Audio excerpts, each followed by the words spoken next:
The realm of ultimate sky, once a domain reserved solely for legends.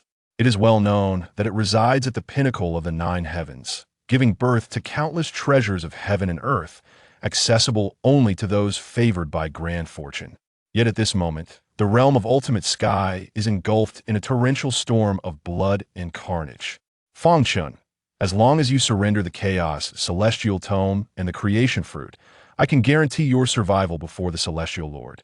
Fang Chen, if you are willing to pledge an ancient vow and enter my demonic transformation pool, I can not only ensure your safety before the demon lord, but also allow you to retain ownership of the chaos, celestial tome, and the creation fruit. Fang Chen, during your 300 years in the celestial venerable realm, your cultivation has made no progress if you hand over the creation fruit and the chaos celestial tome. I can beseech the beast lord to grant you the blood of the celestial dragon, aiding your advancement.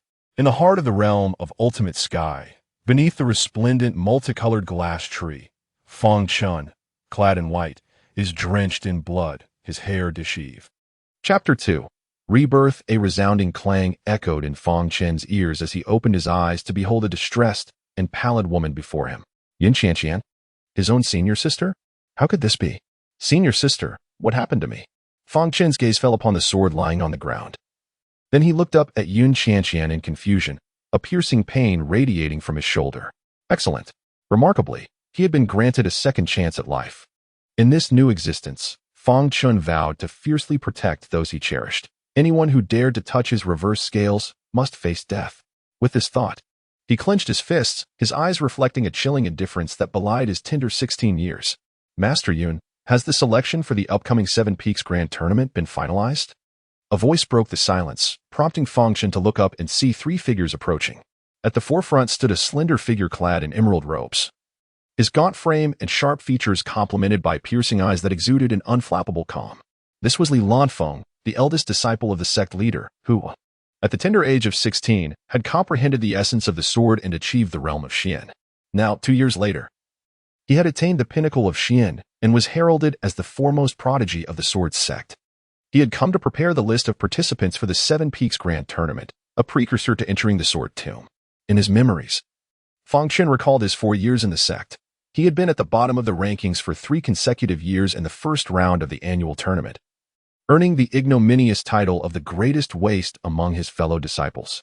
In preparation for this tournament, his master, Yun Feiyang, had arranged for him to spar with his second senior sister. However, in a moment of distraction, he had suffered a grave injury.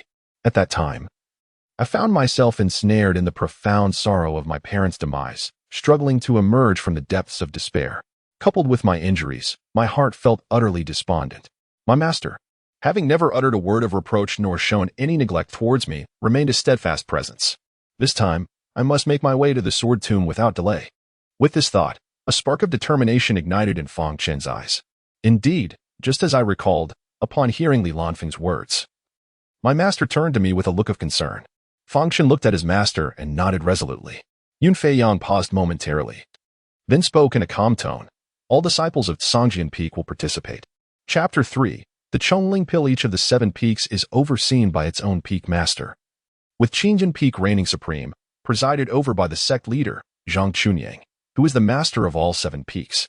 Yun Feiyang, the master of Songjian Peak where Fang Chen resides, has taken only 3 disciples to date. His eldest disciple perished during an external trial. His second disciple is his own daughter, and the third is known as the greatest failure among them. After the death of his eldest disciple, Yun Feiyang succumbed to overwhelming grief, resulting in his hair turning white overnight, giving him the appearance of an elderly man. Nevertheless, his inherently detached nature and his philosophy of embracing the natural flow of life remained unchanged. The Sword Tomb opens only once a year, allowing entry for 3 individuals, with these coveted slots determined by the grand competition of the 7 peaks. Securing a position not only grants access to the Sword Tomb but also bestows generous rewards. Moreover, the grand competition is exclusively available to disciples below the Xianzong realm, for once one steps into the Xianzong realm, their cultivation path is largely set, rendering further insights from others potentially detrimental. Chapter 4. The chaotic heavenly book. This continent is known as Songqing, where cultivators are categorized under the banner of Xian, divided into the ranks of scholar, master, spirit, sect, king, emperor, and saint. The boundary of the Xuanzong realm serves as a pivotal watershed in the earlier stages. The disparities between each realm are not overtly pronounced. However, as one progresses further, the gaps become increasingly profound. It is indeed unheard of for an individual to successfully challenge and transcend an entire major realm. Upon reaching the sacred realm and enduring the heavenly tribulation, one ascends to the ninth heaven, advancing further in cultivation to achieve the titles of Sacred Sovereign, Celestial Sovereign, Supreme Sovereign, and Ultimate Supreme Sovereign. In a previous existence, the demise of my parents was attributed to those who hunted down the demonic path, leading me to become ensnared by my own obsessions. After 4 years of struggle, enduring countless jibes and ridicule, I chose the path of the ruthless sword, yet all my efforts culminated in barely stepping into the celestial sovereign realm. I understood that I could not persuade myself, which is why I lunged at my own sword, seeking to awaken myself through death. Alas, I realized this far too late. In this life, I shall not tread the wrong path again. Weilon, wait for me. A sense of inexplicable rebirth surged from the depths of my heart. At this moment, Fang Chen felt as though the chasm in his heart had suddenly vanished. After standing in the courtyard for an extended period, clarity gradually dawned upon him. His gaze, directed towards the north, ignited with an intense fervor. Once his heart settled, Fang Chen entered the room, seated himself cross-legged on the bed, and promptly swallowed a Chongling pill, focusing his mind to channel the within him. Suddenly, a flicker of dark, chaotic energy surged within his dantian, causing the Chongling pill to vanish without a trace. The chaotic celestial tome, Fang Chen exclaimed, nearly tumbling off the bed in astonishment. Calming his mind, he channeled his inward, and as he did, the chaotic celestial tome began to manifest slowly after absorbing the essence of the Chongling pill. The chaotic heavenly manuscript has unexpectedly accompanied me in my rebirth. Fang Chen's eyes widened in astonishment, his expression one of disbelief. Immediately, a surge of pure medicinal energy flowed forth from the chaotic heavenly manuscript.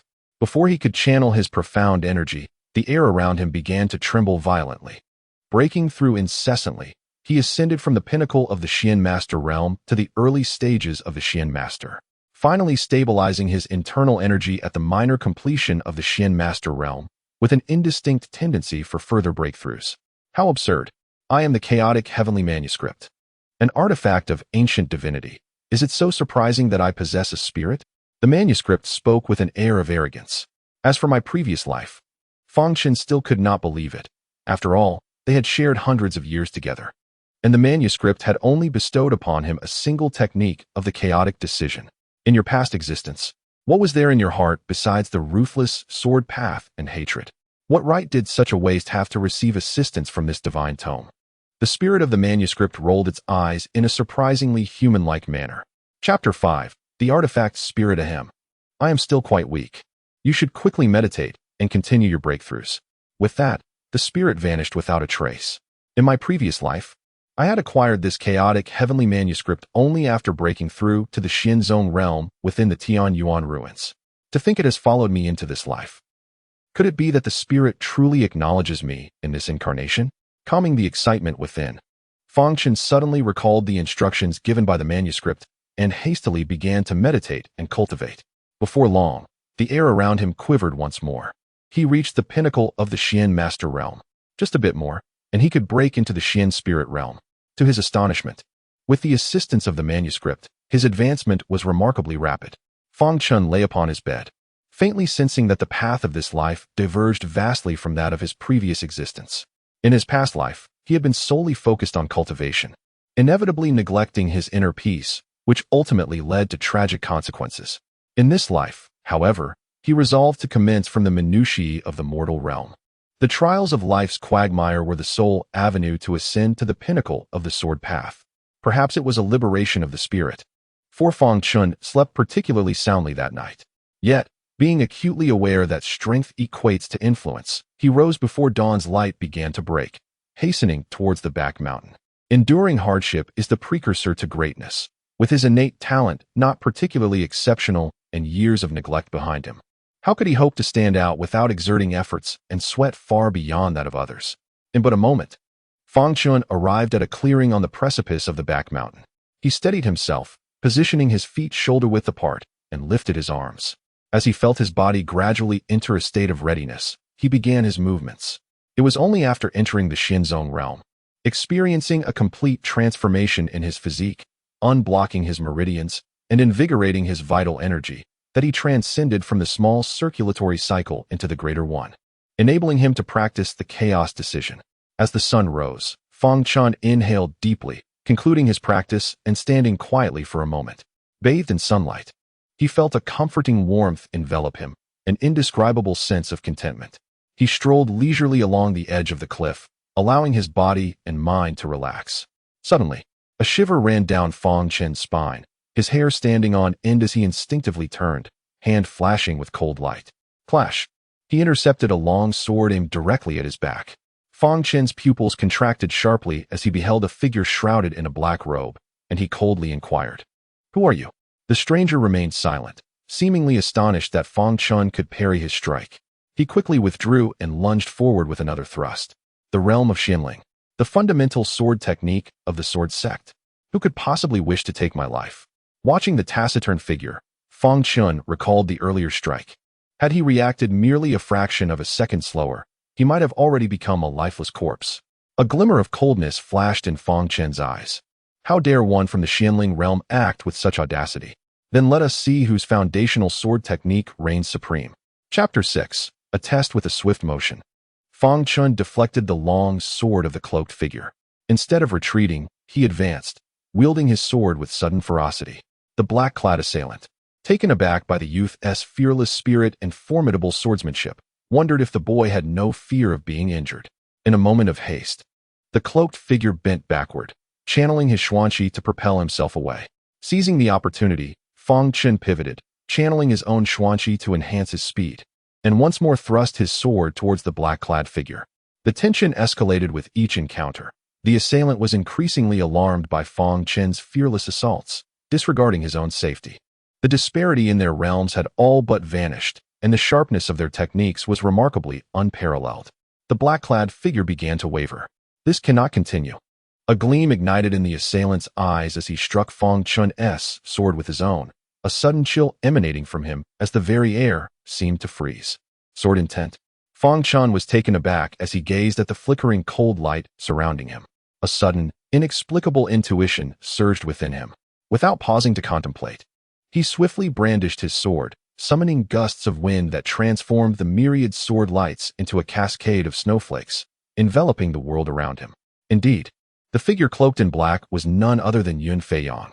Initially, Fang Chen had not deduced this truth, but as he observed the black-clad individual displaying neither murderous intent nor a hint of fear of injuring him, he began to suspect that this person was his master. Yun Feiyang, recognizing that his master had resorted to employing sword intent merely to test him, Fang Chen felt compelled to reciprocate without reservation. Unleashing the final move of the fundamental sword technique, 7 Peaks in Snow. With the wisdom and insights from his previous life, Fang Chen executed this foundational technique to its utmost potential. Upon hearing his master's exclamation, though it consisted of but a single word, it was sufficient to confirm that the figure cloaked in black was indeed Yun Feiyang. Fang Chen was not the least bit surprised by his master's test. After all, such a profound transformation in his disciple warranted scrutiny, especially from a master who regarded his disciple as his own child. It would have been truly strange had he not sought to verify. Moments later, just as Fang Chen was poised to turn and depart, the voice of the spirit of the artifact suddenly resonated, indicating that there seemed to be a spiritual herb below. Listening to the spirit's weak yet assured tone, Fang Chen felt a stirring of curiosity. What sort of spiritual herb? I can only ascertain that there is a plant of clear spirit grass below. Beyond that, my knowledge is rather limited. The spirit hesitated. Is it beneficial to you? While Fang Chen was not particularly well-versed in this area, he vaguely recalled that clear spirit grass was purportedly advantageous for the soul. Currently, I find myself in a state of weakness. Before the spirit of the vessel could finish its words, Fang Chen shifted his form, using the crevices of the cliff to begin his descent slowly. He understood that the spirit's hesitation stemmed from the fact that in his previous life, it had not aided him, fearing he would be unwilling to assist now. Ah, thank you. The spirit's tone was laced with embarrassment. Oh, you can express gratitude? I had assumed that the spirits of ancient divine artifacts were always aloof and distant. Fang Chen remarked with a playful demeanor. Enough of the banter. Each time I emerge, I must enter a deep slumber for an extended period. Allow me to regain my strength, so I may assist you. Chapter 7. The Realm of No Self. The spirit was well aware that Fang Chen was merely attempting to bridge the gap between them through jest. May this lifetime grant me the opportunity to assist you in reaching the pinnacle. A faint smile, barely discernible, appeared on the spirit's blurred visage. On the nearly vertical cliff face, the surface was treacherously slick, and Fang Chen cautiously summoned the profound energy within it to glide downward. When he had descended approximately halfway, the spirit's voice resonated once more. We are nearly there. The Qingling grass possesses an exceptionally cold nature, and nearby, shipping snakes often lurk. Exercise caution. Understood. With that, Fang Chen meticulously scanned his surroundings. Indeed, to his lower left, there was a precarious outcropping barely large enough for a single person to stand upon, where a spirit herb resembling a folding fan exuded waves of chilling energy. With a powerful push from his feet, Fang Chen leaped toward the outcropping. But as he soared through the air, a foul wind rushed toward him. What a cunning creature. It even knows to strike while I am airborne and unable to gain leverage. Prepared in advance. Fang Chen's eyes gleamed with a cold light as he swiftly drew his sword with a deft motion. With a gentle push against the cliff face, he turned and, with a swift flick of his blade, bisected the approaching ice serpent. The creature emitted not even a single cry before its severed halves collided forcefully against the cliff, momentarily pausing before tumbling downwards. Deviating from its descent, Fang Chen hastily summoned his internal energy, driving his sword into the rocky surface to steady himself before leaping once more towards the clear spirit grass. Struggling to maintain his balance, he was interrupted by the slightly agitated voice of the spirit tool, which urged him, quickly pluck the fan-shaped fruit and swallow it. You must be swift. Bending low, Fang Chen quickly gathered the clear spirit fruit and swallowed it in one gulp. An unexpected chill enveloped him instantly. Despite his mental preparation, he shivered, nearly losing his grip. The coldness arrived swiftly and departed just as quickly, as the recently consumed fruit was immediately enveloped by chaotic energy, vanishing into the pages of the heavenly tome. There is a golden jade herb nearby. Search for it. Once I have refined the clear spirit fruit, I will teach you how to harvest it. The spirit tool instructed before disappearing without a trace. Undeterred, Fang Chen continued to move about in search of the golden jade herb mentioned by the spirit. After an extensive search, he finally spotted it, glistening under the refracted sunlight. The herb, resembling a palm-sized umbrella top, was a vibrant green and transparent, akin to exquisite jade, with a visible golden vein coursing through its stem, gently undulating as if it were breathing. Exercising caution, Fang Chen approached slowly, confirming there was no danger before steadying himself. He grasped his Qing Feng sword, channeling his energy into it, and began to meticulously excavate the cliff face before him. Chapter 8. The embryonic form of sword intent. The spirit of the artifact patted its chest, and after a moment of hurried breathing, it gradually came to an understanding. After all, it was quite natural for Fang Chen to achieve enlightenment, considering how deeply he had been ensnared by his inner demons in his previous life. However, it is only individuals of such caliber who are worthy of becoming the master of my ancient treasure, the chaotic heavenly book. At this moment, all attention was focused on Fang Chen, and the spirit of the artifact perhaps did not realize that it had unwittingly recognized Fang Chen in earnest. With the interplay of the heavenly stems and earthly branches, the spirit gathered in the center, embracing the yin and yang and the five elements, flourishing in primordial chaos. This was precisely the essence of the chaotic heavenly book that Fang Chen had memorized thoroughly in his past life, but had failed to comprehend. As if in a trance, Fang Chen's gently closed eyes slowly opened, revealing a glimmer of purple light akin to divine thunder from the heavens, flashing in an instant, causing the very air around him to tremble as if a myriad of sharp swords had simultaneously unsheathed. Primordial sword intent, the spirit of the artifact exclaimed. Even though it anticipated that Fang Chen would achieve some measure of success, the extent of this revelation still took the spirit by surprise. It is merely an embryonic form. Fang Chen replied nonchalantly. Were it not for my recent battle with my master, I might not have grasped this primordial sword intent so swiftly. Just moments ago, I entered a peculiar state, as if I could perceive everything in this world, endlessly repeating. The essence of the chaotic heavenly book, which I could never decipher in my previous life, suddenly offered me a glimpse of understanding. Yet, in the next moment, as if repelled, I was forced to retreat from that state. You rascal! Observing Fang Chen's composed demeanor, the spirit of the artifact leaped up in agitation. This primordial sword intent emerged at the dawn of creation, born from the chaos, capable of shaping the universe and achieving the impossible. What expression is that on your face? Is it truly remarkable to comprehend the profound essence of the primordial sword, a relic of ancient times, simply because you possess the chaos tome? Although Fang Chen feigned nonchalance, he could not suppress a surge of excitement within. After all, the primordial sword intent had only been grasped by the legendary sovereign of heaven and earth. Well, indeed. However, I must caution you that while the primordial sword intent is formidable, it is equally challenging to cultivate, and you must be mentally prepared for this. Although the spirit of the artifact did not wish to dampen Fang Chen's enthusiasm, it felt it prudent to share this truth early on. I understand this concept. One reaps what one sows. Without exerting more effort than others, how could one expect to yield greater results? Fang Chen possessed this awareness. As long as you are cognizant of it, that suffices. Having endured so much and with my assistance, hope remains abundant. Suddenly, the spirit of the artifact seemed to sense something, its previously indistinct visage furrowing in concern. Let us attend to the matter at hand. The golden jade mushroom has ripened for some time, and fortunately, we have not missed the opportunity. The spirit of the artifact pressed its hand to its chest, appearing somewhat feeble. You shall commence your excavation 3 feet from the golden jade mushroom, but exercise utmost caution. Ensure that you do not sever its roots. Once unearthed, you must place the cap in your mouth, biting it open to immediately swallow the juice.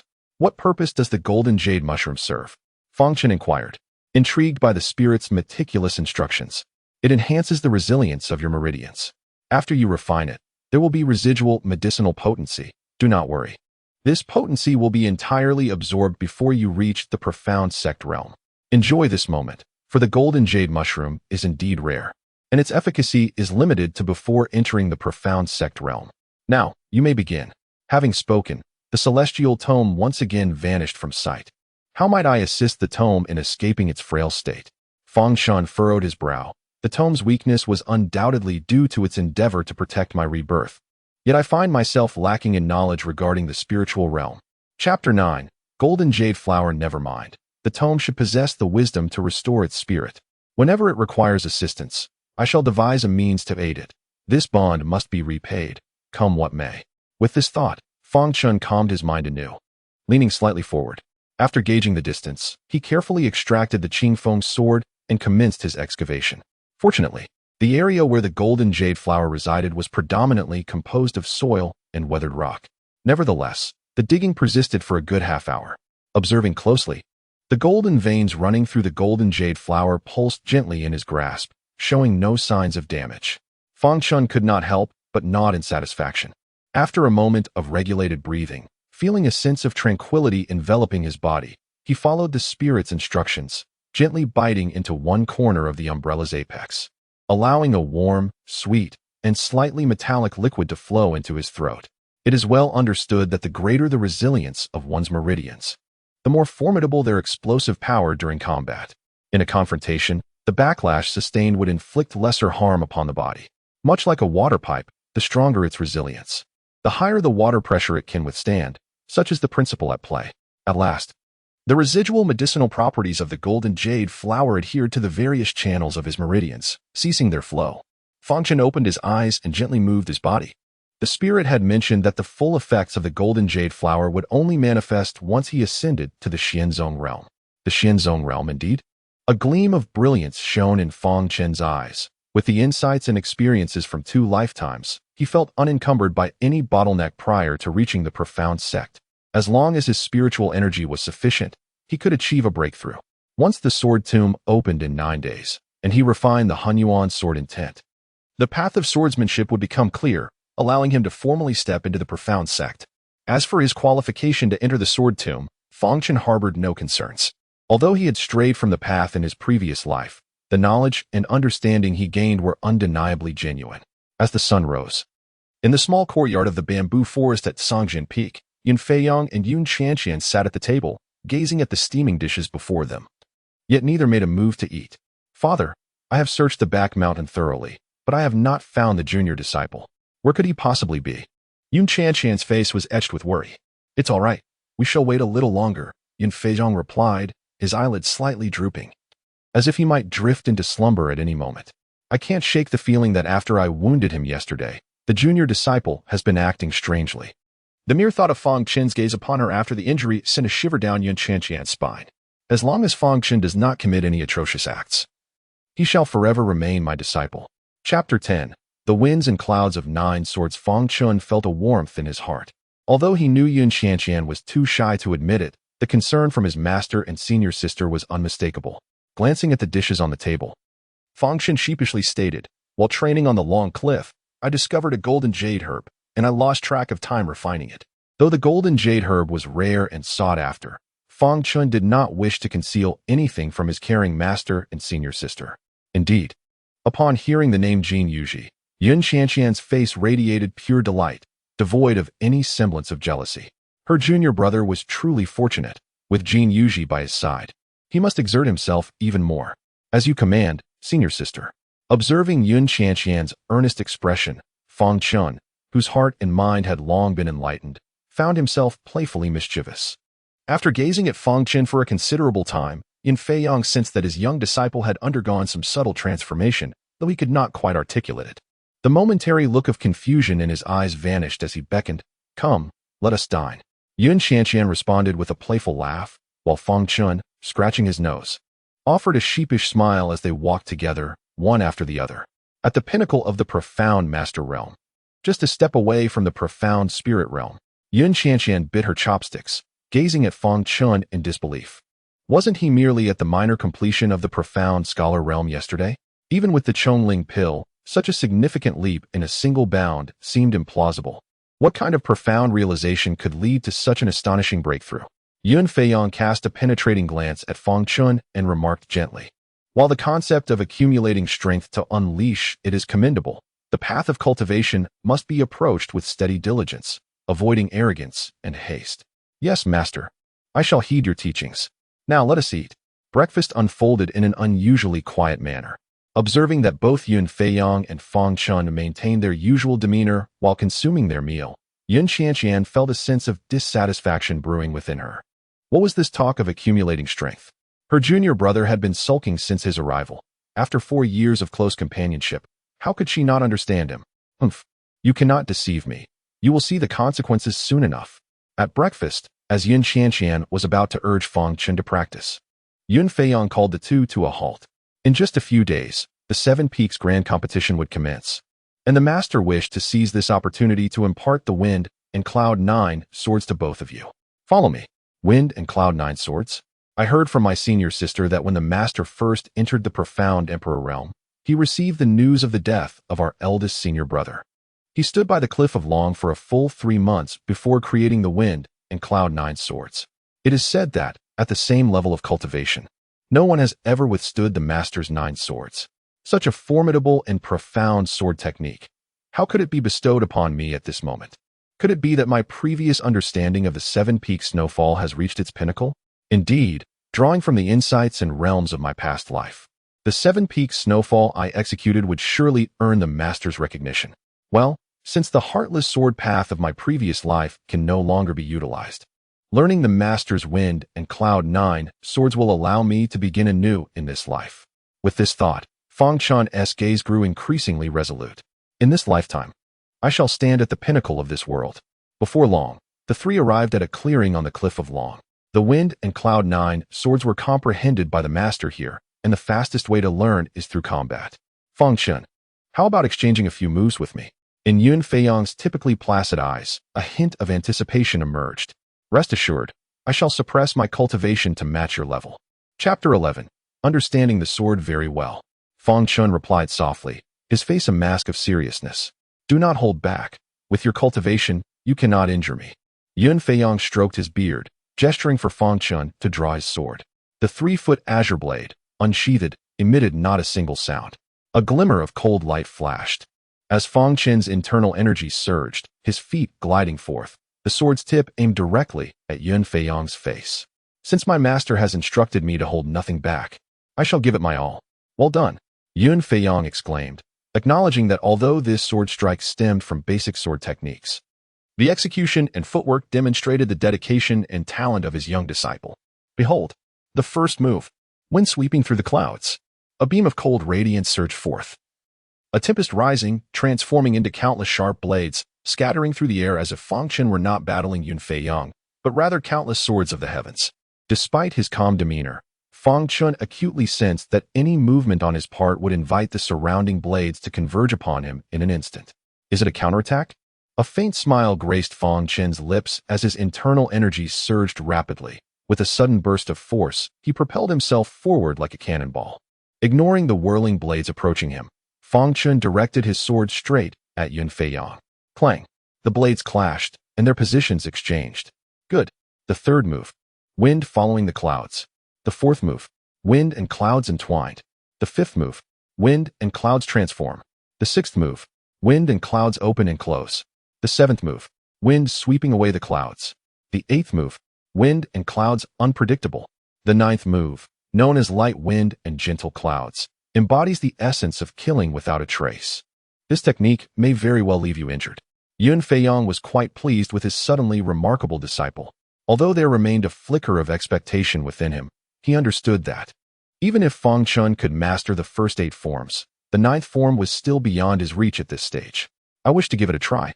Feeling an inexplicable surge of enlightenment, Fang Chen steadied his rapid breaths, his tone resolutely firm.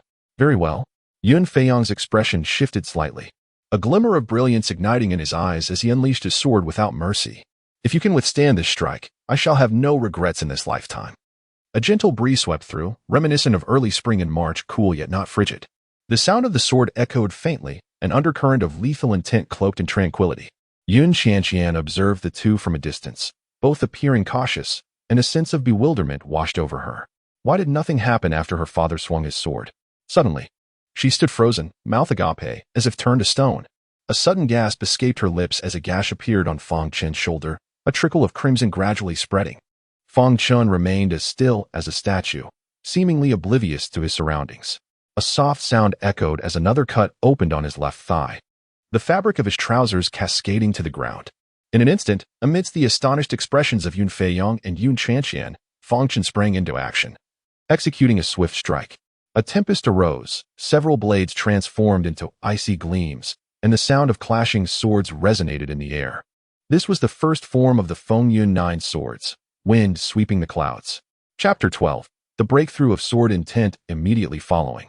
Under the incredulous gaze of Yun Fei-yong and Yun Qian, Fang Chen unleashed a series of 7 strikes, embodying the 2nd to the 8th forms of the Feng Yun 9 swords. As the cold light flashed, swords clashed, resonating like the sound of battle drums.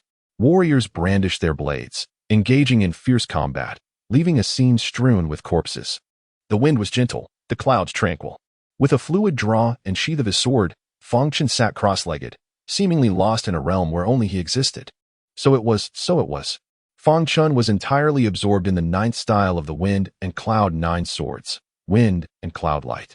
Yun Fei-yong, with a swift motion, grasped the anxious Yun Qian, whose calm demeanor vanished in an instant. Do not disturb him. In her memories, her father had never exhibited such a loss of composure, not even upon reaching the Xian Wang realm or after the death of her elder brother. The gaze Yun Qian cast upon Fang Chen was rife with complexity. What manner of prodigy was this junior disciple? Once again, tranquility enveloped the world. The sunlight warm and the forest alive with the chirping of unknown birds flitting about. As if heralding a new dawn, Fang Chen gradually rose, resembling a sword drawn from its sheath, its edge aimed at the heavens, his presence radiating countless gleaming blades. As if any foe daring to approach would be reduced to mere fragments. Yun Qian, who had been fixated on Fang Chen, suddenly felt a sharp sting in her eyes. And in the next moment, tears streamed down her cheeks. This level of mixed Yuan sword intent was comparable to the pinnacle of the 2nd tier of heartless sword intent from my previous life. Fang Chen gazed at Yun Qian and Yun Fei-yong with deep emotion, his tone increasingly respectful. Disciples' skills are lacking, causing concern for master and senior sister. Yun Qian shot him a sidelong glance. Your skills are lacking? Does that mean I am as uncarvable as a rotten wood? While humility is commendable, excessive modesty borders on hypocrisy. Yun Fei-yong gently stroked his beard. Despite the seriousness of his tone, the satisfaction on his face was unmistakable. Fang Chen, your ability to comprehend the essence of the sword at the Xian Master realm speaks volumes of your extraordinary talent. However, The path of swordsmanship demands not only a steadfast heart, but also unwavering perseverance and attitude. One must never grow complacent. Fang Chen nodded earnestly, deeply agreeing with the sentiment. After a moment of contemplation, he looked directly into Yun Feiyang's eyes and said, "Master, I have just experienced a moment of understanding, yet I am unclear about its meaning. I hope you will generously bestow your guidance upon me." "Speak," Yun Feiyang replied. Typically, insights gained during cultivation should not be shared, for the listener may lack the capacity for true understanding, and if one were to forcefully assimilate another's comprehension, it could lead to the unraveling of the original practitioner's progress. However, Yun Feiyang took this risk because Fang Chen's earlier performance had astonished him, prompting him to offer guidance within a manageable context. Clear away the ominous, and universally ferry the celestial path. Ascend the heavens and traverse the seas, as if one were to vanish or conceal oneself. Invoke the ethereal, commanding the spirits from all directions. Fang Chen spoke with a calm demeanor, yet for Yun Feiyang, it was as if a thunderclap had reverberated in his mind, leaving him in disbelief as he gazed at his young disciple. Chapter 13. The shock of Yun Feiyang. Years had passed since Yun Feiyang had achieved the pinnacle of the Xian Emperor realm, and although he had experienced insights within, he had been unable to break through the bottleneck. However, upon hearing Fang Chen's words, he sensed a subtle loosening of the barriers preventing his progression into the Emperor realm. Yun Feiyang could hardly comprehend how a mere Xian master could grasp such profound concepts. Fang Chen observed Yun Feiyang's expression intently, and upon seeing him lost in thought, he could not help but breathe a sigh of relief. It seemed his suspicions were correct. His master was indeed but a step away from entering the realm of the Xian Emperor. What has happened to my father? He watched as his father, who had moments ago been incredulous, now sank into contemplation. Although Yun Xianxian could not fully comprehend the situation, she understood that her father should not be disturbed at this moment. Yet, the more she watched, the more anxious she became, prompting her to lean closer to Fang Chen and whisper softly, Master seems to have gained some insights, senior sister. Please remain calm and be patient for a while." Yet this very youth captivated Yun Xianxian all the more, as if Fang Chen possessed an inexplicable charm that deeply attracted those who beheld him. It seemed, a man like this would not be so bad. Startled by the sudden thought that emerged within her, Yun Xianxian furtively glanced at Fang Chen. Upon discovering him merely gazing serenely at her father, an inexplicable sense of loss welled up within her heart. "This is a gathering spirit pill. Your current insights are sufficient. Find a moment to refine it, and it should suffice for you to enter the Xian spirit realm," Yun Feiyang said, producing a porcelain vial from his robe and handing it to Fang Chen. He then turned to Yun Xianxian and remarked, "Xianxian, your cultivation level now closely resembles Fang Chen's. You both should engage in more exchanges regarding your training. With just 9 days remaining until the grand competition, make sure to prepare diligently." "Yes, Master," the two responded in unison. After a deep, meaningful glance at Fang Chen, Yun Feiyang softly added, "I entrust Xianxian's cultivation to you." "Rest assured, Master," Fang Chen replied earnestly, nodding in agreement. Upon hearing those words, Yun Xianxian immediately grew displeased. What did it mean that her cultivation was entrusted to Fang Chen? Although she had reached the minor perfection of the Xian Master realm, she was only one tier beneath Fang Chen, after all. In the following days, after Yun Feiyang had arranged all matters, he went into seclusion. Fang Chen understood that, barring any unforeseen circumstances, his master was destined to ascend to the Xian Emperor realm during this retreat. Recalling Yun Feiyang's casual remark during his seclusion, "You are not alone," Fang Chen realized that both his master and senior sister had noticed his peculiarities. Yet, out of trust and respect, they chose to remain silent. Fang Chen did not rely on the spirit-gathering pill to break through to the Xian spirit realm. Rather, he waited until he achieved that breakthrough before refining the pill. This was because, having previously consumed the golden jade herb, every advancement before reaching the Xian sect realm had the potential to strengthen his meridians. If he refined the spirit-gathering pill after breaking through to the Xian spirit realm, he would not only enhance the effects of the golden jade herb on his meridians through the pill's medicinal properties, but he could also maximize the pill's efficacy. Naturally, all this knowledge was imparted to him by the chaotic heavenly book. After filtering through the insights of the chaotic heavenly book, Fang Chen refined the spirit-gathering pill and, under Yun Xianxian's resentful gaze, directly advanced to the mid-stage of the Xian spirit realm. To alleviate Yun Xianxian's discontent, Fang Chen, with the permission of the chaotic heavenly book, taught her the primordial breathing technique. Chapter 14. The great competition begins on this day, at the precipice of the back mountain. The two who had concluded their cultivation stood side by side at the edge of the cliff. Yun Qianqian gazed at Fang Chen, who was momentarily lost in thought while staring towards the north. Her expression was tinged with complexity. Ever since the day I wounded you, it seems you have transformed into an entirely different person, no longer that reclusive and despairing junior brother burdened by myriad worries. The breathing technique you taught me, though I have practiced it for merely a few days, has enabled me to attain the pinnacle of the Xian Master realm, and I can distinctly feel my physical constitution has significantly strengthened. Observing the internal struggle reflected in the eyes of the elder sister, who had been by his side for 3 years, Fang Chen sighed softly. Sister, you need not explain, she interjected. Father has always said that everyone harbors their own secrets. Our bond transcends that of a mere master and disciple. We are family. Upon uttering these words, Yun Qianqian's demeanor lightened considerably. Father asserts that every individual undoubtedly possesses secrets that cannot be disclosed, and as your family, our sole obligation is to understand and empathize with you. The competition tomorrow. Humph. Fang Chen scoffed, the coldness in his eyes intensifying. The following day, the square before the main hall of Qingyun Peak was abuzz with excitement, as disciples from various peaks had gathered to participate in the grand competition, engaged in hushed discussions. Shortly after, 6 individuals, led by the sect leader Zhang Chunyang, emerged from the main hall in succession. Zhang Chunyang surveyed the crowd and raised his hand to quell the noise. Once the atmosphere settled, he channeled his cultivation to ensure his voice resonated with all present. Since the establishment of the Sword Sect, it has consistently produced exceptional talents, with each annual 7 Peaks competition giving rise to countless prodigies. However, the path of swordsmanship is fraught with difficulty, and those who achieve significant accomplishments are indeed few and far between. To become a formidable individual, while talent and hard work are undoubtedly crucial, opportunity is equally indispensable. The first opportunity you encounter on your journey into the realm of swordsmanship is the Sword Tomb. Having participated in the competition 3 times, Fang Chen found little interest in listening to the sect leader's words. Nevertheless, the sect leader's assertion held some truth. The Sword Tomb is indeed a vital opportunity. The rules of this year's 7 Peaks competition remain unchanged. The 10 individuals with the highest scores will advance to the next round, and the top 3 will earn the privilege to enter the Sword Tomb. Now, let the competition commence. With these words, Zhang Chunyang cast a treasured item into the air, which expanded into a great dark portal, transforming into an ancient door upon reaching the ground, the Qiankuan Gate.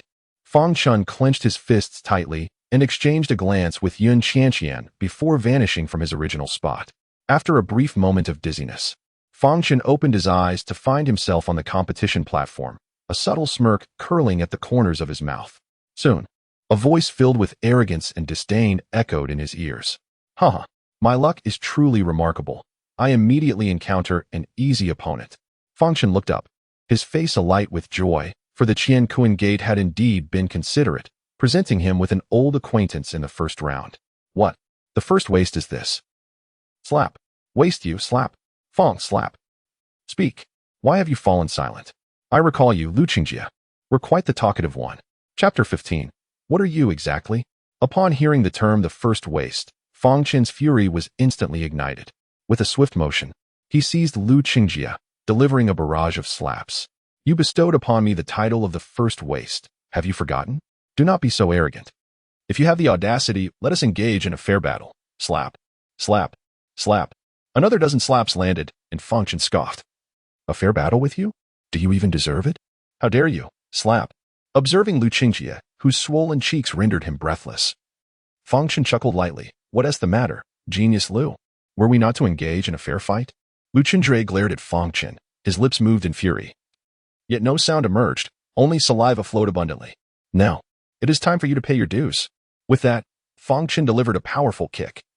And the moment Lu Qingjie was propelled off the stage, he vanished in a flash of white light. Within the confines of the Qiankuan Gate, all that transpired remained shrouded from the outside world. Thus, before entering, the Qiankuan Gate would automatically conduct a check. Any individual whose cultivation reached the Xianzong realm, or who possessed items beyond the designated Qingfeng sword, would be expelled. This was why Fang Chen felt unrestrained in expressing his pent-up anger. In the blink of an eye, another figure was teleported onto the stage. Brother Mu, I trust you are well. Upon recognizing the newcomer, Fang Chen's smile deepened. The newcomer paused momentarily, then cast a disdainful glance at Fang Chen.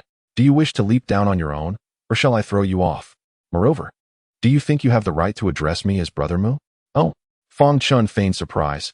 Is it not true that you, Muin, are a disciple of my sword sect? I, Muin, am indeed a disciple of the sword sect, but what are you? A look of impatience crossed Muin's face as he urged, you should leave. What if I refuse? Just as Fang Chen's words fell, Muin's figure suddenly moved, his raised right hand aiming directly at Fang Chen's face. Bang! Surprised to find his right hand held firmly by Fang Chen, Muin swiftly retaliated with a kick aimed at Fang Chen's left arm. Slap! Fang Chen reacted quickly, delivering a resounding slap that sent Muin staggering, nearly collapsing to the ground. With narrowed eyes and a tone laced with scorn, Fang Chen taunted, What are you, really? The shock on Muin's face transformed instantly into fury as he noticed a tooth among the blood he had spat out. He roared, I will make you pay with your life. With a fierce cry, Muin drew his longsword, which glimmered coldly as it swiftly lunged towards Fang Chen. Yet, Fang Chen's disdain remained unabated, despite Muin's attainment of the pinnacle of the Xinling realm. The disparity in their prowess was trivial compared to Fang Chen's combat experience and mastery of swordplay, even dismissing the need to evade. Fang Chen's sword flashed with a cold light as he casually swung it horizontally. Clang! The sound of the two blades clashing had barely resonated when Fang Chen thrust forth another strike. Bang! The sword slipped from Muin's grasp, clattering to the ground nearby, while his right hand trembled uncontrollably. Ignoring the injury on his left shoulder, Muin fixed his gaze on Fang Chen, his voice quivering. Why? Why? Fang Chen looked at Muin with mockery, slowly raising his own Qing Feng sword, positioning it between them, and sternly demanded, In your eyes, what is it? Muin gazed at the Qing Feng sword before him, his expression shifting constantly. Was it merely a sword? Indeed, for in your eyes, it is but a sword. Thus you have lost. As Muin's face gradually contorted with anger once more, Fang Chen could not help but feel a tinge of disappointment. Chapter 16. The unyielding individual Fang Chen. The humiliation of today shall be repaid 100-fold in the future. Muin shot a fierce glance at Fang Chen before striding towards the stage's edge. Watching Muin's silhouette vanish in a flash of white light, Fang Chen shook his head slightly, remarking, Though we harbor grievances, there is no hatred between us. I had hoped to seize this opportunity to temper your arrogance, enabling you to advance further along the path of the sword. Alas, it seems I was mistaken.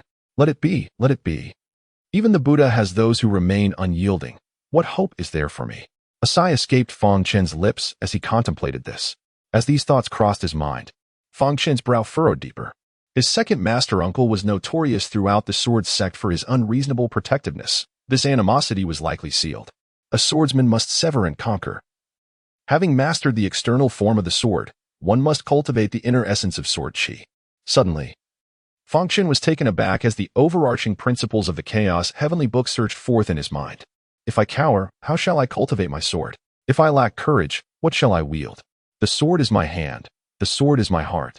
The sword is my courage. The sword is my soul. Even if the heavens and earth conspire against me, I shall shatter them with my sword. In that instant, a flash of sword light ignited in Fang Chen's eyes. His white garments danced as if stirred by an unseen wind. His long hair billowed, and the air around him quaked violently, as though it were being mercilessly constricted. The pinnacle of the first stage of the primordial sword intent. The square was suddenly enveloped in a profound silence, with all present staring in astonishment at the boy. Once derisively labeled the greatest failure, the memories of 3 grand tournaments, each marked by his humiliation, lingered vividly, as if they had transpired but yesterday. The sword. The essence of the sword. Am I not mistaken? It appears I have witnessed it as well. Surely, the 7 Peaks tournament is approaching. The recent mental strain must have induced this hallucination. Ah, am I hallucinating? Why pinch me? Humph. As I beheld the scene before me, Fang Chen couldn't help but scoff coldly, and then, as if a sudden realization struck him, his gaze towards his second master, with Qi Feng, morphed into one of disdain. A mere novice at the initial stage of the Xianwang realm, Fang Chen's heart brimmed with derision. Wu Qingfeng's face was a mask of fury, his eyes aflame with murderous intent. The essence of the sword? Humph. No matter how exceptional your talent or comprehension may be, without the luxury of time, what can you truly achieve? Chapter 17. The soul-settling stone. With that, Li Lanfeng gazed down at the disciples, a smile gracing his lips. He was not disappointed in the slightest by any of them, including Fang Chen. The square erupted in chaos akin to a boiling pot. The soul-settling stone. It is indeed the soul-settling stone. What is this soul-settling stone? At this revelation, a sudden hush fell over the crowd, soon replaced by incredulous looks directed at the speaker. No sooner had the words left his lips than a young man leaped onto the competition stage, his sharp brows and bright eyes exuding a striking handsomeness. Yet his face bore an unmistakable air of unquenchable arrogance. This individual was Song Ruifeng, the biological son of Song Huiyang, the master of Zichong Peak. Approaching the box, Song Ruifeng extracted a plaque, glanced at it, and a smirk of disdain crept onto his lips. 5th place. Please welcome the 5th contestant, Wang Ziwei. Throughout the proceedings, Li Lanfeng maintained a serene smile, unaffected even by the blatant disregard shown by Song Ruifeng since his ascent onto the stage. Wang Ziwei, striding onto the arena with visible fury, appeared greatly incensed by the disdainful smirk lingering on Song Ruifeng's lips. Blades are merciless. I hope both of you, my fellow disciples, can exercise restraint and preserve the camaraderie among us. Li Lanfeng's smile remained unwavering as he signaled for the duel to commence before gracefully stepping off the stage. Surrender now, lest you suffer unnecessary pain, Song Ruifeng remarked, his expression rife with contempt as he regarded Wang Ziwei. Chapter 18. The Sword Enthusiast? Wang Ziwei showed no inclination to respond, slowly raising his hands to position the sword before his chest. With a resonant sound, the blade was drawn from its sheath. Wang Ziwei gazed intently at the gleaming edge of his Qingfeng sword, gently caressing it with his left hand while murmuring softly, his earlier anger gradually replaced by profound affection. Observing this, Song Ruifeng paused momentarily before scoffing. Fool, are you truly falling in love with your sword? A sword enthusiast? Fang Chen pondered, furrowing his brow. No, he hasn't fully succumbed to obsession yet. At that moment, Wang Ziwei made his move. The anger that had once been replaced by tenderness now transformed into icy indifference. The sound of clashing blades reverberated through the air as Wang Ziwei wielded the 3-foot-long Qingfeng sword like a broadsword. The two combatants exchanged blows, neither gaining a clear advantage. However, through a series of relentless attacks, Wang Ziwei surprisingly began to seize the upper hand. Junior brother, who do you think will prevail? Fang Chen observed the keen interest in Yun Qianqian's demeanor and replied nonchalantly, Song Ruifeng. What? Listening to Fang Chen's unwavering confidence, Yun Qianqian was momentarily taken aback. I believe Wang Ziwei will emerge victorious. It's certain. With such a significant advantage, how could he possibly lose? Indeed, the rankings are utterly inflated. The disdainful murmurs surrounding them filled the air. Fang Chen smiled and shook his head, seemingly unperturbed. The battle at Qingquan Gate had illuminated a truth for him. Many individuals are incapable of viewing themselves and others from an objective perspective. Their lives are often spent blindly adhering to what is deemed mainstream by the masses, ultimately departing this world filled with regret after a fruitless existence. At that moment, the once evenly matched duel on the arena began to shift. What is the matter? Have you exhausted your strength? Song Ruifeng taunted as he observed Wang Ziwei. After a relentless barrage of attacks, a panting Wang Ziwei looked at Song Ruifeng, a glint of coldness flashing in his eyes as he swung his sword once more. Clang! As their swords clashed, Song Ruifeng, who had merely been defending, suddenly unleashed a fierce sweep of his sword. Taking advantage of Wang Ziwei's momentary retreat to rapidly thrust 3 strikes, each faster than the last. As the sword tips loomed larger in his vision, Wang Ziwei hurriedly raised his sword to block, only to be met with an unexpected absence of the anticipated clash. Instead, a sharp pain surged through his arm and right shoulder. Gasps erupted from the onlookers, and as they beheld Fang Chen's calm demeanor, a complex emotion flickered in Yun Qianqian's eyes. You. Wang Ziwei clutched his injured shoulder, a mix of shock and fury washing over him. What do you mean, you? You worthless fool, I was merely toying with you. Dream on if you think you can defeat me. After Song Ruifeng concluded his remarks, he descended the arena with unwavering determination. I sputtered. A mouthful of fresh blood erupted forth as Wang Ziwei struggled to stabilize his swaying form. His gaze fixated on the retreating figure of Song Ruifeng, brimming with an indomitable spirit. Li Lanfeng hastily ascended the combat platform, intending to offer the healing medicine he held. But Wang Ziwei, faltering, made his way off the stage. With a soft sigh, the smile that typically adorned Li Lanfeng's face diminished considerably. He then invited the second contestant, Zhang Kuang, to draw lots for his opponent. Zhang Kuang, having swiftly climbed the stage, handed the drawn lot to Li Lanfeng and then quietly stood to the side. Now, may the third contestant, Li Shaoji, come forth. The two exchanged glances, nodding slightly before the battle was reignited. Observing the renewed balance of power on the stage, Yun Chanxian glanced at Fang Chen, her lips moving slightly, yet unsure of how to articulate her thoughts. I too was uncertain of who would emerge victorious. Fang Chen seemed to be speaking to himself, his attention locked on the combat unfolding in the arena. Chapter 19. Snowfall on 7 Peaks soon, to Yun Chanxian's astonishment. The previously balanced confrontation transformed into a scene of mutual destruction. On the combat stage, Zhang Kuang cast a glance at the wound on his left shoulder, a glimmer of madness flickering in his eyes. How shall we determine the victor? Very well. Li Shaoji, steadying his rapid breaths, lifted his hand from his side only to find his waist garment instantly stained crimson. Snowfall on 7 Peaks. Fang Chen's figure jolted, realizing that Zhang Kuang's prowess surpassed that of Li Shaoji. Yet, in this decisive moment, Zhang Kuang dared to suppress his cultivation to match his opponent's level, employing the same sword technique in their clash. Zhang Kuang, oh Zhang Kuang, it appears your arrogance has manifested here. On the arena, the glimmer of swords crisscrossed like snow atop a peak, swept away by a raging wind, swirling through the air. This maneuver was none other than the final move of the foundational sword technique of the sword sect, known as 7 Peaks in Snow. The chilling light flickered in and out. The sound of clashing blades rang out in rapid succession, growing faster and more intense. How could a basic sword technique wield such formidable power? Indeed, I too can perform the 7 Peaks in Snow, yet its might is surely not this immense. Could it be that they have mastered an enhanced version? Listening to the murmurs around her, Yun Chanxian could no longer contain herself and remarked, they are employing the very foundational sword technique we also know. It is simply that they have fully comprehended and integrated it. Fully comprehended and integrated? Oh my! At that moment, a sudden stillness enveloped the arena, and the figures of the two combatants materialized, their myriad sword shadows vanishing in an instant. Gasp! As the crowd finally discerned the two, they collectively inhaled sharply once more. On the arena, Zhang Kuang stood proudly with his sword, grinning widely, his attire tattered into strips, though few were his wounds. Blood still stained much of his clothing. In this round, you have one. Lying on the ground, Li Shaoji had become a figure drenched in blood. Yet he still managed to lift his head, gazing intently at Zhang Kuang, his voice trembling yet resolutely affirming. Haha, I, Zhang Kuang, acknowledge you as my brother. Watching the two support each other as they descended from the stage, a surge of inexplicable emotion welled up within Fang Chen, as if something had been ignited. Please, the fourth contestant, Fang Chen, step up to draw a challenger. After the call, Li Lanfeng waited for a moment, yet no one ascended the stage, which left him somewhat perplexed. Although Fang Chen's abilities were rather mediocre, it seemed unlikely that he would shy away from the stage entirely. Wasn't Fang Chen the so-called first waste of the sect? It appeared so, yet even a waste should not be so fearful as to avoid the stage altogether. This is something you may not comprehend.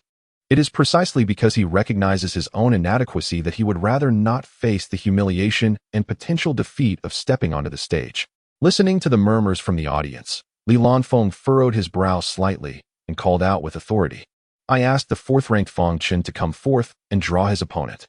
Upon hearing this, Fang Chen was momentarily taken aback, then raised his gaze towards Li Lanfeng. In his memory, Li Lanfeng had always been the type to neither embellish the situation nor take pleasure in another's misfortune. Why, then, was he offering a reminder today? Nevertheless, Fang Chen expressed his gratitude, saying, Thank you for the reminder. Li Lanfeng nodded slightly, glanced at the token, and proclaimed loudly, I call upon the 7th-ranked Li Huai to take the stage. As his words fell, a graceful young man stepped onto the platform, tall and handsome. As he settled on stage, he unabashedly scrutinized Fang Chen. After a moment, a soft voice inquired, Do you know why I am merely ranked 7th? In that instant, the air reverberated with the faint sound of countless swords ringing, the atmosphere charged with an ominous intent. A chilling light flickered in Fang Chen's eyes. The smile that once graced Li Huai's lips vanished in an instant, as the entire arena transformed into a veritable purgatory, with numerous glinting swords rushing forth with lethal intent. Propelled by Fang Chen's icy gaze, it should be the essence of the sword. The essence of the sword? Hasn't he just comprehended it? How can its power be so immense? I am uncertain, but it must indeed be the essence of the sword. Observing that Fang Chen seemed reluctant to relent to Li Huai, Li Lanfeng despite his astonishment, hastened onto the stage. Just moments ago, he had been advising Fang Chen against overexerting himself. Yet who could have predicted this? With a wry smile directed at Fang Chen, Li Lanfeng softly remarked, "You have triumphed." Yun Qianqian, her eyes glistening, rushed to Fang Chen's side. Raising her hands, she momentarily paused before grasping his arm, inquiring, "Are you unharmed?" "I am perfectly fine," Fang Chen replied with a light chuckle. Of course, what could possibly be wrong with him? The onlookers below rolled their eyes in unison. Fang Chen, with a sense of helplessness, reassured Yun Qianqian, while Li Lanfeng on stage had already composed himself, clearing his throat before announcing, "I invite the 6th contestant, Mo Jinyu, to the stage to draw lots for opponents. The 8th contestant, Xia Yuan, and the 10th contestant, Yun Qianqian, please proceed to the stage." Fang Chen observed Xia Yuan rising to approach the martial arts platform, feeling a sense of calm. After all, he was merely at the initial stage of the Xinling realm. "All right, do not worry," Fang Chen reassured her as Yun Qianqian noticed his lingering concern and playfully chided him.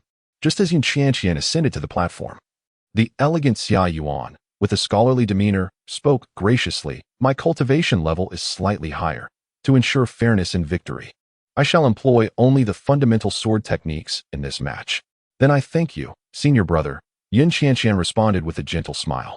Xia Yuan certainly possessed the art of diplomacy. Had he not made such a declaration beforehand, even a victory would lack luster, especially given that his opponent was a woman of a lower cultivation level. However, once those words were uttered, the outcome shifted dramatically. Not only did it secure a fair victory, but it also garnered the affection of Yun Qianqian. Had the opponent been anyone else, Xia Yuan would have succeeded, but unfortunately, his rival was Yun Qianqian. While others remained oblivious, Fang Chen was acutely aware that under Yun Feiyang's deliberate tutelage, Yun Qianqian had been practicing the foundational sword techniques since childhood, having already grasped their essence and integrated them seamlessly. Chapter 21. May we begin? Although the foundational sword techniques are considered introductory forms, the profound truths and subtleties within them are not easily comprehended by the average individual.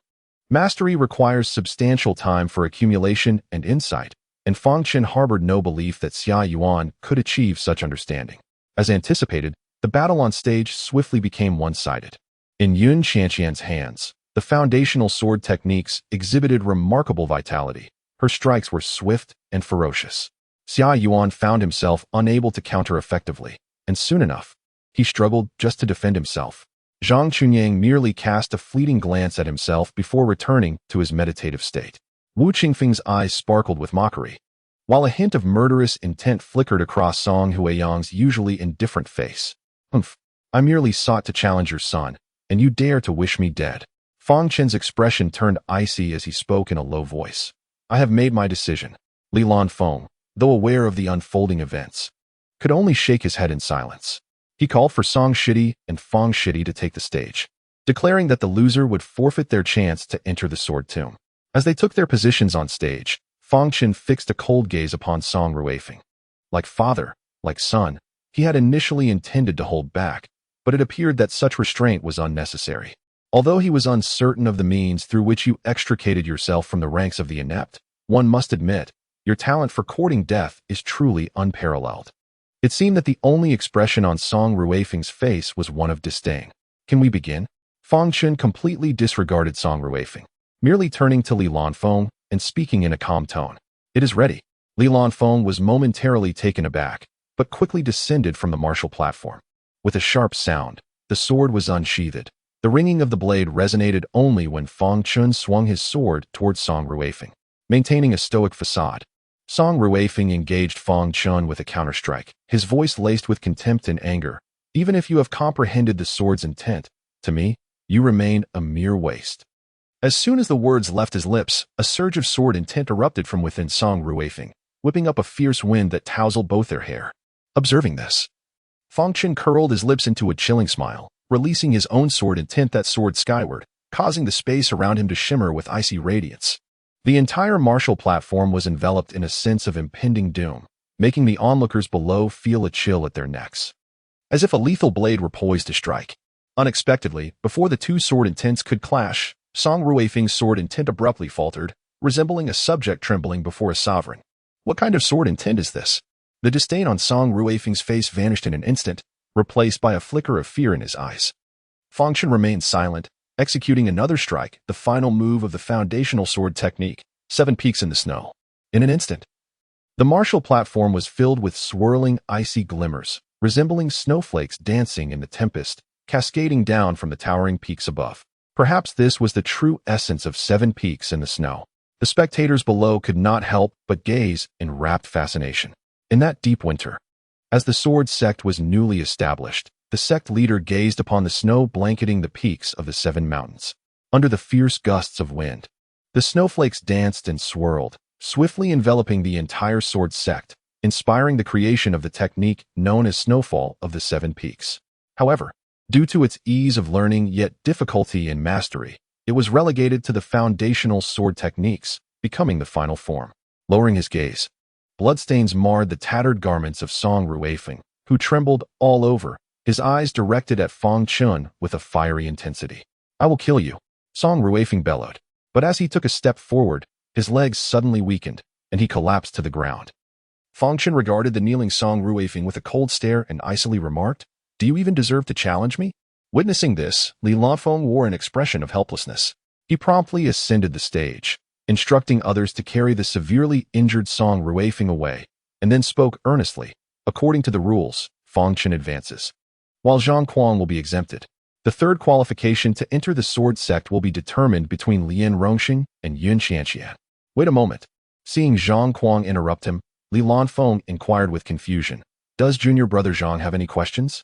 Zhang Kuang glanced at Li Lanfeng apologetically before solemnly stating, "I am willing to forfeit my opportunity for exemption, yearning only for a duel with Fang Chen." Li Lanfeng regarded Zhang Kuang with a profound gaze, pondering why he would desire to battle at this moment when ample time would remain after the grand competition. "Please, senior brother, grant my request." Zhang Kuang insisted with unwavering conviction. Fang Chen scrutinized Zhang Kuang for an extended period, recognizing that this individual had likely experienced a sudden epiphany. Should he be unable to engage in battle with me, his entry into the sword tomb would be futile. If I were to emerge victorious, my senior sister would directly obtain the qualification to enter the sword tomb. Upon this reflection, Fang Chen spoke softly, "Should you be defeated, the opportunity to enter the sword tomb will be lost. You must consider this carefully." Chapter 23. I shall only strike once. Fang Chen's expression shifted subtly. From the previous battle, it was evident that Zhang Kuang possessed exceptional talent and aptitude, yet he refrained from bullying the weak. To avoid unnecessary complications, he had deliberately proclaimed his intent to exert his full strength. "Since you are so passionate about the way of the sword, I shall lend you my support." With this thought, Fang Chen declared earnestly, "I shall only strike once. If you can withstand it, then I shall concede defeat." Zhang Kuang was momentarily taken aback, but upon witnessing the seriousness etched on Fang Chen's face, he nodded vigorously. This strike was named Wind Sweeping the Clouds, the foremost technique of the Wind and Cloud 9 swords, created by my master. Fang Chen slowly unsheathed his long sword and intoned, "Watch closely." Yun Feiyong once remarked that only when the sword intent reaches its pinnacle can the true might of the Wind and Cloud 9 swords be unleashed. Yet, at this moment, Fang Chen wielded merely the peak of the first tier of the primordial sword intent. Yet he executed the Wind Sweeping the Clouds with a force akin to that of Yun Feiyong at a suppressed realm. As this strike was unleashed, Zhang Chunyang, seated opposite on the martial stage, suddenly opened his previously closed eyes, a flash of brilliance igniting within. After a prolonged moment, his gaze returned to its usual calm. Meanwhile, Zhang Kuang furrowed his brow deeply as the winds of heaven and earth surged chaotically. The clouds above transformed into sharp blades, multiplying and thickening under the relentless gusts. As if, in this realm, nothing existed aside from the sword itself. A sound akin to thunder erupting from the ground resounded, followed by a resounding sword cry that spread forth, infused with fervent martial spirit. This is a breakthrough? It seems more akin to a profound understanding of the sword's essence. The essence of the sword? My goodness! It truly is the essence of the sword. Since when has it become so accessible to comprehend the essence of the sword? The audience below erupted in astonishment, exclaiming that today's competition was utterly devastating, filled with prodigies. Thank you for your contribution. Zhang Kuang opened his eyes wide, inhaling deeply with a sincere expression, and then proclaimed loudly, I concede. Wasn't it agreed upon? How could I have lost? That strike from Fang Chen was indeed an opportunity for him. Having grasped it, he must certainly acknowledge defeat. But wait. Look closely at Zhang Kuang's neck. As the crowd turned their gaze, they were taken aback. A slender line of blood marred Zhang Kuang's throat, now appearing rather alarming. Had that mark been just a tad deeper, it might have. Observing Zhang Kuang's apprehensive demeanor, Fang Chen chuckled softly. Congratulations. I still must thank you. Zhang Kuang scratched his head awkwardly. After expressing his gratitude on stage, Li Lanfeng announced loudly, in this competition, Fang Chen claims the first place, followed by Lin Rongxing in second, and Yun Chanxian in third. Do either of you have any objections? After casting a glance at Lin Rongxing and Yun Chanxian, and seeing them shake their heads, Li Lanfeng bowed to Zhang Chunyang. Upon receiving a nod from Zhang Chunyang, he declared, the first place winner, Fang Chen, is awarded an additional prize, a soul-settling stone. Receiving the jade box handed over by Li Lanfeng, Fang Chen opened it to reveal a stone the size of a thumb, smooth and as dark as ink, emanating an inexplicable aura of gentleness. In just one more hour, the sword tomb will open. You all should take this time to recuperate. Li Lanfeng declared before leaping down from the competition platform and making his way towards the back mountain alongside Zhang Chunyang and his companions. We hastily began our meditation, striving to regain our peak condition before the sword tomb's unveiling. Observing Yun Chanxian and Lin Rongxing approaching, seemingly eager to convey something, Fang Chen whispered, indeed, let us proceed. Yun Chanxian had intended to express her gratitude to Fang Chen, but recognized the urgency of the moment. Nodding in acknowledgement, she settled into a cross-legged position to commence her meditation. After exchanging a glance with Lin Rongxing, Fang Chen also assumed a meditative posture, focusing on his breathing. Oh dear, this is so nerve-wracking. Chapter 24. Entering the sword tomb, the long-absent spirit of the artifact finally re-emerged, and Fang Chen delved into his dantian, chuckling softly. What troubles you? My spirit is not yet fully restored. The presence of someone at the Xianxing realm could potentially detect me, the spirit replied. Fang Chen was taken aback. The Xianxing realm? In his past life, it seemed that no one from the sword sect had reached such heights. As if sensing Fang Chen's thoughts, the spirit spoke with a hint of melancholy. Your rebirth in this life has altered the trajectory of many events. As time progresses, these changes will become increasingly pronounced. The memories of your previous life cannot serve as an absolute reference. Be prepared for this reality. Fang Chen suddenly recalled that in his previous life, he had acquired the chaotic heavenly tome within the remnants of Tianyuan. This time, it had accompanied him in his rebirth. In his past existence, he had not yet comprehended the essence of the sword, nor had he ever entered the sword tomb.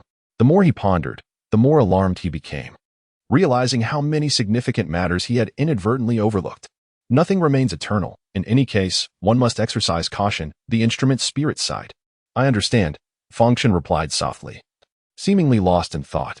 By the way, the instrument spirit suddenly perked up. Where is my soul-settling stone? It's right here. Open the box. Oh my heavens. Do you dare to handle it with your bare hands? Looking at the soul-settling stone in his grasp as it unexpectedly melted and seeped into his meridians, flowing towards his dantian, Fang Chen couldn't help but sigh. It seemed he needed to hasten his cultivation. Just as he adjusted his state to its peak, he sensed someone approaching. Upon opening his eyes, he found it was Li Lanfeng. The sword tomb has been opened. Follow me, Li Lanfeng instructed. Upon hearing this, Fang Chen and his companions rose to their feet and followed Li Lanfeng towards the back mountain. Before long, a cave imbued with an ancient and desolate aura appeared before them. The closer you are to the heart of the sword tomb, the more potent the sword intent becomes. You three must choose your cultivation locations according to your own capabilities. Do not recklessly advance, or you may face dire consequences. Zhang Chunyang addressed the three outstanding disciples of the sword sect with seriousness and gravity. Understood. We shall obey. You have 1 hour to enter the sword tomb. Once the luminous sand within this jade pendant flows entirely to the bottom, precisely an hour will have passed. Hold on to it, and when the time is up, exit immediately. After handing the jade pendant to the three individuals, Zhang Chunyang waved his hand, urging them to enter. If one can attain enlightenment, an hour suffices. However, prolonged duration without comprehension may lead to spiritual detriment. Fang Chen gazed at the jade pendant in his hand, and in an instant, understanding dawned upon him. As he beheld the dark entrance, he stepped forward, only to be met with a wave of dizziness. It dawned on him that the sword tomb was not nestled within the mountain itself, but rather held a different realm altogether.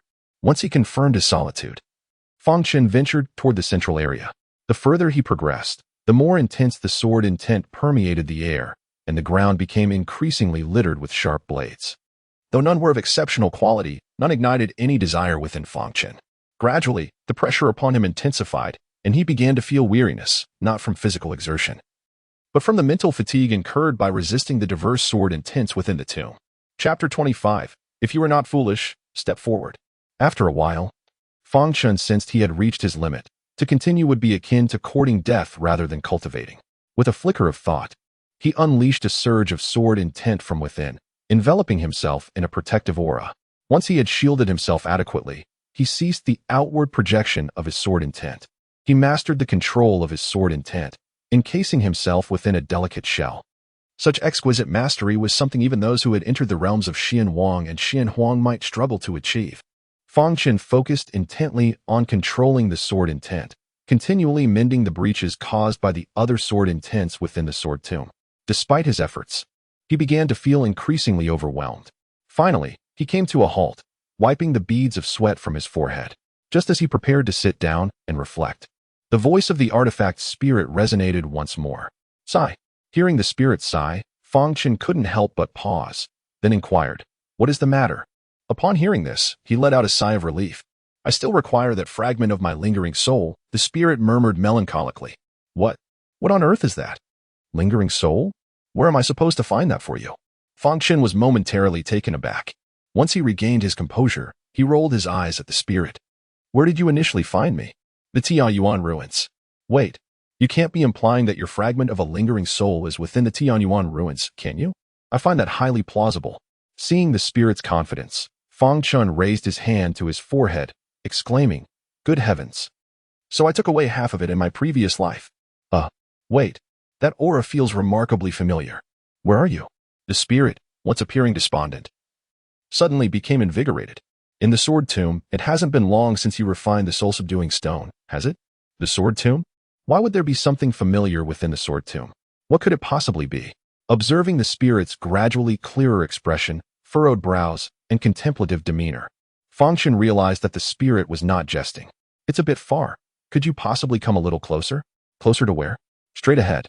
Witnessing the stern and earnest expression of the artifact spirit, Fang Chen had no choice but to brace himself and once again envelop himself in sword intent as he continued to advance. "Who taught you this?" "What?" Fang Chen was taken aback, glancing at the artifact spirit before raising an eyebrow and responding, "Oh, you mean my external sword intent? I figured it out on my own." "Impressive, right?" "Fool." The artifact spirit bellowed. "Do you not understand that the best defense is a good offense? Wasting such immense energy on defense. I've lived for thousands of years and have never encountered someone so foolish." Fang Chen was instantly infuriated, shouting, Come, you try it if you're so clever." "Humph." The artifact spirit snorted dismissively. "Relax your consciousness and pay attention." "Humph." Fang Chen scoffed. "You merely speak without understanding the burden." Subsequently, feeling the artifact spirit infiltrate his consciousness, he offered no resistance and allowed it to assume partial control of his body. In the next moment, Fang Chen, who had previously worn a disdainful expression, found his mouth agape in astonishment. Chapter 26. Could it be that you are a remnant? For instance, in his previous battles, Fang Chen unleashed his sword intent in full force, creating a grand spectacle. Yet now, he would utilize only as much as necessary to achieve his desired outcome, sparing not a single ounce of energy. Of course, to fully master this precision, Fang Chen had a long journey ahead, as such meticulous control and anticipation required an extensive accumulation of time and experience. As time passed, Fang Chen's mastery over the sword intent significantly improved. However, the closer he approached the central area, the heavier the oppressive force became, necessitating the confrontation of an increasing number of sword intents, rendering his progress increasingly arduous. Just as Fang Chen felt he was nearing his limits once more, the voice of the spirit of the artifact echoed again. "Stop. What on earth is this? Why does it feel so familiar?" Observing the spirit deep in contemplation, Fang Chen opened his mouth but ultimately chose to remain silent, patiently waiting nearby. In the sword tomb, apart from the sword intent, only swords remained. The Chaos Heavenly Book was an ancient treasure. What could possibly evoke such familiarity? Noticing the spirit's struggle to deduce the reason, Fang Chen tentatively inquired, As a treasure from the ancient times, what could possibly exist in this sword tomb that you recognize? Is there a mistake? Impossible. This sensation is profoundly intimate, as if it were a part of my very being. The spirit furrowed its brow, speaking with remarkable certainty. A part of your being? Fang Chen scrutinized the chaos heavenly book within his dantian, murmuring, could it be that you are a fragmented text? Fragmented text? You are the one who is fragmented. The spirit, caught off guard by Fang Chen's retort, abruptly halted, muttering to itself before suddenly exclaiming, I remember now. What? Curiosity piqued, Fang Chen quickly asked. Haha, move forward. Quickly. Haha. Witnessing the spirit's seemingly frenzied demeanor, Fang Chen raised a hand to his forehead, letting out a resigned sigh as he steeled himself to continue onward. The instrument's spirit oscillated between hearty laughter and murmured soliloquies, while simultaneously urging Fang Chen to hasten. Akin to a lifelong bachelor suddenly beset with the urgency of marrying a bride. What are you waiting for? Hurry up. Completely ensnared in its own world. The spirit abruptly realized that Fang Chen had come to a standstill, the familiar aura drawing ever closer. The spirit exhibited a flicker of exasperation. I can't hold on any longer. Fang Chen, drenched in perspiration, gritted his teeth and spoke in a low tone. At that moment, the spirit recognized that Fang Chen's mental energy had been completely depleted. Recalling that Fang Chen had only reached the pinnacle of the first level of sword intent without any respite since his arrival, the spirit felt a twinge of guilt. I should have prioritized enhancing your sword intent. It was my oversight. What now? Fang Chen forced himself to maintain composure. The oppressive sword intent here is so potent that not only is comprehension impossible, but I can't even afford to neglect my defense for a moment. Leave it to me. You? Relax your consciousness. In the next instant, the utterly fatigued Fang Chen felt a surge of vitality. The instrument's spirit channeled its sword intent, bellowing with vigor. As the intent soared skyward, coalescing above, a purple aura gradually approached, and a phantom began to solidify, manifesting in the form of a sword. A series of ancient and cryptic characters illuminated in succession, as two erratic, enigmatic patterns unfurled from the hilt and extended toward the tip of the blade. Is this the sword soul? At the center of the open space, a circular prominence stood, upon which rested an ancient sword enveloped in purple mist. After all this time, I can scarcely believe I see you again. The weapon spirit gazed at the ancient sword, its voice trembling as it spoke. We have been separated for tens of thousands of years. Are you well? Was the weapon spirit conversing with the ancient sword? Although a sense of astonishment surged within Fang Chen, he understood that this was not the moment for inquiries. Regaining control over his body, Fang Chen suddenly realized that there was no oppressive force or sword intent in this open space.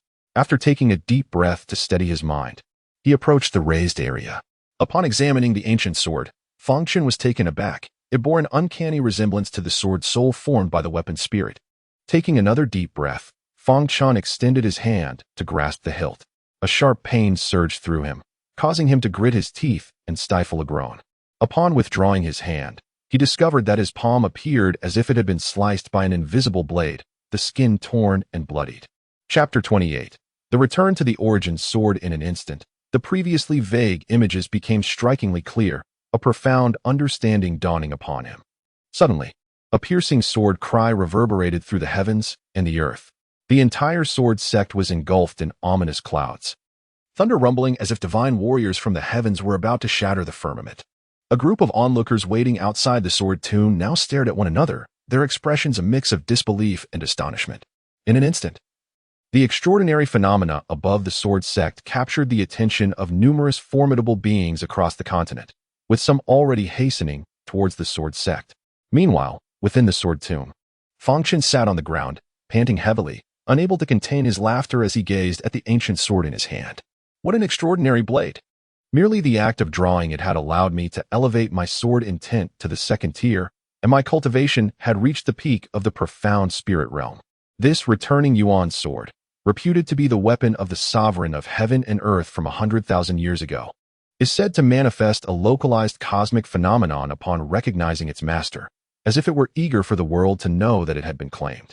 Observing the instrument's spirit's silence, Fang Chen mused, at this moment, it seems this returning Yuan sword has indeed acknowledged me as its master. If it had not, I would not have been able to draw it. Noticing Fang Chen's furrowed brow, the instrument's spirit let out a soft sigh. Indeed, it was as he presumed. Fang Chen's mind was clouded with worry, his expression betraying his concern. When it comes to ancient treasures, the returning Yuan sword is even more esteemed than the Chaos Heavenly Book. In my previous life, I reached the realm of Celestial Sovereign, yet could not safeguard the Chaos Heavenly Book. In this life, regarding the returning Yuan sword, it is widely acknowledged that the returning Yuan sword ranks above the Chaos Heavenly Book, but do you know why? For thousands of years, some have obtained the Chaos Heavenly Book, yet none have succeeded in claiming the returning Yuan sword as their own. The tone of the instrument spirit was unsettlingly calm. Indeed. Why is that? Before my time, there were several masters of the Chaos Heavenly Book, yet the returning Yuan sword has never been known to have a master. Chapter 29. Exiting the sword tomb, it was an extraordinarily intimate feeling, as if it were a part of my very being. Suddenly reminded of the words spoken by the vessel spirit, a thunderous realization struck Fang Chen's mind. Are you implying that? Even though he had already surmised the truth, Fang Chen still found it difficult to accept. Indeed, the chaotic heavenly book and the Guiyuan sword were originally one entity, known as the chaotic Guiyuan sword, which belonged to the sovereign of heaven and earth 100,000 years ago. For reasons unknown, it had been split into two parts.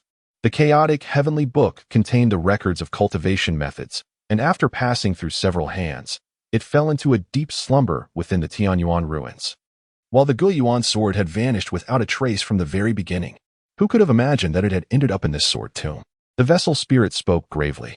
If the rumors are true, those who have heard the legends of the Guiyuan sword are likely already making their way to the sword sect. In my previous life, I could barely step into the celestial sovereign realm to save the beloved Wei Lan, who perished because of me. I fell victim to treachery and met my demise. In this life, if I cannot attain absolute strength, how can I protect myself? How can I safeguard the one who holds my deepest affections, Wei Lan? With this thought, Fang Chen rose to his feet, his eyes gleaming with determination. Even if the whole world stands against me, so be it. With a melodic chime, as if influenced by Fang Chen's resolve, the Guiyuan sword emitted a light, cheerful sound. You claim that you and the Guiyuan sword were once one. How can we now facilitate your fusion? Contemplating the vessel spirit's earlier words, Fang Chen inquired with curiosity. I do not know. My current spiritual essence has only partially restored to 80%, and many crucial memories remain elusive. The vessel spirit shook its head, speaking with resignation. It seems that the Tianyuan ruins are our destination. Having spoken, Fang Chen took out the jade pendant that Zhang Chunyang had entrusted to him before entering. Noticing that the hourglass was nearly up, he promptly seated himself to meditate. This excursion, it seemed, would not herald tranquility in the future. Before long, as he sensed his state had returned to its peak, he crushed the jade pendant, and a powerful wave of repulsion propelled him outward. Junior brother, you have emerged. Upon regaining consciousness, Fang Chen beheld Yun Qianqian and her companions awaiting him outside the sword tomb. Indeed, he replied, only to notice that, aside from the sect leader Zhang Chunyang and Yun Qianqian, the others were fixated on the Guiyuan sword in his grasp. A cold snort escaped his heart as he observed the glimmer of greed in the eyes of his second master Wu Qingfeng and the others, prompting him to silently lament the swiftness of their desires. Fang Chen, from whence did you acquire that sword? Wu Qingfeng inquired. It was obtained by the disciple within the sword tomb, Fang Chen replied with indifference. This sword is the treasured heirloom of our sect. Your possession of it sufficiently attests to your talent in the way of the sword, and our sect shall henceforth nurture your potential. However, given your current cultivation, you are yet unfit to wield this sword. Allow your second master to safeguard it for you, Wu Qingfeng stated, extending his hand. Humph. Safeguard it? Do you take me for a mere child of 3? Though a tempest of frustration roared within him, Fang Chen maintained a composed exterior.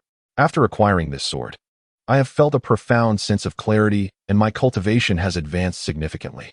Thus, it would be more prudent for me to keep it in my care.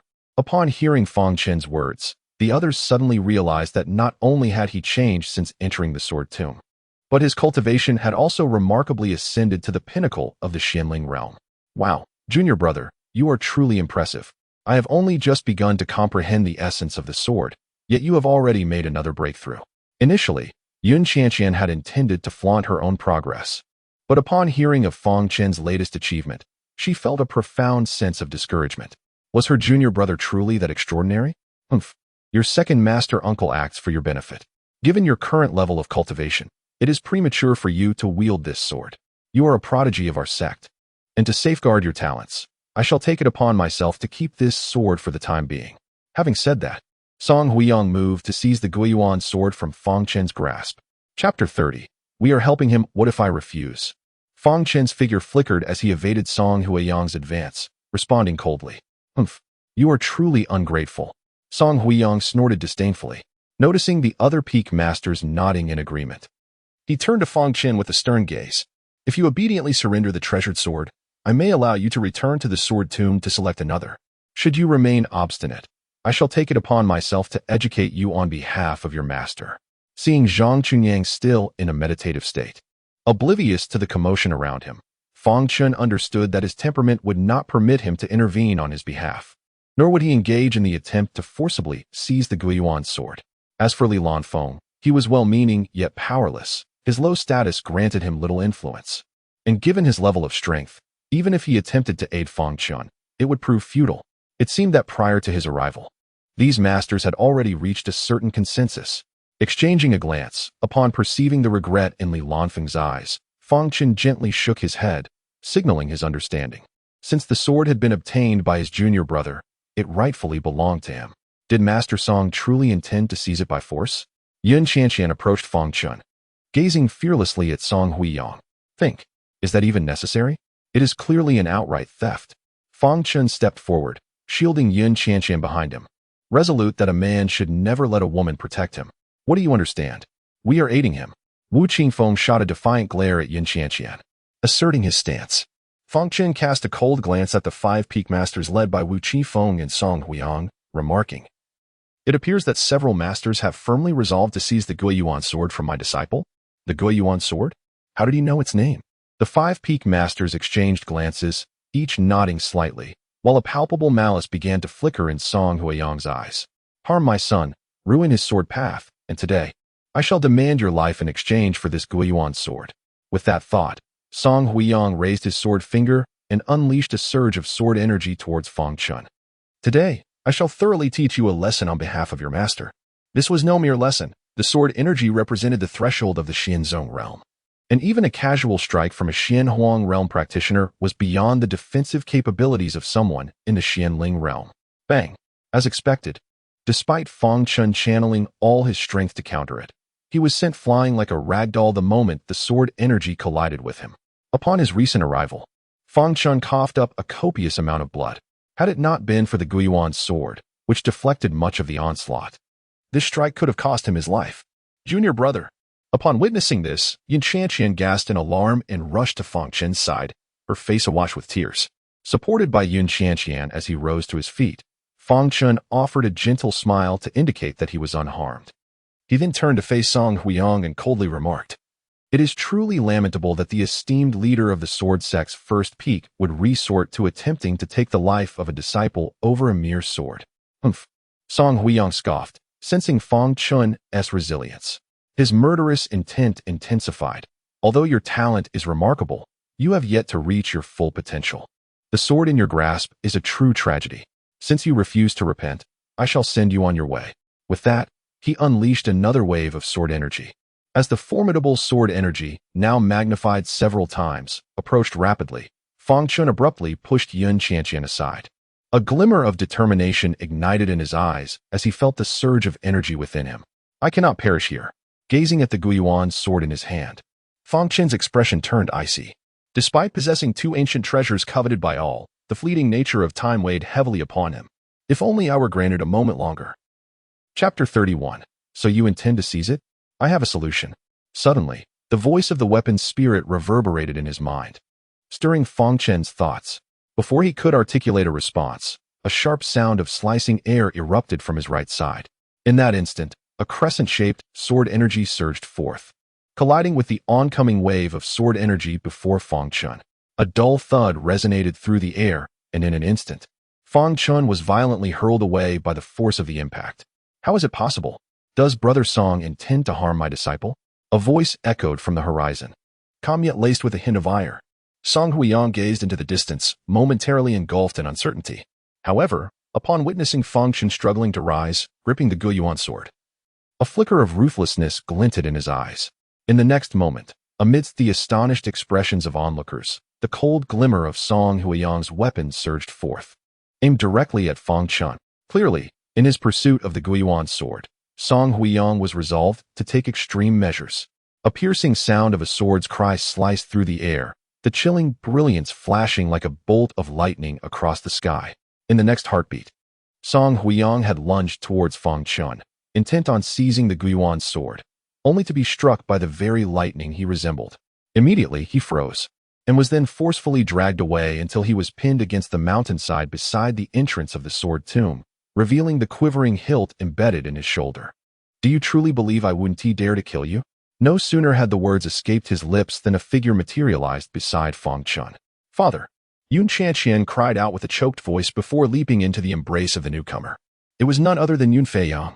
Observing Fang Chen, who seemed poised to speak, Yun Feiyang hastily crouched down and, without hesitation, placed a pill into Fang Chen's mouth, urging him, "Do not speak. Focus on healing."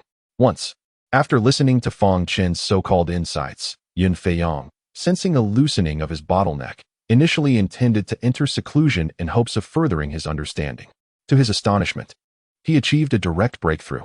Following the emergence of a natural phenomenon, Yun Feiyang quickly realized that something was amiss and hurried over, only to confront such a situation. Ahem. Wu Qingfeng cleared his throat a couple of times. Noticing Yun Feiyang turning his gaze towards him, he solemnly inquired, "Junior brother Yun, do you comprehend why we find ourselves in this predicament? Why it has come to this? Do you still believe it should be this way?" Observing Wu Qingfeng still seeking justification, Yun Feiyang could not contain his fury. "Your disciple, Fang Chen, has brought forth the Guiyuan sword from the sword tomb." Wu Qingfeng hesitated for a moment before continuing, "The Guiyuan sword is of immense significance, hence you intend to seize it. Is that correct?" Yun Feiyang could easily discern Wu Qingfeng's insinuation. What he had obtained rightfully belonged to him. "Stop using the significance of the matter as a pretext. As long as I am present, no one shall take the Guiyuan sword from Fang Chen. Are you not aware that the Guiyuan sword?"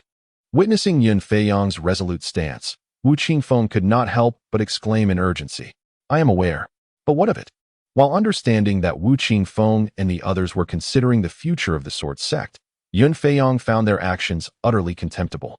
"You," Wu Qingfeng, somewhat exasperated, retorted, "how can you treat this so lightly? Cannot you consider the greater good, the future of the sword sect?" Chapter 32. Truly a foolish perspective. Haha. Yun Feiyang wore a smile laced with sarcasm. "Is the grand scheme you speak of merely the plundering of my sect's disciples' fortunes? Do you truly perceive the future of our sword sect as so bleak?" With a disdainful gaze fixed upon Wu Qingfeng, he let out a cold chuckle and continued, "If that is indeed the case, then let the future of the sword sect be forsaken." Humph. Observing the situation, Yun Feiyang scoffed, raising his sword finger to his chest, a glint of icy resolve flashing in his eyes. In the next moment, he unleashed a strike, sending a crescent-shaped sword energy howling forth, cleaving horizontally before Wu Qingfeng and the other three. Initially, he merely intended to teach a lesson, but your audacity knows no bounds. So do not blame me for my heart's intent. At the instant of the clash between blade and energy, the four were jolted violently, subsequently thrown through the air, a mouthful of fresh blood escaping their lips before they even landed. Bang! The sword energy continued unabated, etching a profoundly deep scar into the mountainside behind them before gradually dissipating. "You!" Wu Qingfeng glared at Yun Feiyang, a tempest of fury swirling within him. He had initially thought Yun Feiyang was merely boasting, daring to unleash a single sword energy against their combined assault, and using just a finger at that. Who could have anticipated? Realizing this, Wu Qingfeng trembled with clenched teeth. "You have actually broken through to the Xian Emperor realm." Gazing at Wu Qingfeng's furious countenance, Yun Feiyang retorted coldly, "Were it not for your loss of the heart of a sword cultivator, how could you remain trapped in the Xian sovereign realm, unable to advance?" Humph. It is not for you to lecture me on such matters. Wu Qingfeng let out a cold snort, then turned to Zhang Chunyang and declared loudly, "Master, the matter of the Guiyuan sword is of utmost importance. As your junior, I find myself lacking in ability. I implore you, for the future of our sword sect, to take charge of this situation." Oh. Upon hearing this, Zhang Chunyang opened his eyes and glanced at Wu Qingfeng before responding calmly. "Then, according to your perspective, how should this situation be managed?" Wu Qingfeng was momentarily taken aback, uncertain of Zhang Chunyang's intent. However, He soon composed himself and replied earnestly, "The Guiyuan sword is an ancient treasure.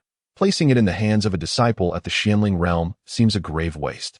In my humble opinion, we should select another prodigy capable of bearing this significant responsibility to wield the Guiyuan sword for the long-term benefit of our sect." Truly a foolish opinion. Yun Feiyong interjected without reservation. The divine sword possesses a spirit. This sword tomb has existed for tens of thousands of years, with countless talents having entered it. Yet it has chosen Fang Chen. Does that not speak volumes? Yun Feiyong fixed his gaze on Wu Qinfeng and bellowed, "Do you, Wu Qinfeng, believe you possess greater authority than this ancient treasure to determine its rightful owner?" You. Wu Qinfeng was taken aback by Yun Feiyong's words, his face alternating between shades of pale and green. Yet, constrained by his strength and dignity, he turned once more to Zhang Chunyang and stated, "Master, the appearance of the Guiyuan sword in the sword tomb must be a great fortune bestowed upon our sword sect by heaven. Therefore, it must rightfully remain in the hands of our sect's disciples." "Ridiculous," Yun Feiyong retorted coldly. "Is Fang Chen not a disciple of our sword sect?" "Humph." Wu Qifeng cast a glance at Fang Chen, who was seated cross-legged, tending to his injuries. Although he was a disciple of our sword sect, he had achieved nothing since joining and possessed no remarkable qualities. What right did he have to wield the Guiyuan sword? Chapter 33. The divine sound of the nine heavens' tone was remarkably calm. It had instilled a sense of reverence. Zhang Chunying maintained a seemingly harmless demeanor, as if the words he had just spoken had not come from his lips. In this grand competition, Fang Chen emerged as the champion, and given his temperament and talent, he was indeed worthy of being the foremost prodigy among the younger generation of the sword sect. The legend of the Guiyuan sword had endured for millennia, and today, it fell into Fang Chen's hands, marking both his fortune and that of the sword sect. Zhang Chunyang regarded Fang Chen with a single glance and gently waved his right hand. It is often said that fortune and misfortune are intertwined, and the ways of heaven are constant. Since the Guiyuan sword had chosen him, it was surely a matter of destiny, and further discourse would be futile. Fang Chen suddenly felt a jolt.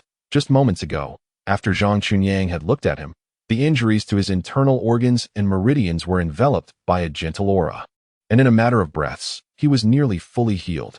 However, just as Wu Qingfeng was reluctant to give up and was about to speak again, Zhang Chunyang cast a faint glance in his direction and asked, "Does junior brother Wu have any insights to share?" Under Zhang Chunyang's indifferent gaze, Wu Qingfeng felt a wave of anxiety wash over him, as if all his secrets had been laid bare. He quickly replied, "No. Let it be as the sect master has said." With a long sigh of relief, Fang Chen felt a sense of calm amidst the belief that the outcome was settled. When suddenly, a haughty laugh broke the silence. "Ha! Are the esteemed masters of the sword sect truly so brazen in their bullying?" The concept of bullying seems utterly incongruous. Just as the crowd remained in a state of confusion, three figures swiftly approached from afar. At the forefront stood an elderly man with flowing white hair, delicately stroking his beard, his eyes brimming with a haughty disdain for the world. "May I inquire what brings you, esteemed elder, to the sword sect?" It was only at this moment that Zhang Chunyuan fully opened his previously half-closed eyes. "There is no need for formalities.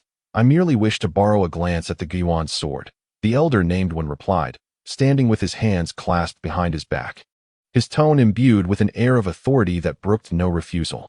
Seeing the frowns on the faces of those present, Zhang Chunyuan chuckled lightly and remarked, "Elder one, you jest. What Guiyuan sword could possibly reside within my sword sect?" "Humph. Just moments ago, a celestial phenomenon manifested above the sword sect. Though I, Wen Qingren, may be advanced in years, my eyesight remains keen." Wen Qingren retorted coldly, "A celestial phenomenon? Are you referring to the dark clouds and lightning that just occurred?" Zhang Chunyuan feigned enlightenment. "Ah, that was merely the result of my disciples breaking through in the sword tomb. It seems I have inadvertently caused you to misunderstand. How regrettable." "Humph. After years of absence, your tongue has certainly grown sharper, Zhang Chunyuan," Wen Qingren scoffed. "Then tell me, what kind of breakthrough could summon the divine sounds of the nine heavens?" "The divine sounds of the nine heavens?" Fang Chen was taken aback. He had been so preoccupied with wielding his sword that he completely overlooked this matter, which now posed a considerable dilemma. Chapter 34. Wen Qingren. According to legend, when the Guiyuan sword emerges, it is accompanied not only by minor celestial phenomena but also by the resounding divine music of the nine heavens echoing throughout the world. Is this infuriating setup designed to ensure my demise is hastened? With this thought, Fang Chen could not help but curse inwardly, noticing that Zhang Chunyang remained silent. When Qingren scanned his surroundings, his attention drawn to Song Huiyang, who sat at the foot of the mountain, glaring with palpable resentment. Following Song Huiyang's furious gaze, he observed a young man seated cross-legged on the ground, a faint bitter smile gracing his lips. What does the esteemed elder intend to do? Zhang Chunyang interjected first. Humph. I find this junior's sword rather impressive and wish to examine it, when Qingren declared, preparing to bypass Zhang Chunyang to retrieve the sword. Such actions may not be appropriate. Elder One. Zhang Chunyang swiftly moved to obstruct when Qingren, for to a sword cultivator, the sword is akin to a second life. How could one cavalierly handle another's fate? Are you then implying that you will impede me? When Qingren retorted coldly, this is my sword sect. Although you are a senior, you cannot act with impunity. Zhang Chunyang showed no signs of yielding. Humph.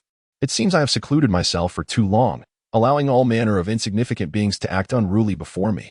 When Qingren exclaimed in fury, I respect you as a senior. Should you depart now, my sword sect will overlook today's events. Zhang Chunyang stood with his hands clasped behind his back, maintaining an air of indifference. Overlook? Based on what authority? You speak wildly. When Qingren angrily flicked his sleeve. With a sharp sound, Zhang Chunyang grasped the air, and a long sword, as dark as ink, materialized in his hand. Instantly, the temperature around him plummeted, and Fang Chen felt as though the blade was poised menacingly at the nape of his neck. A sense of urgency gripped when Qingren's heart as he beheld the pitch-black sword, reminiscent of a ruler, and spoke coldly, You have even drawn the matching sword. Do you intend to engage me in combat? I have already stated that if you retreat now, I shall hold no grudge. Gripping the matching sword, Zhang Chunyang seemed to transform into an entirely different being. Let us see if you possess the capability, he declared, following his words. Flames flickered around when Qingren's hands as his fist surged towards Zhang Chunyang's face with a sound that pierced the air. The flame gloves? When Qingren was, in fact, the Black Flame ancestor? It was only upon seeing the flame gloves that Fang Chen recalled when Qingren's true identity. In the memories of his previous life, when Qingren was a minor perfection of the Xiansheng realm, and with these spiritual weapons, the flame gloves, he had compelled even the most formidable opponents of the Xiansheng realm's major perfection to think twice before confronting him.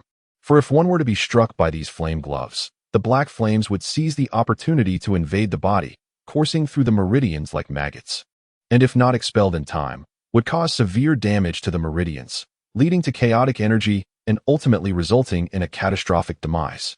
Even if one managed to expel the black flames from their body, the excruciating pain akin to being sliced by 1,000 blades would be unbearable for an ordinary person. Even in survival, one would emerge gravely wounded.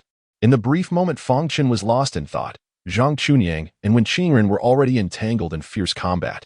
Fearing the repercussions of the battle between the formidable Xiansheng realm experts, Yun Feiyang had already taken Fang Chen and Yun Chanqian to the cliffside adjacent to the sword tomb at the onset of the conflict. To withstand several blows from an old man like me, possessing cultivation at the late stage of the Xiansheng realm, you have ample reason to take pride. When Qingren declared, having repelled Zhang Chunyang with a single punch. Yet, I have come solely for the Guiyuan sword. With that, he waved his left hand, and the two individuals who had accompanied him surged directly towards Fang Chen's location. Chapter 35. Wu Wei Erji. It was only then that the elders of the sword sect comprehended that their sect leader had indeed ascended to the Xiansheng realm, and at the late stage, no less. Seeing the elders' astonished expressions, utterly devoid of intent to protect Fang Chen, Zhang Chunyang felt a chill sweep across his face. Just as he was about to intervene and thwart the two, he was ensnared by Wen Qingren, who had arrived shortly thereafter. What? Do you dare disregard even me?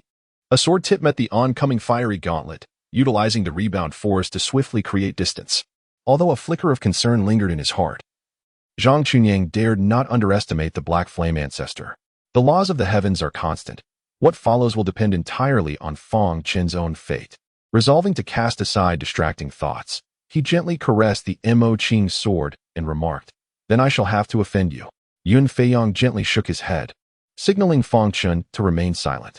Once he confirmed that Fang Chen's injuries were indeed trivial, he let out a long sigh of relief and said, Were it not for the sect leader's timely assistance, your recovery would not have been so swift.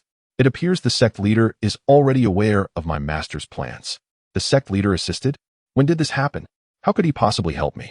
Fang Chen was taken aback. Had these words been uttered by another, he would have undoubtedly leapt to his feet, unleashing a torrent of invective. The leaders of the sword sect have always espoused the principle of governing through non-action, harmonizing with the will of heaven, and navigating the unpredictable world with a steady heart. With a soft sigh, Yun Feiyong gazed at Fang Chen and remarked, "Perhaps you do not yet comprehend, but you must realize that had it not been for the sect master sacrificing his own cultivation to aid you, your injuries, though they might have healed, would likely have left lingering ailments." No wonder there was an inexplicable sensation within him. It was the sect master. The more Fang Chen pondered, the more astonished he became. The seemingly indifferent sect master, who appeared utterly dispassionate and unconcerned with worldly matters, had actually risked his own cultivation to heal him in a time of crisis. Yet, what astonished Fang Chen even more was Yun Feiyong's reference to governing through non-action. "Hand over the Guiyuan sword, and you and your companions shall be spared." Such a presumption of superiority, as if he were above all beings, caused both Fang Chen and Yun Feiyong to furrow their brows in unison. "Who do you think you are to covet the Guiyuan sword?" Just as Fang Chen was about to respond, Yun Feiyong rose to his feet, his tone frigid. "You seek your own demise, since you are so obstinate. Do not blame us for being ungracious." As soon as the words left his mouth, the speaker raised a hand, summoning a formidable palm print above Yun Feiyong and his companions. With a swift motion, the palm print descended, drawing his sword with a metallic ring.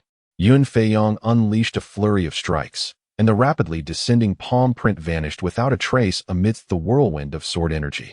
He then turned to face his adversaries, disdain evident in his voice as he declared, "Come at me together." Observing the scene, the two exchanged a glance and nodded gently, demonstrating an extraordinary synergy as they lunged towards Yun Feiyong from opposite sides. Fang Chen, take note.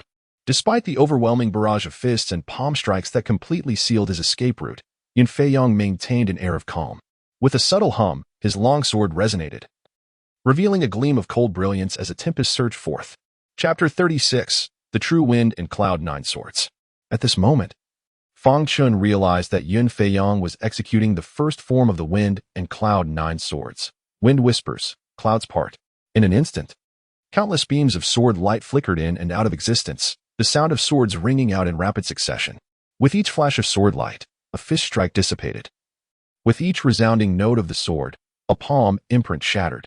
Before the onslaught of fists and palms could reach Yun Feiyong, they were mercilessly obliterated by the myriad sword lights. As the two opponents had yet to adjust their tactics, Yun Feiyong unleashed another strike. The second form, clouds disperse. Wind stays. A sharp sword materialized from thin air, multiplying from 1 to 2, then from 2 to 4, escalating in number until a multitude of glimmering swords entirely encircled the two assailants. Only then did they manage to alter their approach, launching a combined fist and palm strike that sliced through the air towards Yun Feiyong. In that fleeting moment, countless swords swiftly converged, surrounding the duo in a web of interlaced blades, spinning and closing in as if to subject them to a gruesome fate.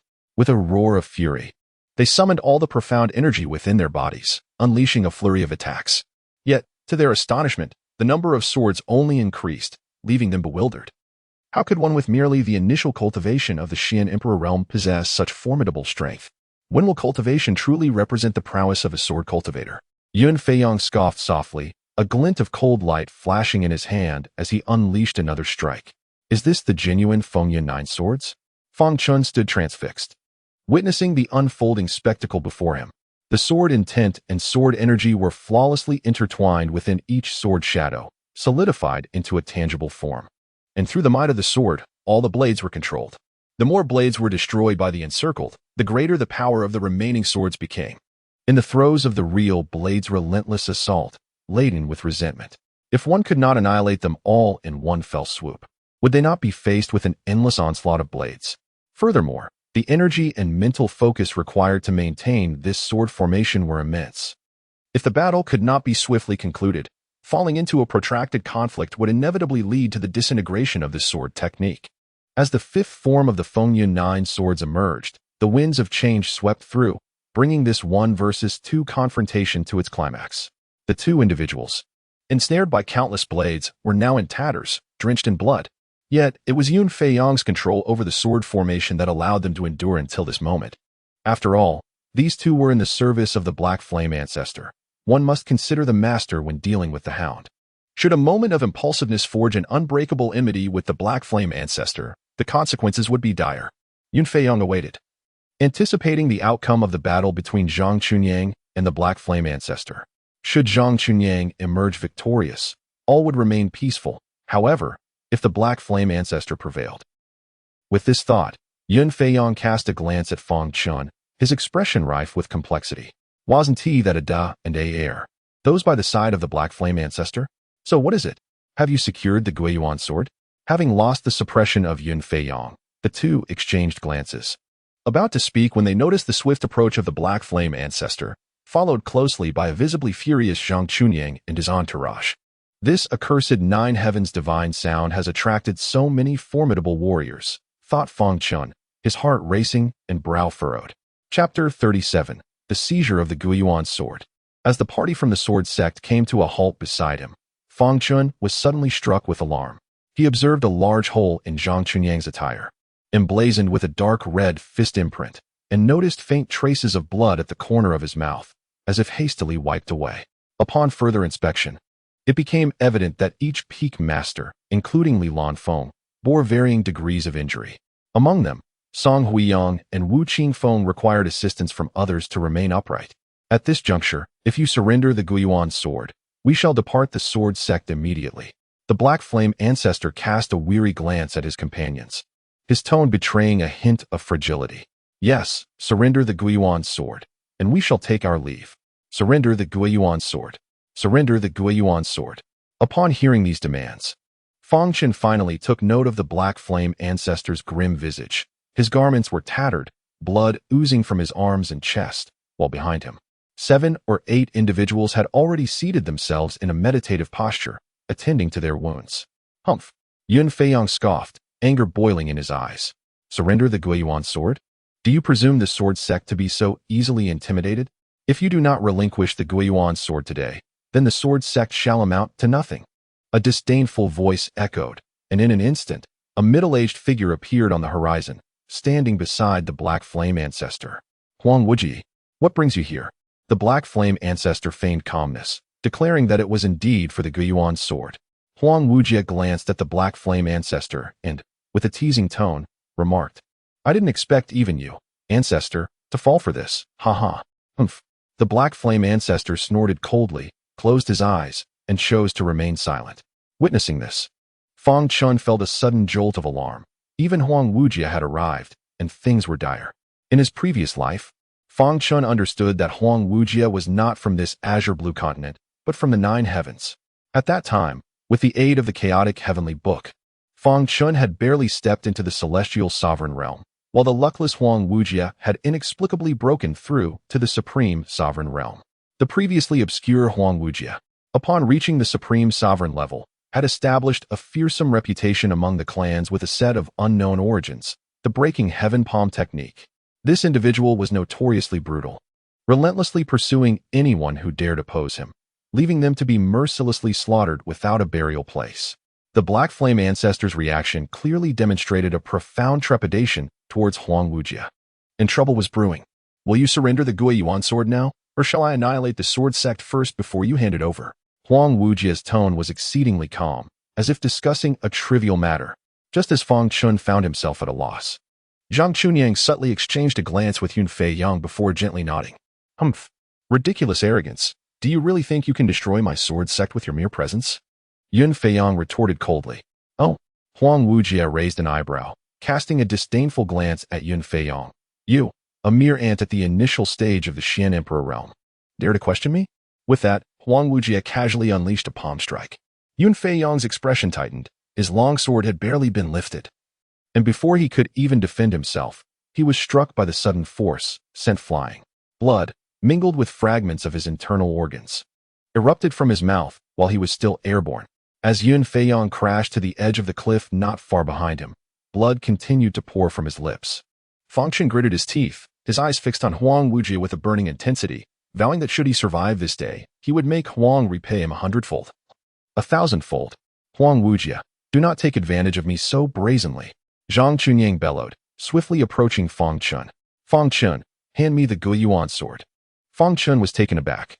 For a true sword cultivator, the bond with their sword determined the power they could wield. Why would the sect leader forsake the Maching sword to request his Guiyuan sword? Attack the sect leader.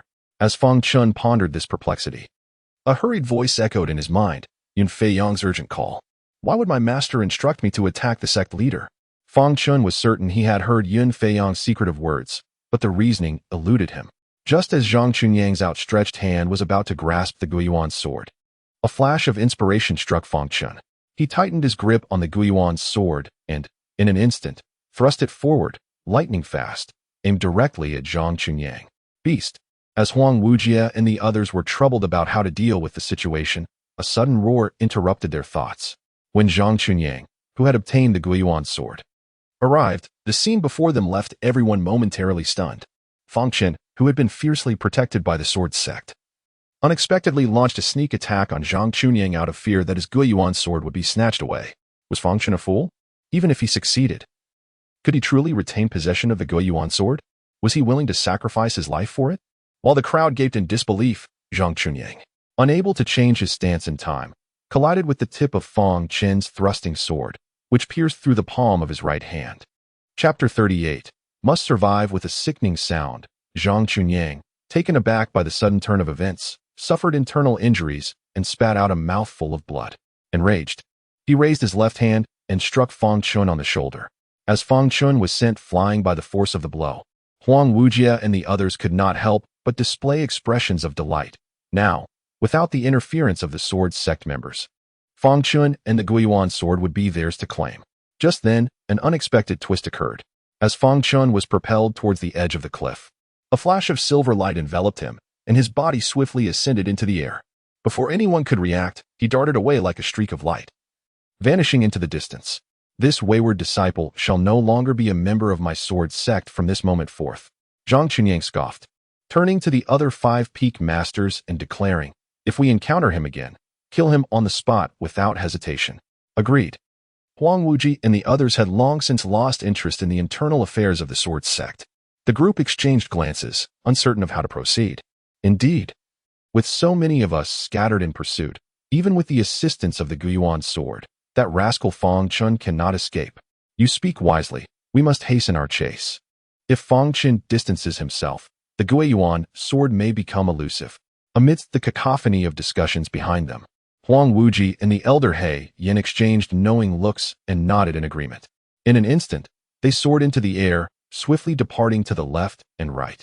Observing that 2 formidable Xiansheng realm experts had taken flight, those quick on the uptake promptly unleashed their own formidable skills and followed suit. The acquisition of the Guiyuan sword is not solely determined by one's cultivation level. Did you not notice that those 2 Xiansheng realm experts arrived so early, yet failed to seize it? Moreover, with Fang Chen's comparatively low strength, if I were to encounter him, with this thought in mind, the remaining individuals, still hesitating, saw that those who had pursued earlier had vanished without a trace. Frustrated, they stamped their feet and hurriedly joined the chase. By the time those seeking the Guiyuan sword had thoroughly pursued Fang Chen, Yin Feiyang, clutching his chest, struggled to rise to his feet. He approached Zhang Chunyang and softly said, "Thank you, senior brother." Hearing this, Zhang Chunyang gazed at the 7 peaks of the sword sect. Bathed in the afterglow of the setting sun, a gentle smile gradually gracing his face. We have done all that we could. What transpires next depends on Fang Chen's destiny. As Zhang Chunyang glanced at Yun Feiyang, he continued, moreover, according to my junior brother Yin, up until 10 days prior to this grand competition, Fang Chen was still at the Xianshi realm. What? Impossible! The crowd exclaimed in unison. Even the most extraordinary genius could not possibly ascend from the Xianshi realm to the Xianling realm in a mere 10 days, let alone comprehend the essence of sword intent. There is nothing impossible. Yun Feiyang gently shook his head. In fact, to be precise, Fang Chen transcended from the Xianshi realm to the Xianling realm in less than 3 days. Before the crowd could recover from their astonishment, Yun Feiyang continued. I witnessed him attain sudden enlightenment, and he even grasped the rudiments of sword intent. Thus, I propose to teach him the Fengyun 9 swords under the pretext of assisting him in elevating his understanding of sword intent to the 1st tier. However, to my surprise at this point, a bittersweet smile appeared on Yun Feiyang's lips. To my astonishment, He merely glanced at it once and completely mastered the Feng 9 swords, which had taken me 3 months to comprehend. And he also elevated his understanding of sword intent to the first tier, observing the bittersweet smile on her father's face. Yun Xianxian could not help but reflect on the myriad experiences she had shared with Fang Chen over the past 4 years. Her little junior brother truly epitomized the phrase "silence speaks volumes." Alas, due to the Guiyuan sword really? Song Huiyang and Wu Qingfeng recovered from their shock. Speaking in unison, seeing Yun Feiyong nod silently, Zhang Qinyang continued, "Just now, you were all preoccupied with the Guiyuan sword. And perhaps you did not notice that Fang Chen is merely a step away from the Xianzong realm. It can be said that he could break through at any moment if he so desired. Moreover, during the treatment of his injuries, I discovered that his sword intent has already advanced to the 2nd tier. Fang Chen is by no means an ungrateful wretch. The significance of the Guiyuan sword is immense, and I trust that he will comprehend all that you have done," Yun Feiyong asserted with conviction. "That is reassuring," responded Song Huiyang and the others, who, well aware of Yun Feiyong's character, felt a sense of relief wash over them. "Now, you must be fully aware of this matter and remember to maintain absolute confidentiality, for it pertains to the future of our sword sect. Each of you must keep your lips sealed." Chapter 39. The teleportation rune. At this moment, Fang Chen, whom everyone was concerned about, was soaring through the air with the Guiyuan sword in hand, darting east and then north. Initially, Fang Chen believed that the surge of power emanating from the Guiyuan sword was a protective instinct. However, as time passed, he realized that this was not the case. Feeling the intense heat on his back, Fang Chen was engulfed in confusion. What on earth is this thing? It suddenly took off without warning. But why does it continuously siphon off the profound energy from within me? Furthermore, it does not drain it all at once. Aside from the initial few moments when it drew a significant amount urgently, the subsequent extraction has been slow and steady, as if allowing Fang Chen the time to recuperate. What on earth am I being treated as?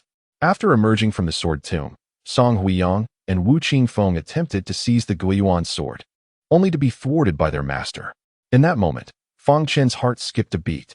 It dawned on him that his master had placed this object upon him during that fateful pat, although he had felt a strange sensation at the time. He regrettably had not paid it any heed. Subsequently, the sect leader had sacrificed a portion of his own cultivation to heal Fang Chen's injuries.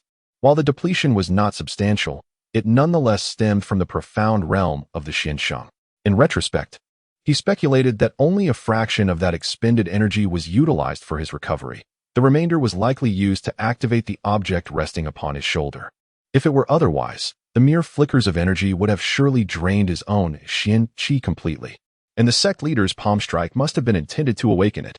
Upon this realization, Fang Chen was struck by the remarkable acting prowess of both his master and the sect leader. Had it not been for his master's prior mention of a plan, he might have been completely deceived. In their efforts to safeguard him, his master and the sect leader had gone to such extraordinary lengths. Clenching his fists, Fang Chen felt his eyes moisten with emotion. What merit did he possess to deserve such devotion? Is that a teleportation talisman? The artifact spirit mused aloud, and upon sensing Fang Chen's emotional turmoil, could not help but mock him, a grown man weeping and wailing. How utterly embarrassing. What is that? It inquired, gesturing to the object upon Fang Chen's shoulder. How did you come to possess such a thing? It is not mine. It belongs to my master.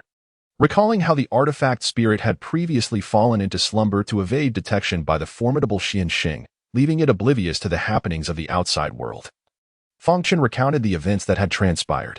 The nature of humanity. However, I must commend the character of your master and the sect leader. Suddenly, it seemed as though the spirit of the artifact had recalled something important, as it hastily inquired, "So, you are still in a state of being pursued?"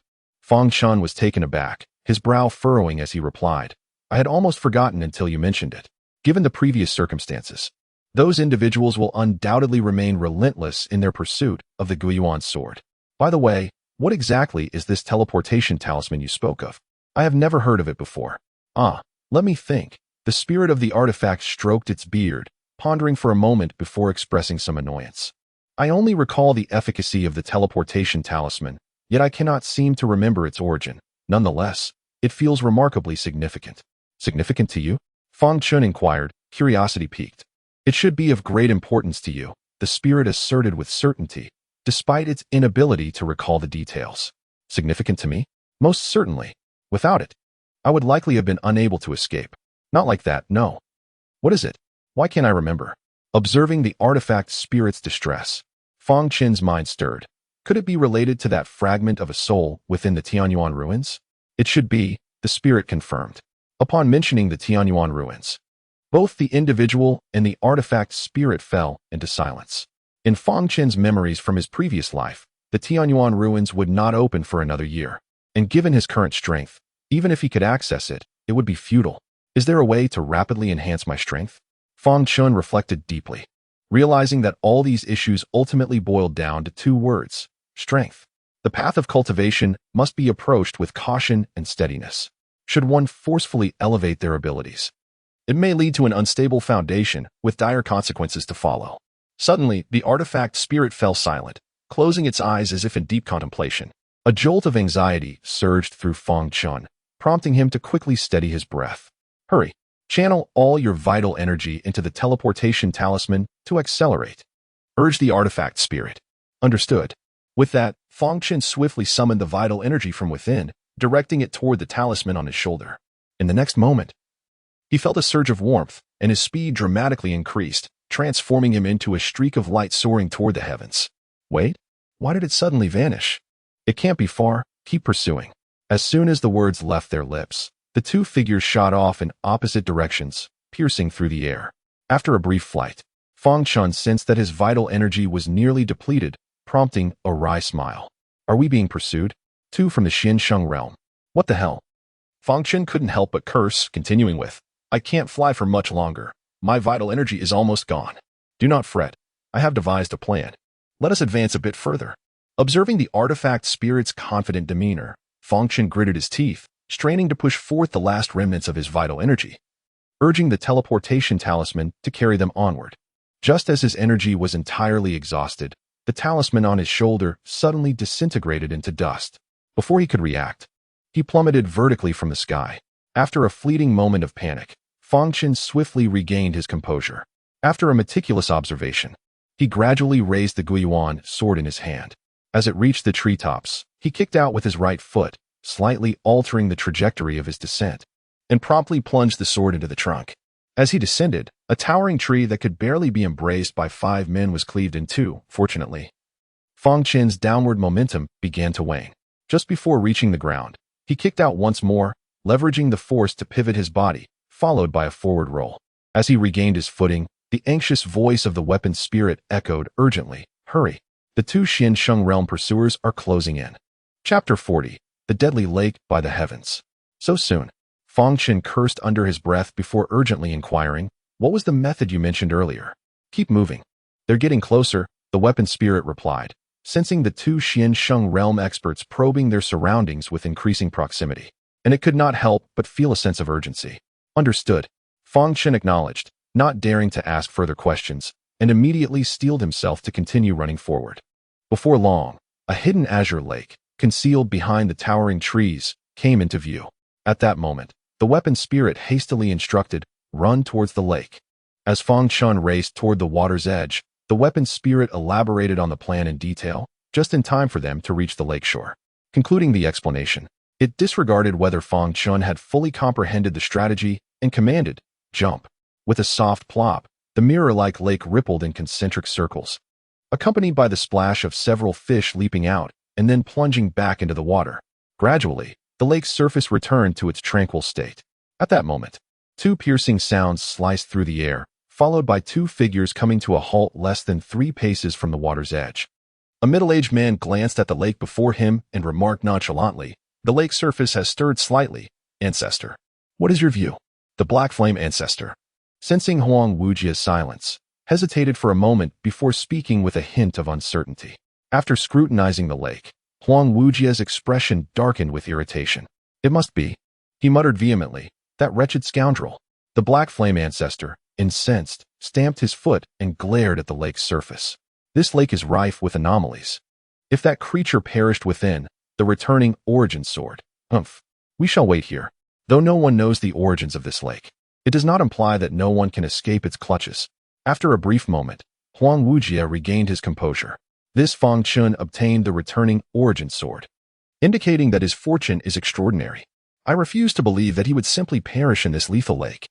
Indeed, the black flame ancestor replied expressionlessly, though inwardly he scoffed. Humph.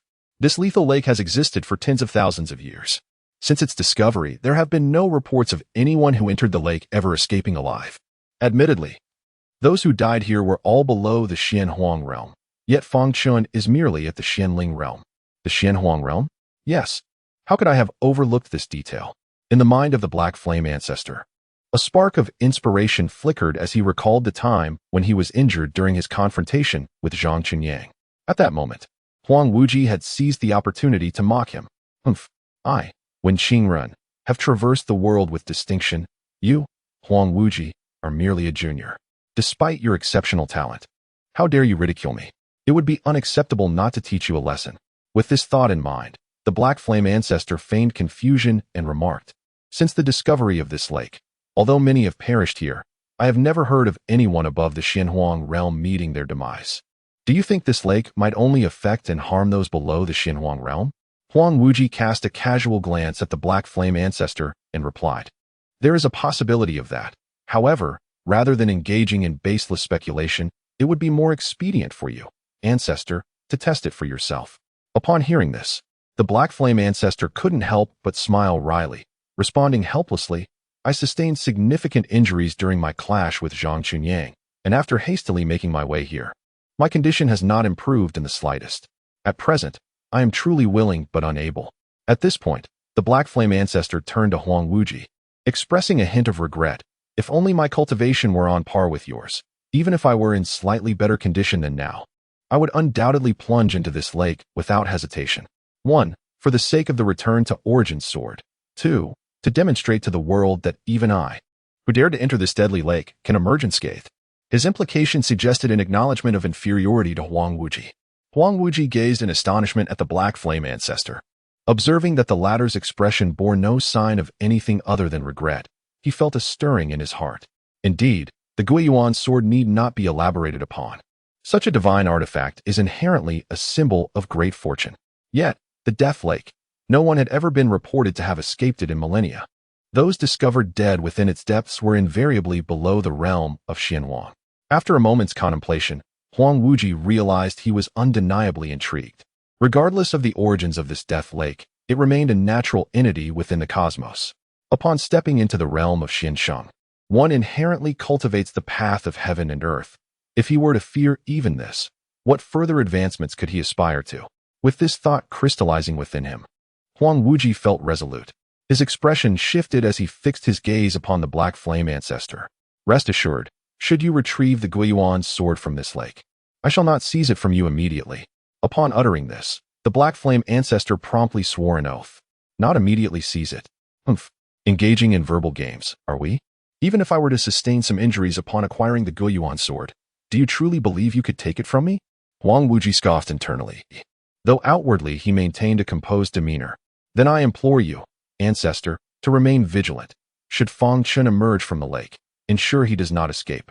Rest assured, despite my injuries, he shall not evade my grasp. After casting a penetrating glance at the black flame ancestor, Huang Wuji suddenly exerted force beneath his feet and leaped directly toward the fabled Death Lake. Humph. If you manage to bring forth the Guiyuan sword, I shall refrain from immediate action, but thereafter, humph. As he watched the figure of Huang Wuji vanish before the deadly lake, the face of the ancient black flame was inevitably adorned with a cold smile. He then settled down cross-legged, commencing his meditative recuperation. Meanwhile, Fang Chen gazed at the lake's surface without much thought, for the spirit of the artifact had never led him astray. However, the moment he plunged his head into the water, he instantly penetrated the surface, crashing down onto the ground with a resounding thud. To his astonishment, it seemed that the lake was merely a thin veneer of water. For a moment, Fang Chen struggled to comprehend this revelation, as the fall left him feeling as though his entire body might shatter. Gritting his teeth, he fought to rise, only to find above him the crystalline expanse of the lake's surface, through which he could faintly discern the azure sky and the lush greenery surrounding him. With his mouth agape, Fang Chen surveyed his surroundings and was astounded to discover that beneath the lake's surface lay a room. The spacious chamber contained little more than a table and a chair, alongside a large bed nestled in the corner. Upon closer inspection, He was jolted by the sight of a figure lying upon the bed. The person, devoid of any clothing, appeared akin to a 4- or 5-year-old child. It was entirely transparent, emanating a faint blue glow. As he scrutinized further, he realized that this ethereal luminescence was, in fact, a flickering manifestation of lightning. Suddenly, a wave of agitation surged within his dantian. Fang Chen focused his mind and discovered that the spirit of the artifact was trembling slightly. Its face alight with a fervent excitement as it muttered, "Indeed, it is him." Chapter 41. Lei Hua. In an instant, beads of sweat dotted Fang Chen's forehead, and his entire body seemed to convulse violently, as if he were caught in a painful spasm. Fang Chen gritted his teeth, the veins in his neck bulging as if they might burst at any moment. Blood oozed from his tightly clenched fists, yet he remained resolute, enduring the excruciating agony that felt akin to being sliced 1,000 times. Yin and Yang create, chaos knows no bounds, heaven and earth form a realm. And in tumultuous times, prosperity shall reign. The spirit articulated each word with measured precision, its momentum rising continually. The ethereal energy that had almost overwhelmed Fang Chen now seemed to meld with the spirit's words, dissipating with each utterance. If one does not awaken now, then when shall it be? As the spirit concluded its final proclamation, Fang Chen felt the last vestiges of his internal energy being swiftly drained. A wave of profound fatigue washed over him, and he collapsed onto the ground, wiping the beads of sweat from his brow. Breathing heavily, he cast an eager glance at the bed, a surge of anticipation welling in his heart. What, indeed, is this transparent being? Under Fang Chen's expectant gaze, the transparent figure on the bed slowly sat up, resembling a child just awakened from slumber. Rubbing its bewildered eyes, it fixed a long, blank stare upon Fang Chen and, in a daze, asked, "Who are you?" A sudden jolt coursed through Fang Chen's heart as he stared in bewilderment at the translucent child on the bed. Goodness! Such a formidable presence awakened this entity. Recalling the torment he had just endured, Fang Chen couldn't help but exclaim in anger, "Who are you?" The ethereal child, seemingly incensed, rose to its feet and pointed at Fang Chen, in a high-pitched voice demanding, "You don't know who I am? Why did you wake me up? Are you out of your mind?" Listening to that voice, Fang Chen couldn't help but be taken aback. Could it truly be a child? He soon chuckled lightly. "Though I may not know your identity, I do believe that a child who is not disciplined will become a miscreant. Today, I shall take it upon myself to educate you on behalf of your parents." With that, Fang Chen approached the edge of the bed, grinning mischievously as he added, "I assure you, this is for your own good. What are you going to do?" The translucent child quivered in fear, retreating until it collided with the corner of the bed, staring up at Fang Chen with wide, terrified eyes. Noticing the child's trembling, Fang Chen's smirk widened. "What do you think I will do?" As Fang Chen drew nearer, a glimmer of mischief suddenly flashed in the child's eyes. With a quick motion, a small hand shot out from behind its back, poised to point at Fang Chen. Just then, a low voice rang out, "Stop!" Lei Hua, caught off guard. The child known as Lei Hua paused, then, placing its hands on its hips, erupted in fury, "I demand to know who woke me." "So it's you, old geezer. Try calling me Lei Hua again. I dare you." "Lei Hua, Lei Hua, Lei Hua." The voice of the spirit once again resonated, teasingly continuing, "You see, I have not only called out but have done so thrice. Lei Hua, what can you do about it?" Fang Chen was taken aback. This spirit was truly. Before he could formulate a description, he witnessed Lei Hua extend a small hand and grasp the air, causing the surrounding environment to blur instantaneously. In the blink of an eye, as clarity returned, Fang Chen was jolted with shock. "Where was this? You old rascal. I refrain from striking you out of respect for the elderly and love for the young, but if I do not do so today, I fear you might forget who you are." Upon hearing this, Fang Chen was startled again, for he saw the spirit, Lei Hua, and himself positioned in a triangular formation. After Lei Hua finished speaking, she reached out again, and a long sword materialized from thin air. It was the Guiyuan sword. Glancing down, he noticed the Guiyuan sword was still in his possession. What, then, was Lei Hua holding? Before Fang Chen could comprehend the situation, Lei Hua had already caught up with the spirit, and under the tempestuous onslaught of her attacks, the spirit had no chance to retaliate and was soundly beaten by her. Just as Fang Chen's mind went blank, utterly bewildered by the scene before him, the spirit's barely restrained laughter rang out once more. "Ha ha ha. This is too amusing. Lei Hua, are you not tired of this routine yet? Just now? Ha ha ha, that was Lei Hua's illusion.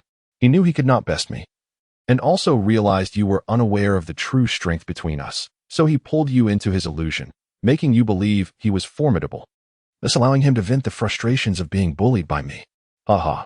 The spirit, struggling to contain its laughter, finally succumbed, unable to hold back any longer. Humph. As a young lad who deeply understands the virtues of respecting the elderly and cherishing the young, how could I possibly stoop to your level, you aged relic? Leiwa crossed her arms defiantly, struggling to justify herself. At that moment, Fang Chen could no longer contain his laughter. It dawned upon him that everything that had transpired was merely a figment of your imagination. Ha ha ha. Utterly remarkable, huh? Humph. You dare to laugh at me. With that, an eerie crimson hue flushed across Leiwa's translucent visage as she pointed a finger at Fang Chen. Her voice cold and resolute. If I do not let you experience some hardship, would that not make you all think me an easy target? Amidst his hearty laughter, Fang Chen found himself inexplicably toppling backward at her gesture, crashing to the ground with a resounding thud, sending dust swirling around him. Chapter 42. The cycle of 9 rebirths. You must understand. The master's heart yearns solely for the transcendent realm beyond, and he would never willingly cease his quest for the unknown.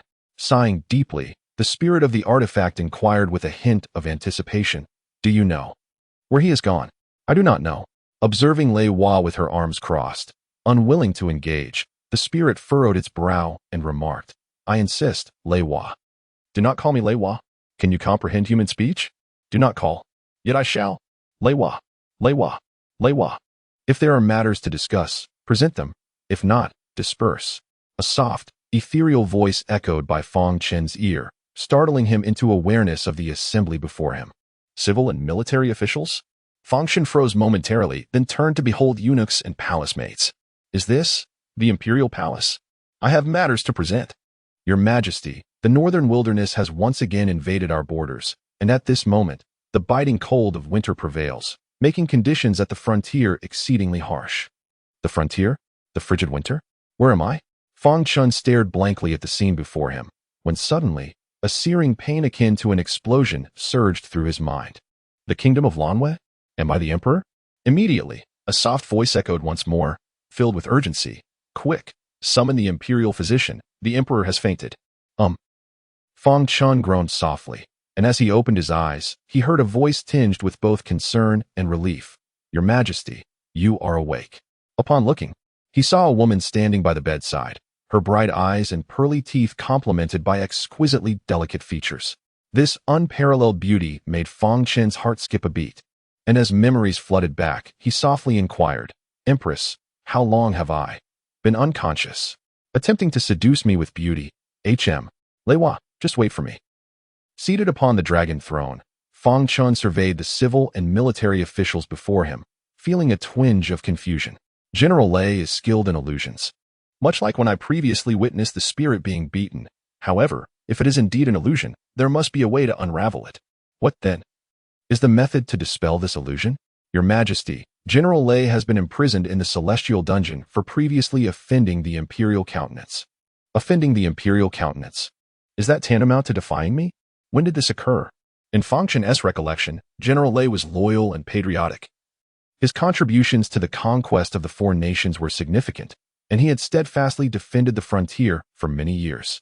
Realizing this, Fang Chen understood that he must have been framed. Bring General Lei to the hall. Summon General Leiwa to the court. Not long after the sound of the proclamation faded, a man clad in prison garb entered the palace. The condemned minister Leiwa knelt before the emperor, exclaiming, "Long live the emperor." The sovereign replied, "Rise, my dear minister."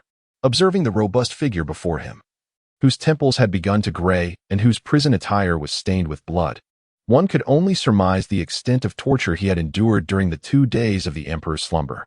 Contemplating this, Fang Chen gently urged, "Lift your head and look upon me." The emperor's words rang true. On the following day, Fang Chen took to the field personally, mobilizing the entire military might of the Lanwei kingdom towards the northern wasteland. After 5 arduous years, the northern wasteland was completely vanquished, marking the onset of a unified Anchang continent. The crown prince ascended to the throne, while Fang Chen retreated to the shadows, embracing the life of a retired sovereign. The Anchang continent flourished, with bountiful harvests and contented citizens. Years later, Fang Chen sat before a pavilion, gazing at the pond filled with lotus flowers. Pondering the nature of reality, what, indeed, is the essence of illusion? A gentle breeze wafted the fragrant scent of the blossoms toward him, and a smile graced Fang Chen's lips. The unification of the Anshan continent spared its people from the ravages of war. Now, as the seasons turned favorably and the nation thrived in peace, he mused. If this is all genuine. As he slowly closed his eyes, he thought to himself, this life has been enough. Suddenly, the news struck him. The emperor has passed away. Sir, his majesty has been awaiting you outside for quite some time. Do you wish to meet him now? As Fang Chen opened his eyes, he beheld a young boy, around 11 or 12 years of age, standing before him. In that moment, a wave of memories surged forth, and he felt his head grow heavy. In the land of Diyuan, gazing upon the autumn mountains, Mr. Xian Su possessed profound knowledge of both celestial phenomena and terrestrial geography. Despite his secluded existence in the depths of the mountains, he remained acutely aware of the affairs of the world. Rubbing his temples gently, Fang Chen spoke softly, "Allow him to enter." Shortly after the young attendant stepped out, a middle-aged man strode in with commanding grace, approaching Fang Chen with respect and declaring, "I apologize for interrupting your meditation, esteemed sir." This man was none other than the emperor of the Wanling Kingdom, Wan Qingzhou. Chapter 43. The Cycle of 9 Lives. Not at all, Fang Chen replied, sitting cross-legged upon a grass mat. After pouring 2 cups of tea, he slid one toward Wan Qingzhou. Your Majesty, having traveled from afar, why not first savor my Yingqi tea? Ignoring the anxious expression on Wan Qingzhou's face, Fang Chen gently interrupted. At that time, I practiced the heartless sword path, unrefined by the tribulations of the mundane world, which led to a deficiency in my mental state, ultimately halting my progress at the initial stage of the celestial sovereign realm, rendering me unable to advance further. Now, since you wish for me to experience a myriad of lives and endure the trials of the worldly realm, I shall comply with your wishes. If I can transcend this vast mire of worldly entanglements, then... A smirk played upon Fang Chen's lips as he realized he remained ensnared within an illusion, though the reality was terrifyingly vivid.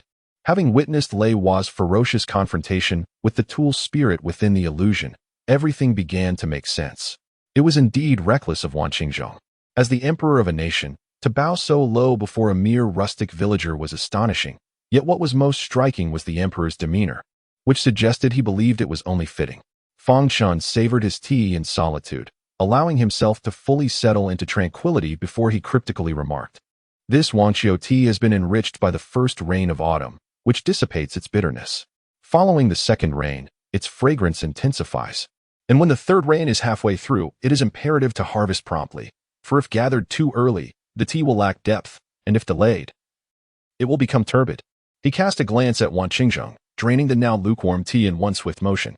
Tea leaves, much like one's approach to life, require precision. Otherwise, even the finest circumstances may turn unfavorable. With a gesture to silence Wan Qingzhou, who appeared poised to speak, Fang Chen continued, "Your Majesty recognizes the challenges posed by external foes, yet fails to see that these adversaries serve as catalysts for growth. Without them, the impetus for striving would vanish. Might I inquire, Your Majesty, why has the Diyuan continent remained divided for millennia?" Wan Qingzhou furrowed his brow, fidgeting with the quilt in his hands. After a prolonged silence, he suddenly brightened, exclaiming, "Thank you for your guidance, esteemed sir. Given that your humble abode lacks proper hospitality, I shall not impose any longer." Acknowledging Wan Qingzhou's newfound understanding, Fang Chen issued a polite dismissal. "Then I shall not detain you any further." As Wan Qingzhou retreated, a young disciple entered and took a seat opposite Fang Chen. Inquiring with curiosity, "I listened for quite some time outside the door, yet I could not grasp the essence of your discussion.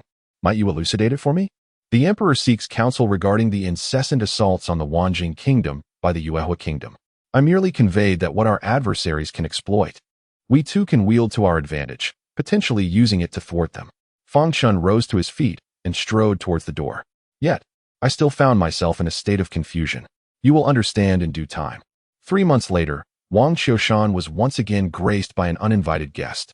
"You cannot enter. The master is in seclusion. Step aside." The boy shouted at Fang Chen as he attempted to prevent the woman from forcing her way in. "It matters not. Allow her to enter," Fang Chen interjected. The boy shot the woman a fierce glare before reluctantly clearing the path. "I have come to request your assistance for Emperor Cangqing Fan of the Zhangxiong Kingdom in unifying the realm." Fang Chen gazed at Fang Lan, his eyes laden with complexity. Although this was merely an illusion, its authenticity was terrifying. The woman before him felt as if she were his own flesh and blood, evoking an instinctive desire to devote everything to cherish and love her. However, I cannot assist you, Lan I. If that is the case, then you shall collect my remains. Upon hearing Fang Chen's reluctance to provide the response she sought, Fang Lan coldly interrupted, drawing a dagger and slashing it across her neck, blood immediately flowing forth. I do not blame you, but you must take care of our daughter, Fang Lan. The memory of his deceased wife's whispered admonition at the brink of death lingered in his mind. With a heavy sigh, Fang Chen acquiesced. Then it shall be as you wish. Upon arriving at the imperial palace of the Zhangxiong kingdom, from the moment he laid eyes on Zhang Qingfan, Fang Chen realized that his daughter had merely been a pawn in a greater scheme. In the ensuing years, Fang Chen meticulously navigated his path. After assisting Zhang Qingfan in unifying the Diyuan continent, he met his demise at the hands of his own daughter, Fang Lan. As the dagger pierced his heart, Fang Chen forced a smile and remarked, I have calculated everything in this world, yet I failed to foresee you. Zhang Qingfan sent you to kill me. With my death, how will you continue to live? Sighing softly, he noted the absence of sorrow in Fang Lan's eyes at his final moment. He swallowed the escape route he had long prepared for her and closed his eyes for the last time. Suddenly, a loud noise startled Fang Chen, making him jump. He looked up to find that the window had been flung open by the wind. Setting his book aside and tightening his clothing, he rose and walked toward the windowsill. Before his parents passed away, Fang Chen had sworn at their graves that he would achieve scholarly distinction in this life, bringing glory to his ancestors, so they could rest in peace beneath the 9 springs. However, after 12 years of arduous study, enduring mockery and disdain, the woman he loved professed her unwavering devotion while, in contrast, she married another after he failed to succeed repeatedly, even blaming him for wasting her youth. Chapter 44, The Cycle of 9 Lives. Part 2. Awakened by excruciating pain, Fang Chen stared blankly at the knife embedded in his chest, the very instrument he had wielded to slaughter countless beasts, now juxtaposed with the small calf biting the handle. With a bitter smile, he succumbed to the ground. In his 7th life, Fang Chen was a diligent farmer, toiling earnestly in the fields. His character was marked by simplicity and sincerity. Although he never amassed great wealth or status, his life was devoid of significant upheaval, leading to a tranquil old age surrounded by a bountiful lineage, basking in familial joy, ultimately departing in peace. In his 8th life, drought plagued his homeland for consecutive years, leaving the land barren. The relief funds dispatched by the court were embezzled by corrupt officials. Left with no alternatives, he resorted to banditry, initially intending to rob the rich to aid the poor. However, after several successful heists, seduced by wealth, power, and the influence of his followers, Fang Chen gradually lost sight of his original intentions, transforming into a merciless brigand. Ultimately, on a tempestuous night filled with thunder and lightning, he perished alongside his fellow bandits, vanishing into oblivion. In his 9th life, Fang Chen was born into a farming family, diligently working the land alongside his ancestors. However, by the age of 15, the already meager harvest no longer sufficed to sustain 3 mouths. Reluctantly, Fang Chen turned to the slaughter of livestock for survival. Over time, he could no longer bear the desperate, pleading gazes of the animals as he raised his knife. With all his savings, he embarked on a modest business venture, seeking a new path. Once a reasonably lucrative enterprise, the business fell into disarray as government taxes continued to rise. Far from making a profit, merely breaking even became a significant accomplishment. Fang Chen began to realize how little he truly understood of the world, prompting him to immerse himself in literature. As he delved into the teachings of sages, he felt an insatiable desire to fulfill his ambitions. By the time he reached middle age, having witnessed the myriad facets of life and discerned the complexities of human emotions, Fang Chen entrusted his private academy to a favored disciple and chose to retreat into the depths of the mountains, preparing to spend his remaining years in seclusion. Over the course of 5 years, the court was plagued by rampant corruption, and officials showed little regard for human life, forcing many noble souls to take up arms as bandits. After numerous failed attempts to suppress the uprisings, a rebellion finally erupted. Another year passed, and those who had risen in defiance, having achieved a measure of success, began to establish their own territories, indulging in comforts. The nation fragmented into countless factions, plunging the common people into dire straits. Unable to bear witness to the suffering of the populace, his once favored disciple, accompanied by like-minded companions, endeavored 5 times to persuade Fang Chen to emerge from his solitude. Finally moved, Fang Chen stepped forth from the mountains, rallied the masses, and within 3 years, the realm was unified once more. Ascending to the throne as emperor, Fang Chen commenced the selection of capable individuals, governing the nation with benevolence and virtue. After several years of nurturing and rejuvenation, the country flourished, its people prospered, and officials served diligently, restoring harmony to the heavens and earth, with all things thriving. On a particular day, as Fang Chen sat before a pavilion gazing at a pond adorned with lotus flowers, he gradually became lost in thought. In this lifetime, having traversed the complexities of existence and deeply understood the warmth and chill of human relationships, he realized the constancy of the heavenly way. It was this understanding that illuminated the difficulty of maintaining one's original intent, ultimately leading him to the path of fulfillment. In an instant, thunder roared and lightning flashed as a fierce wind surged, causing the lotus flowers to sway incessantly, yet remain unbroken. A faint fragrance permeated the air. Suddenly, Fang Chen opened his eyes wide, gazing at the relentless streaks of lightning in the sky, and proclaimed with pride, "As long as the heavens endure, my heart shall not perish. As long as the heavens endure, my heart shall not perish." The moment these 8 words were uttered, the southern expanse of the Azure continent, centered around the deathly lake, was immediately engulfed in thunder and lightning, while ominous clouds surged forth like a looming threat. In stark contrast, the northern part of the Azure continent basked in brilliant sunshine and a gentle breeze, radiating an aura of peace. This sudden phenomenon sent a tremor through the entirety of the Azure continent, prompting people to wander the streets, discussing this unprecedented spectacle. Meanwhile, within the chamber beneath the deathly lake, the spirit tool and the Thunder Maiden exchanged astonished glances, gazing at the sky divided between light and darkness. They opened their mouths in shock, as if words were lodged in their throats. Soon, the lake began to ripple, the waves growing fiercer as if to unleash a colossal surge. Simultaneously, streams of purple energy quietly converged, accumulating ever more within the room. Cough, cough.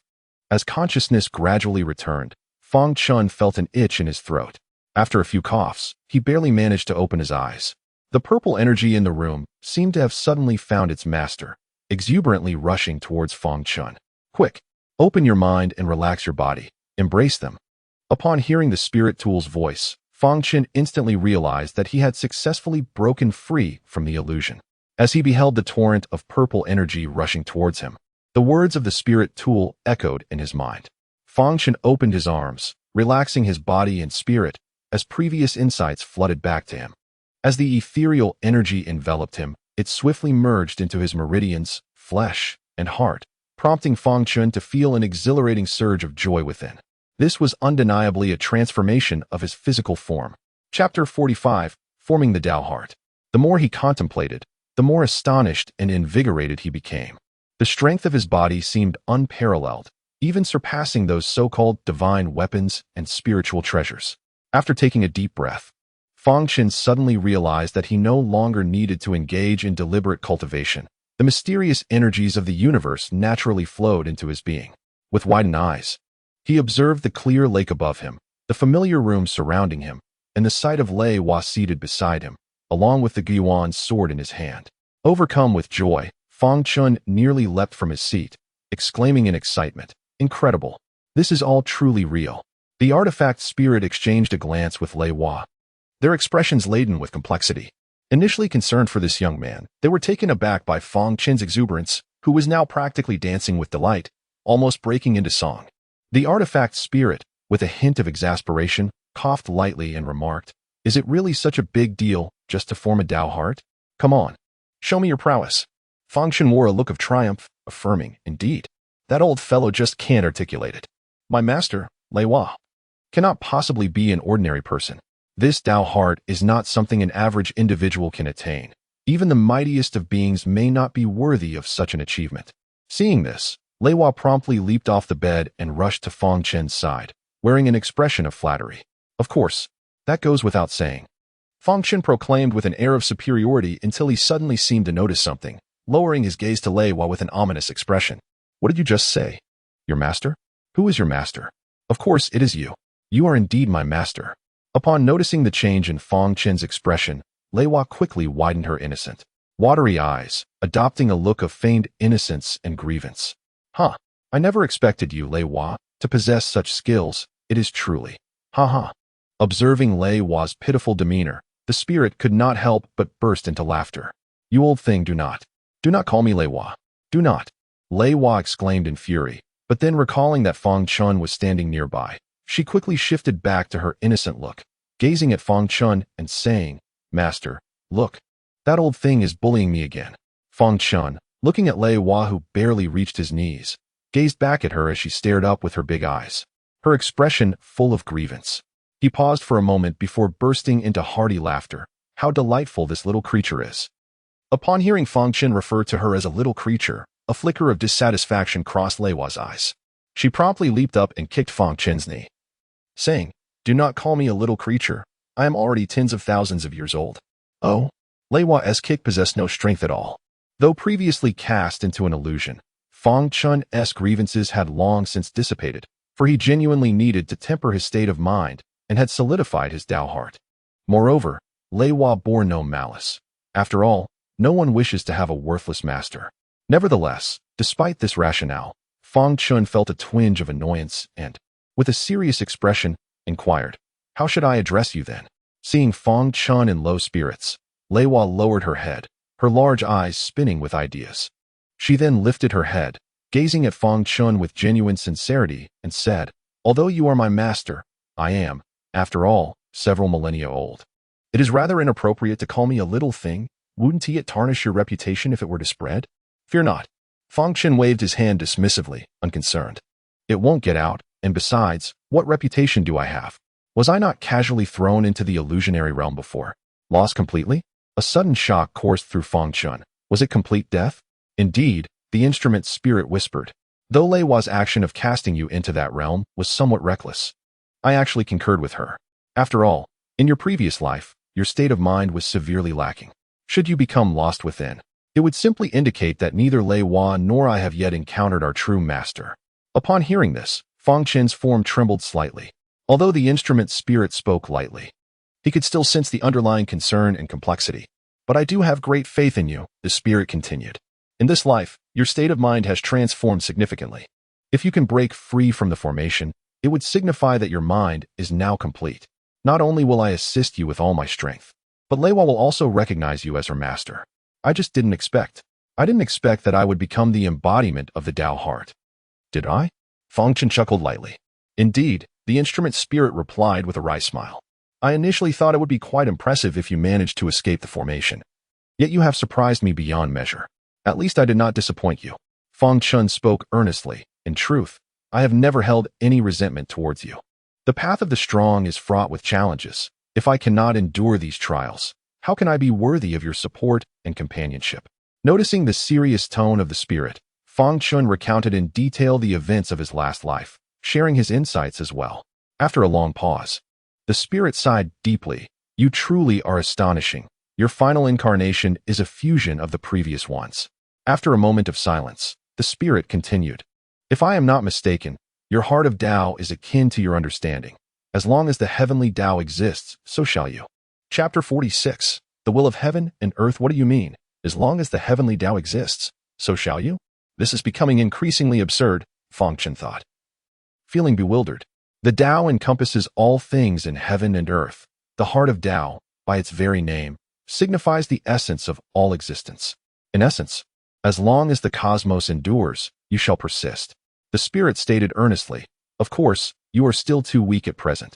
Aside from your relatively robust vitality and swift absorption of mysterious energy, you are no different from an ordinary person. Fang Chen suddenly felt that this heart of Tao was somewhat superfluous. Upon hearing this, the spirit was incensed, exclaiming, Do not be ungrateful. I tell you, as long as your heart remains unshattered, you will not perish.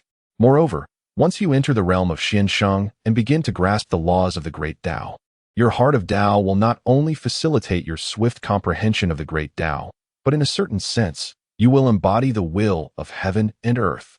Contemplating this, Fang Chen smiled faintly and replied, Then we have ample time ahead.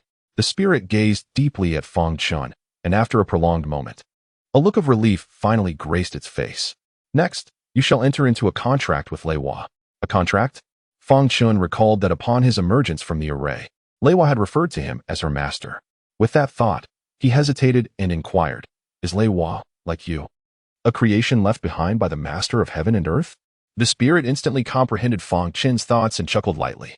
"While both Lei Hua and I are indeed legacies of the master of heaven and earth, we have not been bestowed with any particular mission.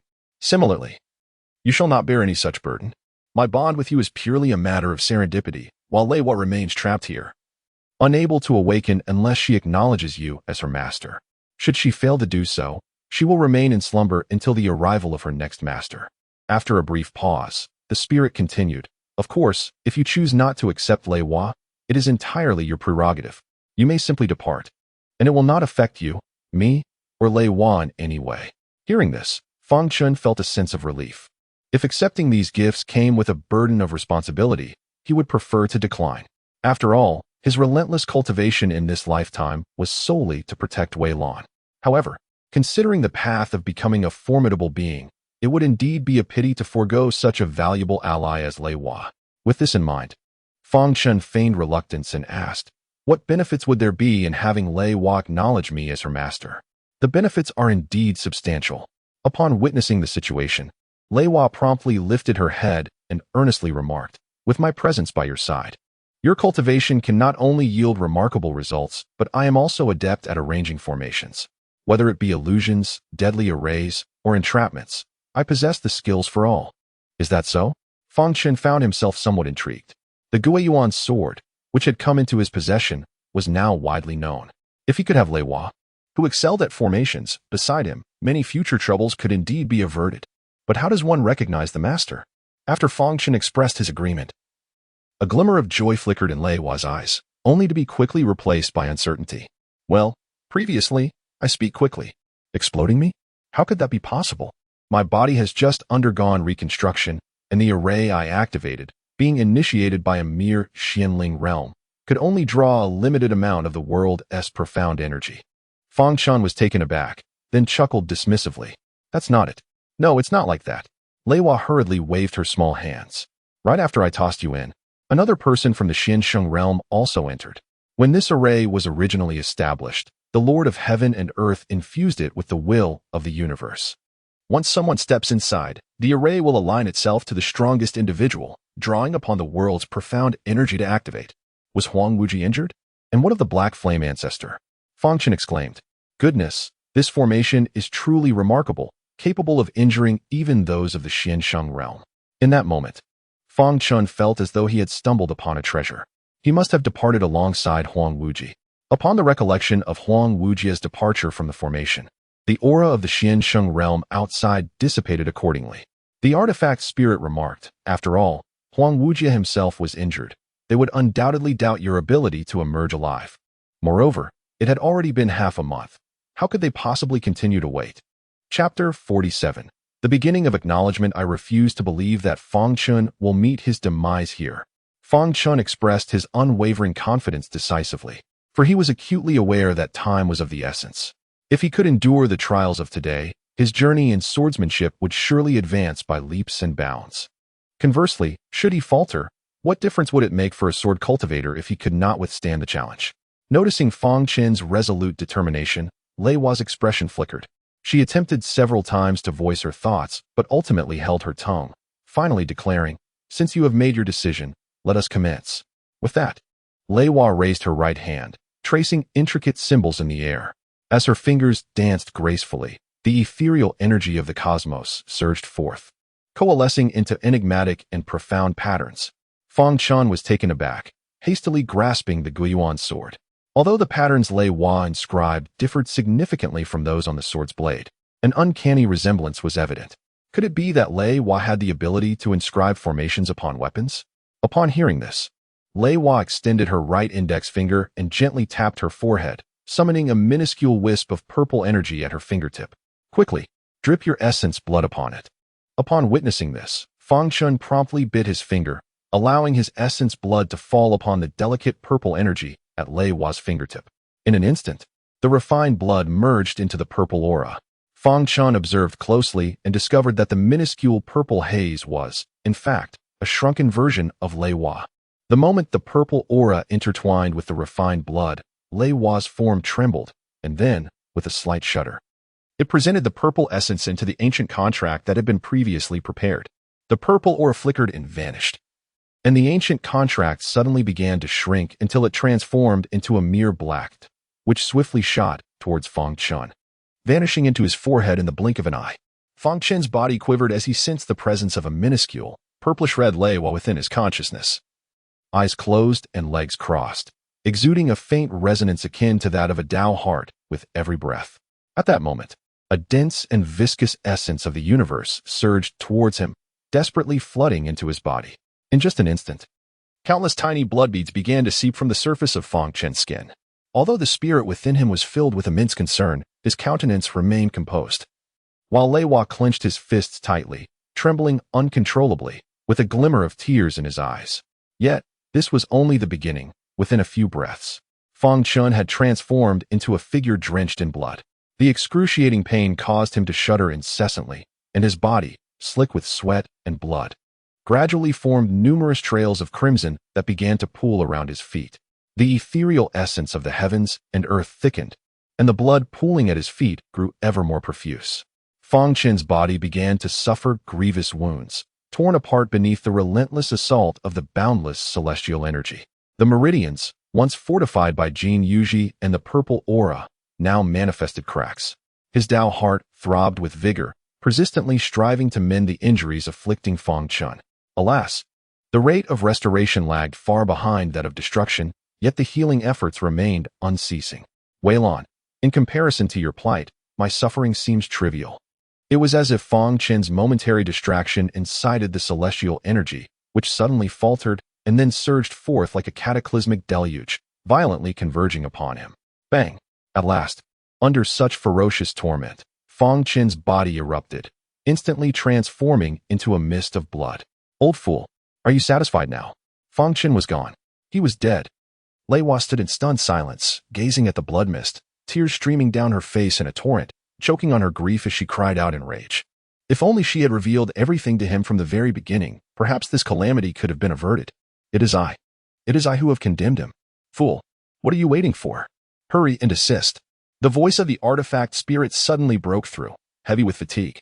Startled, Lei Hua observed the spirit desperately shielding Fang Chen's Tao heart amidst the mist, yet under the unrelenting onslaught of celestial energy, the spirit, still not fully restored, appeared increasingly insubstantial, as if it might dissolve into the wind at any moment. What are you hesitating for? Come quickly and help. The artifact spirit bellowed with great difficulty. All right. After a brief acknowledgement, Lei Hua swiftly raised her hands, deftly tracing two remarkably intricate and enigmatic patterns in the air. Moments later, she pushed her hands forward, directing the two formations towards the blood mist and the spirit of the artifact. In an instant, the celestial essence surged forth as if it had discovered an outlet, rushing violently towards the two formations. Subsequently, two dazzling beams of white light shot into the sky, and with the aid of the magical array, the spirit of the artifact gradually stabilized its form. Chapter 48. The mission a resplendent, celestial majesty descended, causing the spirit of the artifact to momentarily freeze. It then turned its gaze towards Lei Hua. In the silent exchange between them, the drifting blood mist suddenly began to coalesce, and the once turbulent celestial essence transformed into a gentle flow, slowly merging into the blood mist. The will of the heavens? This young one truly. Reflecting on its previous concerns and regrets, a bitter smile crept across the spirit's lips. Ha! I knew Fang Chen would not perish so easily. My dear master, you have truly worried me to death. Lei Hua paused for a moment, and then began to dance joyfully. Lei Hua, is there something you haven't told me? Recalling how Lei Hua had wept when Fang Chen transformed into blood mist, the spirit of the artifact speculated that there must be elements unknown to it. Otherwise, given its understanding of Lei Hua, they had only recently met and their contract had yet to be completed. Moreover, there was no emotional foundation between them. So how could she possibly weep for Fang Chen? Lei Hua instantly fell silent. Once my master has recovered, we shall speak of it together. After casting a deep glance at Lei Hua, the spirit of the artifact simply shook its head lightly, refraining from saying anything further. After a considerable duration, the blood mist finally solidified, and Fang Chen completely regained his composure, appearing just as he had before, albeit with his white garments stained in crimson. Exhaling deeply, he clenched his fists, relishing an inexplicable sense of stability that brought him immense relief. A long sigh escaped his lips as he noticed the intricate traces of the formation beneath his feet gradually dissipating. A warmth enveloped his heart, and he expressed his gratitude, saying, "Thank you for everything you have done for me." Seeing that Fang Chen's first act upon recovery was to give thanks, Lei Hua's large eyes twinkled with mischief, and she timidly regarded Fang Chen with a pitiful expression. Master," she began hesitantly, "there is something I wish to discuss with you. However, considering my earnest efforts in setting up the formation, I kindly ask that you refrain from becoming upset." Fang Chen looked at Lei Hua in confusion and chuckled softly. "Go on. This matter must be recounted from the very beginning, Master. You must exercise patience," Lei Hua playfully remarked. Upon receiving a nod from Fang Chen, she continued. "When the Supreme Being departed, he divided the chaos returning sword into two parts and established a grand formation here. Simultaneously, I was ensnared in this place, both to safeguard me and to ensure that I could await my new master in peace." After a brief pause, Lei Hua elaborated. "Should someone acquire the Chaos Heavenly Book and subsequently locate the returning sword, they would, under the guidance of the weapon spirit, find me. They would then endeavor to refine their state of mind and comprehend the will of the universe. If successful, that individual would become both my new master and the master of the Chaos Returning Sword. Together, we would assist them in ascending to the pinnacle of power, while their sacred duty would be to protect this realm." At this moment, Lei Hua discreetly glanced at Fang Chen and noted his composed demeanor before continuing. "In truth, from the moment you acquired the Chaos Heavenly Book, this responsibility has already fallen upon your shoulders, though the spirit of the artifact was unaware. The reason it is only revealing this now is entirely due to your comprehension of the Tao Heart." "Tao Heart? What does this have to do with the Tao Heart?" Fang Chen furrowed his brow in confusion.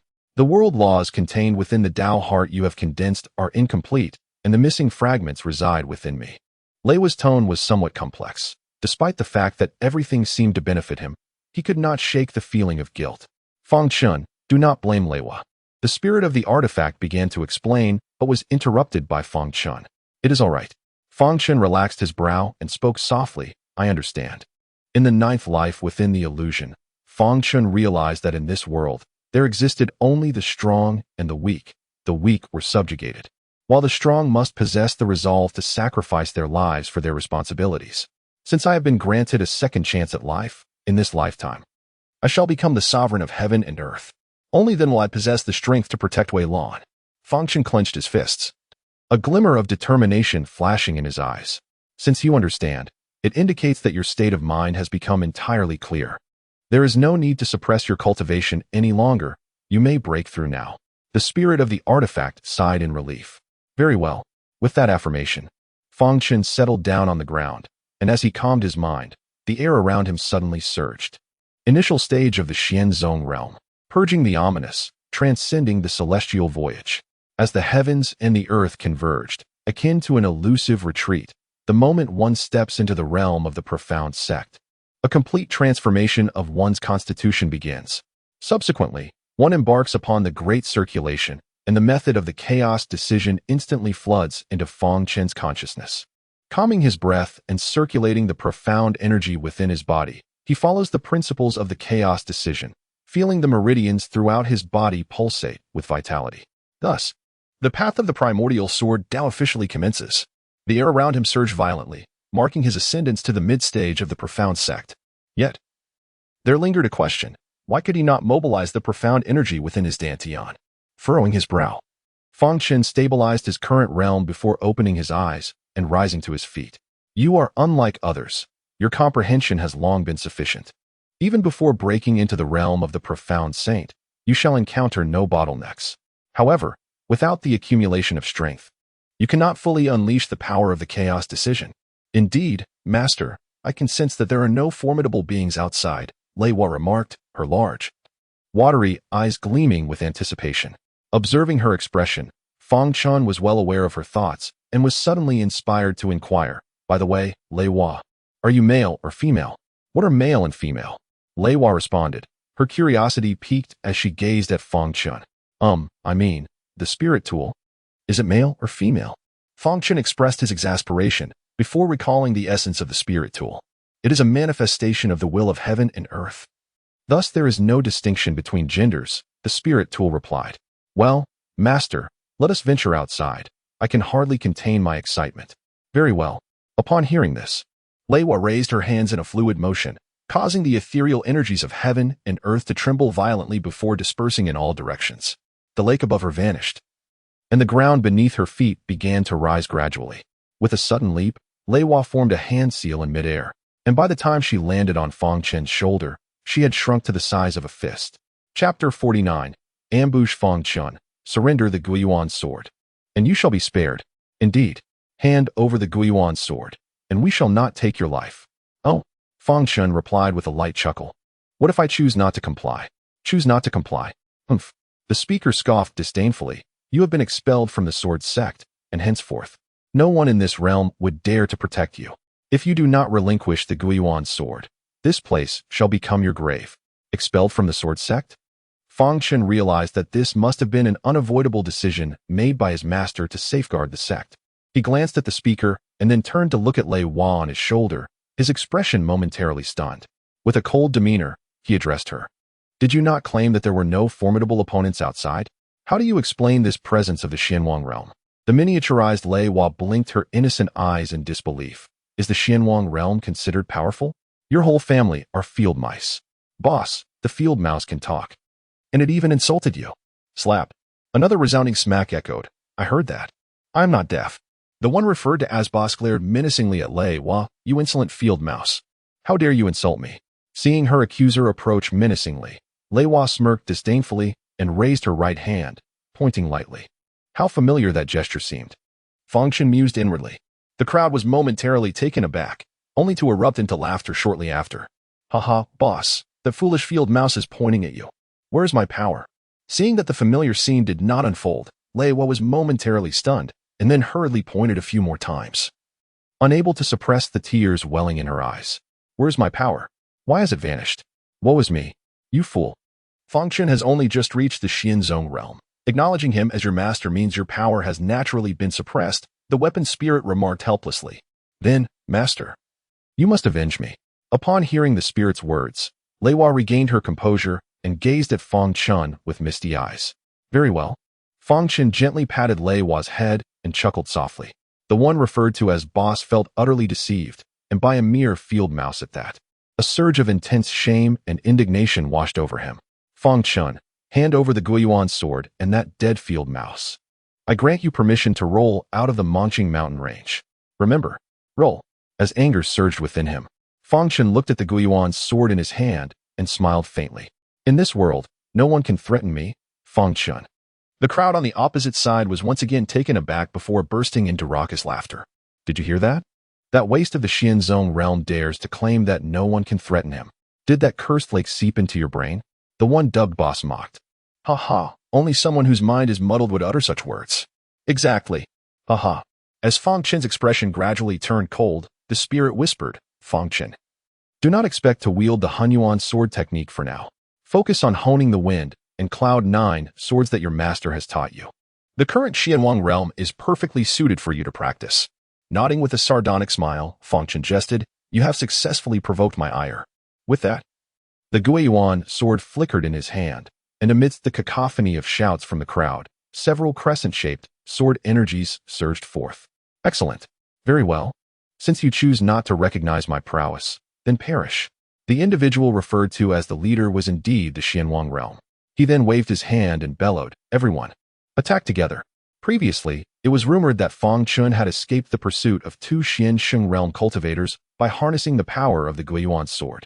Clearly, the Xianwang before him was quite astute. Although his words were arrogant, his actions displayed no recklessness whatsoever. Noticing that the only threat to him, the Xianwang, refrained from engaging and merely observed as the crowd encircled him, a hint of derision flickered in Fang Chen's eyes. He then swiftly unleashed the first three forms of the wind and Cloud 9 swords, with a glint of cold light flashing in his hand.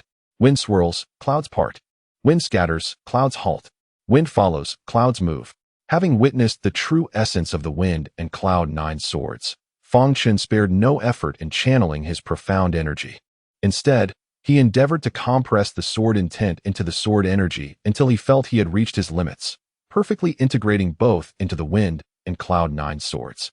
In an instant, a flurry of cold light erupted, and countless sharp swords seemed to be commanded into action, rushing forth with a sound akin to the tearing of the air, mercilessly targeting those who charged at him. In that fleeting moment, screams of agony and pleas for mercy resounded endlessly. Fang Chen's expression remained unchanged, devoid of any trace of compassion. In the next moment, the menacing swords, which were previously poised to strike, suddenly paused, and then swiftly retreated. Just as the crowd exhaled in relief, the countless blades began to weave in an orderly yet chaotic manner, reminiscent of the fangs of a wild beast. Gradually, they converged and spun, as if intent on tearing us to shreds. Those encircled by the sword formation gasped in horror, and soon one individual fell to his knees, crying out, "Lord Fang, spare my life. I am merely a passerby, not here to seize the Guiyuan sword. Indeed, we are merely bystanders. It is only Jia Ren who seeks to claim your Guiyuan sword. Have mercy, Lord Fang. Jia Ren, you scoundrel. What happened to your promise to protect us? Why don't you take action?" A scream pierced the air as Jia Ren, with a cold snort, unleashed a powerful strike, sending the man who had just berated him hurtling onto the intersecting sword tips, where he instantaneously disintegrated into a mist of crimson. If Fang Chen had harbored even a flicker of compassion before, hearing their pleas for mercy and witnessing Jia Ren's ruthless assault extinguished that sentiment entirely. Those who insult others are invariably met with scorn in return. The murderer, one who slays without hesitation, flashed a fierce glint in Fang Chen's eyes. Soon, the wind grew increasingly violent, and the sword formation's relentless assault quickened, drowning out the cries for mercy and lamentations that gradually faded into the gusts. On the blood-soaked ground, only two individuals remained upright, exchanging a glance filled with terror and regret. They had initially believed that despite Fang Chen wielding the returning Yuan sword, their nearly 30 members, all of whom were at the Xianling and Xuanzi realms, would easily withstand even 3 of Fang Chen's strikes. After all, he was merely at the Xuanzi realm. "Rest assured, I shall not take your lives," Fang Chen addressed the two who were barely standing. "However, I have one stipulation regarding today's events." Before he could finish, the two exchanged a glance and immediately replied, "Do not worry, we shall remain tight-lipped." Chapter 50, a challenge beyond one's level. Seeing Fang Chen nod, the two began to support each other, preparing to depart. Suddenly, Jia Ren struck, delivering a series of palm strikes aimed directly at their backs. Observing this, Fang Chen's eyes glinted with intrigue, and he swiftly dashed towards the two, unleashing several sword chi towards Jia Ren along the way. Although Jia Ren effortlessly dissipated Fang Chen's sword chi with a mere flick of his palms, Fang Chen remained undeterred, for he had achieved his objective. After the sword chi had intervened, Fang Chen closed the distance and reached the two's side, only to be forced back several steps by a palm strike from Jia Ren. Blood trickled from the corner of Fang Chen's mouth as he scoffed. "The Xianwang realm is nothing impressive after all. Jia Ren, you wretched scoundrel, lured me into aiding you. And now you dare to resort to murder to silence me." Upon realizing the unfolding events, the two individuals erupted in furious condemnation. It is merely a matter of mutual exploitation. Had the initial plan succeeded, would you not have turned against me to seize the Guiyuan sword?" Jia Ren scoffed dismissively. Upon hearing this, the expressions of the two darkened, and they retorted, "How dare you speak? What promises did you make to us back then? We were slaughtered mercilessly while you did nothing. Indeed, you are worse than a beast." "Enough." Fang Chen spat out a mouthful of blood, turning his head to speak firmly. "You must leave at once." The two regarded Fang Chen with complex expressions, murmuring their gratitude. "Thank you." Had it not been for the necessity of these two to relay his message, Fang Chen would not have spared them, let alone rescued them from Jia Ren. After all, he had been missing for over half a month, primarily to spare Yun Feiyang from worry, and secondly, what could foster personal growth more than being pursued? As the figures of the two faded into the woods, Jia Ren sneered, regarding Fang Chen with a mocking gaze. "I cannot discern whether you are excessively clever or woefully foolish. With such a divine artifact, you remain oblivious to the need for concealment and cultivation, intentionally allowing your whereabouts to be disclosed. Are you merely afraid that death will come too slowly?" No. Fang Chen chuckled softly. It is your foolishness that has led to this. My intention in saving them was to incite their resentment towards you. Once they emerge, they will undoubtedly proclaim that the Guiyuan sword has fallen into your hands. After all, I am merely at the Xianzong realm and wounded at that, under such circumstances. Facing a Xian Wang realm opponent. As Fang Chen's lips curled into a mocking smile, Jia Rin's expression darkened. Moments later, he suddenly burst into laughter. Do you think that by saying this, I will let you go to hunt them down? You are utterly naive. The Guiyuan sword was destined to be mine. What if you were to perish? The mockery on Fang Chen's face intensified. Huh, what a grand joke. Jia Ren sneered at Fang Chen. You are merely at the Xianzong realm, and injured to boot. Do you truly believe you can challenge someone of my Xian Wang realm? Who has bestowed upon you such confidence? Fang Chen gazed at Jia Ren with a playful glint in his eyes, responding lightly. Do I need confidence to challenge you? It would be akin to courting death. Jia Ren growled softly before striking towards Fang Chen with a powerful palm. Observing this, Fang Chen maintained his playful demeanor. Yet his heart had already donned a cloak of caution, tinged with a flicker of excitement. Is it impossible to challenge beyond one's realm after reaching Xianzong? Today, I shall shatter this constraint. With this thought igniting his fighting spirit, the Guiyuan's sword in his hand emitted a soft hum. A glimmer of cold light flashing forth as he executed the fourth form of the 9 swords of wind and cloud intertwined. In an instant, a tempest surged, and within the heavens and earth, fallen leaves, dust, branches, and blades of grass transformed into lethal weapons, encircling Jia Ren. As the cold light flickered and faded, only to be replaced by a fierce clash of forces in the next heartbeat, Jia Ren let out a cold snort, raising his right hand and abruptly forming a fist. In an instant, the sword formation began to shatter. With a swift motion of his left hand, a dark, ink-like palm imprint, infused with fierce winds, surged towards Fang Chen. Observing this, Fang Chen remained unperturbed, unleashing his sword intent as the profound energy within him surged rapidly. The 5th stance, the transformation of winds and clouds. The 6th stance, the opening and closing of winds and clouds. He executed 2 consecutive strikes.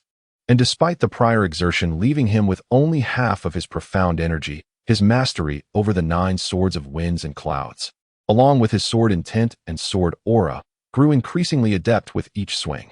Bang! Jia Ren swiftly unleashed several palm strikes.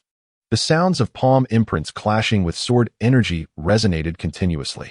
Fang Chen, to compel me to utilize the falling moon palm, you have every right to be proud. As the battle intensified, Jia Ren felt increasingly astonished. Fang Chen was merely at the Xianzong realm, yet his combat prowess was astonishingly formidable. Should he be allowed to grow further? Humph, Fang Chen, you shall have no opportunity. This returning Yuan sword shall be mine. With that thought, Jia Ren raised both hands to his chest, palms facing each other. In an instant, the profound energy of heaven and earth converged violently. On either side of Fang Chen, 2 pitch-black, glimmering palm imprints materialized from thin air. As Jia Ren moved, the 2 imprints began to swiftly merge.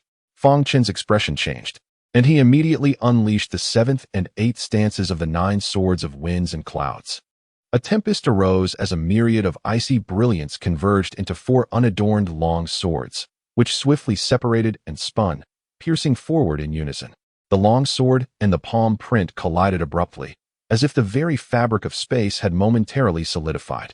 In the next instant, the palm print began to slowly close in once more, while the long sword spun ever faster, emitting a piercing sound akin to the urgent slicing of metal.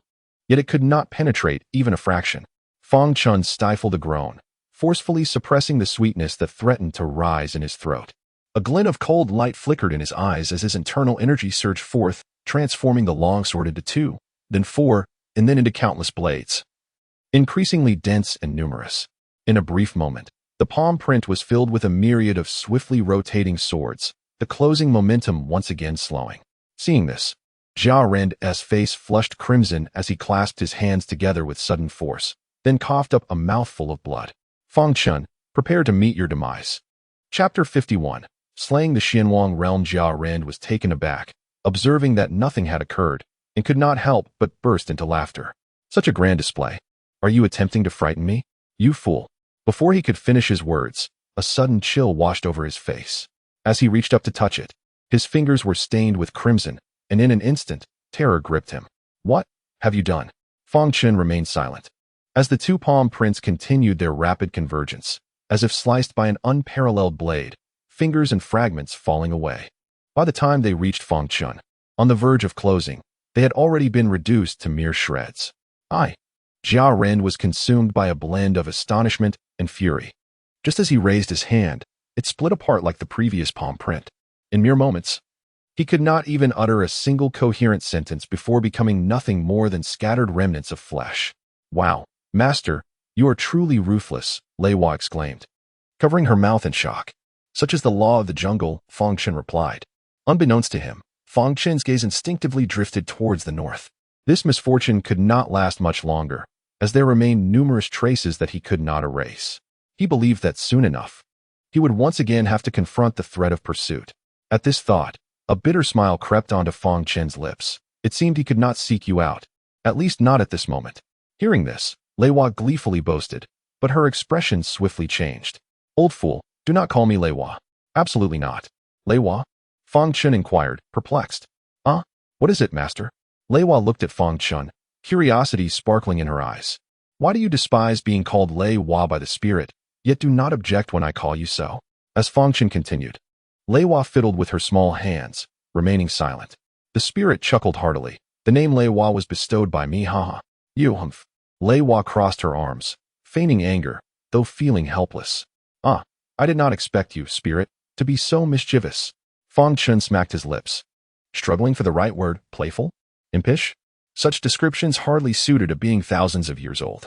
Seeing Fang Chen's silence, Lei Hua quickly chimed in, I did not realize you. Old spirit, were so wicked. Haha, you see, this is what the master says.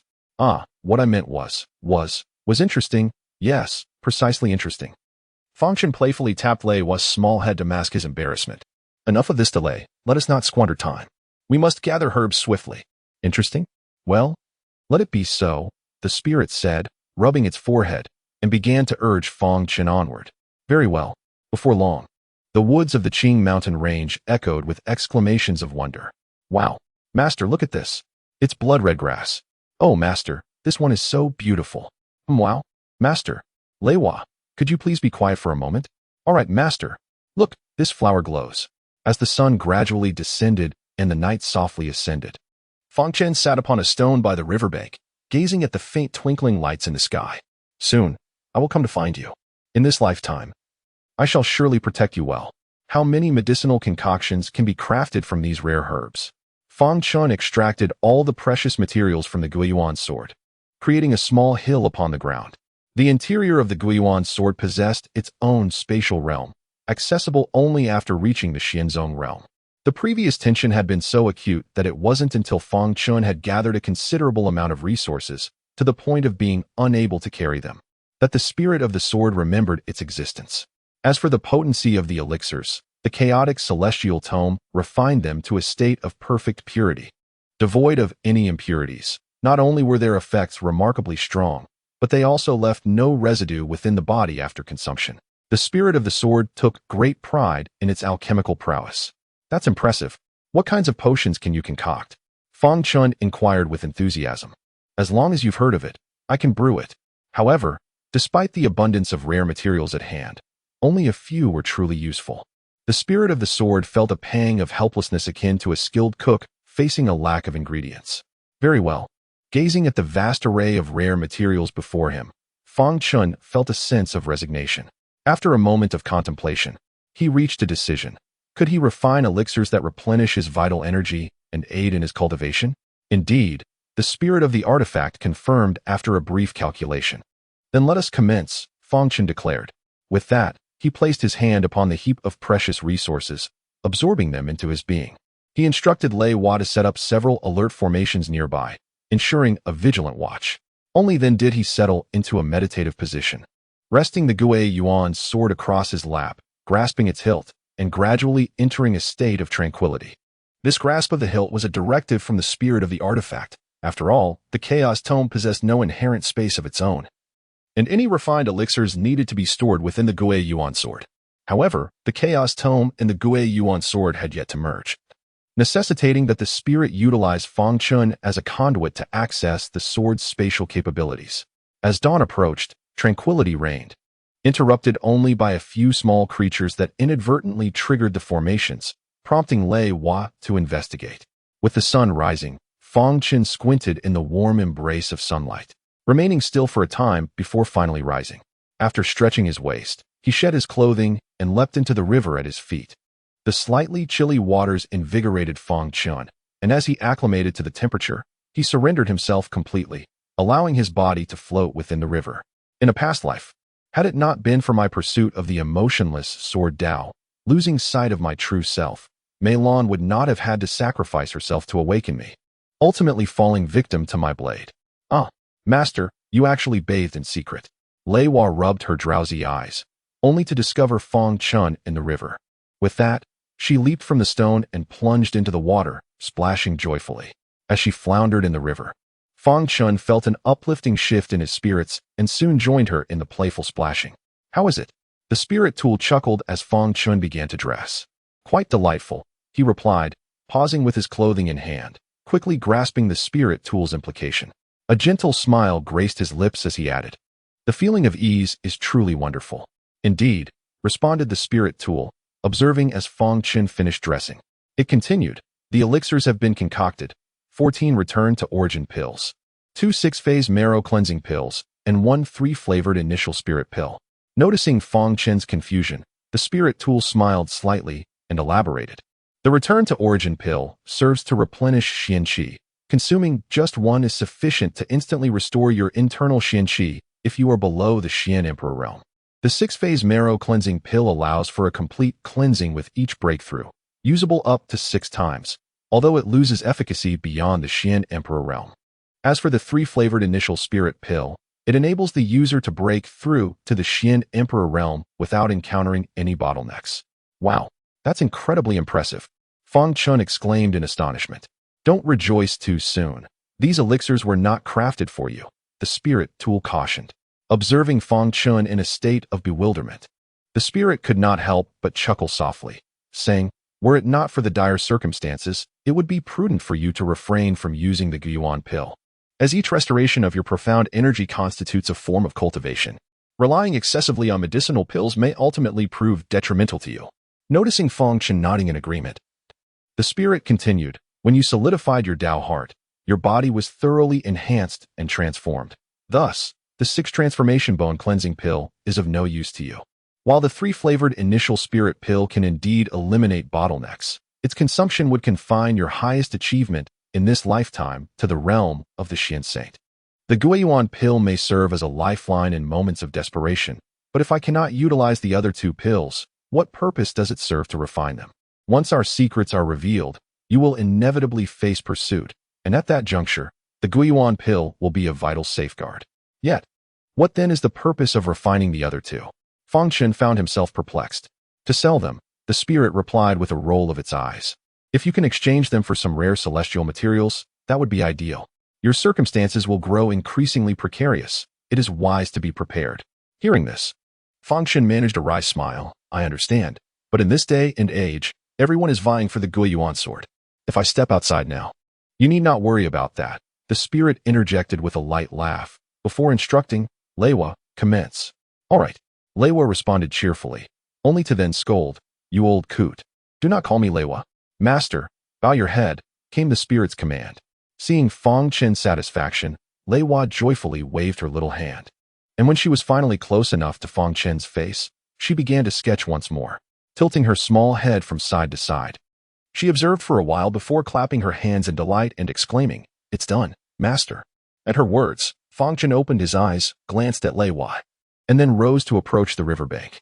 There, he beheld the reflection of a middle-aged man on the water's surface, his sharp brows and bright eyes, with a hint of gray at his temples, bore the marks of life as hardships. Indeed, with this blood-stained attire, emerging from the Mongqing mountain range, no one would suspect me. Pondering this, Fang Chen couldn't help but marvel. After standing up and discerning the direction, Fang Chen furrowed his brow.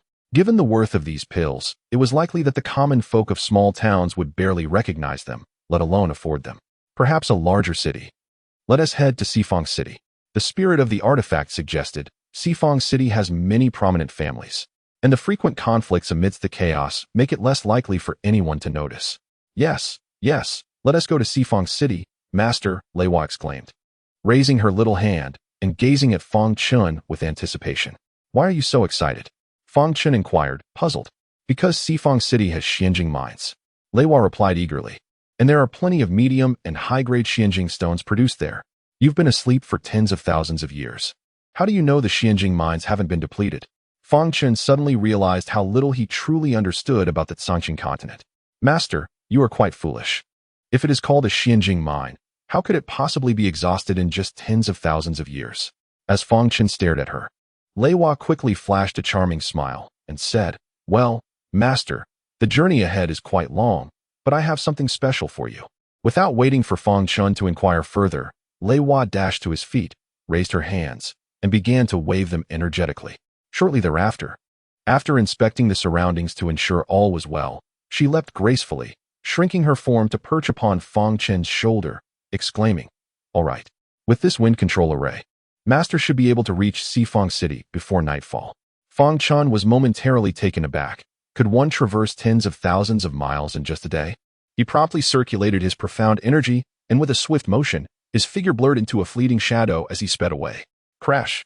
Before Fang Chen could fully acclimate to this newfound speed, he collided with a towering tree, leaving an indentation in the trunk shaped like a person, before hurtling onward towards Sifang City amidst a cacophony of air-slicing sounds.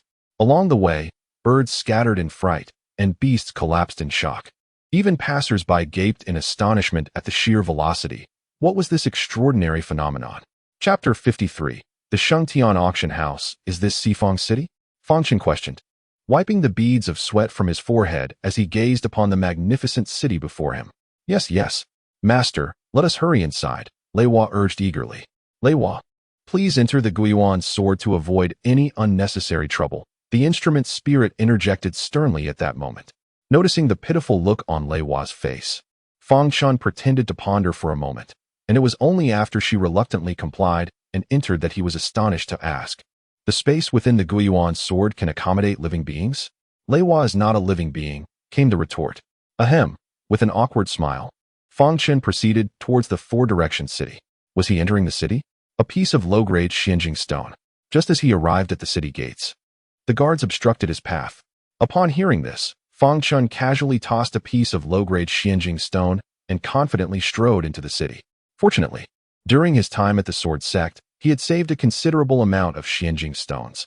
Although he did not possess a single piece of medium grade, he still had over 100 of the low-grade variety.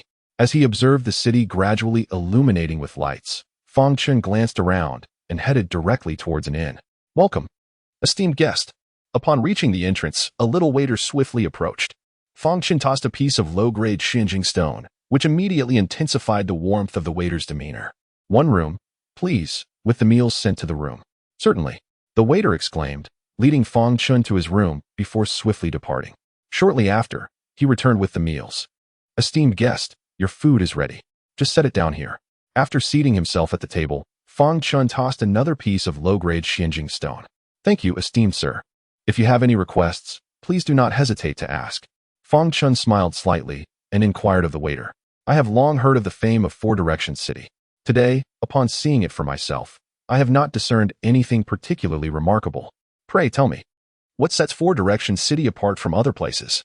The waiter replied, what you may not know, esteemed sir, is that due to the presence of the Xianjing mine, Four Directions City lacks a city lord and is instead jointly managed by four prominent families, with the Wan family being the strongest.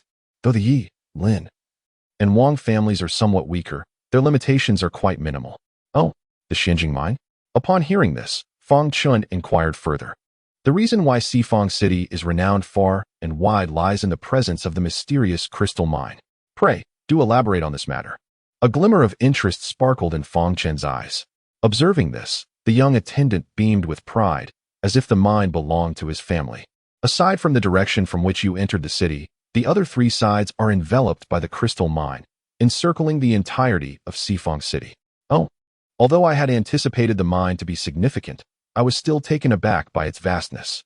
If that is indeed the case, the citizens of Sifang City must be exceedingly prosperous, I remarked. The young attendant chuckled. You jest, sir. The mine is firmly under the control of the four prominent families. And as for the common folk, He shook his head with a wry smile. After a moment of contemplation, Fang Chen inquired, "Is there an auction house within Sifang City?" "Indeed, there is an auction house situated at the very heart of Sifang City. The tallest structure is it. However, it opens only once a month, and the auction list is released 10 days prior to each event. If you are not participating in the auction, entry requires a hefty fee. Is it truly that rare?" Fang Chen's interest was piqued, especially since it had managed to astonish the spirit of the artifact. "This is the most crucial element for refining life-prolonging elixirs," the spirit replied. "Isn't this jade? How can it be used for alchemy?" Fang Chen queried. "You wouldn't understand even if I explained," came the response. Fang Chen, scratching his nose, offered an awkward smile, then mused, "It seems I must certainly visit this auction house."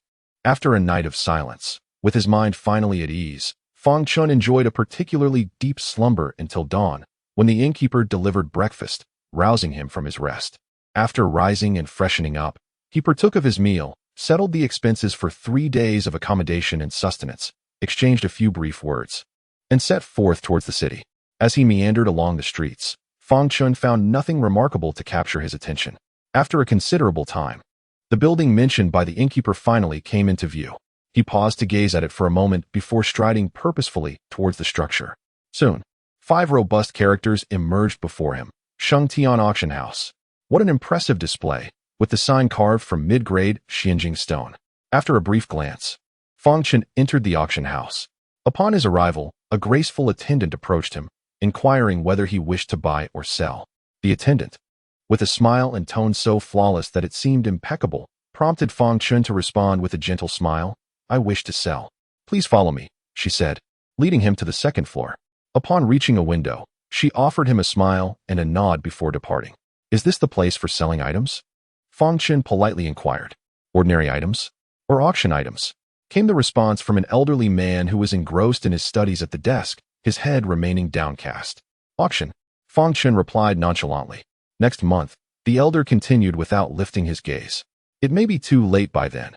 I shall be departing in 3 days, Fang Chen stated, retrieving a remarkably rough box from his garment. Suddenly, a faint fragrance of medicine wafted through the air.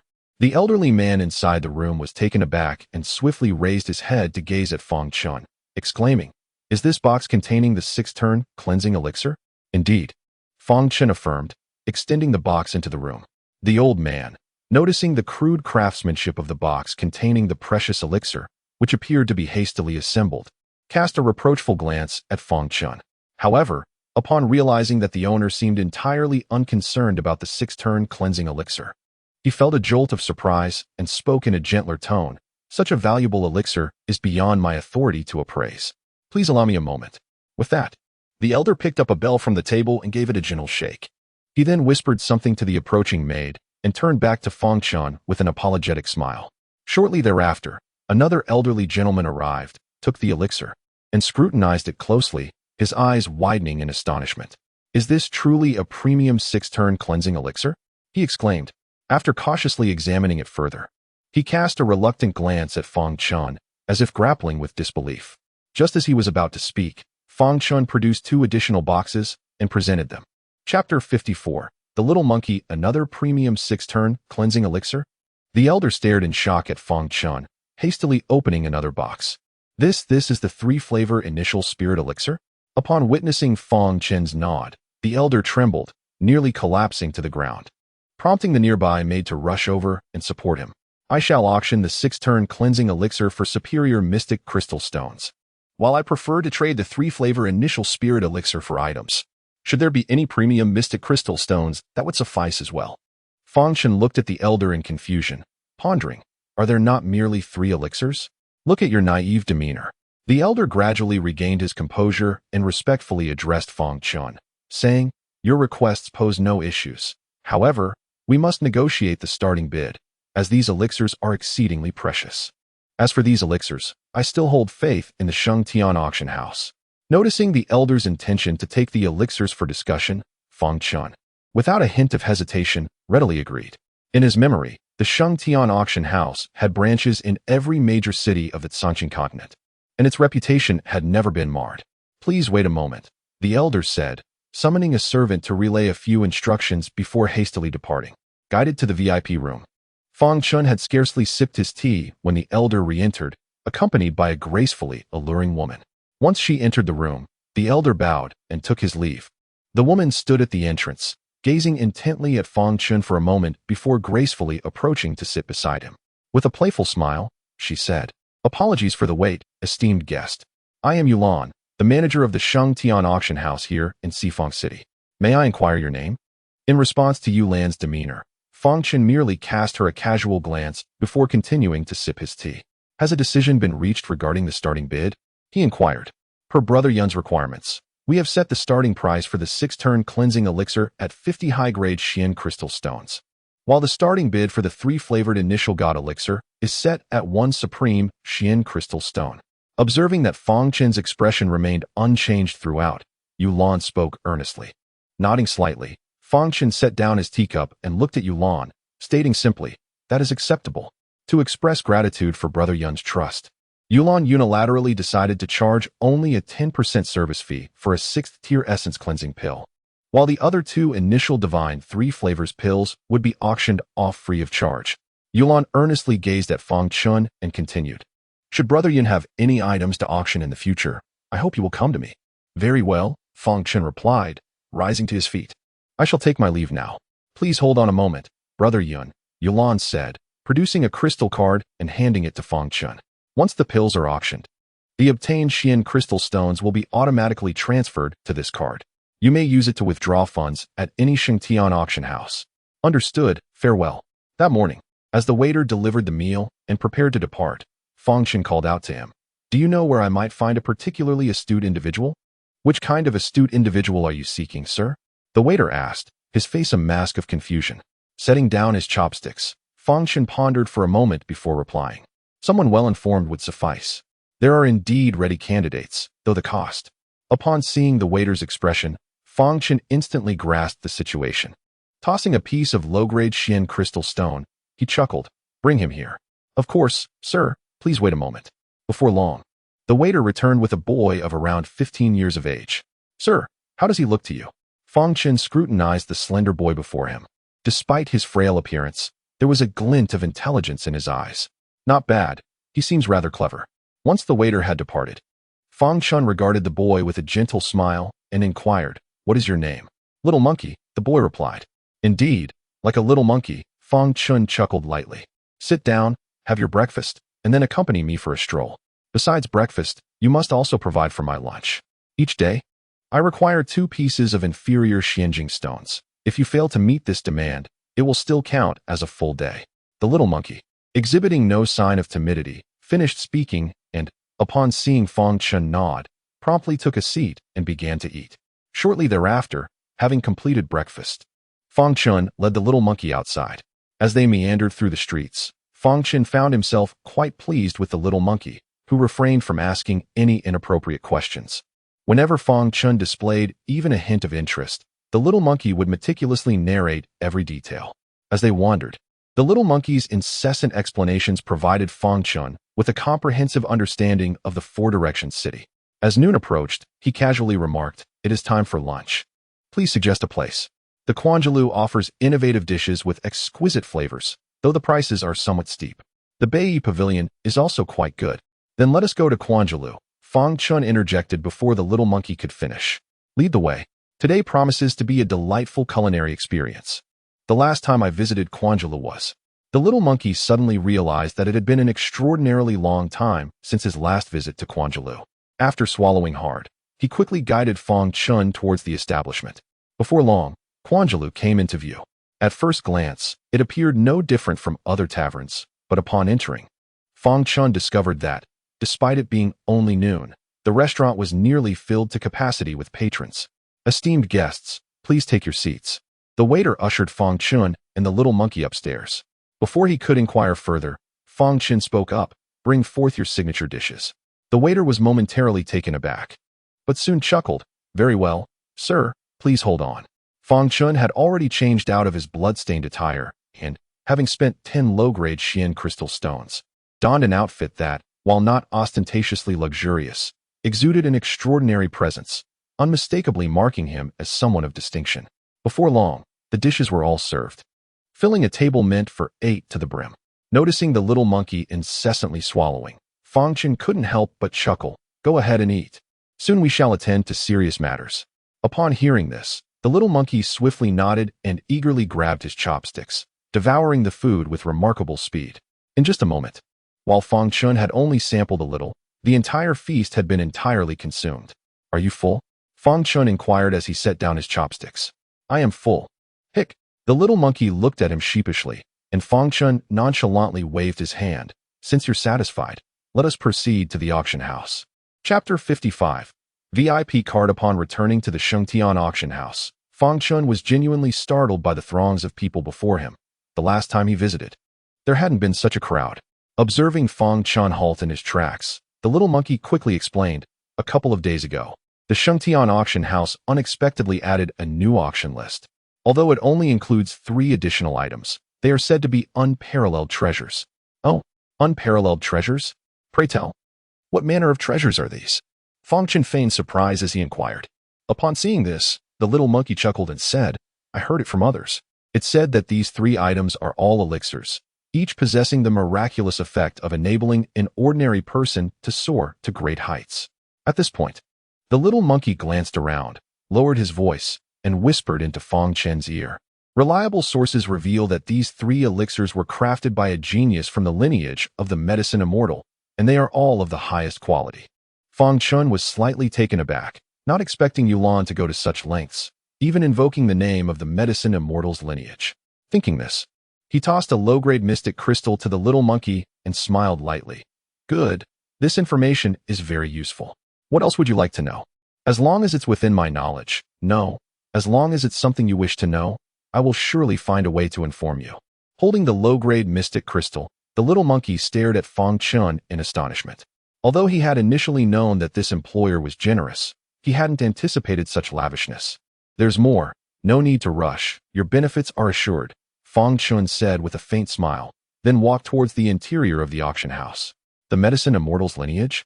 Excellent. Just what I need this time for a large amount of rare treasures. With this identity as a cover, it couldn't be more perfect. Yulan, truly consider it. Then, Fang Chen pondered, how does the alchemy skill of the medicine immortal's lineage compare to yours? At this thought, Fang Chen couldn't help but focus his mind and ask the artifact spirit.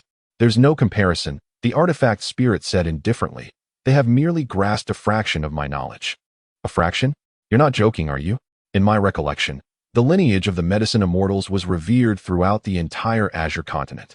Yet it appears that they have merely scratched the surface of the essence of weapon spirits. Fang Chen was so startled that he almost bit his own tongue. In the moment of his astonishment, he suddenly felt a soft sensation beneath his feet, as if he had stepped on something. Before he could react, an exaggerated voice echoed in his ears. Oi, you unfortunate wretch. Why the devil are you looking down? Are you blind to your own lord? Where are your eyes? Buried in filth? Upon hearing this, Fang Chen glanced up to see a corpulent man with a shiny visage, clad in extravagantly luxurious attire, accompanied by a somewhat attractive young woman. Are you deaf as well as blind? I'm speaking to you. The rotund man's face was flushed with anger, his flesh quivering uncontrollably as he berated Fang Chen. Only then did Fang Chen realize that indeed, his eyes had been obscured by filth. My apologies, he replied nonchalantly. As soon as he finished speaking, the 4 bodyguards behind the fat man advanced menacingly, their expressions twisted with malice as they gazed at Fang Chen. Humph. Observing this, a glint of cold light flickered in Fang Chen's eyes. He immediately harnessed his profound energy and directed it towards the 4 bodyguards. With a mere cold snort, the 4 of them collapsed to their knees, their heads pounding agonizingly. Seeing his hired experts of the Xianling realm suddenly kneel before him, unable to utter a single sound, the fat man immediately sensed he had encountered a formidable opponent. Trembling, he stammered, What do you intend to do? I am from the Wang family. Slap. Fang Chen delivered a resounding strike across the fat man's face. Stop trembling. The corpulent figure trembled, his entire mass quivering, and clad in a vibrant yellow robe. He resembled a grotesque, hopping caricature, eliciting a wave of revulsion in Fang Chen. I am from the Wang family. Slap. Another resounding blow interrupted him as Fang Chen, suppressing his disgust, declared, I told you to stop shaking. It must be said, the rotund man was genuinely startled. His body instantly stiffening, no longer quaking, though his eyes burned with fury as if ablaze with indignation. He was, after all, a member of the Wang family. Slap. Before the little monkey could finish, Fang Chen delivered yet another strike to the rotund man's face. Both the little monkey and the hefty man were momentarily taken aback. The little monkey was caught off guard, while the hefty man felt a sense of grievance, questioning, "Why are you hitting me? It was that brat beside you who spoke first." "Ah, my apologies, it was a reflex," Fang Chen replied with a light-hearted chuckle, then swiftly delivered a few more slaps. Commanding, "Swallow your anger." The hefty man, upon hearing this, bowed his head in submission, compressing his ample flesh into a pit. Observing this, the little monkey's eyes gleamed with mischief as he hastily addressed the hefty man. "Why are you still here? Can't you see you're blocking my master's path?" The hefty man, seemingly granted a reprieve, hurriedly retreated to the side. Fang Chen cast a meaningful glance at the little monkey before proceeding towards the entrance of the auction house. "Do you have an entry ticket? If not, a fee of 5 medium-grade Xian crystal stones is required for admission." At this, Fang Chen felt a stir of interest, retrieving the crystal card previously given by Yulan, and pretended to search for the Xian crystal stones. "A VIP card?" The attendant paused briefly, then adorned his face with an impeccable smile, stating, "This crystal card serves as your pass. Please follow me." Guided by the attendant, Fang Chen entered the second private box on the second floor of the auction house. He nodded in satisfaction, recognizing that the Shangtian auction house was indeed extraordinary. The box, though simple and elegant, was equipped with all necessary amenities and boasted an excellent location. As Fang Chen settled into his seat and glanced up, he realized that from this vantage point, he could see not only the exhibition stage but also the entirety of the auction hall clearly. At that moment, a commotion erupted at the entrance of the box. "This second box has always been reserved for my Lin family. Why is it occupied today by box 3? The attendant replied, "The guests' moods are important, but Shangtian Auction House has its own regulations. We hope for your understanding." Nonsense regulations. Chapter 56. The Black Pearl. Upon hearing this, a faint smile curled at the corners of Fang Chen's lips. He chose not to listen further, instead lowering his head, lost in thought. Shortly after, the door to the box swung open, and footsteps approached. Fang Chen looked up to find it was Yulan, who had previously given him the crystal card. "Why didn't you inform Yulan of Brother Yun's arrival?" Yulan feigned a look of grievance. "Miss Yulan is busy. How could Yun dare to disturb her?" After a brief pause, Fang Chen continued with an air of indifference. "Assigning this second box to Brother Yun might provoke discontent among others, wouldn't it? You are worrying too much, Brother Yun." With a light chuckle, Yulan gracefully took a seat opposite Fang Chen and handed over a detailed list, saying, "Here is the comprehensive inventory of items for this auction. Please take a look, Brother Yun."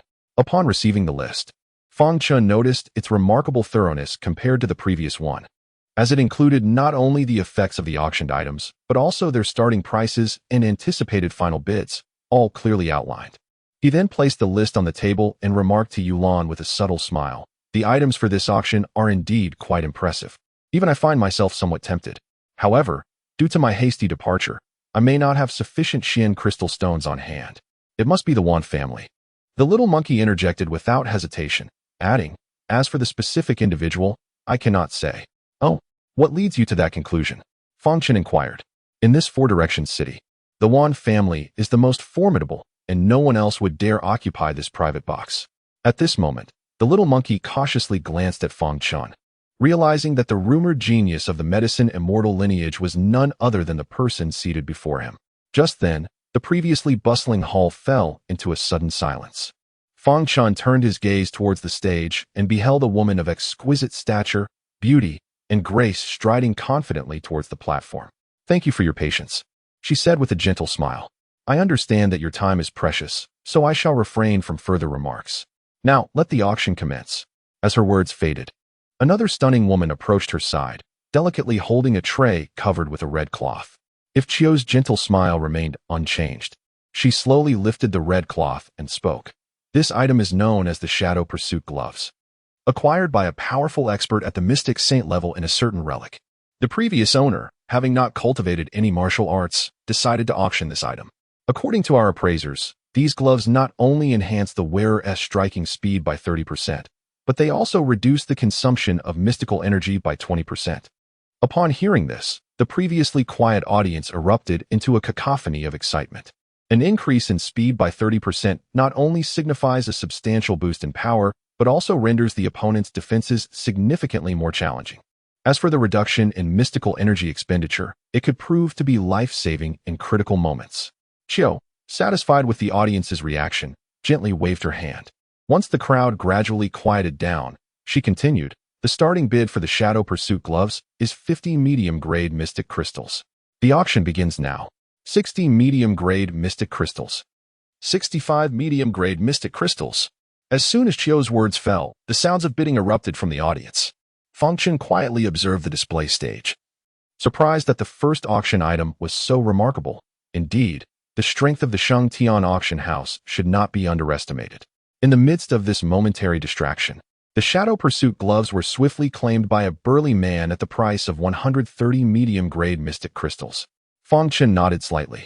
Although this price was somewhat elevated, the benefit of reduced consumption alone made it worth the investment. The second auction item is a set of sword techniques, known as the Three Absolute Cuts. Although its origins have become obscured, the Shengtian auction house confidently asserts that it is undoubtedly a royal-level sword technique. The initial bidding price begins at 2 exquisite Xian crystal stones. The auction commences with the stipulation that 100 inferior Xian crystal stones may be exchanged for 1 medium-grade Xian crystal stone, and 100 medium-grade Xian crystal stones may be exchanged for 1 superior Xian crystal stone, and so forth. As for the premium Xian crystal stones, they are not included in this exchange due to their extreme rarity and the fact that their utility in cultivation far surpasses that of many heavenly treasures. Upon witnessing the 3 absolute cuts ultimately being sold for 4 superior Xian crystal stones, Fang Chen could not help but smile softly, a hint of derision curling at the corners of his lips. It is evident that such a royal-level sword technique was crafted by a master of the Xian Huang realm, akin to Fang Chen's prior experience with the 9 swords of wind and cloud, wherein he understood the forms but not the essence. What use is a sword technique if one merely possesses it? The third auction item consists of 5 Guiyuan pills.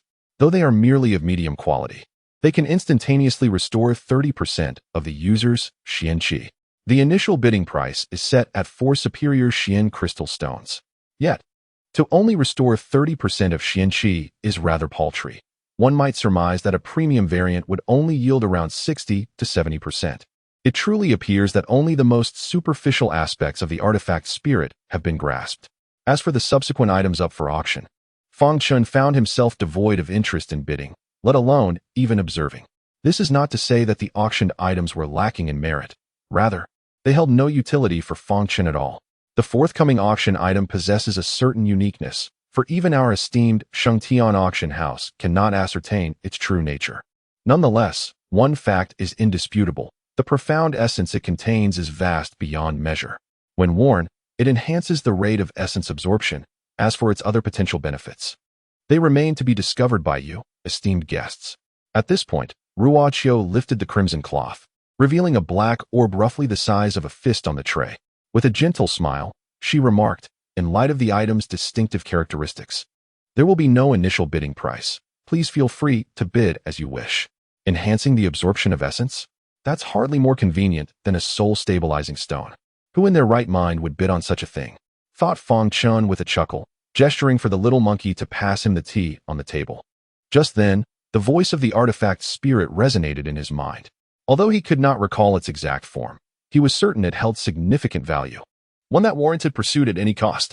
Suddenly, Fang Chen coughed, having just spat out the tea he had drunk, and despite the discomfort, he quickly composed himself to inquire. Are you serious? Chapter 57. The Taiji Returning Heaven Jade. Indeed, observing the artifact spirit's earnest demeanor, Fang Chen could not help but smile wryly as he glanced around the room, noticing the prolonged silence in the bidding. He turned to the attendant waiting nearby and stated, 1 piece of inferior essence crystal. 1 piece of inferior essence crystal? The attendant paused in bewilderment, momentarily thinking he had misheard. Upon confirming Fang Chen's nod, he promptly regained his composure and announced, 1 piece of inferior essence crystal. Upon the utterance of these words, all eyes in the hall turned towards the second private booth, followed by a chorus of hearty laughter. Observing this, Ruo Qiu felt a wave of embarrassment wash over her, yet she soon broke into a soft chuckle. Is there anyone else willing to bid? 1 piece of mid-grade Xianjing stone. As a voice called out a new bid, Fang Chen smiled slightly and cast a glance at the attendant. 1 piece of mid-grade Xianjing stone plus 1 piece of low-grade Xianjing stone. With this latest bid, the atmosphere in the room erupted into fervor. Is there some enmity at play here? Who bids like this? One voice echoed. Indeed, it's absurd. Who but a fool with plenty of money would purchase this?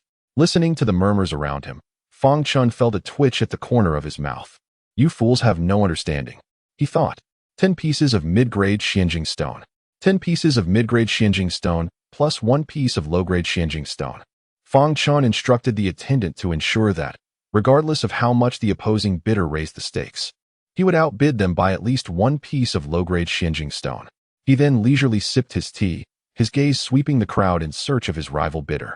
20 pieces of mid-grade Xianjing stone. After a prolonged bidding war, the gem finally reached an astronomical price. Noticing the significant increase from the initial bid, the attendant looked to Fang Chen with a questioning expression. Though his heart ached at the thought of the expense, he recalled the spirit's earlier instruction to acquire the gem at any cost. With a resigned nod, he declared, 20 pieces of mid-grade Xianjing stone plus 1 piece of low-grade Xianjing stone. As the voice of the attendant announcing the price increase echoed through the air, a chilling aura of menace instantly enveloped room 2. Fang Chen's spirit jolted, and upon casting his gaze, he encountered a pair of shadowy eyes. The sensation was akin to that of being targeted by a venomous serpent, causing Fang Chen to involuntarily draw a sharp breath. Fortunately, the individual merely glanced at him before adjusting the black robe draped over his figure and departing.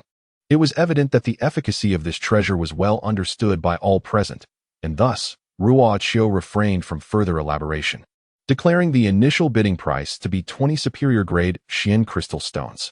As the atmosphere in the room reached a fever pitch, Ruo Qiu wasted no time and unveiled the crimson cloth, revealing a jade pendant that shimmered with a translucent brilliance, its surface continuously flowing with purple energy. It is well known that upon entering the Xianzong realm, one embarks on the path of cultivation, and at this juncture, one's lifespan extends to 300 years. Furthermore, with each ascent to a higher realm, one's lifespan approximately doubles. Upon reaching the Xianxing realm, it soars to around 3,000 years.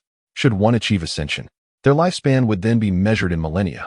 A subtle smile graced Fang Chen's lips as he glanced at the attendant standing nearby, giving a gentle nod.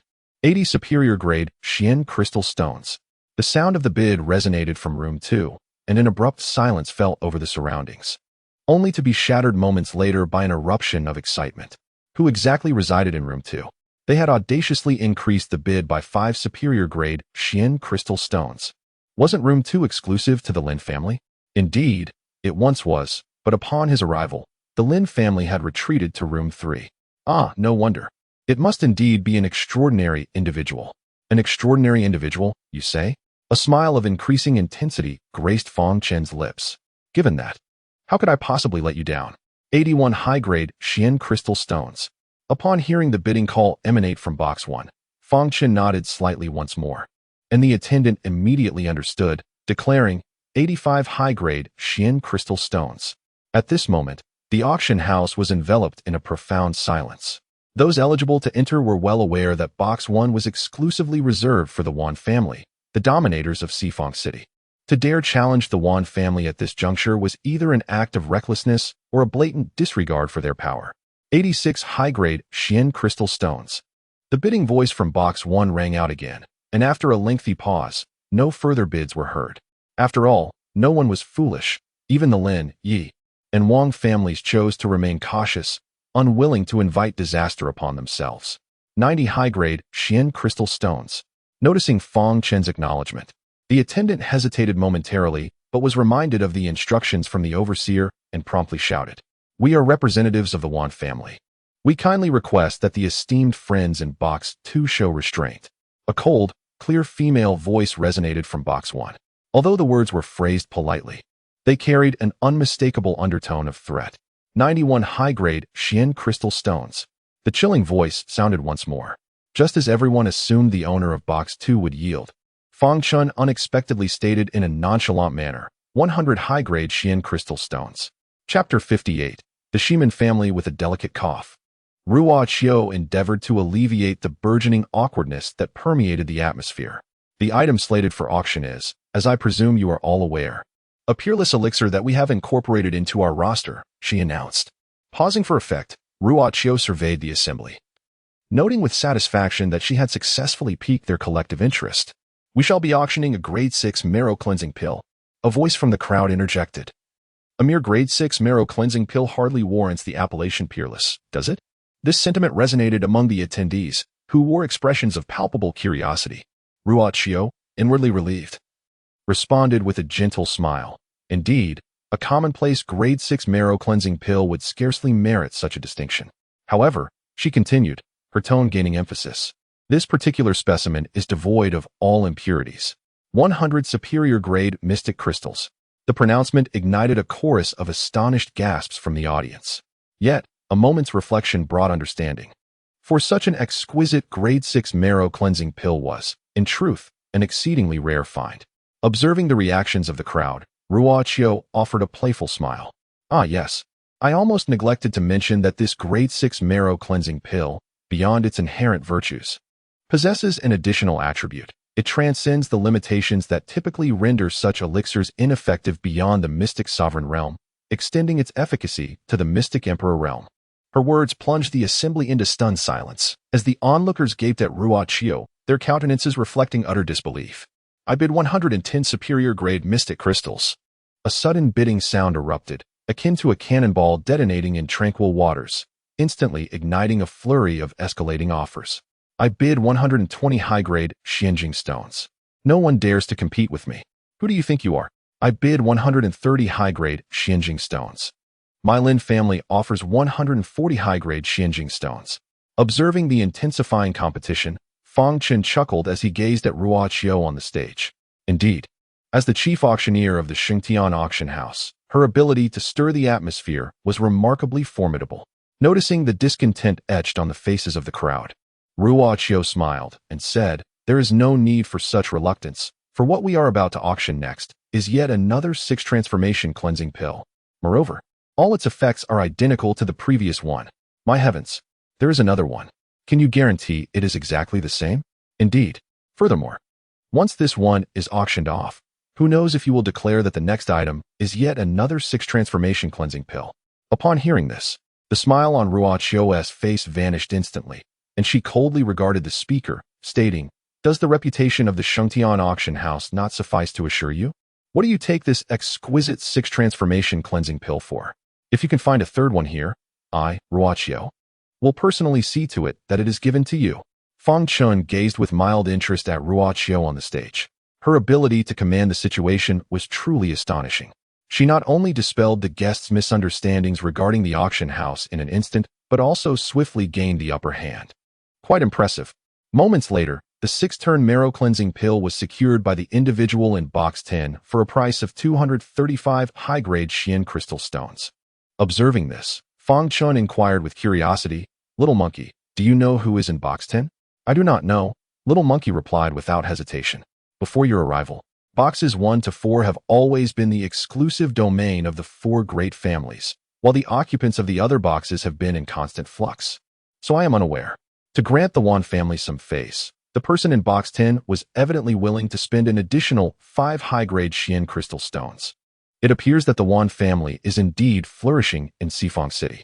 Contemplating this, Fang Chen's face gradually broke into a smile, though for reasons unknown. Little Monkey shivered uncontrollably at the sight of it. The auction was finally approaching its conclusion, and the audience must be eagerly anticipating the next item for bidding. Ruochio, with her exceptionally charming demeanor, winked at the crowd below and continued, "Next up for auction is the true piece d'arsistance of this event, the Sanwei Chushin pill." This time, rather than waiting for someone to pose a question, Ruochio promptly began to elucidate. For employing suspense to tantalize an audience is effective only once. Excessive use would surely breed disdain. This 3-flavored primordial spirit pill is indeed a paragon among the finest, possessing the remarkable ability to eliminate the obstacles faced by the consumer prior to their ascension to the Xian Emperor realm, while simultaneously abolishing the limitation that would confine them eternally to the Xian Emperor realm. Hiss!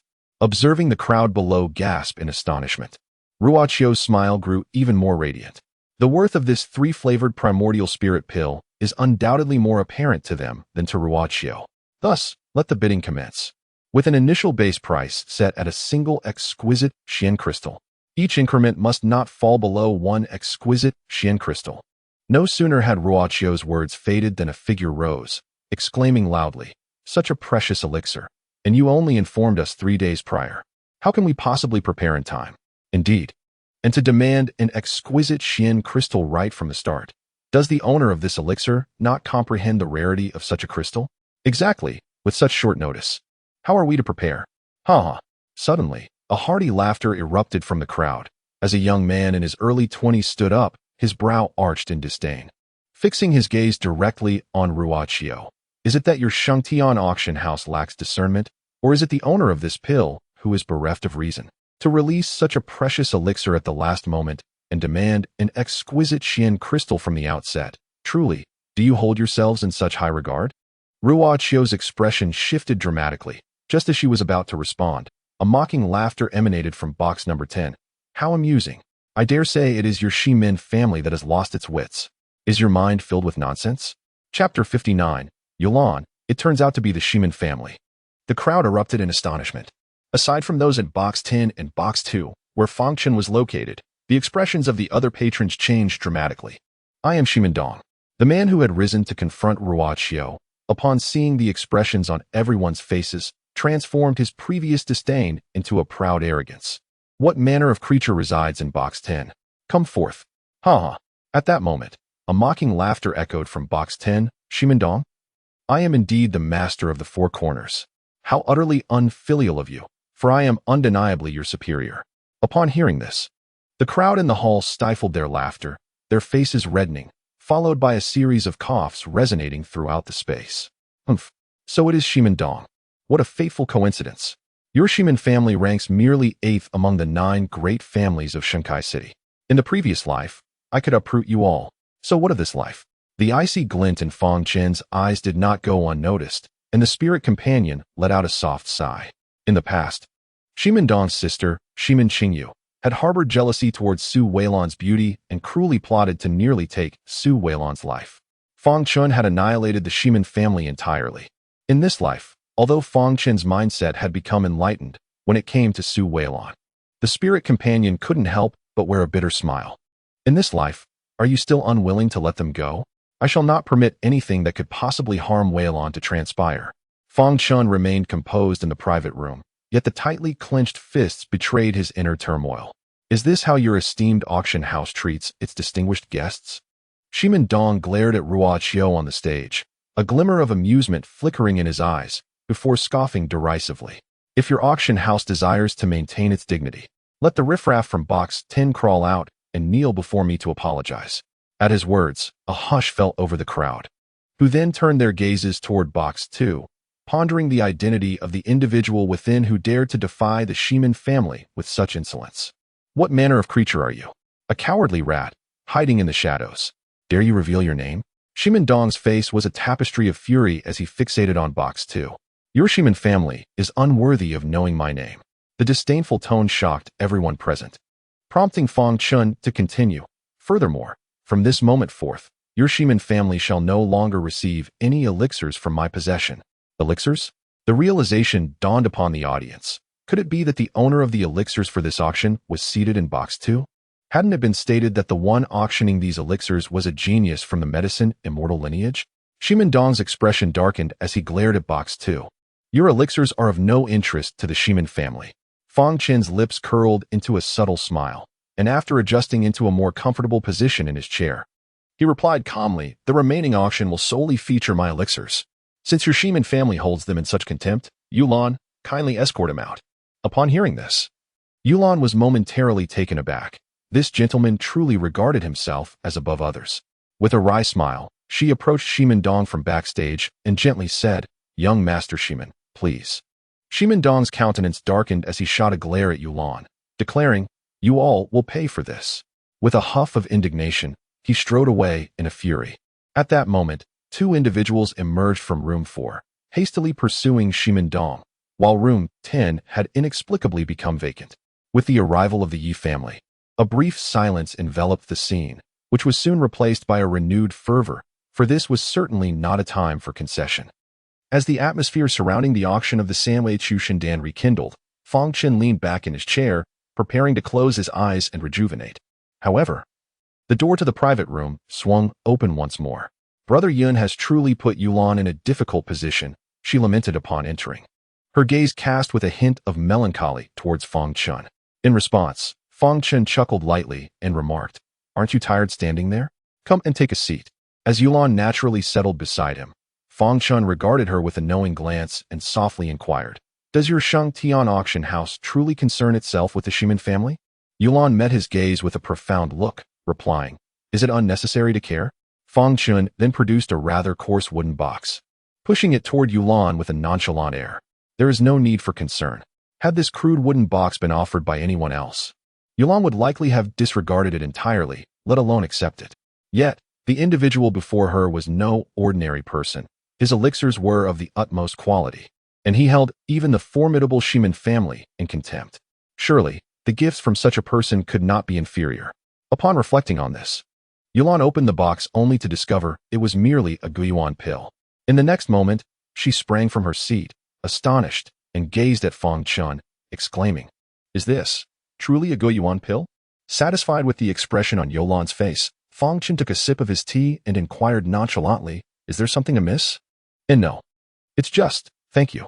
Yulan's expression shifted rapidly. At that moment, the auction for the Sanwei Chushin pill concluded. Chapter 60. The Guardian's 6 pieces of exquisite Xianjing stones plus the Yi family's fashing knife, going twice. Ruo Qiu surveyed the crowd, emphasizing her words. "Is there anyone who wishes to raise the bid?" 6 pieces of exquisite Xianjing stones plus the Yi family's fashing knife, going thrice. Noting the silence from the audience, Ruo Qiu decisively declared, "Sold." "Congratulations to Miss Yi." Fang Chen was momentarily taken aback. The eldest daughter of the Yi family? Yi Ro? Could it possibly be her? The image of a tear-streaked face flashed through his mind, but he quickly shook his head, dismissing the thought as mere coincidence. The Yi family truly spared no expense, even presenting their treasured fashing knife. Casting a fleeting glance at Yulan, Fang Chen remarked with a smile, "Had it not been for the fashing knife, I doubt she would have acquired this Sanwei Chushin pill." With the auction having concluded, Fang Chen rose, patted the little monkey on the shoulder, handed him 5 pieces of inferior Xianjing stones, and then accompanied Yulan to the room where they first met. Upon seeing the items acquired from the auction laid upon the table, Fang Chen turned to Yu Dao and requested, "Please assist me in redeeming the Xianjing stones obtained from this auction. If possible, I would prefer to exchange them all for the finest Xianjing stones." Earlier, during the bidding for the little monkey, Fang Chen had discreetly infused his own spiritual energy into the creature. "Since you, too, have someone you wish to protect, allow me to lend you a hand." With this thought in mind, Fang Chen began to sense the little monkey's location as he made his way outside. Upon reaching the entrance of the auction house, he unexpectedly collided with a young boy approaching from the opposite direction. "Wow, how beautiful!" The voice belonged to a young girl. Taken aback for a moment, Fang Chen then pushed the door open and stepped inside. The interior was exceedingly modest, apart from 2 dilapidated beds. There was a single table missing a leg. At that moment, the little monkey was crouched before a seated young girl, holding a red hairband with a beaming smile.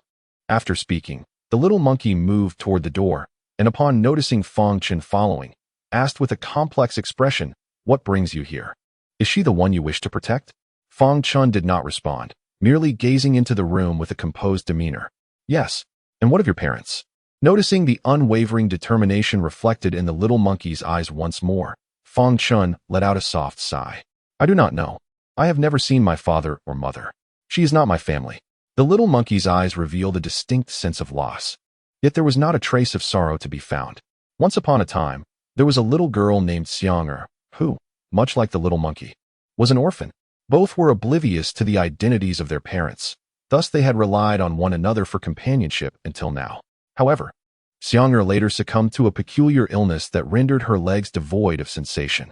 Consequently, the little monkey assumed the responsibility of caring for her. Upon hearing this, Fang Chen gently lifted the corners of his mouth and inquired, "Do you wish to cultivate?" Startled by the question, the little monkey's eyes ignited with a spark of brilliance, only to dim soon after as he shook his head softly, replying, "No, I want to take care of Xiang'er." Fang Chen subtly nodded, "What if I could cure her?" The little monkey, having witnessed the events at the auction house, regarded Fang Chen as a near-divine figure. Hearing this, he hastily knelt before Fang Chen, his body trembling as he declared, "If you can heal Xiang'er, then my life belongs to you. From now on, I willingly serve you like a beast of burden." Observing the little monkey's fervent vow, Fang Chen chuckled softly, "Allow me to treat her first." As he re-entered the room, Xiang'er, upon seeing him approach, instinctively recoiled in fear. The little monkey quickly reassured her, "Xiang'er, dear, the gentleman is here to treat you. Do not be afraid." After saying this, he stepped forward to grasp Xiang'er's hand and whispered something in her ear. Then, with a timid gaze, Xiang'er looked at Fang Chen and murmured, "I'm sorry." "Please don't be angry." "Not at all," he replied. Fang Chen waved his hand and extended his index finger to rest gently upon Xiang'er's leg. It turned out that there was a blockage in her meridians, and the obstruction was rather severe. Fang Chen looked up at Xiang'er and said, "You will be well soon, though the process may cause some discomfort. Are you afraid?" "Not at all," Xiang'er replied earnestly. "As long as my leg can heal, I fear no pain." Upon hearing that she would recover, she spoke hastily. "Very well," Fang Chen responded, channeling the energy within him to flow gradually into Xiang'er's body, carefully assisting her in unblocking the meridians in her leg. In just a short while, beads of perspiration adorned Xiang'er's delicate face. Observing this, the little monkey quickly rolled up his sleeves and approached, wiping her sweat while softly offering words of comfort. Suddenly, Xiang'er's vision darkened and she fainted. Noticing the little monkey's anxious expression, Fang Chen gently reassured him, "Do not be alarmed. Her fainting will actually ease her discomfort. Rest assured, she will be fine shortly." When Xiang'er finally stirred awake, it was already evening. Seeing the one who had saved her engaged in conversation with the little monkey, she whispered, "Brother." Upon noticing Xiang'er had regained consciousness, the little monkey hurried over and asked, "How are you? Does it still hurt?" With a slight shake of her head, Xiang'er replied, "It doesn't hurt anymore. You can try to stand and walk now," Fang Chen said with a light chuckle. Chapter 61. The Manifestation of Fist Intent. Hearing this, Xiang'er trembled slightly and then exclaimed, "Oh." The little monkey, concerned, quickly inquired, "What's wrong? Is something bothering you?" His tone betrayed an unmistakable urgency. "Brother, my leg. I can really feel it now," Xiang'er exclaimed joyfully. "Really? Hurry, come down and give it a try." Upon hearing the words of the little monkey, Xiang'er gently responded and allowed the little monkey to assist her down from the bed. Seeing her truly able to stand on the ground, the little monkey gradually released his grip. Xiang'er, trembling slightly, took a small step forward and exclaimed, "Brother, I can really walk." However, her words were barely out when she nearly stumbled to the floor. The little monkey quickly rushed to support her. She had not left the bed for too long, and walking required gradual practice. Fang Chen then rose and said, "I must take my leave." Upon hearing this, the little monkey turned to Fang Chen and declared, "From this day forth, my life belongs to you, sir." Observing the unwavering determination in the little monkey's eyes, Fang Chen nodded gently and said, "In that case, come to the tavern to find me tomorrow." "Ah, what a twist of fate." The rotund man glared at Fang Chen, each word seeming to emerge from between clenched teeth. Who could argue with that? Fang Chen replied with a light chuckle, glancing at the four individuals behind the rotund man, two at the early stage of the Xianzong realm, one at the late stage, and the last having just entered the Wang realm. Witnessing this, Fang Chen's expression grew more disdainful. "Previously, I advised you to swallow your anger. Yet it appears to have taken root within you, hasn't it? You scoundrel. Let us see if you can maintain that sharp tongue for much longer." The flesh on the rotund man's face quivered as he spoke, abruptly waving his hand and shouting, "Attack! Beat him to a pulp." As his words faded, the three Xianzong realm experts exchanged glances with the lone Wang realm powerhouse, who nodded in agreement before they all lunged toward Fang Chen. Humph. Upon witnessing that individual from the Xianwang realm refraining from taking action, Fang Chen instantly lost interest. With a disdainful snort, he tightened his grip on the sword, casually flicking it upward, unleashing a surge of sword energy that split into three, each darting towards the three assailants. In an instant, the sword energy reached its targets, sending the trio spiraling away in a state of utter disbelief, their eyes reflecting sheer terror. Why was there such a vast disparity? Despite all being at the Xianzong realm, noting their incredulous expressions, Fang Chen scoffed once more before swiftly seizing the rotund man in his grasp. The nearly 300-pound figure was lifted effortlessly, akin to a mere chick, as fear flickered in his eyes, and the flesh on his face trembled uncontrollably. Just as he was about to utter a word, a resounding slap echoed through the air. With each strike, slap, slap, slap, Fang Chen, having grown weary of conversing with such a forgetful individual, decided to nip the budding anger in the bud. Suddenly, a piercing sound sliced through the air. The Xianwang realm expert, having regained his senses, swung a fist directly at Fang Chen's face. Yet, to Fang Chen, this was merely a trifling challenge. With a look of disdain plastered across his face, he channeled his Xuanqi, lifting his empty right hand and retaliating with a punch of his own. The Xianwang realm warrior glared at Fang Chen, seething with rage. "Wang Wu, why are you wasting time? Quickly eliminate this scoundrel." The rotund man gritted his teeth in a fit of curses, only to be met with a punch to his abdomen, emitting a wail akin to that of a slaughtered pig. Witnessing this, the man referred to as Wang Wu displayed a myriad of emotions across his face, exclaiming, "Let him go. I shall spare your life. You still wish to spare him." Just as the hefty man was about to speak again, a surge of sword intent surged into Fang Chen's eyes. After casting a fierce glare at the man, the latter appeared as if he had encountered something truly terrifying. His eyes wide and mouth agape, drooling and turning pale, soon a foul odor wafted through the air. Fang Chen was taken aback. Then a subtle smile graced his lips, finding the situation quite amusing. With that, he unleashed a torrent of profound energy into his right hand and struck out once more. When their fists collided, Fang Chen staggered back 3 steps. Though Wang Wu's strike had indeed grown in potency compared to the last encounter, Fang Chen had also sufficiently prepared himself. Even so, he still retreated. Such a feeble realm of the Xianwang is indeed a rarity. Fang Chen regarded Wang Wu with a look of disappointment, laced with scorn, having initially thought the second level of force to be something remarkable, only to discover it was merely dark energy. This dark energy is fundamentally simple. It involves, after exhausting the initial force, rapidly invigorating the meridians, utilizing profound energy to stimulate the bones and muscles, and producing a second wave of dark energy through contraction.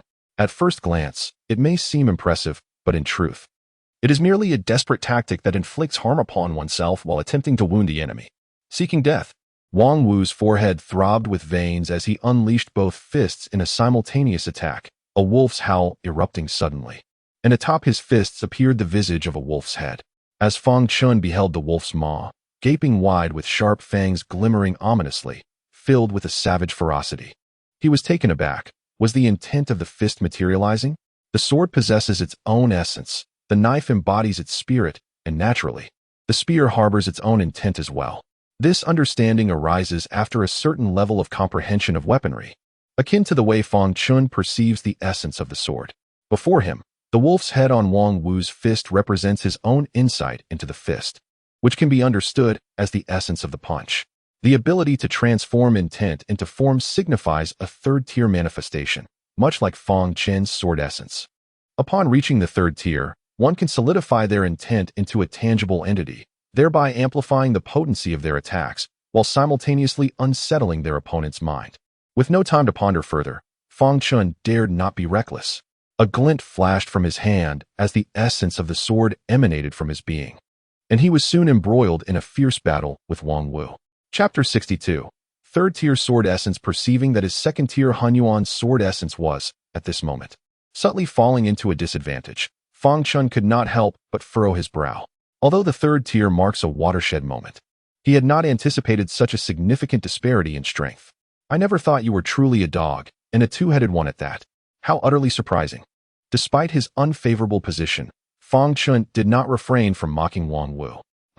"Let us see if you can still be so sharp-tongued in a moment," Wang Wu retorted coldly, and the wolf's head solidified further. As he was fixated by the 2 solidified wolf heads, a piercing wolf howl suddenly echoed from the jagged maw, sending a chill coursing through Fang Chen's heart, as if he were a prey awaiting slaughter. Witnessing this, a fierce battle intent erupted in Fang Chen's eyes. His continuous provocations aimed to compel Wang Wu to engage him with full vigor. As Wang Wu's figure shifted, his speed surged dramatically, leaving behind a fleeting shadow. The wolf heads on his fists, akin to 2 ferocious wolves in full pursuit, fixated intently on Fang Chen, as if intent on tearing him to shreds. With a resonant hum, the vital energy within him surged rapidly, and the sword intent soared to the heavens. Fang Chen wielded his long sword, executing the first two forms of the 9 swords of wind and cloud in an instant, unleashing a torrent of chilling brilliance that violently collided with the wolf heads on Wang Wu's fists. With a resounding clang, the icy radiance dissipated in an instant, leaving only a few additional wounds on the wolf heads, which, upon Wang Wu's disdainful snort, swiftly returned to their original state. Excellent. Come again. Fang Chen uttered a low cry, a flicker of enlightenment surfacing within him as he once more advanced with his sword. The icy brilliance shattered repeatedly, while the wolf heads continually restored themselves. As Fang Chen was repeatedly repelled and then charged forward again, Wang Wu gradually grew agitated. A person capable of comprehending the third tier of fist intent had long since tempered their mind through countless trials. Yet here he was, visibly vexed, a testament to the immense pressure Fang Chen exerted upon him. Die! Wang Wu bellowed, and the wolf heads on his fists expanded significantly. One fist shattered the myriad of sharp swords, while the other lunged directly toward Fang Chen's dantian. Should this punch land, even if Fang Chen survived, his cultivation would be utterly ruined. In that critical moment, Fang Chen let out a piercing howl. The fragments of the shattered swords began to tremble. In the next instant, countless shards shot skyward, swiftly coalescing into a singular, resplendent long sword, radiating an unparalleled fierce light. Upon closer inspection, it bore an uncanny resemblance to the Guiyuan sword held by Fang Chen himself. The third tier of sword intent, Wang Wu, whose entire right arm had transformed into a crimson rain, lay on the ground, suddenly spitting out a mouthful of fresh blood, murmuring in disbelief. After the sword intent dissipated, Fang Chen took a deep breath. Had he not just broken through to the third tier of sword intent, he would likely be a lifeless corpse now, and a discarded one at that. Grant me a swift end, Wang Wu struggled to utter before slowly closing his eyes. I have repaid the Wang family. He longed for a future life of freedom. To alleviate Wang Wu's suffering and as an expression of gratitude, Fang Chen employed his newly attained third-tier sword intent to sever his life force, allowing him to depart without pain. You are returning to the source. Upon hearing this, Fang Chen frowned and promptly lifted the rotund figure once more. Look at me, he commanded sharply, instinctively. The plump man widened his eyes to gaze at Fang Chen, just as a cold glimmer pierced through his eyes. A scream erupted, and then he fainted. Oh, Fang Chen remarked, slightly taken aback before breaking into a light laugh. That was quick, I see. Noticing Fang Chen's understanding demeanor, the innkeeper hesitated for a moment before leaning closer, whispering, Sir, those who have come are from the Wan family. It would be wise to exercise caution. Yes, all right. It's nothing serious. You may attend to your duties, Fang Chen replied. It seemed the previous offering of the mysterious crystal was not in vain. With that thought, he smiled faintly and strolled towards his room. As I pushed open the door, I beheld a man and a woman seated gracefully at a table. The woman, clad in a striking red outfit, possessed a refined visage, her brows hinting at a certain gallantry, which imparted an impression of spirited elegance. Opposite her sat an elderly gentleman, garbed in white, with a serene expression that belied the wisdom flickering in his eyes. Observing this scene, Fang Chen let out a light chuckle and stepped inside, addressing them. Have you two been waiting long? I presume you have come to see Mr. Yun. Upon Fang Chen's entrance, the pair hastily rose to greet him. You two arriving at this hour? I trust it's not to invite me for a meal? Regrettably, I have just dined, he remarked nonchalantly as he poured himself a cup of tea. Initially, Fang Chen had no intention of offering them a pleasant demeanor, but upon hearing their veiled request, he couldn't help but smirk inwardly. Since your Wan family has such a poor memory, allow me to provide you with a lesson this time. My family is no lesser than the Shimin family. As the elder extended his hand, Wan Yuxuan, brimming with pride, blurted out her response. Witnessing this, the elder sighed in resignation, placing his hand upon his forehead. Fang Chen, observing everything with keen interest, turned to Wan Yuxuan and said, So, according to your perspective, your Wan family is indeed inferior to the Shimin family? Taken aback by his words, Wan Yuxuan opened her mouth to explain, but Fang Chen interrupted coldly.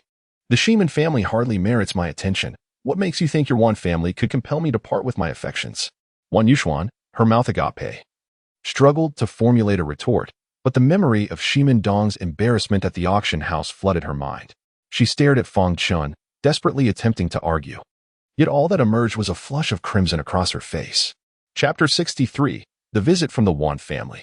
The elderly man, with a hint of helplessness in his voice, turned to Fang Chen with an apologetic glance, and said, "I hope you will not take offense, esteemed sir." As he noticed when Yushuan was about to speak again, the elder gently shook his head, his expression resolute. "Rest assured, how could I hold a grudge against a young lady?" The artifact spirit hesitated for a moment before speaking slowly. "If I am not mistaken, the Wan family will undoubtedly return. When that time comes, we might consider enlisting their support. What do you think?" After pondering for a while, Fang Chen ultimately decided to heed the artifact spirit's counsel. It is certainly worth a try. Upon hearing the spirit's agreement, Fang Chen contemplated briefly and soon formed a plan.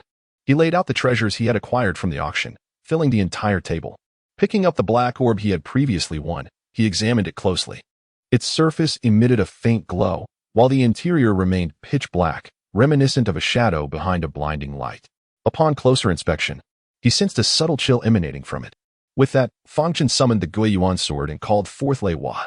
"Wow, after such a long time, you finally released me. Master, do you not like Lei Hua anymore?" Lei Hua gazed at Fang Chen with big, watery eyes, looking quite pitiful. "Ah, that's not the case at all," Fang Chen replied with a gentle smile, playfully tapping Lei Hua's little head before handing over the black orb. "Do you recognize this object?" "It is of little importance." Seeing Lei Hua looking at him with a look of bewilderment, Fang Chen was momentarily taken aback, but soon continued to inquire. "Why are you so fervently obsessed with these exquisite Xianjing stones? With these exceptional Xianjing stones, I can establish formidable formations, ensuring that no one can harm you, my master." Lei Hua replied with an air of certainty. Fang Chen trembled, staring blankly at Lei Hua, as the enchanting purple silhouette resurfaced in his mind. He murmured to himself, "Is it truly so vital to protect me? Only by living can one safeguard those they wish to protect." Recalling the unwavering determination in the eyes of the little monkey when he spoke these words at the auction house, Fang Chen felt a slight quiver within him. Is this the essence of life? Listening to the words of the spirit, Fang Chen gently nodded, "I will." Afterward, he assessed his recent breakthrough and was astonished to discover the remarkable stability of his cultivation. "Wow, master, this knife is quite impressive," exclaimed Lei Hua, holding the fashing knife, which was significantly taller than her. A smile illuminated Fang Chen's face as he took the knife. As he drew the blade, a chilling gleam flickered, and the temperature around him seemed to drop a few degrees. The blade was no wider than 2 fingers, approximately 1 meter long, and as delicate as a cicada's wing, subtly radiating a faint cold light. When wielded, it moved through the air like a shooting star, aptly reflecting its name, the fashing knife. Truly, this knife is remarkable. Fang Chen sincerely marveled, acknowledging that despite having encountered countless divine weapons and spiritual treasures in his previous life, few could rival the prowess of this flying star blade. Although it paled in comparison to the Guiyuan sword, it remained a commendable weapon. Regrettably, he did not practice sword techniques, and with this thought, Fang Chen set the flying star blade aside. Chapter 64. What I desire you cannot provide. The spirit of the weapon paused momentarily before continuing. Although the life-prolonging elixir I have crafted can only be consumed 5 times, each instance will unleash its full efficacy without any diminishment. This implies that consuming 5 such elixirs could potentially extend one's lifespan by 1,500 years, an astonishing prospect indeed. After all, even the Xiansheng realm grants merely around 3,000 years of life. Upon hearing this, a glimmer of brilliance flashed in Fang Chen's eyes as he murmured, "So that is how it is." The following dawn, Fang Chen remained seated in a meditative posture on his bed, engrossed in his cultivation, when he heard footsteps approaching the door, followed by a knock. "Sir, are you awake?" Fang Chen withdrew from his meditative state and slowly rose, replying, "Come in." As the door swung open, the innkeeper stood at the threshold, about to speak, when the little monkey hurriedly stepped forward, exclaiming, "Sir, I have arrived." Despite the little monkey's earnest attempts to contain his excitement, his exuberance was unmistakable. Fang Chen smiled gently and fixed his gaze upon the little monkey, asking, "Do you wish to cultivate?" "My life belongs to you, sir. If you bid me to cultivate, then I shall do so," the little monkey declared, unwavering in his resolve. "No, I meant to ask if you truly wish to cultivate," Fang Chen clarified, shaking his head and posing the question with earnestness. The little monkey lowered his head in contemplation for a moment before gazing weakly at Fang Chen. "Are you with Xiang'e? What if you are alone?" Fang Chen picked up his chopsticks and began to eat breakfast. "I cannot abandon Xiang'e. I promised to care for her for a lifetime." The little monkey raised his head, his expression resolute. Fang Chen, who had intended to ask a few more questions, could not help but chuckle lightly and shake his head upon seeing the determination etched on the little monkey's face. Then are you willing to take Xiang'er and journey thousands of miles to the sword sect to cultivate there? I am willing, the little monkey replied earnestly, looking intently at Fang Chen. Very well. Not long after the little monkey departed, and just as Fang Chen finished his breakfast, a knock on the door interrupted him. It is Wan Leitang, here to pay a visit to the esteemed Sir Yun. Fang Chen rose, opened the door, and with a gentle smile, said, Master Wan, please come in. Once the two men were seated, Fang Chen turned to the elder behind Wan Leitang and remarked, Uncle Fu is of an advanced age. He should sit down. Just as Uncle Fu was about to decline, he noticed the master giving a slight nod, and thus he reluctantly took a seat. Observing that Fang Chen merely pushed the tea towards them without any intention of speaking, Wan Leitang pondered for a moment before saying, If my daughter offended you last night, I hope Sir Yun will be magnanimous. It is of no consequence, Fang Chen replied dismissively, shaking his head as he delicately savored the tea in his cup. Oh. Fang Chen set down his cup and regarded Wan Leitang with keen interest. Is the Wan family not planning to take any action? Sir, please do not misunderstand. Wan Leitang quickly responded. Observing the playful glint in Fang Chen's eyes, Wan Leitang's heart jolted. He hastily continued, The Wan family has never harbored such intentions. That's good. Fang Chen replied with a faint smile.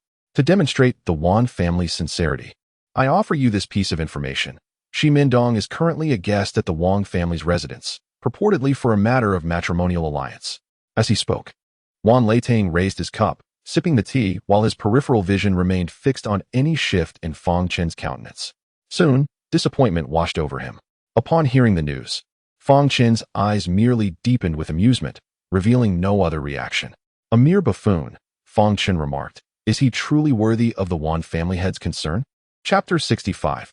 The Wan family patriarch. As Fang Chen followed Wan Leitang to the threshold of the main hall, a figure clad in crimson emerged, swiftly reaching Wan Leitang's side and affectionately taking his arm. I accept, Fang Chen interjected before Wan Leitang could respond. That is indeed. The crimson-clad figure's words were abruptly cut short as she realized that it was none other than the cloud something Chun she had spoken of who had answered. As the youngest lady of the Wan family, you display a distinct lack of decorum. What have you been taught? Wan Leitang scolded, belatedly realizing her lapse. Go and apologize to Master Yun at once. The woman in red was none other than Wan Leitang's daughter, Wan Yuxuan.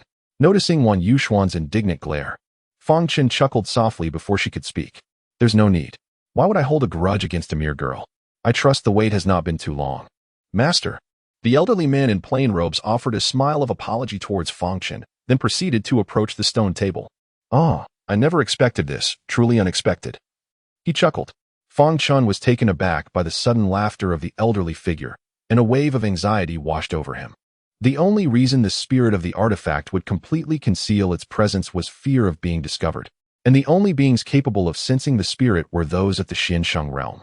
The elder from the Wan family undoubtedly belonged to that tier. Could this laughter indicate something more? As the old man settled himself at the stone table without diverting his gaze from Fang Chen's face, the latter's heart raced, and his right hand instinctively tightened around the Guiyuan sword. There is no need for you to feel anxious, young friend, the elder reassured him with a warm smile. Having lived for so long, I am merely curious upon encountering something I have never seen before. If my presence has startled you, I shall take responsibility for it. Upon hearing this, Fang Chen felt a pang of alarm. The elder had seen through the disguise set by Lei Hua with remarkable ease. After a prolonged moment, having confirmed that the man before him harbored no hostility, Fang Chen finally spoke. You flatter me, esteemed elder. The elder continued. I have been in the Xiansheng realm for over 3,000 years, and I am still reluctant to depart, not out of a fondness for the mortal realm, but because my Wan family is currently in a unique predicament. He gazed deeply at Fang Chen before adding, it is not a secret to share. My lifespan now dwindles to but a few decades. Stunned, Fang Chen gazed at the Wan family's patriarch. Indeed, an old fox never loses his cunning. His words seemingly heartfelt, yet concealing a deadly intent. Senior's words ring untrue, do they not? After hearing the patriarch's speech, Fang Chen regained his composure. Upon entering the profound saint realm, one's lifespan extends to around 3,000 years. Furthermore, Senior's cultivation has likely surpassed the late stage of the profound saint realm. Has it not? Coupled with the previous 3 life-extending pills, Senior's lifespan must have reached approximately 4,000 years, wouldn't you agree? The so-called special circumstances of the Wan family are, in my estimation, mirrored by the other 3 families in this four-direction city. With that, Fang Chen picked up the teapot on the stone table, poured himself a cup, took a delicate sip, and said calmly, "There is another matter. Senior, you are mistaken. Senior's lifespan is not a matter of decades. In my view, it is no more than a decade at most." Upon hearing this, the old man was momentarily stunned, then burst into laughter. "Ha ha, young friend. Keen eyes, bold spirit. Truly heroes emerge in youth. Speak your terms." "My terms are quite simple." Fang Chen put down the teacup and said with a light smile, "I will refine a life-extending pill for Senior that can add about 300 years to your lifespan. Of course, the materials will be provided by the Wan family." The old man stiffened, staring intently at Fang Chen, his voice trembling slightly. "Young friend, you just mentioned that I have already taken 3 life-extending pills. The efficacy of these pills gradually diminishes with each dose. How can we speak of 300 years? Since I dare to negotiate terms, I have sufficient bargaining chips. Please rest assured, Senior." Fang Chen's expression remained unchanged. The elder gazed at Fang Chen for a considerable time, finding himself unable to fathom the depths of the young man before him. With a wry smile, he remarked, "Pray, share your conditions, young friend." Chapter 66. The refinement of the life-extending pill. Quite simple. I seek a promise from you, esteemed elder. Fang Chen poured himself another cup of tea from the pot. "A promise from me?" The ancestral figure of the Wan family regarded Fang Chen with mild surprise, then continued, "You desire merely a promise from me, and not from the Wan family? Indeed, it is solely your promise that I seek." Fang Chen leisurely sipped his tea and then spoke deliberately, "Should I encounter peril within the bounds of this four-direction city, I implore you to render assistance at the earliest opportunity." The elder of the Wan family pondered for a moment. This young man concealed his intentions so profoundly, suggesting that he must be embroiled in matters that only the elder could resolve. Since only his intervention was required, and it was merely a matter of rescue within the city limits, what harm could it possibly entail? With this thought, the elder's countenance softened, and he proclaimed with a hearty voice, "Very well, I shall grant my promise." Upon hearing this, Fang Chen offered a faint smile, for everything was unfolding as he had anticipated. Throughout their ensuing conversation, regardless of how the elder of the Wan family attempted to probe, Fang Chen maintained an air of calm indifference, ultimately compelling the elder to relent. To avoid any prolonged uncertainty, Fang Chen excused himself under the pretext of the intricate process involved in refining the life-extending pill. After departing the elder's courtyard and arriving at the residence arranged for him by the Wan family, he added several rare ingredients to the formula provided by the spirit of the vessel. Only then did he feel assured enough to hand the refined recipe over to Wan Leitang. Upon receiving the prescription, Wan Leitang examined it with a moment's hesitation before inquiring, "Would it be possible to grant me 2 days for preparation?" "Certainly," Fang Chen acquiesced. Wan Leitang then took his leave. Despite the Wan family's profound resources, they had already refined 3 life-extending elixirs. Moreover, the rare and precious materials Fang Chen required for refining the elixir far surpassed those needed by the medicine immortal lineage. Had it not been for the patriarch's approval in witnessing Fang Chen's previous elixir refinement, he might have been dismissed as a charlatan upon presenting the prescription. Even with the Wan family's position as the foremost clan in the Four Directions city and their relentless efforts, it was not until the evening of the second day that they managed to gather all the necessary materials. Observing Wan Leitang's weary demeanor as he personally delivered the materials, Fang Chen, whose mental state had undergone several transformations, felt a pang of sympathy. It was already the afternoon of the second day when the artifact spirit, having just completed the second life-extending elixir, noticed Fang Chen sitting on the bed with a gloomy expression. "What troubles you?" it inquired. "I sense that my cultivation is on the cusp of a breakthrough, yet I am unable to achieve it," Fang Chen replied, perplexed. He then paused and asked, "Is the life-extending elixir refined?" Fang Chen was momentarily taken aback as the spirit of the artifact continued. "After undergoing transformation by the primordial chaos energy, your physique, while nearly flawless, remains insufficiently advanced. Furthermore, as you cultivate the chaos technique, if you can amass your energy and continuously compress the mystical energy within your body, Fully harnessing the advantages of your meridians, you will not only strengthen your body and meridians upon breaking through, but within your realm, you will be invincible. Even if you leap across a significant boundary, you would still possess formidable combat prowess. Pausing briefly, the spirit elaborated. Although I cannot recall the specifics of the primordial sword technique, one thing remains certain. Given the current level of mystical energy within your body and the state of your physique and meridians, even if you were to receive the primordial sword technique, you would be unable to wield it. Upon hearing the spirit's words, Fang Chen furrowed his brow in contemplation. Indeed, this ancient artifact was extraordinary. The notion that one must compress their energy rather than simply break through at the appropriate cultivation level was astonishing. Why must one strive for a breakthrough if it meant that the body could no longer accommodate the mystical energy? Forcing a compression could not only harm the body, but might also lead to the shattering of one's dantian. However, his body had been transformed by the primordial chaos energy, granting it unparalleled strength and the resilience and breadth of its meridians, qualities unheard of in his previous life.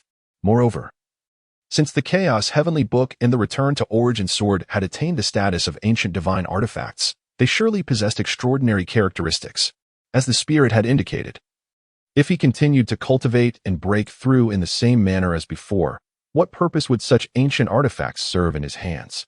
As memories of the gentle waves, the sword sect, and the responsibilities and missions articulated by Leiwa during her acknowledgement of mastery flooded his mind, Fang Chen shuddered, then solemnly inquired, "How should I cultivate?" The response was to compress and solidify the profound energy within his body as much as possible. Observing Fang Chen's resolute determination, the spirit of the artifact sighed in relief and continued, "The specific methods require your own comprehension. When I sense your readiness, I will release the restraint to allow your breakthrough." Chapter 67, Compression of Profound Energy. Time slipped away unnoticed until Fang Chen suddenly discovered a droplet, akin to a tear, forming within his dantian. Could it be the condensation of the world's profound energy? Gazing in disbelief at this phenomenon and feeling the profound energy contained within the droplet, he was momentarily stunned. Wasn't this the result of a transformation after ascending to the sacred venerable realm, wherein the body absorbs a significant amount of the world's profound energy? Wasn't this unique to successful ascension? Why was it happening to me? Recalling previous scenes, coupled with the spirit's words, Fang Chen suddenly grasped the reason behind the increasing disparity between realms since the Xian sect stage, and why individuals of the same realm exhibited varying strengths. It was the profound energy within that held the key. Suddenly, a realization struck him. He leapt from his bed, forming a sword finger, channeling all the remaining profound energy in his body, and unleashed a fleeting, needle-like sword energy that left an unfathomable hole in the ground. Sensing the less than half of his profound energy that remained, Fang Chen experienced a profound enlightenment, understanding at last. The wider the meridians, the greater the flow of mystical energy that can traverse them. Moreover, the stronger the resilience of the meridians, the more abundant the instantaneous burst of mystical energy that can be unleashed.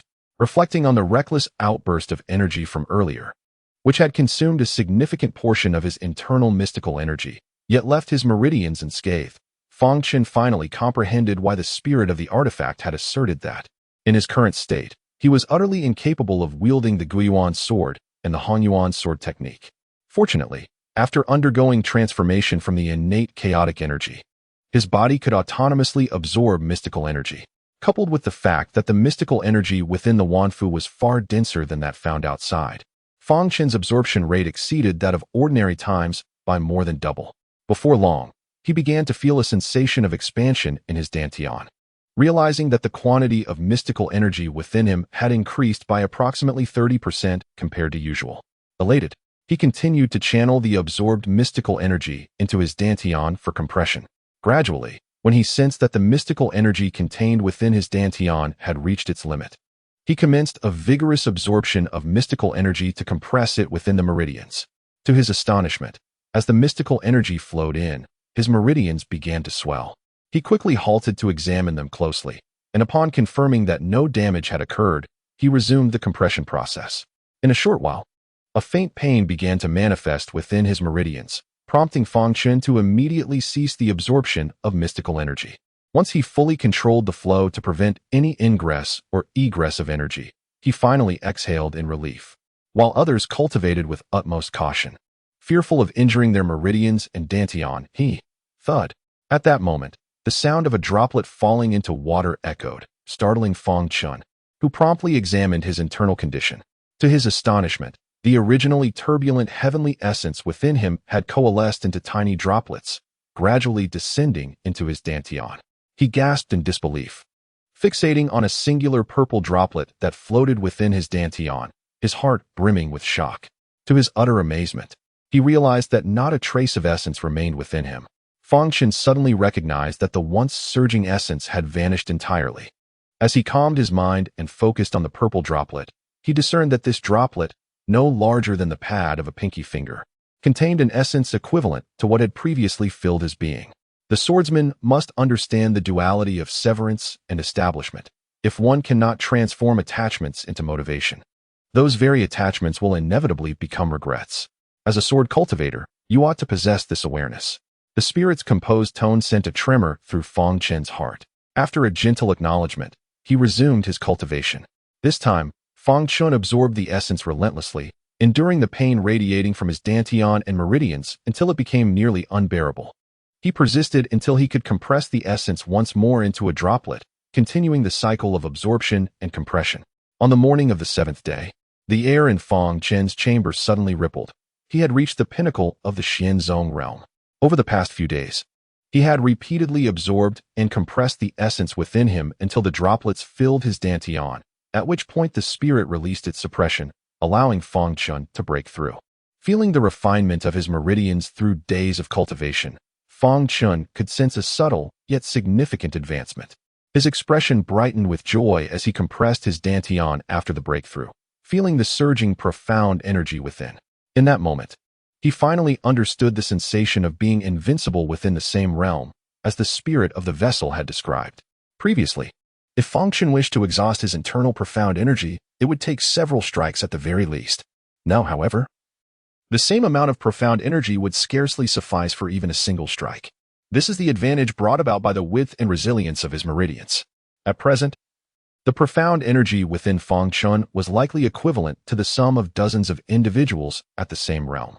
Under such circumstances, the profound energy contained in a single strike from Fang Chen surpassed that of several, even dozens, of others combined.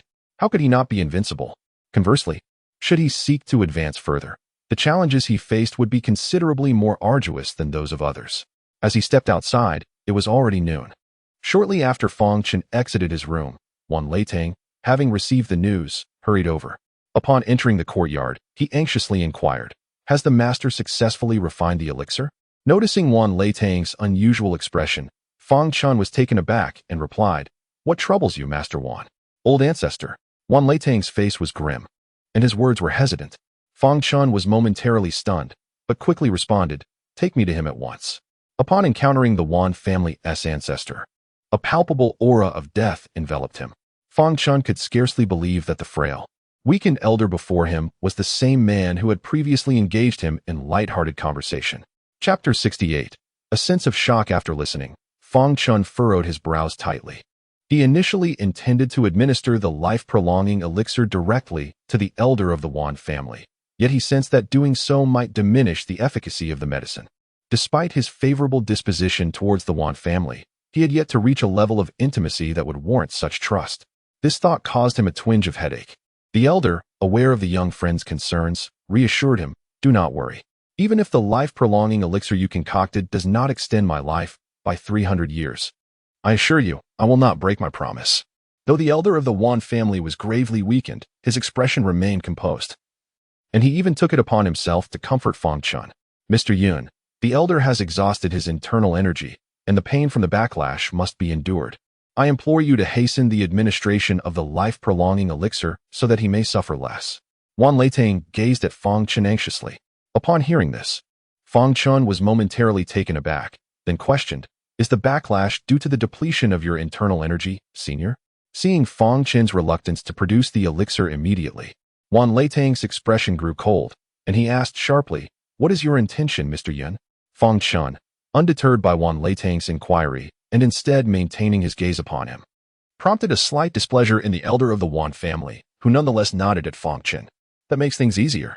With the elder's nod of approval, Fang Chen's lips curled into a gentle smile as he casually produced a pill from his pocket and presented it, saying, "Senior, please consume this Guiyuan pill first." Guiyuan pill? Wang Jia's ancestor was taken aback for a moment, then gently waved his hand, saying, "I appreciate your kind intentions, young friend. But the essence of this returning Yuan pill will soon be consumed in a backlash. It would be unwise to waste it. Senior, please heed my advice." After speaking, Fang Chen took out the life-prolonging pill refined by the spirit of the instrument. This returning Yuan pill possessed sufficient essence to sustain the elder until he could fully absorb the life-prolonging pill. Upon hearing this, Wang Jia's ancestor seemed to suddenly realize something. After examining the returning Yuan pill in his hand, his expression shifted in surprise. "A premium returning Yuan pill? This, young friend, please take the medicine first, and we can discuss everything later." Fang Chen gently shook his head and then offered the life-prolonging pill. "Very well." Not wishing to appear obstinate, Wang Jia's ancestor cast a deep glance at Fang Chen before consuming the returning Yuan pill. As he felt his essence begin to recover, he hastily took the life-prolonging pill as well. Upon swallowing the life-prolonging pill, Wang Jia's ancestor let out a muffled groan, his face reddening and his lips twitching slightly, as if he were enduring immense pain. Fang Chen glanced at Wan Leitang and noticed that the deep furrow in his brow began to ease, indicating that what was transpiring was a normal phenomenon. Sensing the aura of death in the room gradually dissipating, Fang Chen couldn't help but exhale a sigh of relief. After expelling a mouthful of black blood, Wang Jia's ancestor slowly returned to his usual complexion, and his once weakened body gradually regained its vitality, restoring to its former state. Approximately an hour later, the potency of the life-prolonging elixir had completely dissipated, and the venerable ancestor of the Wan family was gradually regaining his strength, albeit with a somewhat feeble aura. Fang Chen responded affirmatively and then gestured politely, for the atmosphere within the room was rather unpleasant, imbued with a heavy sense of mortality. Once seated again at the stone table, Fang Chen poured 2 cups of tea, presenting one to the ancestor while softly inquiring, "How do you feel, esteemed elder?" The venerable ancestor took a sip of the tea and looked at Fang Chen, expressing his astonishment. "Despite my frail condition, your life-prolonging elixir has bestowed upon me an additional lifespan of approximately 270 years. At this revelation, Fang Chen's hand, which held the cup, paused momentarily as he gazed at the ancestor, pondering whether he had discerned that the elixir was not of his own concoction. "There is no need for you to be anxious, young friend," the venerable ancestor remarked, setting down his teacup with a gentle smile. "Your reluctance to reveal your true identity suggests there are matters you find difficult to disclose.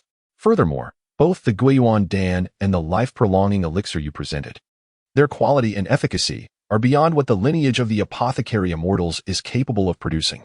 "How can you tell?" Fang Chen felt a jolt of surprise within, yet maintained his composure while sipping the tea. "I have previously consumed 3 life-prolonging elixirs. Do you know who crafted them?"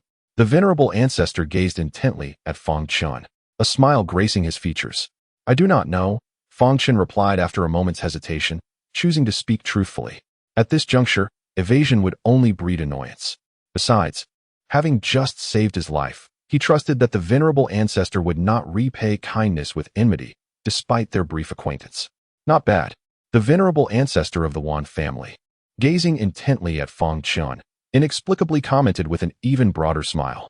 "Thus, you are not quite the genius of the medicine immortal lineage, as rumored outside." After a brief pause, he continued, "In fact, I dare say you have never encountered anyone from the medicine immortal lineage. Why are you so certain, esteemed elder?"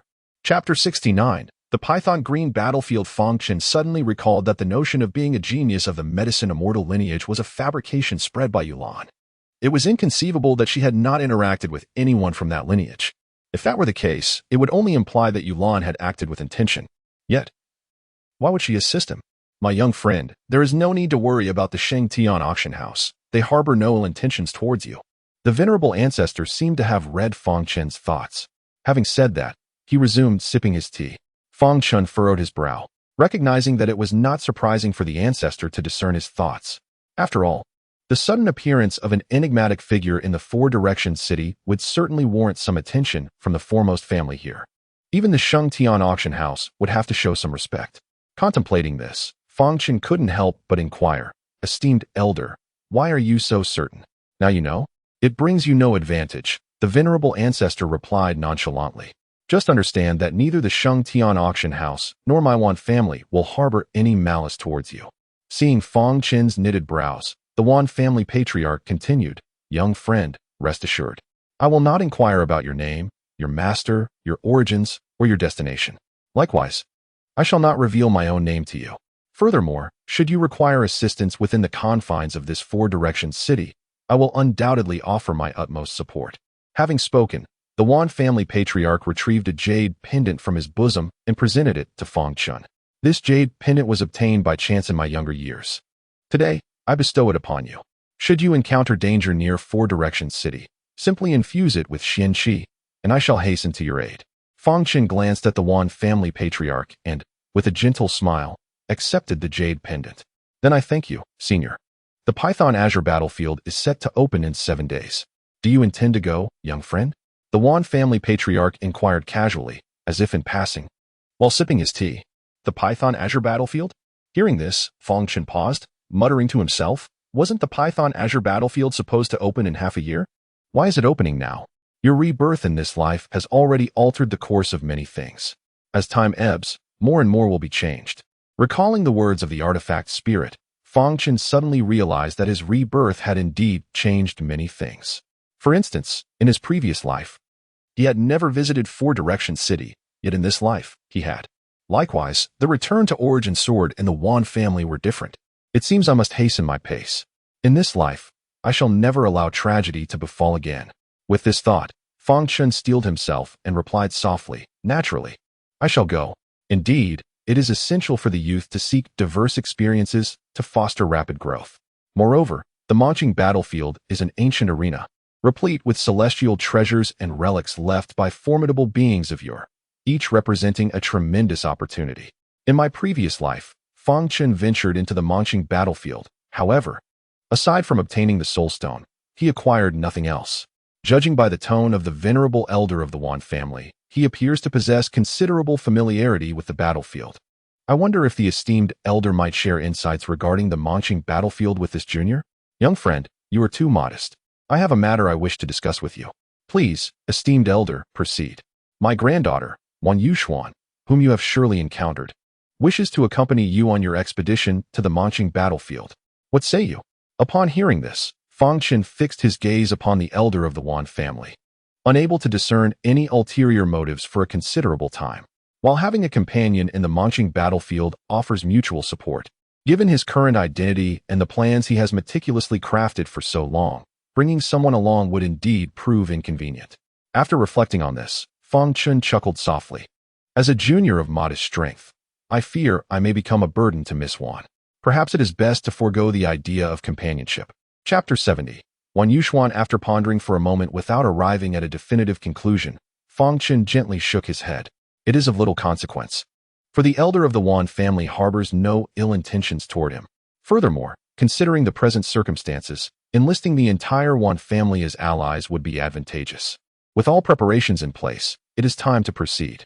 With this thought, a smile graced Fang Chen's lips as he stepped out of the room, briefly instructing a servant before departing from the Wan residence.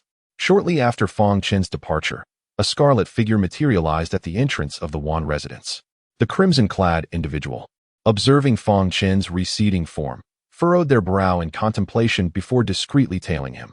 Meandering along the thoroughfare, Fang Chen appeared aimless, pausing intermittently to examine trinkets and haggle playfully with vendors. After an extended period of leisurely browsing, he entered a clothing emporium, selecting several garments. Subsequently, he ventured into a general store, procuring various knickknacks. After flitting in and out of over a dozen establishments, Fang Chen eventually ambled towards the southern gate of the Quadrant City. Gazing upon the profound crystalline mineral veins that encircled 3 sides of the Quadrant City, a playful glint flickered across Fang Chen's countenance. Casting a sidelong glance behind him, the corners of his mouth curled upward. Thereupon, he exited the Quadrant City and strode purposefully towards the southern woodlands. Accelerating his pace, Fang Chen surveyed his surroundings upon entering the sylvan expanse. With a surge of power, he propelled himself onto a sturdy tree, manipulating the foliage to conceal his presence and aura. He seemed to meld seamlessly with the arboreal giant, betraying no indication of his presence. Presently, a vermilion silhouette emerged into the woodlands, scrutinizing the area with a furrowed brow, seemingly lost in thought. After a few involuntary steps, the figure murmured, "I distinctly saw him enter here. How has he vanished?" As the crimson figure unintentionally approached the tree where he concealed himself, Fang Chen felt a surge of inspiration and decided to tease the individual trailing him. He altered his voice, adopting a hoarse tone that reverberated softly, "Help me. Help me." In an instant, the red figure trembled, startled by the hollow and ethereal sound reminiscent of a crow's call. It stammered, "Who? What is it?" In a state of panic, it spun around, scanning the surroundings. Yet the forest revealed nothing but trees and flowers, devoid of any other presence. Could it be an illusion? The figure, clad in red, cautiously surveyed the area and, after a moment of self-dialogue, scanned once more, its irritation bubbling to the surface. "If it weren't for that something Chen continually tormenting me, I wouldn't be hearing things." Upon hearing this, Fang Chen was momentarily taken aback. How could he be implicated in this? His playful spirit ignited. He persisted in his charade, "Help me, help me." The red-clad figure, having finally steadied itself, faltered once more at the sound, its feet giving way as it collapsed to the ground, trembling and exclaiming, "Don't look for me. Don't look for me. It's all that something Chen's fault. He's an unscrupulous person, and he is right here in the woods. Go find him." As it spoke, a hint of a sob crept into its voice. Unscrupulous? How dare this woman indiscriminately cast aspersions? In light of this, Fang Chen scoffed silently. "Initially, I hesitated to frighten you, but it seems that a proper scare is now in order." With this thought, Fang Chen continued to alter his voice, channeling his inner energy as he spoke. "What clouds and what dawn? Who else could you possibly be referring to? Apart from you, no one else has entered." Just then, the figure in red, who had been sitting on the ground in sheer terror, suddenly lifted their head, a frigid expression overtaking their face.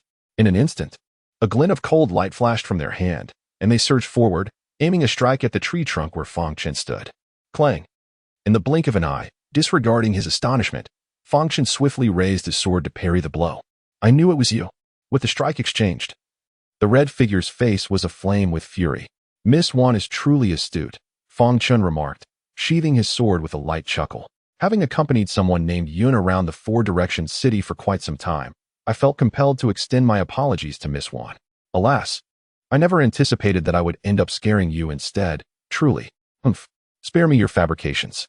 If I had not feigned fear, how could you, Yin something, have revealed your flaw? Observing the anger etched on the face of Wan Yuxuan, the proud daughter of the Wan family, Fang Chen cleared his throat and continued, "It is not Yin something, but Yin Chun. Given Miss Wan's sharp intellect, I trust you would not forget a mere name."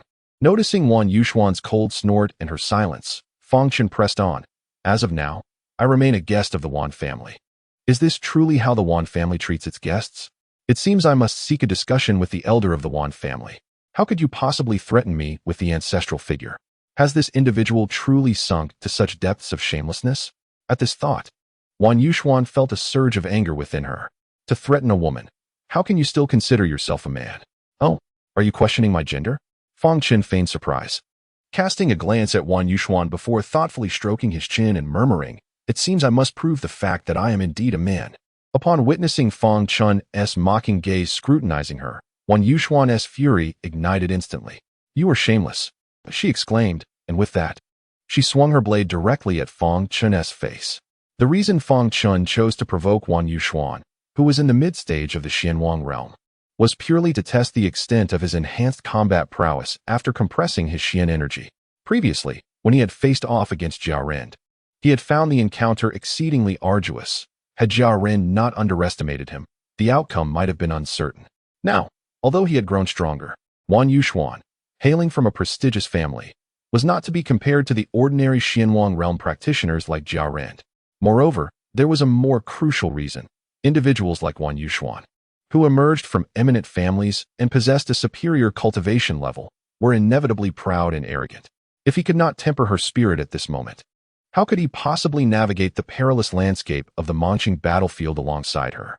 With a swift motion, Wan Yuxuan cleaved through the air with her long blade, a weapon extending over a meter and shimmering with a frosty gleam as she clashed with Fang Chen. The two figures intertwined, and after a brief, fierce exchange, they distanced themselves. Observing Wan Yuxuan, who wielded her weapon with a grip of merely 2 fingers. Fang Chen's lips curled into a faint smile. I had wondered why Miss Wan, at such a tender age, has already attained the realm of Xianwang. It appears it is merely a product of the Wan family's profound heritage. Wan Yuxuan, upon hearing Fang Chen's words, felt a surge of indignation. If not for the fact that you are a guest of the Wan family, I would have turned you into mincemeat by now. Chapter 71. Invincible in the same realm. Fang Chen was acutely aware of Wan Yuxuan's restraint, which prompted him to provoke her further. However, recalling how Wan Yuxuan had feigned innocence to lure him into revealing his position, he recognized that this young lady from the Wan family was far from the simplicity she projected. Her ability to remain composed despite his relentless taunts elevated the Wan family's stature in Fang Chen's eyes even more. Although Miss Wan's cultivation appears somewhat inflated, her audacity is truly remarkable, Fang Chen remarked with a smirk, his eyes glimmering with disdain. Could it be that I, merely at the Xianzong realm, am destined to be invincible in this world? Yin Shun, this is a predicament of your own making. With a fierce cry, Wan Yuxuan's long hair danced in the air, and in the next moment, her surrounding Xian Qi surged violently. The long blade in her grasp rushed toward Fang Chen with the force of thunder. Oh dear! The young lady of the Wan family is truly formidable. This strike has even made my wrist ache. As you observe Fang Chen's playful tone and demeanor, Wan Yuxuan lets out a fierce shout before promptly closing her eyes. Witnessing this scene, Fang Chen is taken aback, and in the next moment, he becomes somewhat astonished. The young lady of the Wan family, after shutting her eyes for a brief period, not only appears increasingly serene, but her aura also rises steadily. Suddenly, Wan Yuxuan opens her eyes wide, her gaze piercing with a chilling brilliance, and speaks with an unwavering calmness. Thunder slash. As her words fall, the blade's radiance flashes like lightning, and the air reverberates with thunder, reminiscent of a formidable celestial might descending upon the earth, instantly enveloping Fang Chen within its grasp. Blade intent? Fang Chen is momentarily stunned. This young lady from the Wan family has actually comprehended the essence of the blade? Observing the fleeting flash of the blade, which rapidly expands within his vision, an icy sensation surges within his heart, suppressing the sweetness that unexpectedly rises in his throat. Fang Chen maintains a smile and addresses Wan Yuxuan, who has also been pushed back several meters. Come again. Upon hearing this, Wan Yuxuan lifts her head. When she meets Fang Chen's calm and clear gaze, her heart jolts. Silly girl, he is of similar age to you, yet the burdens he carries are beyond your imagination. Never underestimate anyone in this vast world, for we know far too little of its mysteries. Just now, I wielded only 50% of my strength. Are you certain you wish to proceed? Wan Yuxuan, still exhibiting an air of remarkable composure, sees Fang Chen standing tall and nodding emphatically. However, a flicker of panic suddenly flashes in her eyes as she slowly raises her long blade and declares, if you can withstand this strike, then henceforth, I shall willingly follow you. Yuxuan, as the battlefield of the Python Green unfolds, you shall accompany him henceforth. In the next moment, thunder roared from the heavens, a magnificent celestial power coalescing into a palpable force, rendering the very air thick and viscous. Suddenly, a flash of lightning illuminated the sky, followed by another, and then more, intertwining in a dazzling display akin to a tempest. Soon after, a chilling light surged forth, striking directly toward Fang Chen. Observing this, a broader smile graced Fang Chen's lips as the ethereal energy within his dantian surged forth like a fountain. This rapid transformation, even after undergoing the refinement of primordial chaos energy, began to strain his meridians. The icy brilliance approached in an instant, feeling his meridians reach their limit. Unable to bear even a trace more of the energy, Fang Chen tightened his grip on the Guiyuan sword and thrust it forward with great vigor. In that fleeting moment, the heavens and earth shifted, the surrounding environment freezing in time. In the next heartbeat, at the center of the clash of blades, an immense force erupted like an explosion, and the two figures were flung into the air. As Fang Chen soared, he coughed up several mouthfuls of blood, unaware of how far he had been thrown or how many towering trees he had collided with. All he knew was that his body felt as though it was on the verge of disintegration. Upon crashing into another great tree, the force of his flight finally dissipated, and he expelled another significant spurt of blood. Though the pain made him grimace, the smile on his face remained undiminished. Is this the might of being invincible within the same realm? Is this the qualification to contend across realms? Such strength, truly formidable. Ha! Fang Chen laughed uproariously, his laughter unrestrained, wild, and heart-wrenching. Upon hearing Fang Chen's laughter, Wan Yuxuan, who hurried over, was momentarily taken aback. Why was he laughing? Why did his laughter provoke such irritation, yet also evoke sympathy? Gazing at Fang Chen, who lay on the ground like a heap of mud, his mouth and chest smeared with blood, Wan Yuxuan, with a complex expression, asked, "Why did you not employ your sword technique? Had you done so, I may not have sustained injuries as severe as yours, but I certainly would not have been far superior. If that were the case, then why refrain?" Fang Chen's tone was indifferent, his demeanor unperturbed, yet within, he had reassessed his combat prowess. Should he have unleashed his sword technique? Should the intent of the sword take form? And should he have fought with all his might against someone of Wan Yuxuan's caliber in the Xianwang realm? He would undoubtedly be gravely injured, yet he would possess the strength to slay her. Staring blankly at the man before her, Wan Yuxuan sensed an otherworldly veil shrouding his visage, giving rise to an inexplicable sense of unreality. He is of a similar age to you. Recalling her ancestors' previous words, Wan Yuxuan felt a jolt in her heart. What burdens must this man bear, to conceal even his true self? May I see your face? Chapter 72. Heavenly Grade Xian Crystal Stone. Upon uttering this, Wan Yuxuan's heart raced unexpectedly. At that moment, she perhaps did not even realize that the proud woman she had always been found her voice trembling in the presence of the man she had loathed just a moment ago. Fang Chen struggled to sit up, leaning against the tree as he gazed at Wan Yuxuan, who wanted to help, but ultimately refrained from approaching. With a light laugh, she remarked, "I remember you once said that if I were able to withstand your blade, you would do something in return." Fang Chen stared blankly at the spirited girl before him, and after a long pause, he shook his head helplessly and replied, "You do not understand. Yes, I admit I cannot empathize with you, but there exists no soul in this world that does not yearn to express their burdens. I firmly believe I would be an excellent listener, a confidant who keeps secrets well." Observing the earnestness and concern naturally emanating from Wan Yuxuan's expression, Fang Chen felt an urge to act, yet reason restrained him, at least for the moment. After casting an apologetic glance at her, he said softly, "You are overthinking. I carry no burdens, nor do I have anything to share. Thank you for your concern. Now, let me see your face." Wan Yuxuan fixed her gaze firmly into Fang Chen's eyes. They held each other's stare for a long while, despite the mockery, derision, and even playfulness that flickered in Fang Chen's eyes. Wan Yuxuan showed no signs of retreating. Eventually, Fang Chen succumbed, a bitter smile gracing his lips as he spoke with resigned tone. "The animosity, envy, and grievances of the entire Azure continent are etched upon my visage. Why would you wish to behold such an unseemly countenance?" Wan Yuxuan scrutinized Fang Chen intently, seeking to discern something from his face. After a prolonged silence, she could only snort coldly and retorted, "Then tell me, what brings you here? As a companion, it is my duty to remind you that loyalty and trust are principles that walk hand in hand." Loyalty? Trust? Fang Chen was momentarily taken aback, glancing at the expressionless Wan Yuxuan, and suddenly felt a significant reduction in the defenses that had enveloped his heart. After a brief contemplation, he softly replied, "There is something of great importance to me here, though I cannot yet ascertain what it is, nor can I be certain if it is indeed present." From the moment they were flung into the air, the Dao heart had already begun to mend Fang Chen's injuries. However, after colliding with so many trees, the old wounds had not yet healed, and new injuries were added, thus prolonging the healing process. "Your injury?" he inquired out of courtesy, but as the words left his mouth, Fang Chen realized he had misspoken. After all, he had not held back earlier, and Wan Yuxuan had undoubtedly sustained some injuries. Given that he had also acknowledged possessing healing medicine, "I am fine." Wan Yuxuan paused in surprise, then gently shook her head, not expecting him to be quite so formidable.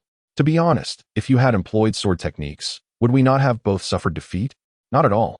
Fang Chen replied with a light chuckle. He was indeed not lying.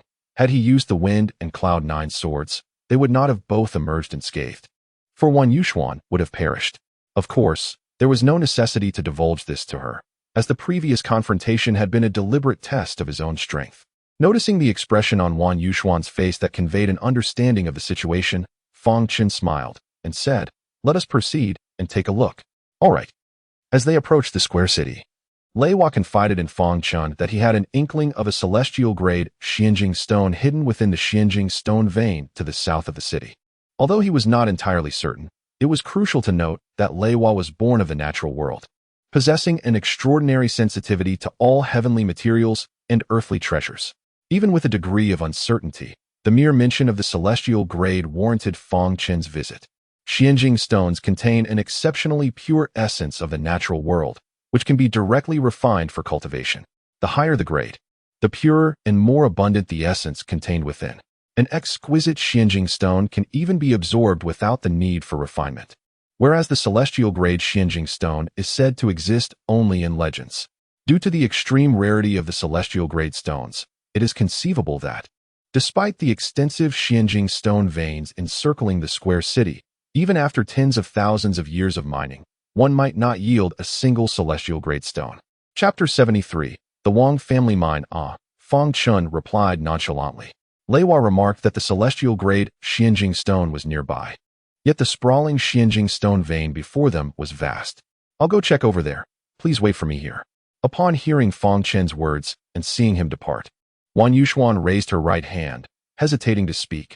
Her lips moved before she finally uttered a simple, "All right."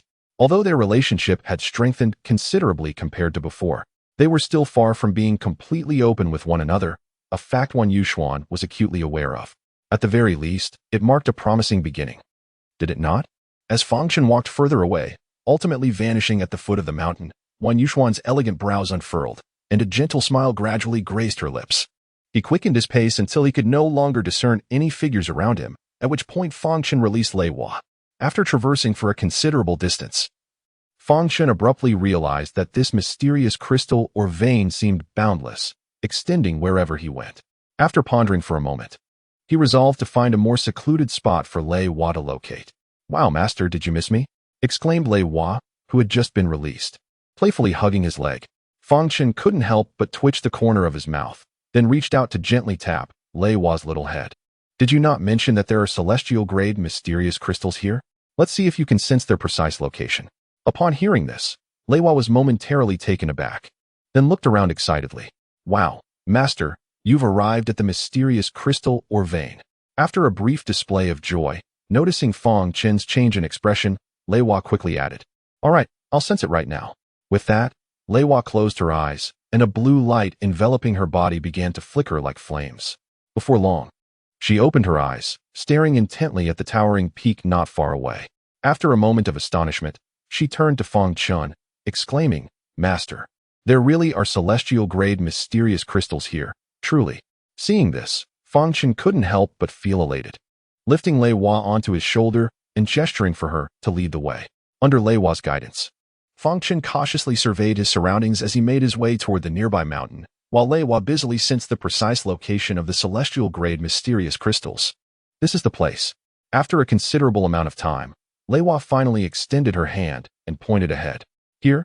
As Fang Chen felt the ethereal energy gradually emanating from the mountain beneath his feet, he crouched down, drew the Guiyuan's sword, and thrust it sharply. Even with the sword's exceptional sharpness, without the use of any mystical energy, the blade barely penetrated less than halfway. Observing this, Fang Chen couldn't help but furrow his brow and inquire, "Is it deep?" "Very deep," Lei Hua replied, nodding thoughtfully after a moment of contemplation. "How deep?" Fang Chen paused, then turned his gaze toward Lei Hua. It seems to be in the central part of the mountain." With a frown, Lei Hua pondered for a while before gazing at Fang Chen with her innocent, wide eyes. "Has it been avoided?" Fang Chen, somewhat perplexed, stroked his chin. When mining the Xianjing stone veins, any location containing Xianjing stones would invariably exhibit fluctuations of ethereal energy. If there were superior or exceptional Xianjing stones, even ordinary individuals could distinctly sense the energy emanating. Logically, the direction in which the vein was mined would have been determined after being sensed by someone with considerable cultivation. The ethereal energy contained within the heavenly grade Xianjing stones is exceptionally pure. Such an occurrence should not arise. Suddenly, Fang Chen recalled the principles of the Great Tao. Heavenly grade Xianjing stones indeed contain the essence of the Great Tao. He remembered having encountered heavenly grade Xianjing stones in his previous life. If he had not witnessed them with his own eyes or touched them personally, he would never have discerned any differences in the heavenly grade Xianjing stones. Lei Hua remarked that the celestial grade Xianjing stone was situated at the central position above the mountain. The fact that the Wanjia avoided mining in that area suggests they sensed a lack of Xuanqi fluctuations and feared a potential collapse. Contemplating this, Fang Chen thoughtfully stroked his chin, feeling troubled. If he forcibly breached this location to retrieve the celestial-grade Xianjing stone, it would undoubtedly trigger a landslide, endangering those within and causing a considerable commotion. Such a disturbance would likely attract the attention of the Wang family's experts, making his escape exceedingly difficult. With this in mind, Fang Chen lifted his gaze towards the mountain summit. A thought sparked within him, and he led Leiwa upwards. Indeed, this approach was feasible, and the mountain would remain stable. However, considering his current strength, it presented a considerable challenge. Observing everything from the start, the spirit of the artifact quickly comprehended Fang Chen's plan upon noticing his actions. Indeed, Fang Chen intended to create a passage from the summit downwards to where the celestial-grade Xianjing stone lay. This method would not only save time and effort, but also prevent the mountain from collapsing. Should he succeed, even if it attracted the attention of the Wang family's formidable members, he would have ample time to make his escape. Thus, I require your assistance, he concluded, a broader smile gracing his lips. The spirit of the artifact couldn't help but twitch its mouth. So, you were merely waiting for me, were you? Resigned to the situation. It replied, very well, I shall lend you a helping hand. Chapter 74. The four ancestors with such formidable assistance. One would be foolish not to take advantage. Fang Chen vividly recalled the scene in the Sword Tomb when the weapon spirit summoned the Sword Soul. The weapon spirit was, in essence, the very soul of the Guiyuan sword. Although it could not yet fully merge with the Guiyuan sword due to a lingering remnant of its soul, opening a passage was a trivial matter, especially given the quality of the profound energy within Fang Chen at that moment. As Fang Chen gradually relaxed his consciousness, his body began to fall under the control of the weapon spirit.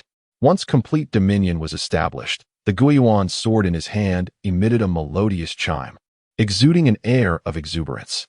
It seemed imperative to expedite the fusion of the weapon spirit with the Guiyuan sword, for only then could the true power of this ancient divine artifact be fully realized. With a sudden tremor, the Guiyuan sword vibrated in his grasp, and Fang Chen felt a significant portion of his profound energy being swiftly drawn away by the weapon spirit, coalescing into a liquid form that continued to flow toward the sword. In the next instant, he exerted force beneath his feet, propelling his body upwards. Executing a somersault in midair, he positioned himself headfirst, aiming directly for the center of the mountaintop.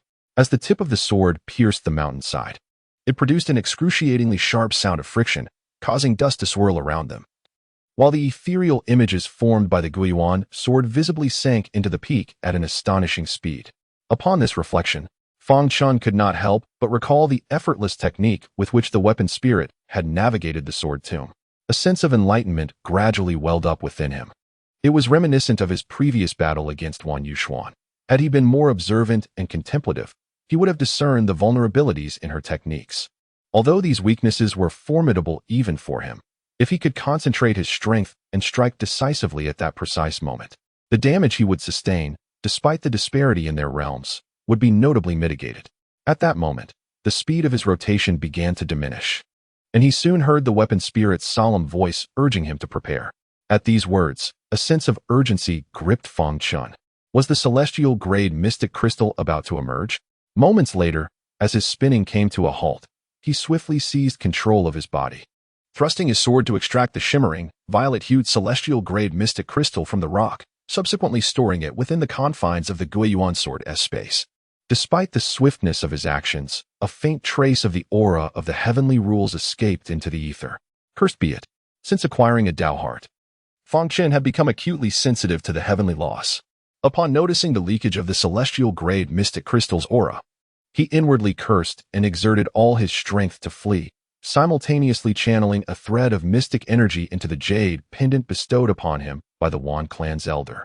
In the blink of an eye, he emerged from the mountainside, yet before he could ascertain his bearings, a palpable pressure enveloped the entire peak. Instantly, a chill permeated Fang Chen's heart, his countenance darkening as if heavy with impending rain.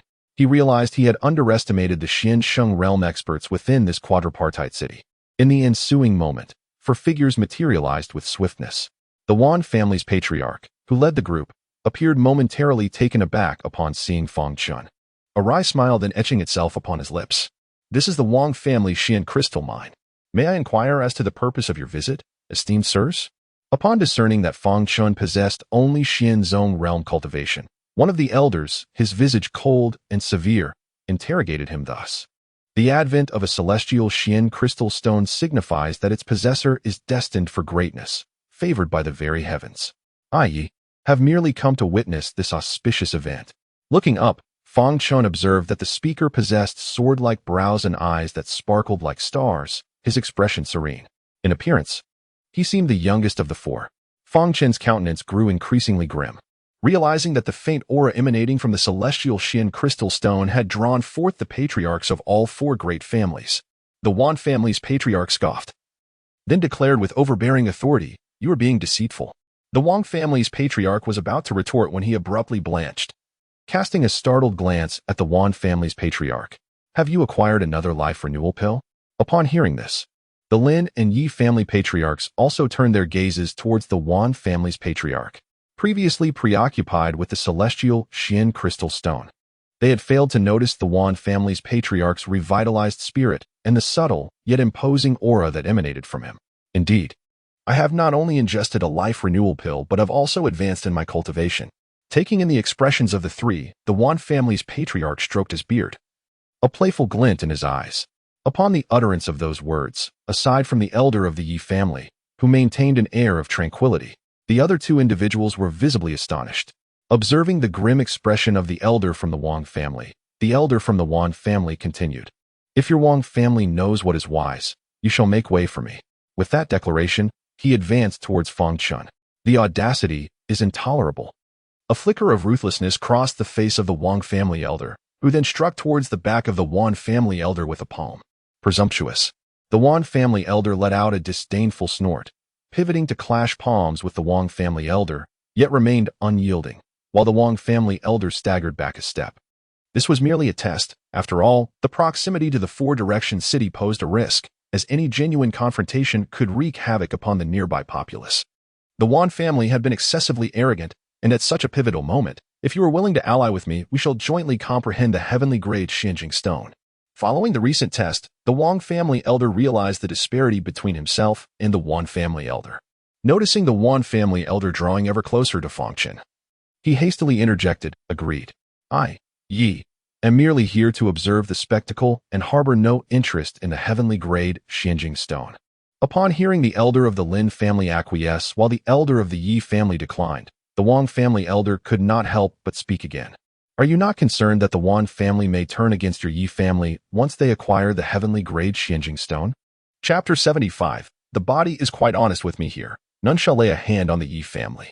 Observing the elder of the Yi family remaining unfazed, the Wan family elder could not help but laugh heartily. "Does Brother Ye's realm not surpass that which your trifling powers can comprehend? Since you overestimate your own capabilities, allow me to elucidate why the Wan family reigns supreme in this city." Concurrently, the elder of the Yi family soared into the air, unleashing a powerful strike aimed at Fang Chen's upper body. With a resounding roar, Fang Chen quickly reacted, turning around in haste as his internal energy surged forth. Just as he exerted force beneath his feet, the attacks from the two formidable Xian Sheng realm experts struck against his back. Consequently, Fang Chen, who had just leaped into the air, was sent flying like a discarded cloth, transforming into a streak of light as he darted northward, leaving behind a faint trail of blood in the air. Do not speak slanderous words. If I, Yi, wished to seize it, I would have done so long ago. Without delay, the elder of the Yi family could no longer maintain his previous composure. "Humph, if you did not intend to seize it, why is it that with the lowest cultivation, you arrived here first?" As soon as these words escaped the Wan family elder's lips, the elders of the Wang and Lin families instantly grasped the situation. Indeed, the one with the highest cultivation struck first, while the one with the lowest followed suit. Yet their attacks arrived simultaneously. If there was no prior arrangement, how could one react so swiftly in such a chaotic moment? Upon this realization, the elders of the Wang and Lin families regarded the Yi family elder with disdain, recognizing him as a hypocrite, professing disinterest while his actions betrayed him. "Humph." With a cold grunt, the Yi family elder extended his hand, conjuring a gleaming silver spear that materialized in his grasp. "Clarify your words to me, otherwise, no one shall depart today. I have no time for frivolities." The patriarch of the Wan family wore a countenance replete with disdain, and upon concluding his words, he prepared to pursue Fang Chen. Suddenly, a sound of slicing air resonated as the elder of the Yi family brandished his spear, deftly positioning it before the Wan patriarch, and coldly proclaimed, "I declare that no one shall depart, thus none shall think to leave. Do you believe I fear you?" The expression on the Wan patriarch's face darkened with fury. As his voice fell, a glint of cold steel flashed, revealing a long knife imbued with a chilling aura in his grasp. Witnessing the imminent clash between the two, the elders of the Wang and Lin families were instantly alarmed. What has transpired today to incite such volatility in these two? That young man has already fled far. If they do not pursue him now. Silence. The Wan patriarch barked, interrupting the elder of the Lin family, his gaze fixed menacingly on the Yi patriarch. "It seems I have remained dormant for far too long, leading you all to forget your own identities and strengths. Humph. Is slander what you deem strength?" The Yi patriarch scoffed disdainfully. "This is of your own making." As the Wan patriarch's voice thundered, signaling his intent to strike, the elder of the Wang family grew increasingly anxious. "While you may disregard the consequences, this beneath us is my family's mine, housing countless members of my clan." With this thought, the Wang patriarch swiftly stepped forward, obstructing the two ready to engage. "Gentlemen, heed my words. This is not the moment for internal strife. The heavenly grade Xianjing stone is of utmost importance. That man is on the verge of escaping. If we do not pursue him at once, it will be too late." Upon hearing this, the Wan patriarch cast a glance toward Fang Chen's fleeing form before huffing coldly. This individual is certainly not an ordinary being. As he recalled the words spoken by the progenitor of the Wan family during their encounter, a faint smile gradually surfaced on the lips of the ancestral figure of the Yi family. "Since the Wan family holds you in such high regard, what harm is there in my Yi family cultivating a benevolent connection?"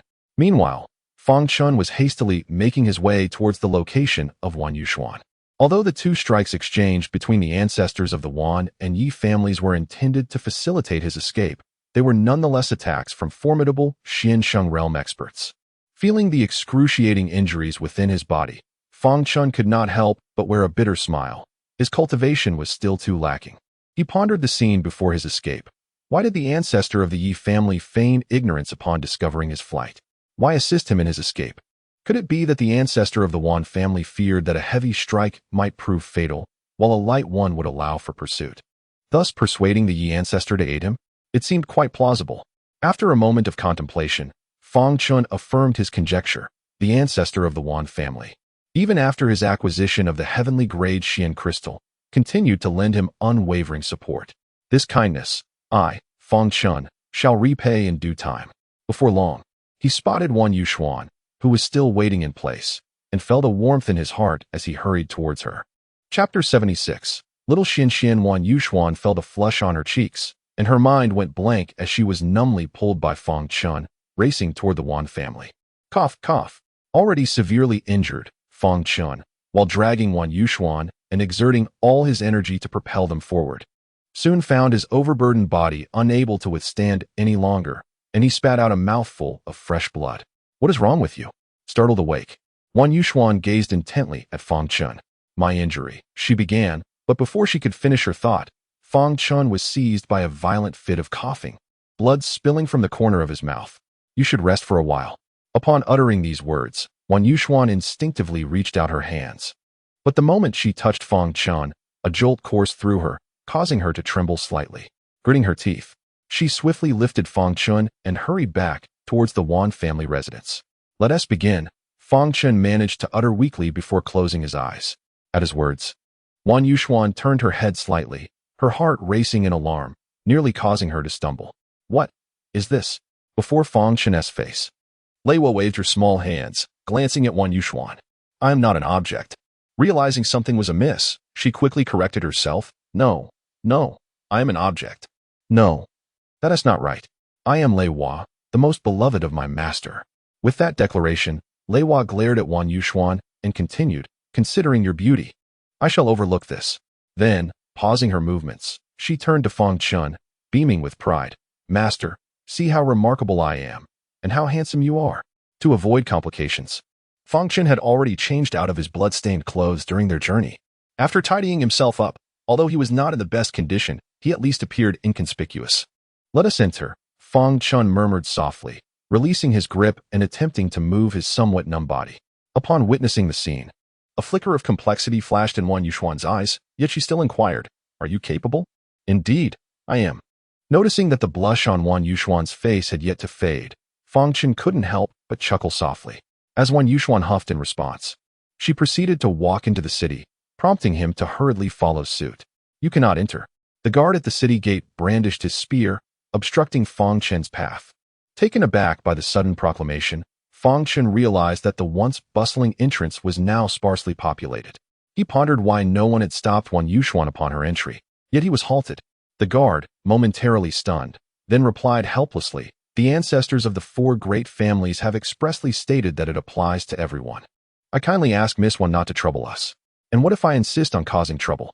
At this, Wan Yuxuan let out a cold snort, her imposing aura from the Xianwang realm pressing down on the guards. Must Miss Wan truly make things difficult for those beneath her? Just as the words left his lips, a man clad in a golden robe leaped down from the city wall, landing beside the guard. What a coincidence indeed. Fang Chen couldn't suppress a smirk, and before the nobleman could respond, he teasingly remarked, "Little Xian, wasn't it said that your Wan family is the foremost among the great clans of this 4 directions city?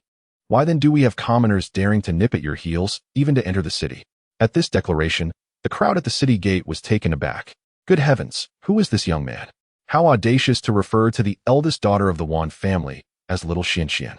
Is he not aware that she is a fearless and formidable woman? Did he not realize the explosive temperament of the young Lady Wan? Did he not remember? Recalling the various incidents involving Miss Wan, everyone could not help but feel a sense of dread for Fang Chen. Heaven forbid that when Miss Wan loses her temper, we do not become collateral damage. At that moment, Wan Yuxuan's reaction left the crowd momentarily stunned. She quivered slightly, then turned to the youth who had affectionately called her Xian and apologetically remarked, "Young Master Dugu, please temper your emotions. Once we arrive at the Wan residence, Yuxuan shall offer my apologies." Good heavens, what was happening? Not only was Miss Wan not angry, but she was also apologizing? My word, could it be that I am gravely ill? Even young Master Wang stood there, dumbfounded, staring at the youth blocked by the guards, disbelief etched on his face. Who was this young man? Young Master Dugu? He had never heard of the Dugu family, yet Wan Yuxuan could not be feigning her sentiments. No one understood her better than herself, yet she. Chapter 77. Young Master Dugu. In that instant, young Master Wang began to regret his earlier decision to intervene, questioning why he had not allowed the guards to handle the situation. Why? Observing the astonished expressions of the crowd at the city gate, including that previously elegant young Master Wang, Fang Chen maintained his composure and urged, "Let us proceed swiftly. I am growing rather weary." Upon hearing this, Wan Yuxuan trembled slightly. Her face flushed as she glared at young Master Wang, exclaiming, "Will you not step aside?" Young Master Wang felt an unsettling dissonance. The ancestors of the 4 prominent families had sternly prohibited anyone from entering the city. Why, then, had Wan Yuxuan just sought to bring people in? However, the ancestor of the Wan family had. Just as young Master Wang contemplated further, a figure swiftly approached from within the city. "Young Master Dugu, my apologies for the delay," said a middle-aged man as he hastened toward Fang Chen. With a swift gesture, he commanded, "Clear the way." Following this, he inclined his body slightly towards Fang Chen, stating, "Please, young Master Dugu, the ancestor has been awaiting you for quite some time." The newcomer was none other than Wan Leitang, the current head of the Wan family. A collective gasp escaped the crowd, bewildered by the unfolding events. Meanwhile, Fang Chen, the instigator of this commotion, had already accompanied Wan Leitang and Wan Yuxuan into the Wan residence. Noticing Wan Leitang's hurried demeanor and rapid pace, Fang Chen refrained from questioning further. In contrast, Wan Yuxuan trailed behind with her head bowed, her face flushed, silent as a whisper.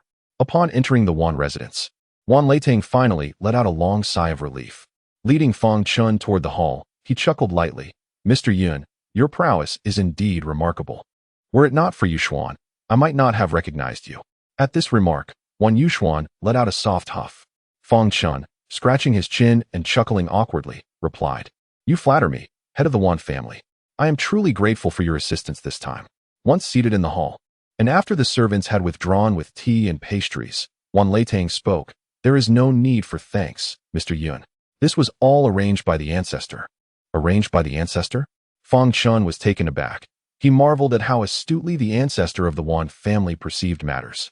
Yet, he pondered, why had this wisdom failed to elevate him beyond the realm of the Xinsheng? After settling into a cross-legged position and turning his focus inward, Fang Chen soon realized that his injuries were far more severe than he had initially surmised. During the battle against Wan Yuxuan, despite both combatants holding back their full strength, the disparity in their realms was glaringly apparent, particularly with someone like Wan Yuxuan, hailing from a prominent family. Her combat prowess often exceeded her cultivation level by a considerable margin. Though he had come to terms with his own capabilities in battle, the toll it took on him was nothing short of catastrophic. Moreover, after having regained only a modicum of strength, he was subsequently assaulted by two formidable adversaries at the Xinsheng level. Despite their utmost caution, the sheer might of their realm, combined with Fang Chen's pre-existing injuries, compounded by his relentless journey thereafter, resulted in a further exacerbation of his condition. Indeed, Fang Chen was acutely aware of all this. Yet the current state of affairs left him feeling profoundly unsettled. The previous confrontation with Wang Wu had revealed his identity to the rotund figure, potentially attracting the attention of others. In such circumstances, being rendered incapable of action was undeniably troubling. Noticing Fang Chen's continued frown, the weapon's spirit interjected. The Wan family has ascended to the pinnacle amongst the four families for good reason. Furthermore, this time, the ancestor of the Wan family not only fulfilled his promise, but was willing to involve the entire clan in aiding you. You should place your trust in them. I am aware of this, and I shall repay this kindness, Fang Chen replied with a gentle nod. He was fully cognizant of all that the Wan family had done for him, holding it dearly in his heart. Without a doubt, the Wan family can serve as your support, and at this moment, you are indeed among them. What is there to worry about? The spirit chuckled lightly, then fell silent. Observing the sun high in the sky and the refreshing autumn scenery, Fang Chen stretched lazily. Just as he stepped outside, he suddenly noticed Wan Leitang waiting in the courtyard. His expression one of urgency. Finally awake, come quickly. Upon hearing Wan Leitang's anxious words, he immediately turned to leave. Fang Chen paused briefly, then, as if struck by a thought, furrowed his brow and murmured, could it be that my identity has been exposed? Chapter 78. So what? Following Wan Leitang, they arrived at the small courtyard where the venerable ancestor of the Wan family resided. As they entered, they found the ancestor and Wan Yuxuan already waiting at the stone table. Your actions are truly unfathomable, the ancestor remarked with a gentle smile as Fang Chen took his seat. After sipping his tea with an unchanging expression, he slowly added, the ancestor possesses remarkable foresight. I am indeed in awe, Fang Chen replied with a light chuckle. I assume the second young master of the Wang family has provoked someone he ought not to have? Ha ha ha. I believe so as well, the venerable ancestor of the Wan family laughed heartily. However, the Wang family does not share this view. They consider a discarded disciple of the sword sect, even with the possession of the legendary Guiyuan sword, merely an ant that can be effortlessly crushed. As he spoke, the venerable ancestor of the Wan family fixed his gaze upon Fang Chen and continued, yet they have overlooked a pivotal truth. A youth, previously an utter failure for several years, has recently emerged astonishingly, not only acquiring the ancient divine artifact, the Guiyuan sword, but also mastering the essence of the sword to the third tier in less than a month. Pausing slightly, the ancestor of the Wan family gently shook his head and continued, I once considered myself a genius, yet I humbly acknowledge that I am nowhere near such a caliber. Even the composed ancestor of the Yi family, upon hearing this news, chose to extend a helping hand. My young friend, what should I do about such an extraordinary talent? Isn't your decision already clear in your heart, esteemed elder? Fang Chen replied with a light chuckle. Oh, is it? The elder responded with a sharp exclamation, his eyes suddenly ablaze with intensity. Two ethereal serpents emerged from the wind, swirling and coiling as they lunged towards Fang Chen with fierce intent.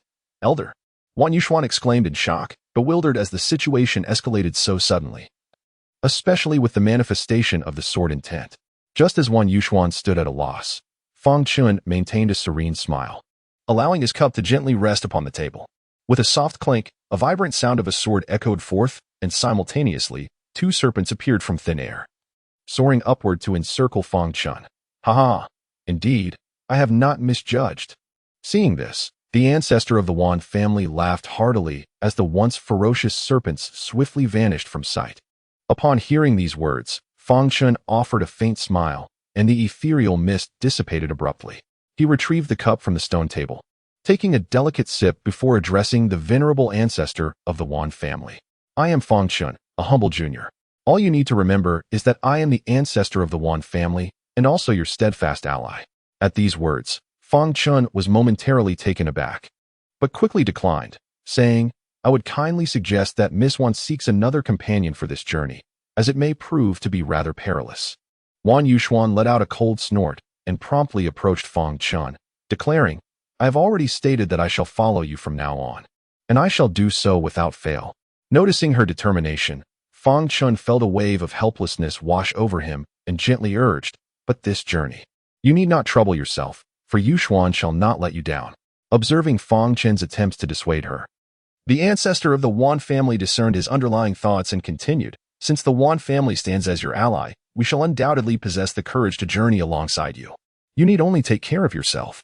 It became evident that the reason the Wan family had remained at the pinnacle among the four families for millennia was due to their fierce resolve, merciless to others, yet even more so to themselves.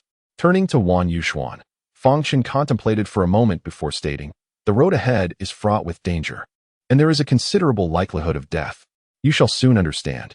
Fang Chen smiled subtly, refraining from further explanation, prompting Wan Yuxuan to acquiesce and proceed alongside him. After walking for a while, Fang Chen halted, looking up and declaring, this is it. With that, he stepped forward into the entrance. What purpose do we serve here? Wan Yuxuan questioned, casting a puzzled glance at the sign above the door before following him inside. As he spoke, he casually pointed out a few styles suitable for practical use. All right, please wait a moment. Shortly thereafter, after settling the payment, he placed the clothes into the ring and the sword that Yulan had previously given him, then handed the ring to Wan Yuxuan. In response to her murderous gaze, Fang Chen's lips curled into a slight smile as he turned and walked out. Upon exiting the southern city gate, he led Wan Yuxuan to a secluded thicket. Immediately, Fang Chen began to discreetly remove his garments, prompting a flush to rise on Wan Yuxuan's cheeks. She quickly exclaimed, what are you doing? Taking off my clothes. He replied nonchalantly. After a moment, Fang Chen, realizing the implications, chuckled lightly, did I not give you the clothes? Let us find a place to change. As he spoke, Wan Yuxuan grasped the situation. Their earlier exit from the southern gate had been to evade prying eyes. Given Fang Chen's current identity was likely compromised, this bold move to change garments and appearance before heading to the Mongqing battlefield would indeed circumvent unnecessary complications. Recalling Fang Chen's previous injuries, she nodded in agreement and ventured deeper into the forest. After a considerable wait, Wan Yuxuan emerged from the woods, her face slightly flushed yet maintaining an air of nonchalance. Observing her, Fang Chen could not help but smile slightly. The clothes fit well, I presume? Humph. Wan Yuxuan scoffed, her gaze momentarily evasive. Let us go. Upon observation, Fang Chen could discern that Miss Wan had undoubtedly never donned a long skirt before. However, it must be said that this strong woman, after changing out of her athletic attire, exuded a certain feminine charm. With this thought in mind, Fang Chen chuckled lightly and said, wait a moment. He then summoned Lei Hua. Master, Lei Hua began, but Fang Chen interrupted, disguise yourself once more, just make it ordinary, as long as it isn't unattractive. The key is to avoid drawing attention. It's best to be utterly inconspicuous. After pondering for a moment while resting her chin upon her hand, Lei Hua snapped her fingers and replied, rest assured, Master, I understand. With that, she raised her small hand and waved it about. Before long, Fang Chen transformed into an exceedingly unremarkable individual, the kind that would be instantly lost in a crowd. Wan Yuxuan, who had observed the entire process, was utterly astonished. Although she had already been aware of Lei Hua's existence from their previous encounter, witnessing the spectacle unfold before her eyes remained astonishing. Meanwhile, Wan Yuxuan lay in bed, tossing and turning, unable to find sleep. She felt an inexplicable sense of oddity, though she could not precisely identify what felt amiss. Each time she closed her eyes, memories of all the events that had transpired since meeting Fang Chen flooded her mind, particularly the moment she had declared her intention to follow him. This thought lingered persistently. Upon awakening, the light of dawn had already broken outside. Fang Chen rose from his bed, stretched lazily, and discovered that a modicum of mysterious energy had returned to his dantian. He promptly settled into a cross-legged position, eager to absorb the energy, only to be met with an excruciating, heart-wrenching pain within his body. Was it still ineffectual?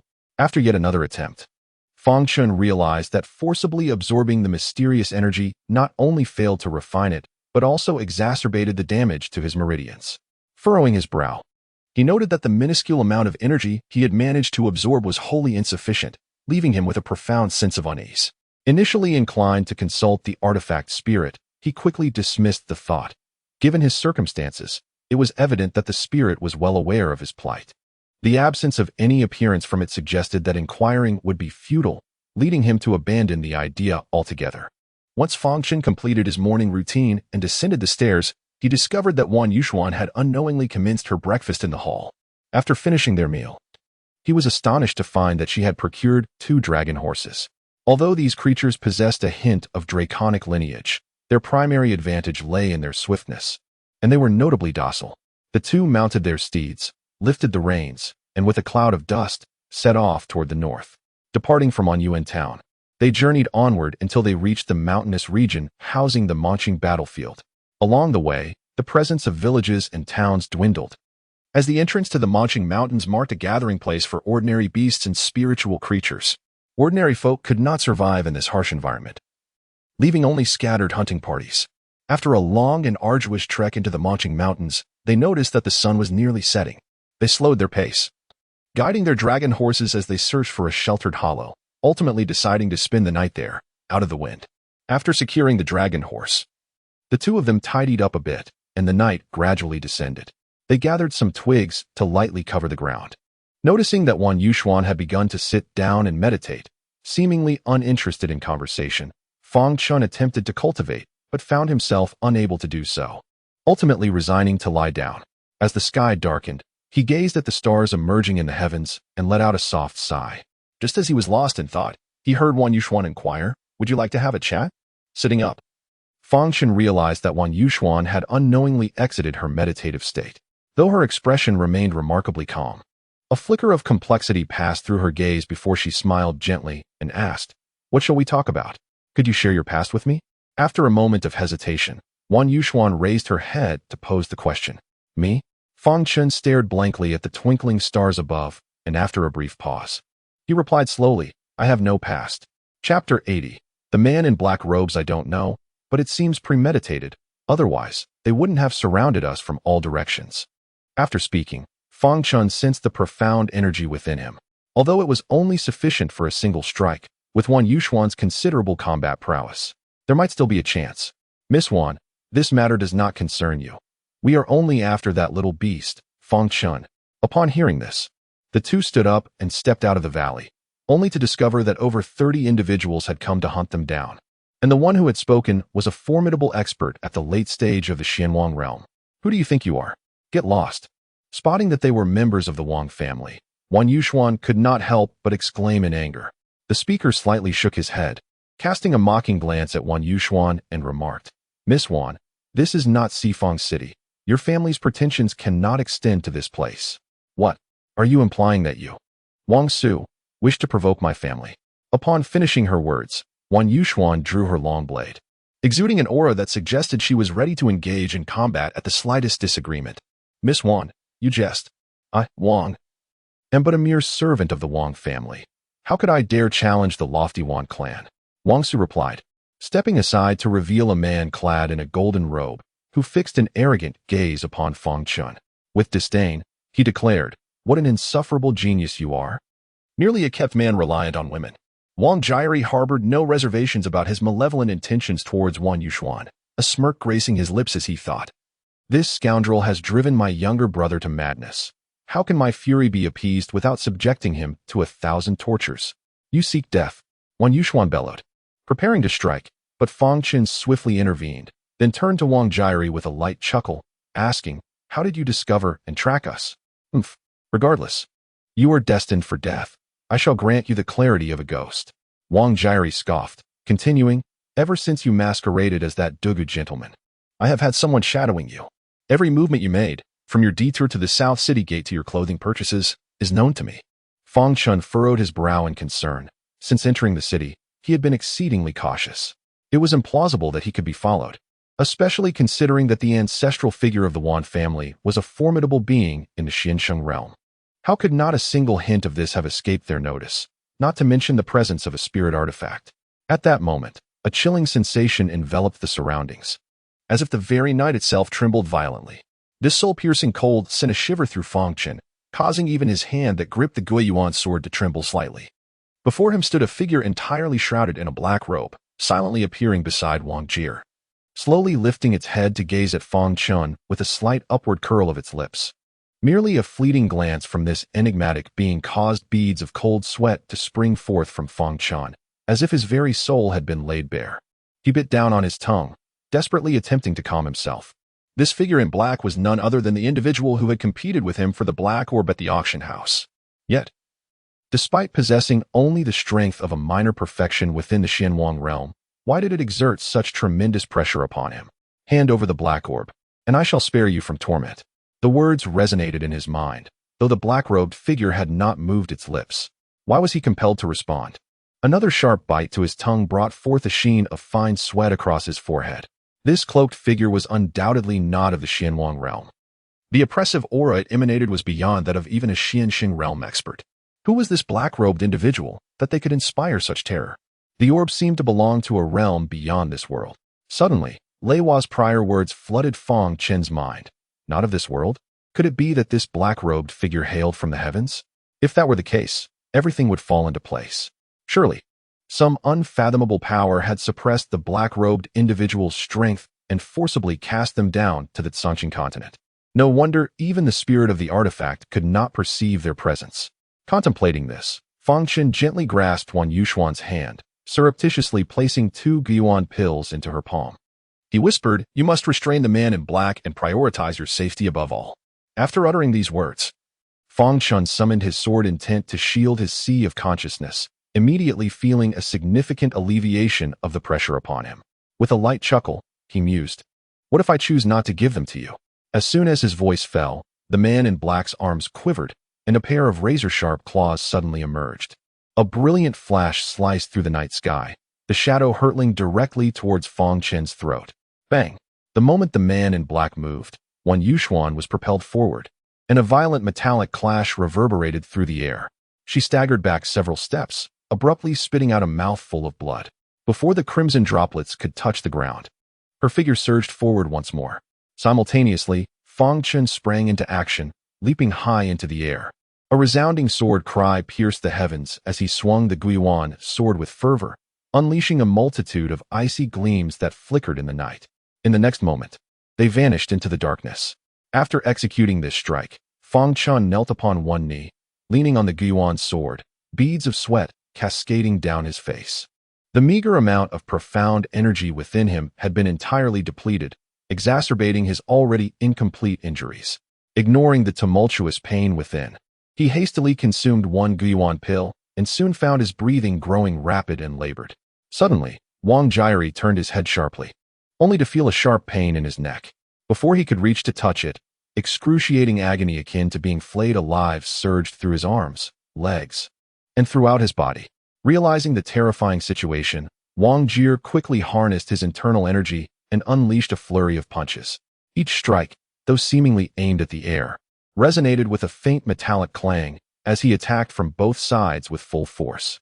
With that, he launched himself like a cannonball towards Fang Chen. Chapter 81. I Want You Dead Clang. Drawing his sword, Fang Chen deftly blocked the oncoming fists from both sides. The impact forced him into a half-kneeling position, sliding backward until he regained his footing. Taking a moment to sense the replenished internal energy within him, he raised his hand to ingest another Guiyuan pill. Casting a glance at Wan Yuxuan, who was barely managing to fend off the cloaked figure, Fang Chen's expression hardened. He stood up, his Guiyuan sword vibrating with newfound intensity as the sword intent surged within his gaze. He swung his sword, and 2 ethereal dragons emerged, twisting and darting towards the attackers. As he executed the strike, it felt as though a tremendous force had squeezed his insides, causing Fang Chen to spit out a mouthful of blood. Ignoring his injuries, he surged forward towards the slightly weaker Wang Jie. However, Wang Jie, positioned in the mid-level of the Xianwang realm, struggled to counter Fang Chen's third-tier sword intent with his second-tier fist intent, and was caught off guard when Fang Chen joined the fray. After exchanging several blows with Wang Jie, Fang Chen coughed up another mouthful of blood, the severity of his injuries escalating. Forcing himself to wield the sword intent against two formidable opponents in the Xianwang realm proved too taxing. Not only was his body unable to endure the strain, but his consciousness also suffered considerable damage. A single strike repelled Wang Jie, and a chill swept over Fang Chen's face. He swiftly consumed another return to origin pill, which, under normal circumstances, would have fully restored his internal energy. However, after compressing his vital force, it now only granted him a mere fraction of its potential. You? How could you? Wang Jie gazed at him, disbelief etched across his features. With a tremor of the return to origin sword in his grasp, Fang Chen crushed Wang Jie's heart and hastily withdrew his blade to block the oncoming assault from Wang Su. You scoundrel! How dare you? How dare you slay the young master? Wang Su's eyes brimmed with fury as he confronted Fang Chen. With a cold snort, Fang Chen lunged forward.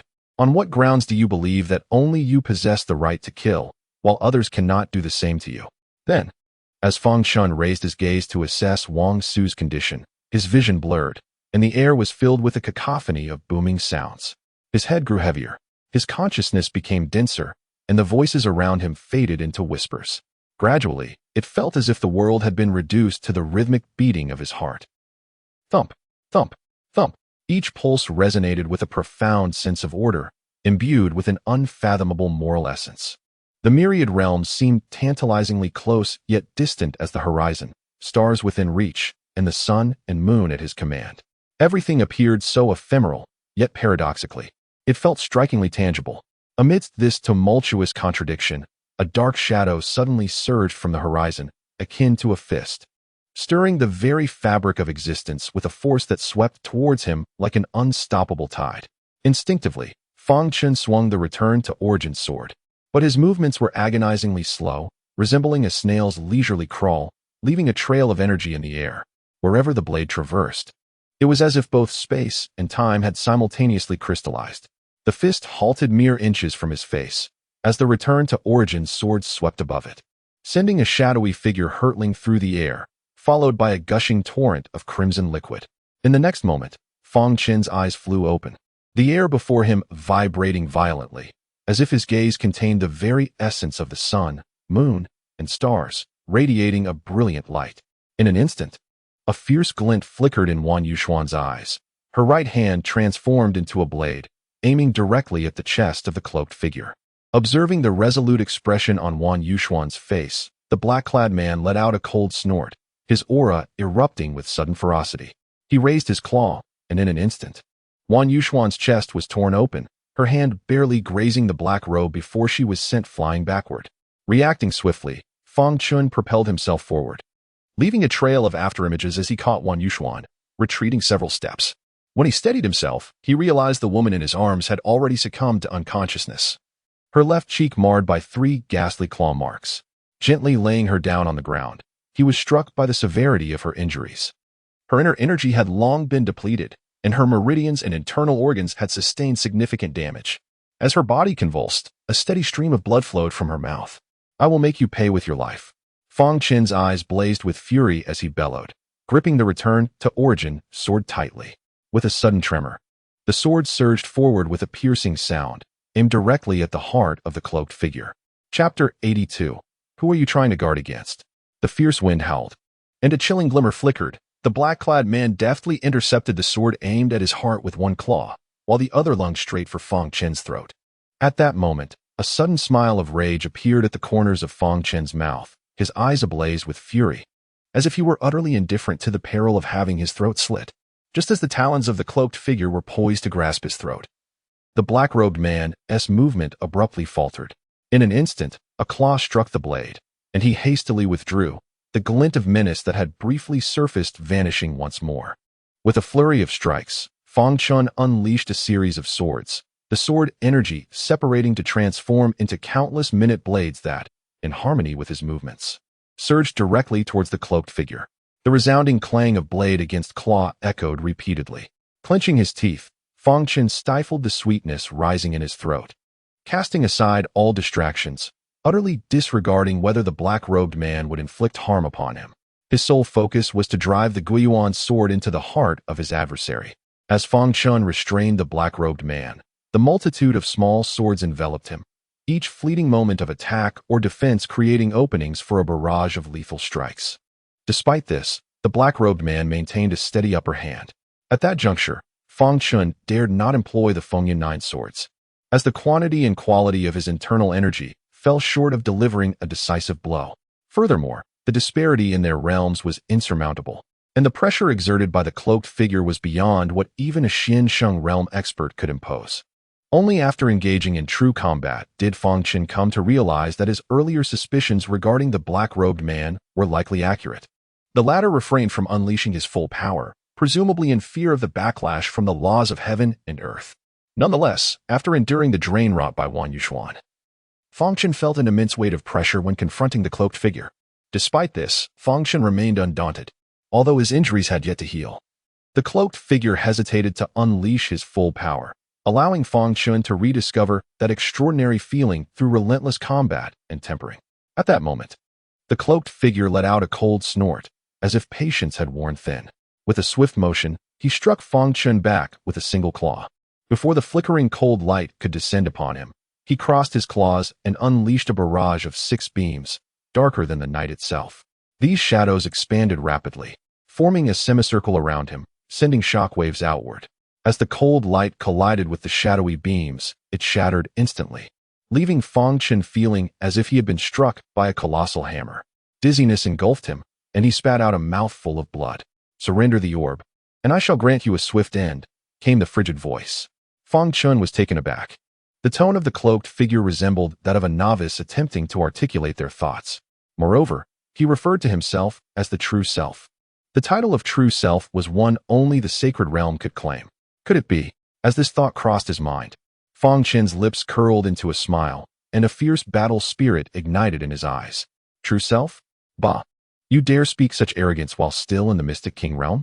With that, Fang Chen straightened his back, raised the Guiyuan sword, and traced his fingers along the blade. Wherever his fingers passed, cold light erupted, and by the time his fingers fell, the sword was enveloped in a surging aura of ice. Transforming his sword intent into form and enveloping it around the blade would maximize his attack. Yet each collision would not only harm his body, but also damage his consciousness. Fang Chen was truly prepared to risk everything. "Fang Chen, do not act impulsively. I can assist you." "No need." Before the spirit could finish speaking, Fang Chen coldly interrupted. "The path of the strong requires one to tread with careful steps. Relying solely on external forces, even if one can overcome obstacles, will ultimately lead to the loss of a warrior's heart. As long as there remains a glimmer of hope, Fang Chen is determined to forge his own path to victory." Casting a glance at Wan Yuxuan lying behind him, Fang Chen moved, his sword resembling a streak of light in the night sky, leaving a trail of brilliance as he advanced resolutely. Once again, they became entwined in combat. Each clash of the Guiyuan sword against the black-clad man's claws sent tremors through Fang Chen's very soul.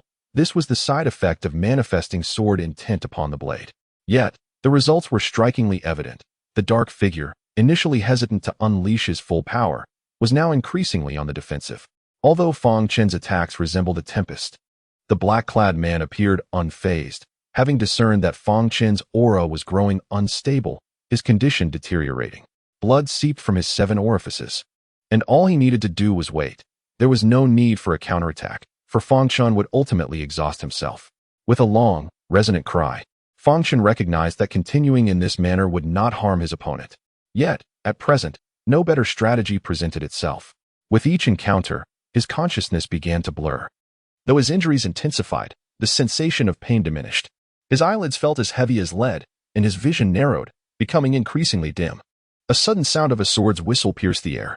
Realizing that he had reached the limit of his state, Fang Chen unleashed all his strength and swung his sword, forcing the cloaked figure back. Staggering a few steps, he kept the Guiyuan sword pointed straight ahead, his body still erect, yet his eyelids were tightly shut. "Fang Chen, Fang Chen." The anxious voice of the weapon spirit echoed in his mind. Fang Chen wished to respond, yet no sound emerged, as if he had plunged into a realm of darkness, sinking deeper and deeper. Seeing the cloaked figure approaching with a sinister smile, the weapon spirit was frantic yet powerless. It had intended to control Fang Chen's body, Although his soul had not fully recovered, it was still possible to fend off or even repel the cloaked figure. However, it was utterly unexpected that Fang Chen's consciousness was so fiercely guarded. Who are you protecting against? Chapter 83. Retreat of the Cloaked Figure. The cloaked figure, initially confident of victory, suddenly realized that the young man before him had moved. Although his own speed remained unaffected, his claws seemed to traverse through countless dimensions, perpetually separated from their target by a mere thread. It was so close, yet he could not make contact. The laws of the universe? The cloaked figure gasped, hastily withdrawing. Such mastery was only attainable after reaching the realm of Xian Sheng. How could this mere Xian Wang be capable of such?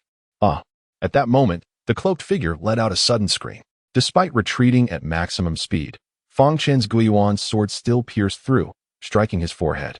The black hood shattered instantaneously, revealing a face indistinguishable from that of an ordinary person, yet adorned with bizarre markings.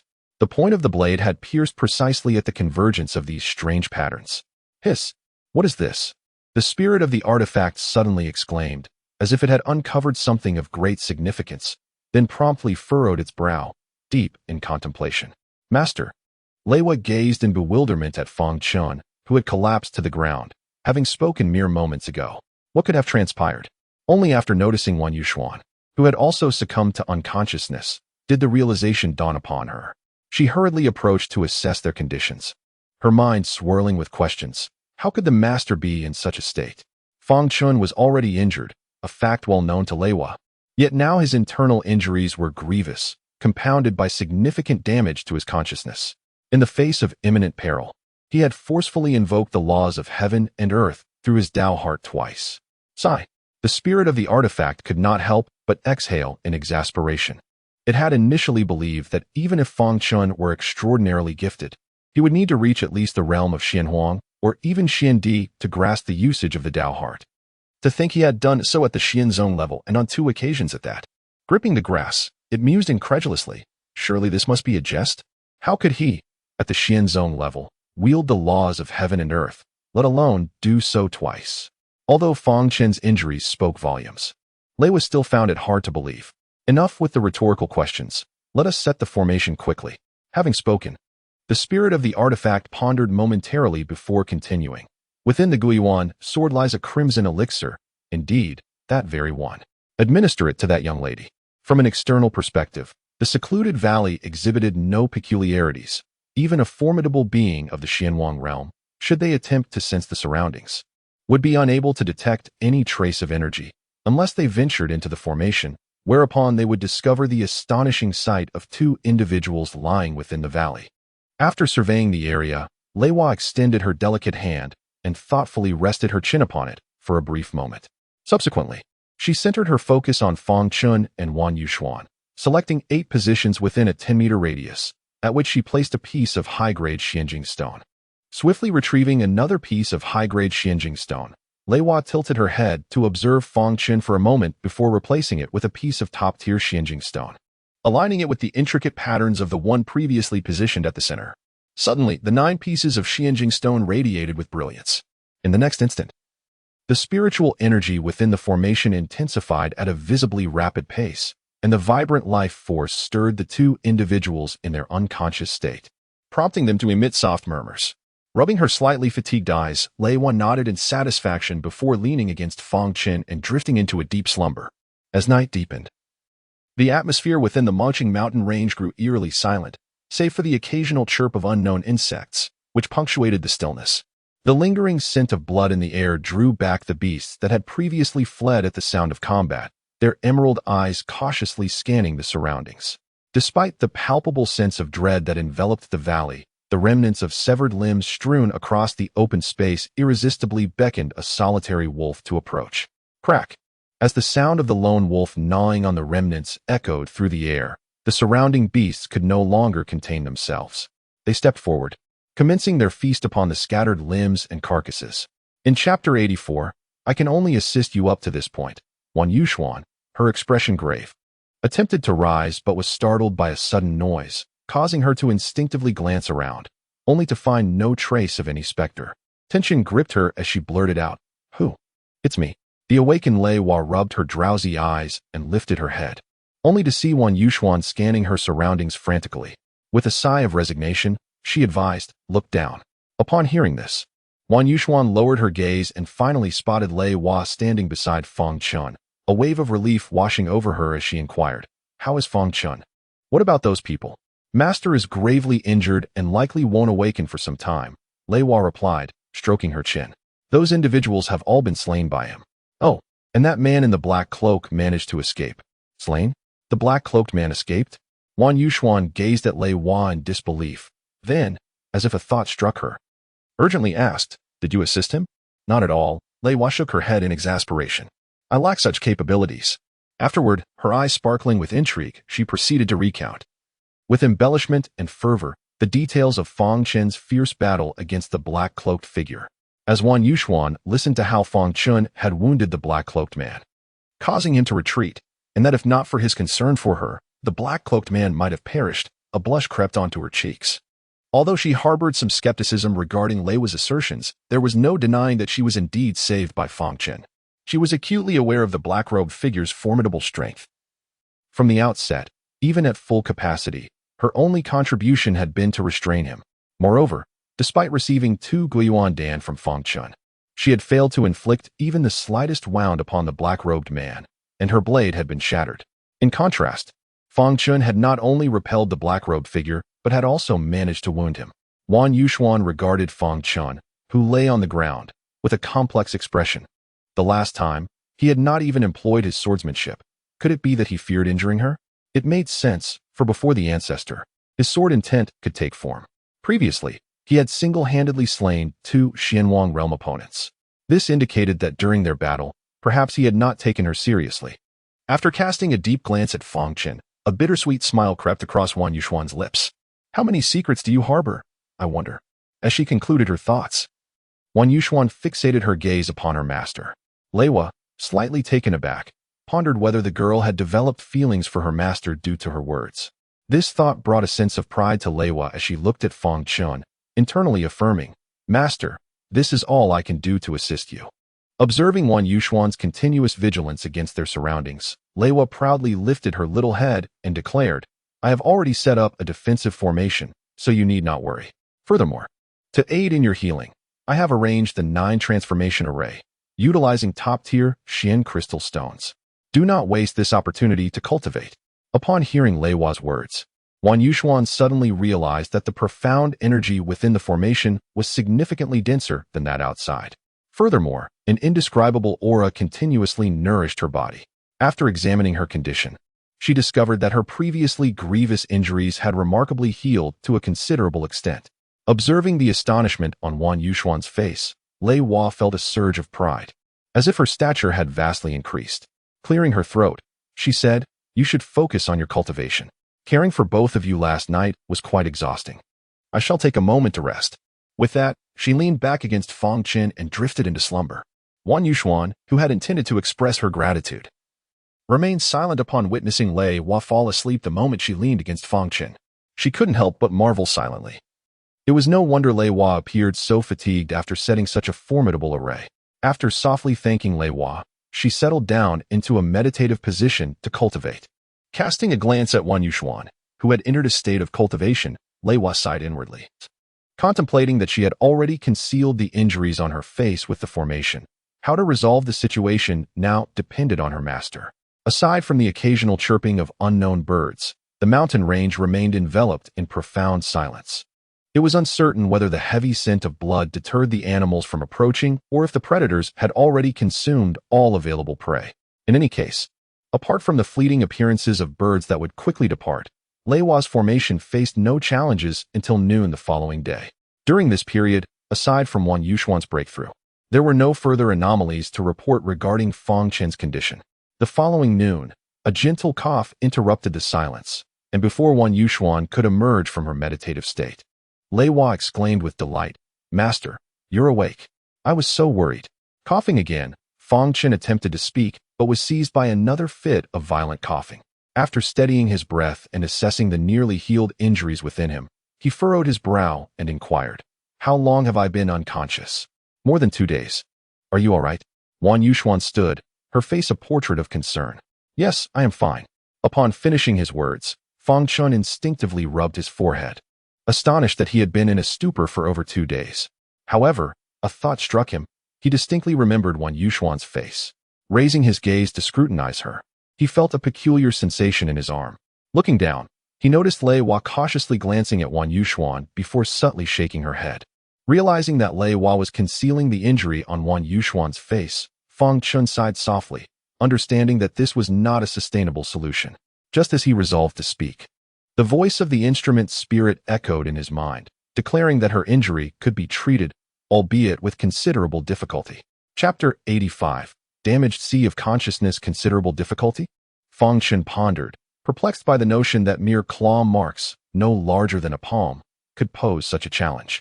Sighing softly, he continued to contemplate the situation. The spirit emitted a soft sigh and continued, originally, this minor injury could have been easily treated. However, have you not noticed?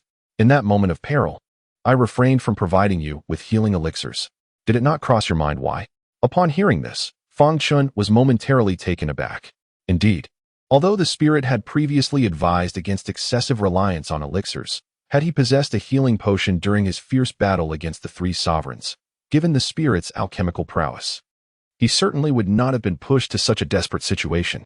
In fact, had it not been for his physical limitations, he might very well have slain the cloaked figure in that state. Observing Fang Chen's bewilderment, the spirit helplessly remarked, "The memories pertaining to the concoction of healing elixirs do not reside with me. Thus, I am utterly incapable of crafting them." Fang Chen rubbed his forehead, acknowledging the predicament. "Just how much of your memories does that fragment of your soul hold?" "Not much, merely techniques of swordsmanship, potion crafting, and some trivial matters," the spirit replied. Hearing this, Fang Chen felt a surge of frustration. While it may not have been extensive, those were indeed crucial aspects. With a sigh, he lightly tapped his head in contemplation. Could it be that I have been unconscious for too long? Why does my mind feel so foggy? Noticing his distress, the spirit hesitated for a moment before stating, previously, "You grasped the essence of the Tao and forcefully wielded the laws of heaven and earth to first slay Wang Su, and then wound the cloaked figure. However, your realm is simply too low. Exerting the laws of heaven and earth twice has resulted in damage to your consciousness." "Damage to my consciousness?" Fang Chen sprang to his feet, incredulous at the revelation. "What has happened?" Upon witnessing the situation, Wan Yuxuan was startled, fearing that something was amiss, and hurriedly inquired. Fang Chen, his mind elsewhere, waved his hand dismissively and softly replied, "It's nothing." After speaking, he noticed that Wan Yuxuan continued to gaze intently at him, prompting him to add, "I have encountered some issues with my injury." "Injury? What kind of issues?" Wan Yuxuan was momentarily taken aback, suddenly struck by an ominous premonition. Fang Chen was skilled in alchemy and possessed considerable talent. Could it be that he was at a loss? This thought caused her face to fill with concern. Sigh. The spirit of the weapon let out a long sigh. It was understandable for Fang Chen to react this way. Damage to the Sea of Consciousness was a grave matter. Firstly, it would hinder one's comprehension of the laws of heaven and earth, making breakthroughs exceedingly difficult. Secondly, it would lead to an inability to fully control sword intent and profound energy, leaving one feeling powerless. As Fang Chen pondered how to reassure Wan Yuxuan, a sudden thought struck him, and he quickly focused his mind to ask, what about the Soul Stone? Can the Soul Stone repair the Sea of Consciousness? He recalled that during a time of great weakness for the spirit, it had nearly restored itself after refining the Soul Stone. Had it not been for that lingering remnant of a soul, the Soul Stone? The spirit paused momentarily at this mention, and after a brief contemplation, responded, "It is indeed possible. But you cannot completely refine it." At this point, the spirit suddenly halted, furrowing its brow as it thought for a while, and a look of joy spread across its face. "Of course, you can leverage the Tao Heart during your breakthrough to forcibly refine the Soul Stone by drawing upon the laws of heaven and earth. What could be more thorough than refining it with the laws of nature?" Haha, yes, that's it. Exactly. Utilizing the laws of heaven and earth to refine the Soul Stone? Fang Chen could not help but fall into deep contemplation once again. The notion of a breakthrough was indeed feasible. After all, following the previous battle, he found himself on the precipice of such a transition. However, what did it mean to harness the laws of heaven and earth with one's Tao Heart? Before Fang Chen could voice his inquiry, the spirit of the artifact continued, "I trust that through the earlier confrontation, you have garnered a certain understanding of the Tao Heart." Furthermore, you should be aware that each time one ascends to a new realm, an array of laws from heaven and earth coalesce to fortify the body and soul of the breakthrough seeker. At that moment, if you can use your Tao heart to manipulate these laws, you should be able to fully refine the soul stone, allowing for the restoration of the damage to your sea of consciousness. Should be. Fang Chen astutely detected the uncertainty in the spirit's words. Indeed, for I am unsure how much of the laws of heaven and earth you can manipulate with your current command of the Tao heart. Moreover, I cannot ascertain to what extent these laws will refine the soul stone. Such uncertainties weighed heavily on the spirit. Previously, the spirit could refine the soul stone because it was, in essence, the embodiment of the chaotic heavenly tome. By consuming it, it naturally assimilated the essence. Yet, Fang Chen could not do the same. The damage to his sea of consciousness was a grave matter. The spirit's current memories were incomplete, and this significant issue could not be approached recklessly.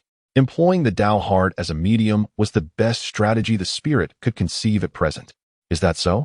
Wan Yuxuan fixed her gaze upon Fang Chen for quite some time, ensuring that he was not merely comforting himself. Before continuing, that is reassuring. Regardless, let us give it a try. Once a decision was made, Fang Chen couldn't help but exhale in relief, then turned his gaze towards Wan Yuxuan, feeling a twinge of complexity within. Your injury. Noticing Fang Chen's hesitation, Wan Yuxuan displayed a fleeting glimmer of sorrow in her eyes, then reached up to touch her cheek, feeling the 3 slightly raised scars. With a nonchalant tone, she remarked, "It's nothing to worry about. I'm fine." How could it be nothing? Even though Wan Yuxuan was a strong woman, she was still, after all, a woman. What woman would be indifferent to her appearance, especially with such striking scars? Observing the spirited Wan Yuxuan feigning indifference, her eyes clearly brimming with anticipation, Fang Chen couldn't help but chuckle. However, upon noticing her slight irritation, he quickly turned serious and said, "No, I truly mean it. It's just that I am temporarily missing one thing, but it won't take long. You needn't worry." Chapter 86, A Gift of a Blado. When Wan Yuxuan responded, her demeanor visibly lightened, and only then did Fang Chen genuinely relax. After all, it was he who had asked her to confront the black-robed figure whose cultivation surpassed hers by 2 minor realms. Though fate governs life and death, he felt a lingering sense of guilt. Master, this formation should hold for another 2 to 3 hours. Why not continue your cultivation? It would be a pity to waste this opportunity, wouldn't it? As the atmosphere lightened considerably, Lei Hua tugged at Fang Chen's pant leg, speaking cautiously. Upon hearing this, Fang Chen realized the remarkable density of the profound energy surrounding him. A glance around revealed that Lei Hua had arranged a formation utilizing not only 12 superior-grade profound crystal stones, but also a single exquisite-grade profound crystal stone. Observing Lei Hua's timid expression, Fang Chen took a deep breath. Although it seemed somewhat extravagant, the urgency of the situation warranted such measures, and Lei Hua was acting in his best interest. With this in mind, he feigned indifference, chuckling lightly as he remarked, "It's nothing, just a few profound crystal stones. Look at how frightened you are." With that, Fang Chen settled down and turned to Wan Yuxuan, suggesting, "Shall we continue our cultivation for a while?" As soon as he nodded in agreement, Fang Chen promptly assumed a meditative posture and began his practice. Wan Yuxuan couldn't help but chuckle. It was merely a handful of profound crystal stones, yet he was so anxious. She then joined him, also sitting down to stabilize her cultivation.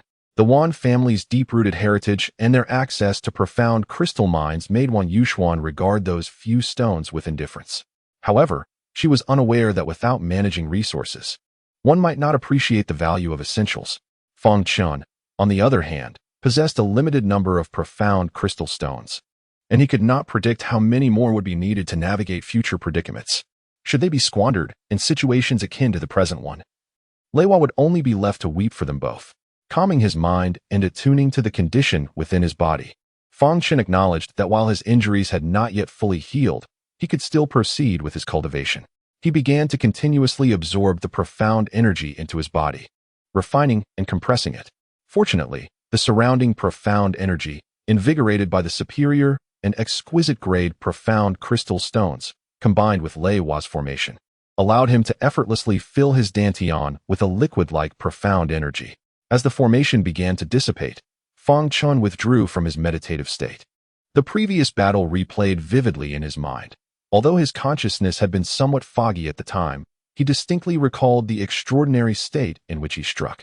Akin to an antelope's horns, elusive and untraceable. It felt remarkably precise, perfectly timed, neither hurried nor slow, neither biased nor skewed.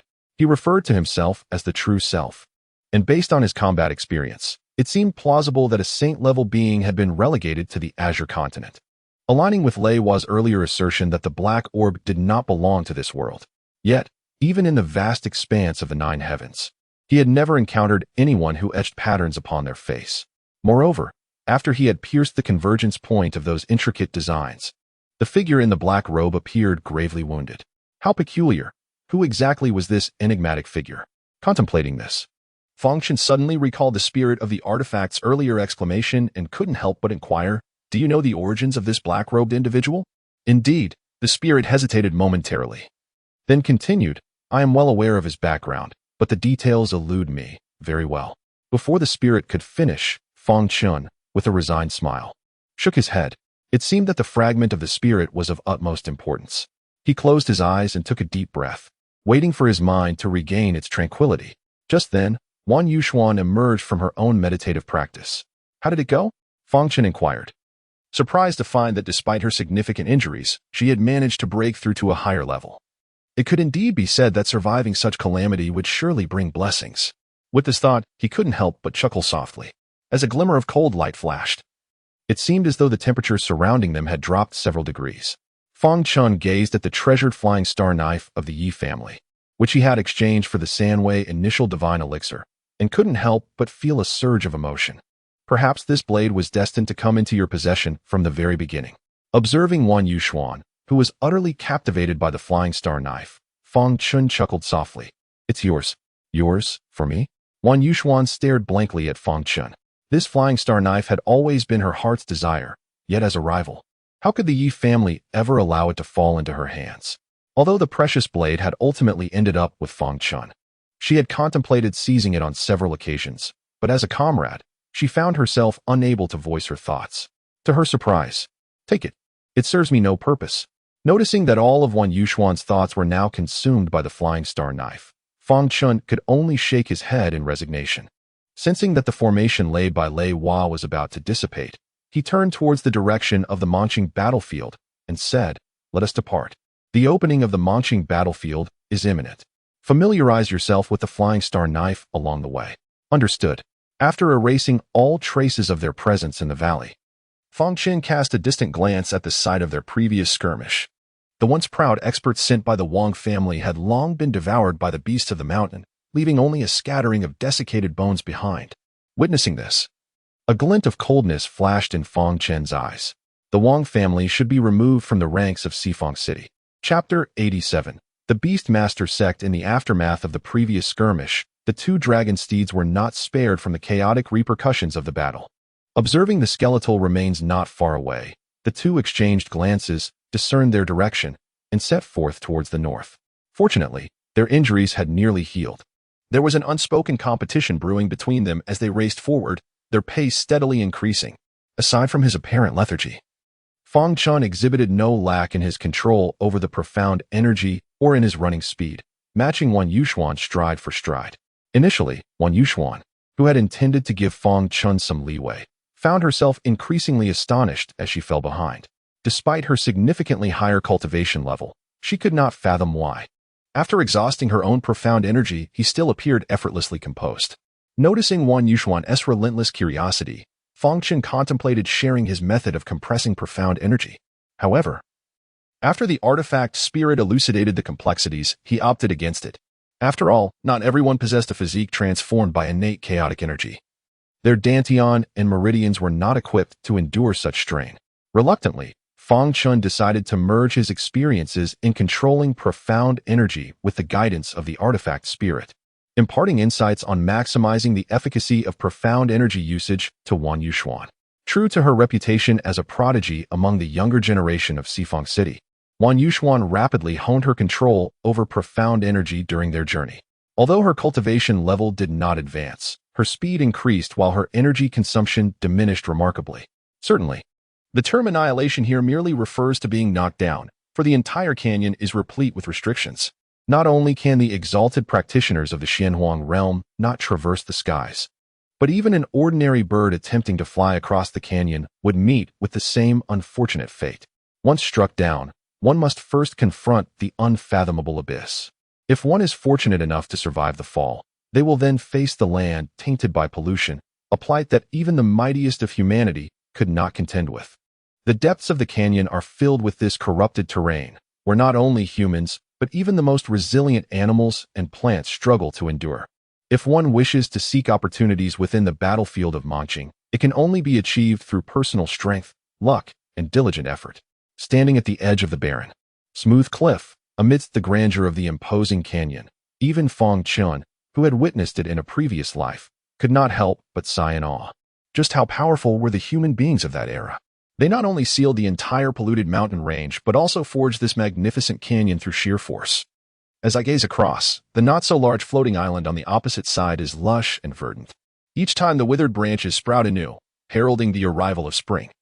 It marks the opening of the Mangqing battlefield. Although Fang Chen is unaware of why this battlefield is opening prematurely, the surrounding signs are more than sufficient to indicate that its commencement is imminent. Is it so? And what happened afterward? You may find it hard to believe, but the entire Wang family met their demise, including the young master of the Wang family and 2 experts of the Xianhuang realm. Alas, could this Guiyuan sword truly be that formidable?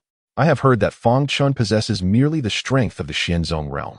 Otherwise, do you think this ancient divine artifact is merely a title? Fang Chen smiled faintly, disregarding the murmurs surrounding him.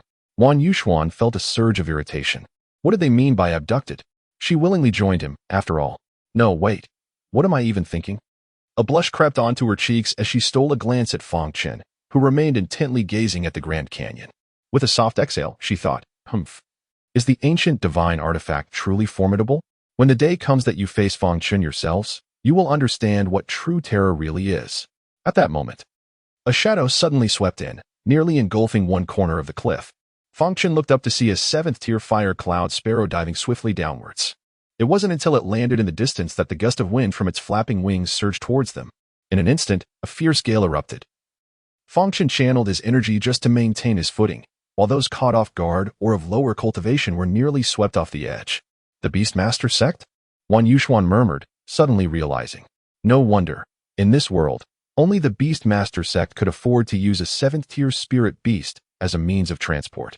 After all, a 7th-tier spirit beast is equivalent to a human expert of the Xian Emperor realm.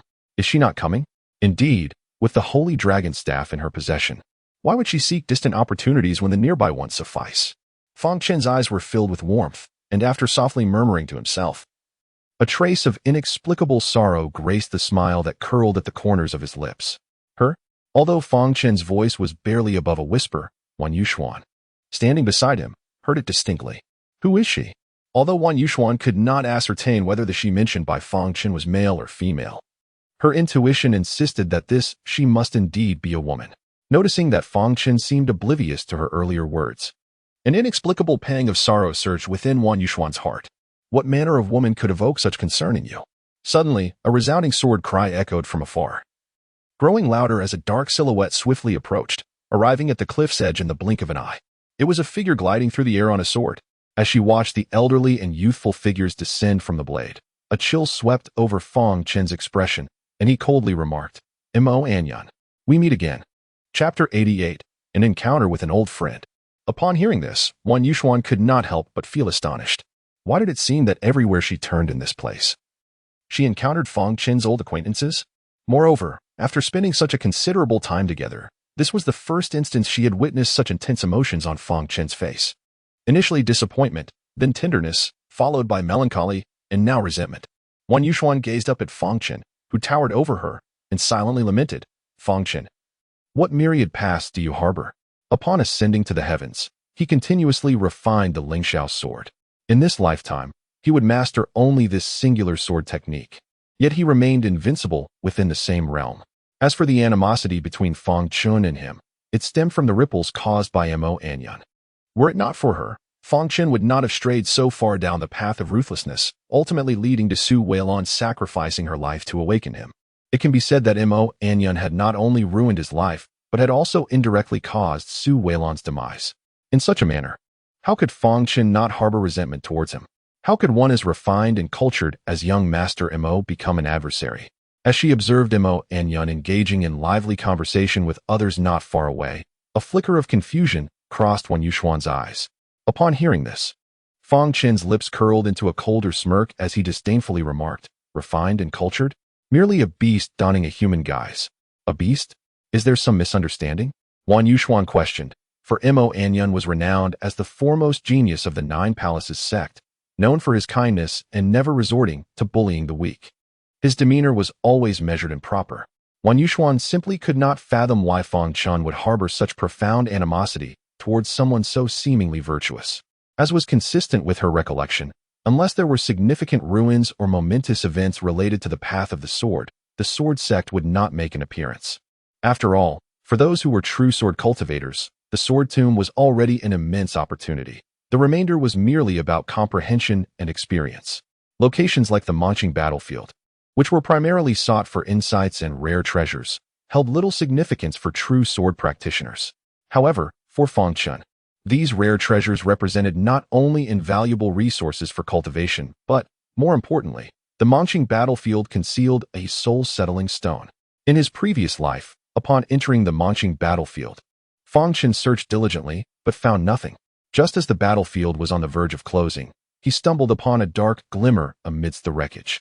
Although he did not comprehend how the soul-settling stone had ended up there, it undeniably provided substantial assistance to his future cultivation endeavors.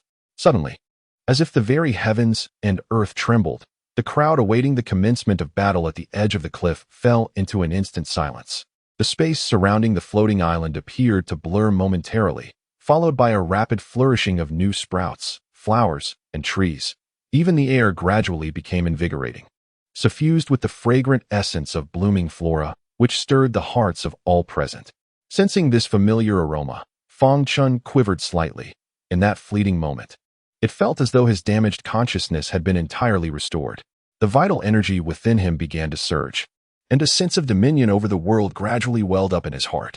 Indeed, just as in his previous life, when the battlefield of the Azure Python commenced, the aura emanating from the floating island was not only deeply refreshing but also magnified the chaotic thoughts and darkness lurking within one's soul. Those whose minds were unsteady could easily become lost in this inflated state, ultimately succumbing to the malevolent forces within. A subtle smile graced Fang Chen's lips as a glint of cold light flickered in his eyes, his mind awakening in an instant. With the wisdom of his past life guiding him, and given his current state of mind, such shallow illusions could hardly sway him. He cast a brief glance at Wan Yuxuan beside him, noticing that the complexity and confusion in her expression lingered only for a moment before vanishing completely, replaced by an unwavering resolve. Witnessing this, Fang Chen raised an eyebrow, curiosity igniting within him. Although Wan Yuxuan's moment of influence was fleeting, the transformation in her demeanor was starkly evident. What, he wondered, could be the deep-seated obsession residing within her? The battlefield of the Azure Python had begun. Before Fang Chen could fully comprehend the situation, a cacophony erupted, causing the previously tranquil crowd to become tumultuous once more. A swift glance around revealed that many individuals were enveloped in an inexplicable state of exhilaration, while others had succumbed to a frenzied madness. Their temples and exposed necks pulsating with visible veins, their faces adorned with an arrogant expression, exuding an air of superiority as if the world's strongest were at their beck and call. Witnessing this, Fang Chen grasped Wan Yuxuan's hand and gradually retreated towards the periphery. Engaging in such an unnecessary conflict, especially when drawn in prematurely, would be an unwise decision.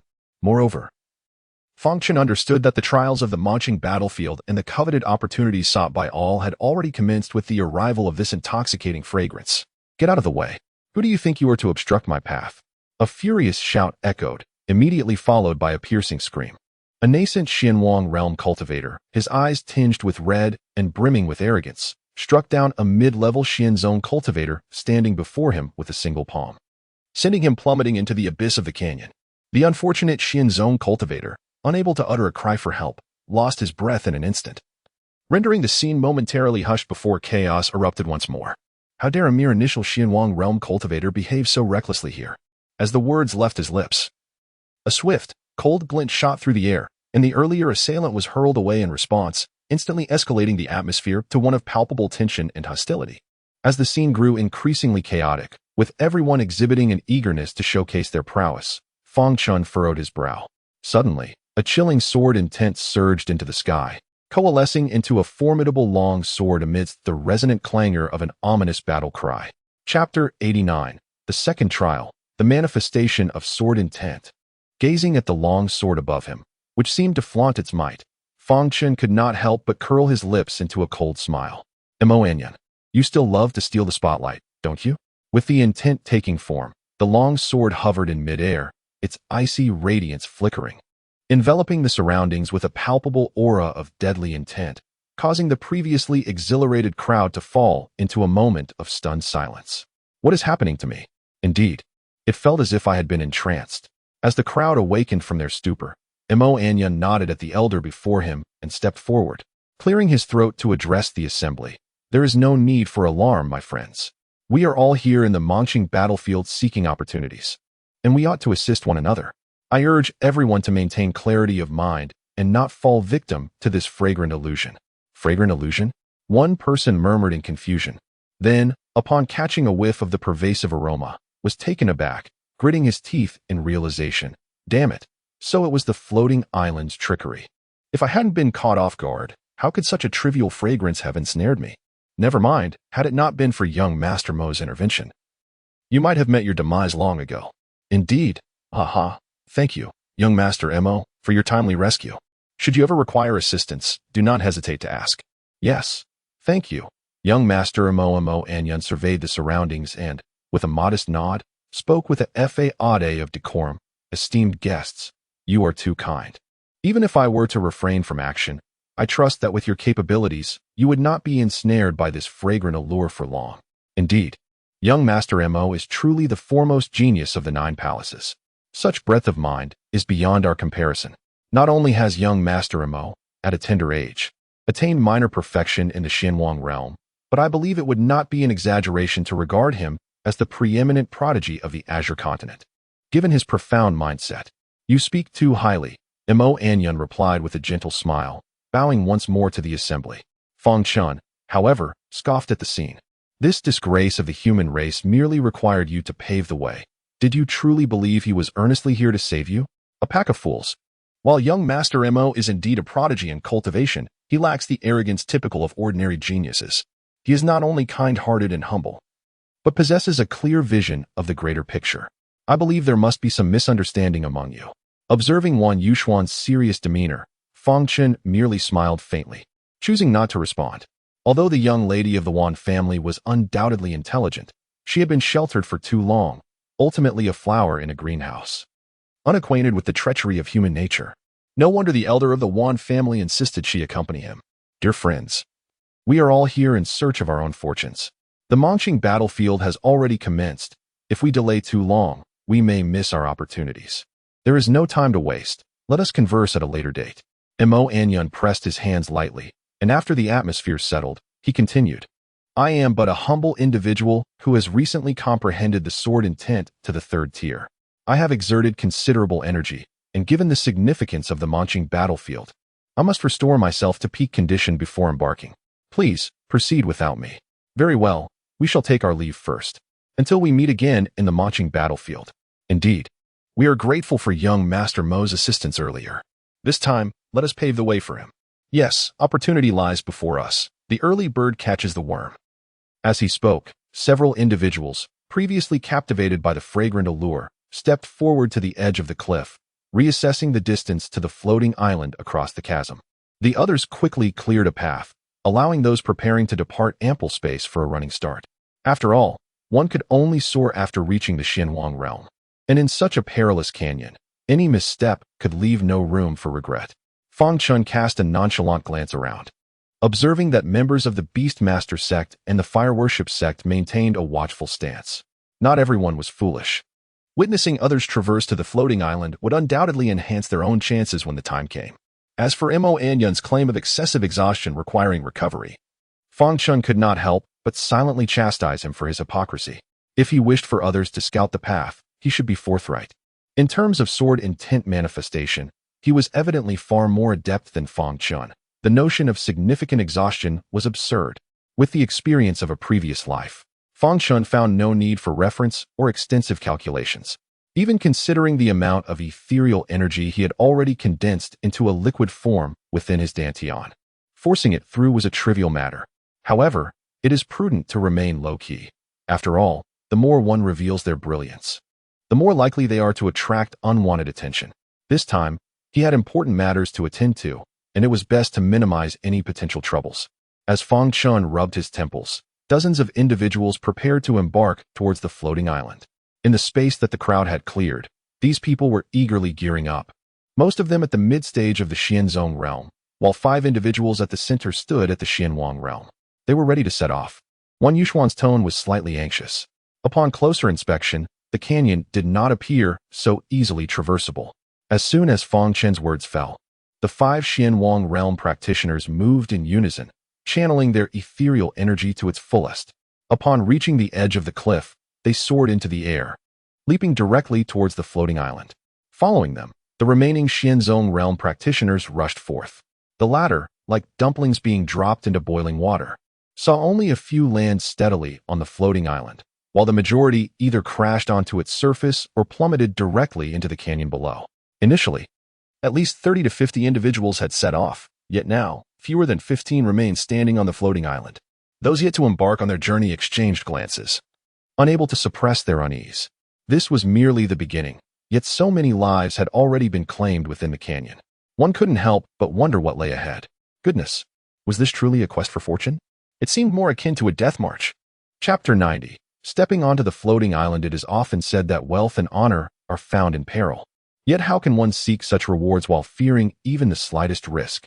What is the point of cultivation or pursuing opportunities in such a case? The pursuit of fortune is for the brave. As for me, I refuse to court death. Having witnessed the sudden demise of a significant portion of their companions in the canyon, many who had yet to set forth began to waver in their resolve. Conversely, some others, upon observing this, found their confidence surging instead. Did you not notice? The path to the floating island imposes no restrictions based on cultivation levels. The true test lies in the mastery of one's arcane energy.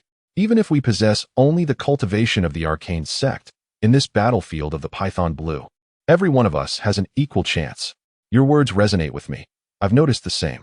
Moreover, it appears that those who successfully ascended to the floating island maintained a consistent and steady control over their arcane energy. As discussions flourished, those who had previously faltered began to listen intently, reconsidering their decisions. After all, the opportunity was within reach. Although advancing carried its dangers, it also promised the potential for reward.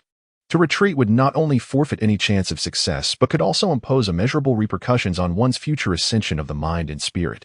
Ladies and gentlemen, should you find yourselves uncertain, you may wish to attentively observe my journey to the floating island. This endeavor concerns our very lives, and thus, it demands the utmost caution. However, let it be known that opportunities do not linger. One must not let them slip away. Mo Anyan gradually emerged from his meditative state, exhaling deeply before speaking with a tone of righteous conviction. Master Mo, how noble you are. Indeed, as fellow cultivators, it is a privilege for us to receive your assistance amidst such fortuitous circumstances. Truly, Master Mo lives up to the title of the foremost genius of the Azure Continent Ba. This charlatan has executed the facade flawlessly, and the pretense is upheld with audacity. Fang Chen silently spat in disdain, recognizing the gullibility of these fools. Do they truly believe I am oblivious to their schemes? Under the guise of recovery, you incite others to forge ahead, all while you secretly scout the path, calculating your moves, and then emerge with a facade of selflessness and virtue. Mo Anyan. Could it be that all within the Nine Palaces sect are so shameless? As Fang Chen contemplated the integrity of the Nine Palaces sect, Mo Anyan suddenly sprang into action, leaping directly towards the floating island without any preliminary run-up. Each time he descended, he unleashed a surge of profound energy, and after several remarkable leaps above the canyon, he landed steadily on the floating island amidst the astonished gasps of the onlookers. When shall we make our passage? Witnessing the ease with which Mo Anyan traversed to the floating island ignited a spark of excitement in Wan Yuxuan's eyes. After Mo Anyan's actions, the shadow of death seemed to have faded significantly in the hearts of the crowd. Listening to the renewed boasts surrounding him, Fang Chen couldn't help but chuckle. What's this? Are you confident? Indeed, I have an 80% certainty, Wan Yuxuan replied, her tone unusually resolute as she gazed at the floating island. Upon hearing this, Fang Chen suddenly closed his eyes and remarked softly, when you possess 100% certainty, we shall proceed. With your prowess?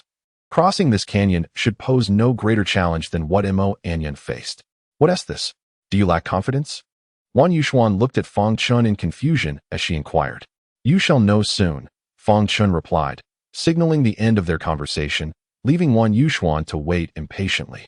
Before long, nearly 80 individuals, emboldened with renewed courage, began their journey towards the floating island.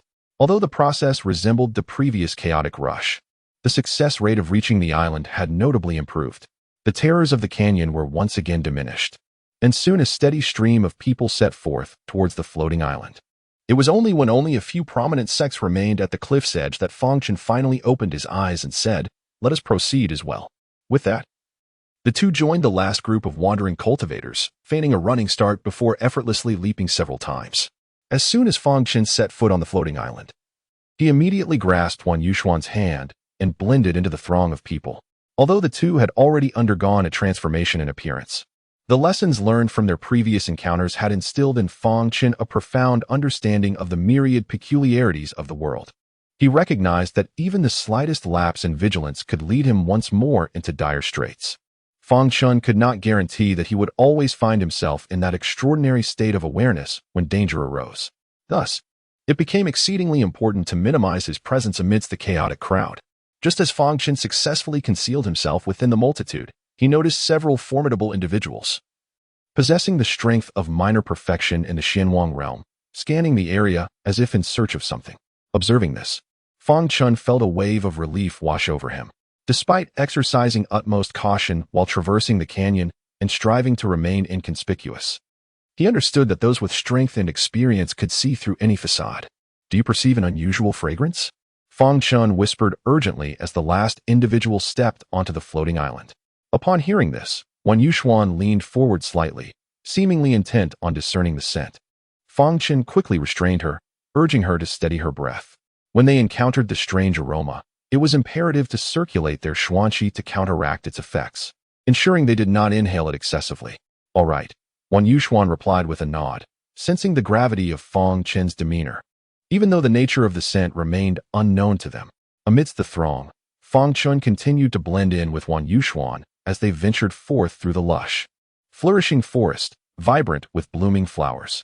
Fang Chen steeled himself, cautiously on guard. Observing this, Wan Yuxuan could not help but inquire, "What is wrong? You seem rather peculiar." "Speak less, control your breathing," Fang Chen replied, his tone slightly frosty. After hastily uttering his warning, he returned to his vigilant demeanor. Wan Yuxuan let out a soft huff, thinking to herself how absurdly mysterious he was being. Suddenly, a delightful fragrance wafted through the air, causing Wan Yuxuan to pause in her silent grumbling. At first, she had assumed Fang Chen was startled by the earlier sweet scent, but as the strange aroma grew increasingly potent, a sense of unease washed over her, as if something ominous were about to unfold. Abruptly, Fang Chen halted in his tracks. Just as Wan Yuxuan was about to voice her curiosity, a series of blood-curdling screams erupted from the crowd ahead. "Ah, you!" Another scream pierced the air, laced with both fury and terror. Almost instantaneously, the harsh clang of metal clashing resounded. "Lin Zhonghui, have you lost your mind?" With the outburst of that angry reprimand, the front of the group began to stir restlessly. Sensing an impending disturbance, Fang Chen swiftly grasped Wan Yuxuan's hand and led her away from the crowd, retreating into the dense thicket.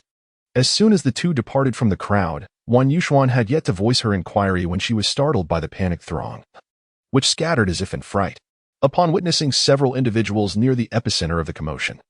Their eyes glaring with a sinister crimson hue and their weapons stained with fresh blood, ruthlessly slaying those around them as if they were mere prey. She found herself momentarily frozen in place.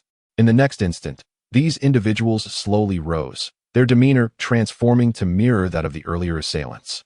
Eyes ablaze with a feral rage, as though they were under some malevolent control. It was only at this moment that Fang Chen truly dared to ascertain that, despite the varying trials presented each time the Python Green battlefield commenced, This instance bore an uncanny resemblance to his previous arrival, for upon stepping onto the floating island, all participants had inadvertently released some degree of mystical energy. The island, adorned with its vibrant flora, required but a modicum of this energy to flourish, subsequently emanating a peculiar fragrance. Should one fail to exercise caution from the outset, they would gradually succumb to the intoxicating allure of this scent, leading to a descent into sanguinary madness. This was precisely the reason Fang Chen had initially cautioned Wan Yuxuan to regulate her breathing and harness her mystical energy for protection. However, at that juncture, he had not yet fully confirmed that the trials of the Python Green battlefield would replicate those of his prior experience. After all, his rebirth had altered the trajectory of many events. If everything he had previously encountered were to unfold in a manner identical to before, the consequences could be dire. After surveying the surroundings, Fang Chen's brow furrowed even deeper. As the aura released by the fleeing crowd spread, the blooming flowers and grasses proliferated, and the fragrance in the air grew increasingly intense. If this continued, it would likely lead to a total annihilation. With this thought in mind, Fang Chen swiftly scanned the nearby forest, and his eyes suddenly brightened. He began to circulate his aura, amplifying his voice. The aura could counteract the encroaching fragrance and would also activate the blooming of even more flora. If we continue to linger, we may all perish here. It would be wise for everyone to first make their way to the open space to the east, and then devise a plan. Having spoken quickly, Fang Chen grasped Wan Yuxuan and engaged in battle with the nearest initial stage Xuandi realm expert, who had been affected by the fragrance. "It's up to you now," he said, retreating behind Wan Yuxuan, occasionally drawing his sword to fend off attackers. After all, he was officially still in the Xuanzong realm, and those affected by the fragrance were fiercely relentless, striking with all their might. If he could defeat them under such conditions, then all his previous efforts would have been in vain. At that moment, a resounding sword cry pierced the air, successfully capturing everyone's attention. "Everyone, we must not delay. Let us hasten to the open space to the east," Mo Anyun declared after striking down his mentally corrupted opponent with a single blow, then dashing straight towards the east. No wonder he could see through it all. It was none other than young Master Mo. Truly, young Master Mo is the greatest genius of the Sanqing continent. Let us hurry and follow him. Indeed, it is never too late to express gratitude after reaching our destination. Upon hearing this, the group unleashed their utmost strength, not aiming for a single decisive strike, but rather striving to swiftly arrive at the open ground to the east. Seizing the opportunity as Wan Yuxuan repelled her opponent with a powerful blow, Fang Chen thrust his Guiyuan sword with sudden ferocity, unleashing a sword chi as delicate as a strand of hair, vanishing in an instant. In the next moment, the early-stage Xianwang realm warrior, engaged in combat with Wan Yuxuan, suddenly froze in his tracks, his crimson eyes wide with disbelief, before he fell forward, maintaining his charge. A glance around revealed that everyone was hastily making their way eastward, oblivious to Fang Chen's earlier action, and he felt a sense of relief wash over him. "Let us proceed as well."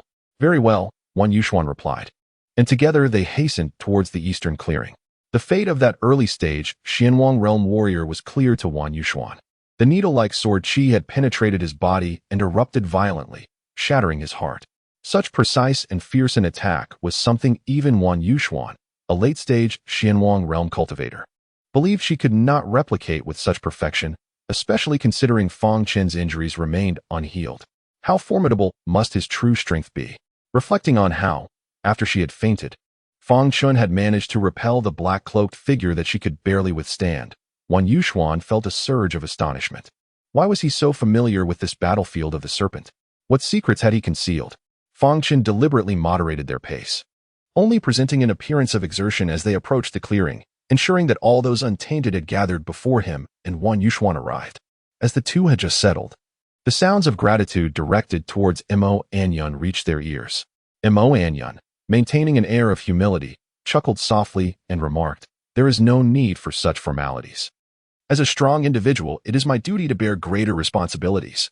Moreover, I firmly believe that under similar circumstances, anyone would have spoken up to offer a reminder. Such noble ideals from young Master Mo." Observing Mo Anyun, who was surrounded like a star in the midst of a galaxy, one could see the humility on his face, yet the pride in his eyes was impossible to conceal. Wan Yuxuan couldn't help but display a hint of complexity on her face. Noticing this, Fang Chen chuckled softly and lowered his voice, What's the matter? Is he not what you expected? Wan Yuxuan slightly raised her head and gazed deeply at Fang Chen, realizing that she had underestimated him. Chapter 92. To fulfill you, it was not only her. Everyone had underestimated him. Moreover, it was not Mo Anyan who first offered the reminder. And there were certainly others who knew this. But do you understand why no one dared to contradict him? A smirk played on Fang Chen's lips, revealing a touch of sarcasm. Why?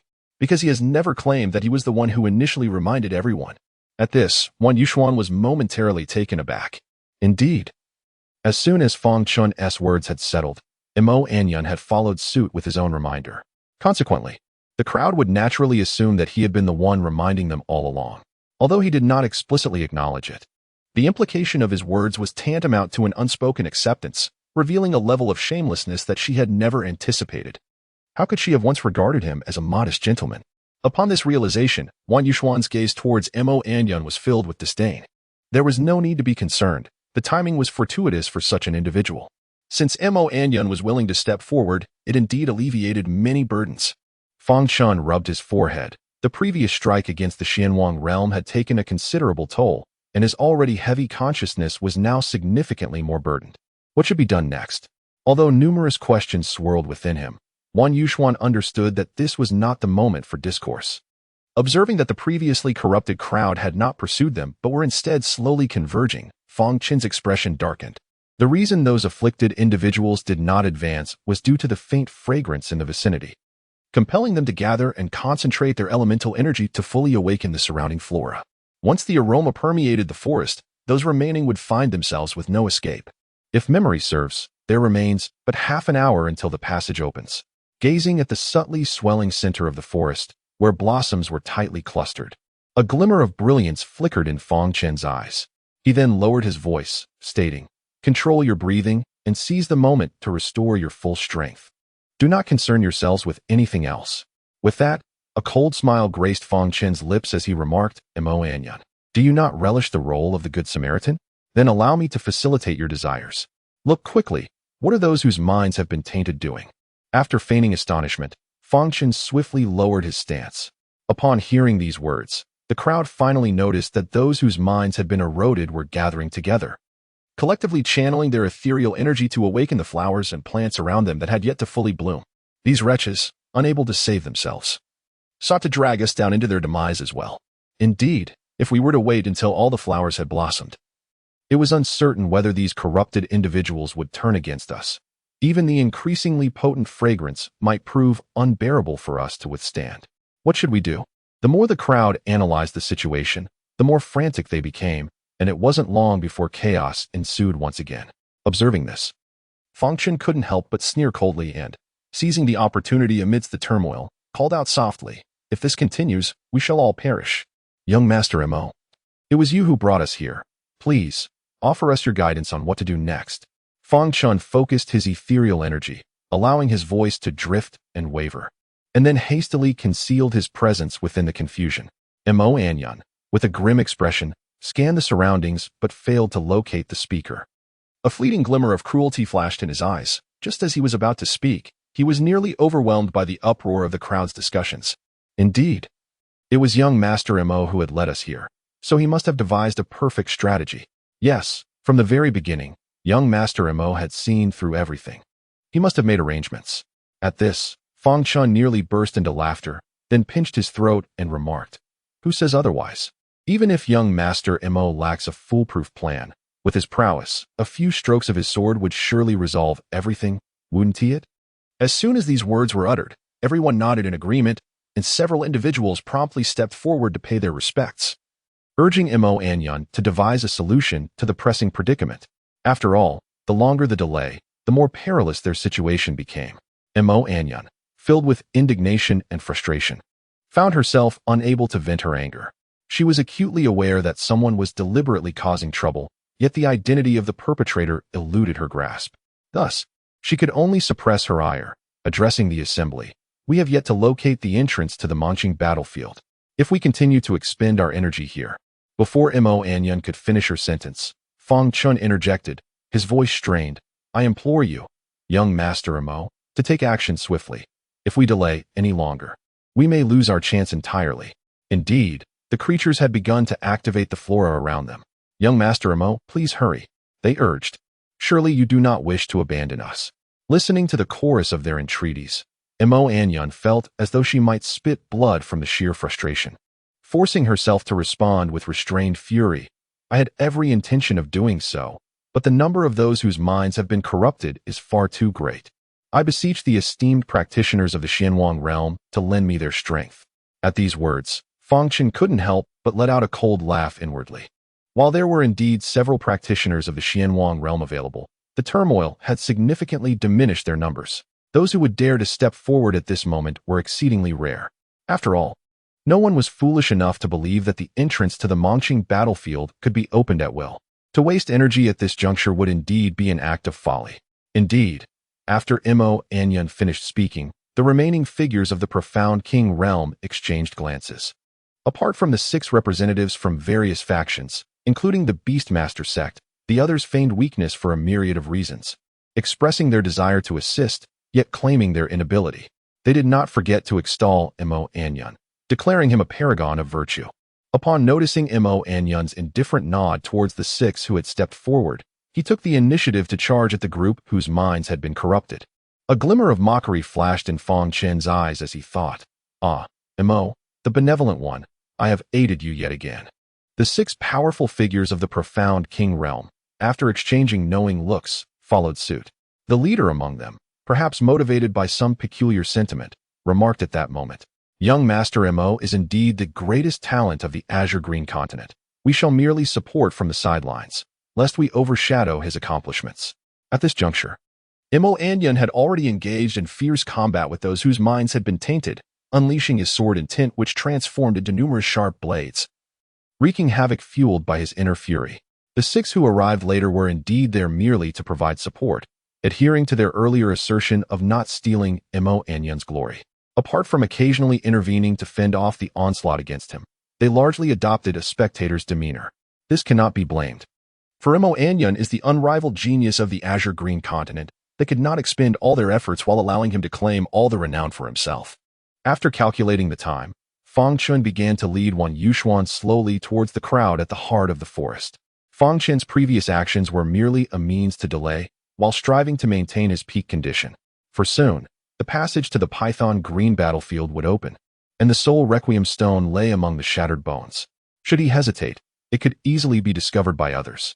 The damage to his sea of consciousness had greatly impacted Fang Chen, and he now stood on the precipice of a breakthrough.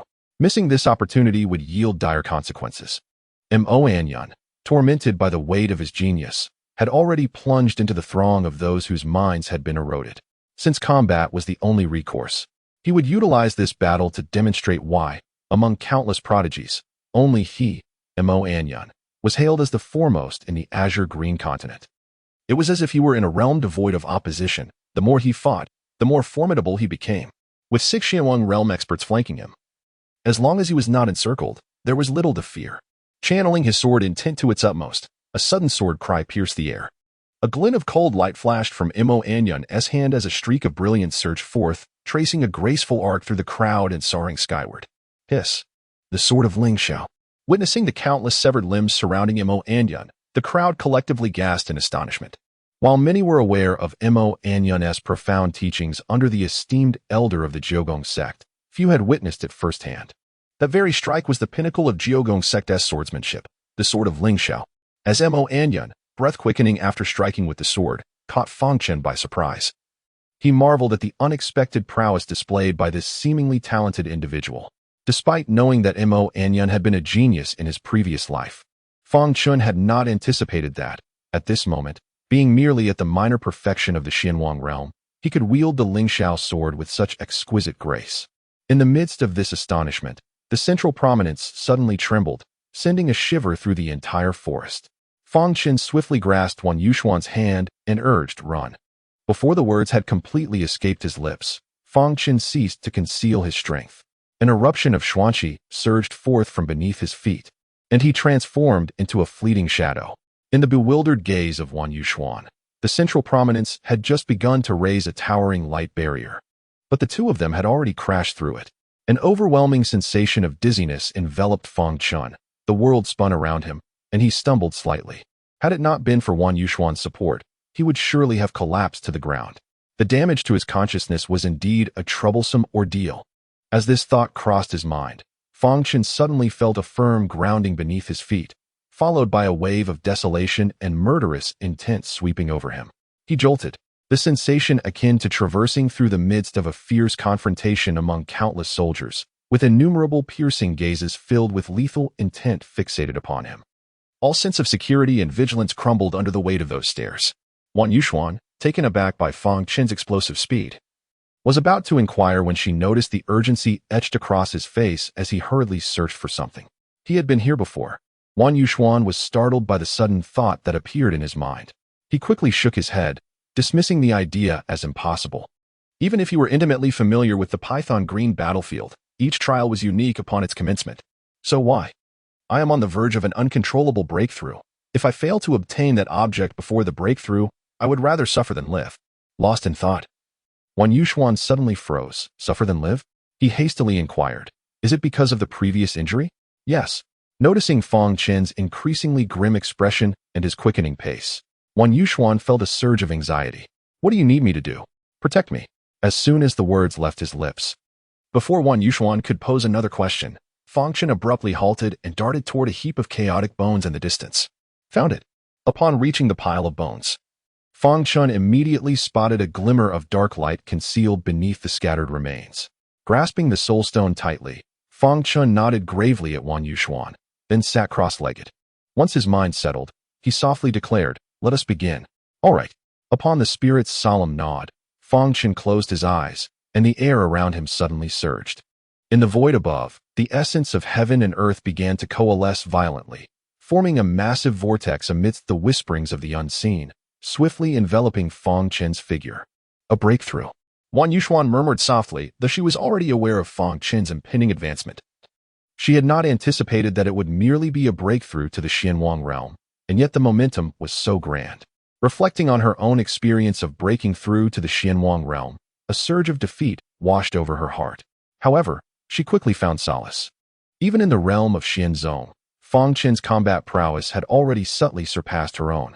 If his breakthrough mirrored her own, would it not render her own capabilities inadequate in comparison? Contemplating this, a trace of helplessness surfaced on Wan Yuxuan's face. Chapter 94. Come here. This cannot continue. Observing Fang Chen's unwavering desire to harness the power of the rules, the weapon spirit grew increasingly anxious. You risk becoming fixated, and such fixation breeds unrest in your spirit.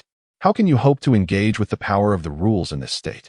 Upon hearing this, Fang Chen was momentarily taken aback. Indeed, enlightenment cannot be forced, yet, should this attempt fail, all would dissolve into mere illusion, rendering this rebirth utterly meaningless.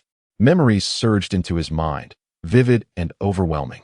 In his previous life, he had been blinded by hatred, embarking on an extreme path in pursuit of the ruthless sword way. Had it not been for the sacrifice of Wei Lan, the flicker of doubt in his heart would have been extinguished by the relentless passage of time. In this life, his master had shown him unparalleled kindness, and the sword sect had risked everything to protect him, alongside the weapon spirit, Lei Hua, and the Wan family. At that moment, Wan Yuxuan suddenly comprehended the true meaning behind Fang Chen's earlier words about being protected. The battlefield of the Python Green is so named because it bears the weight of countless vengeful souls. All creatures that perished within its confines are unable to transcend due to the seals placed upon them, thus they remain here as spirits of resentment. The fluctuations of profound energy caused by Fang Chen's breakthrough instantly drew the attention of nearby vengeful spirits. As Wan Yuxuan surveyed the desolate, reddish-brown earth of the Python Green battlefield, a chilling aura gripped her, prompting her to exercise caution. Observing several shadowy forms flickering with a dark crimson hue rapidly approaching Fang Chen, she unsheathed her flying star blade with a sudden motion. In the next instant, the blade's light transformed into a streak of icy brilliance, enveloping the dark crimson shadows within its luminous grasp. A chilling scream pierced the air, emanating an extreme coldness that sent a shiver down Wan Yuxuan's spine. Is this the nature of vengeful spirits? Before their journey, the elder of the Wan family had meticulously warned them about the potential assaults from vengeful spirits within the Python Green battlefield. Although these spirits had lost their sentience, they retained the martial prowess they possessed in life.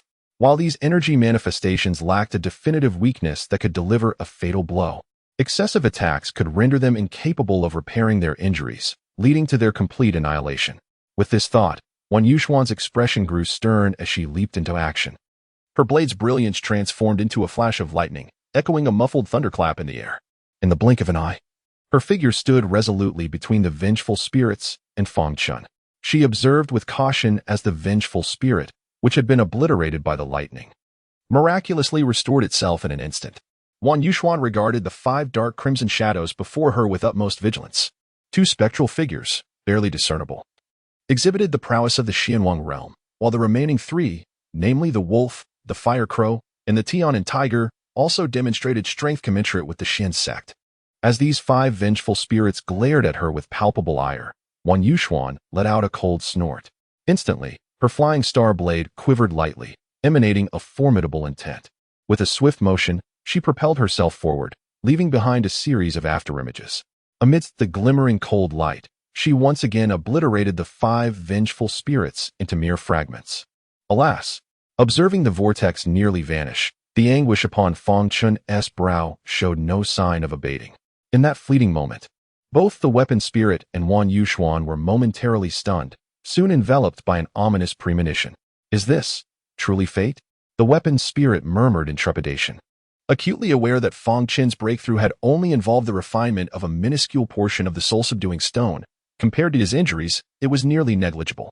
The weapon spirit gazed upward, muttering incessantly, his demeanor reminiscent of an aged man, frail and cognizant of his impending demise. As Fang Chen suddenly coughed up a mouthful of blood, his complexion growing increasingly pallid, Wan Yuxuan felt her heart skip a beat, her grip on the flying star blade trembling ever so slightly.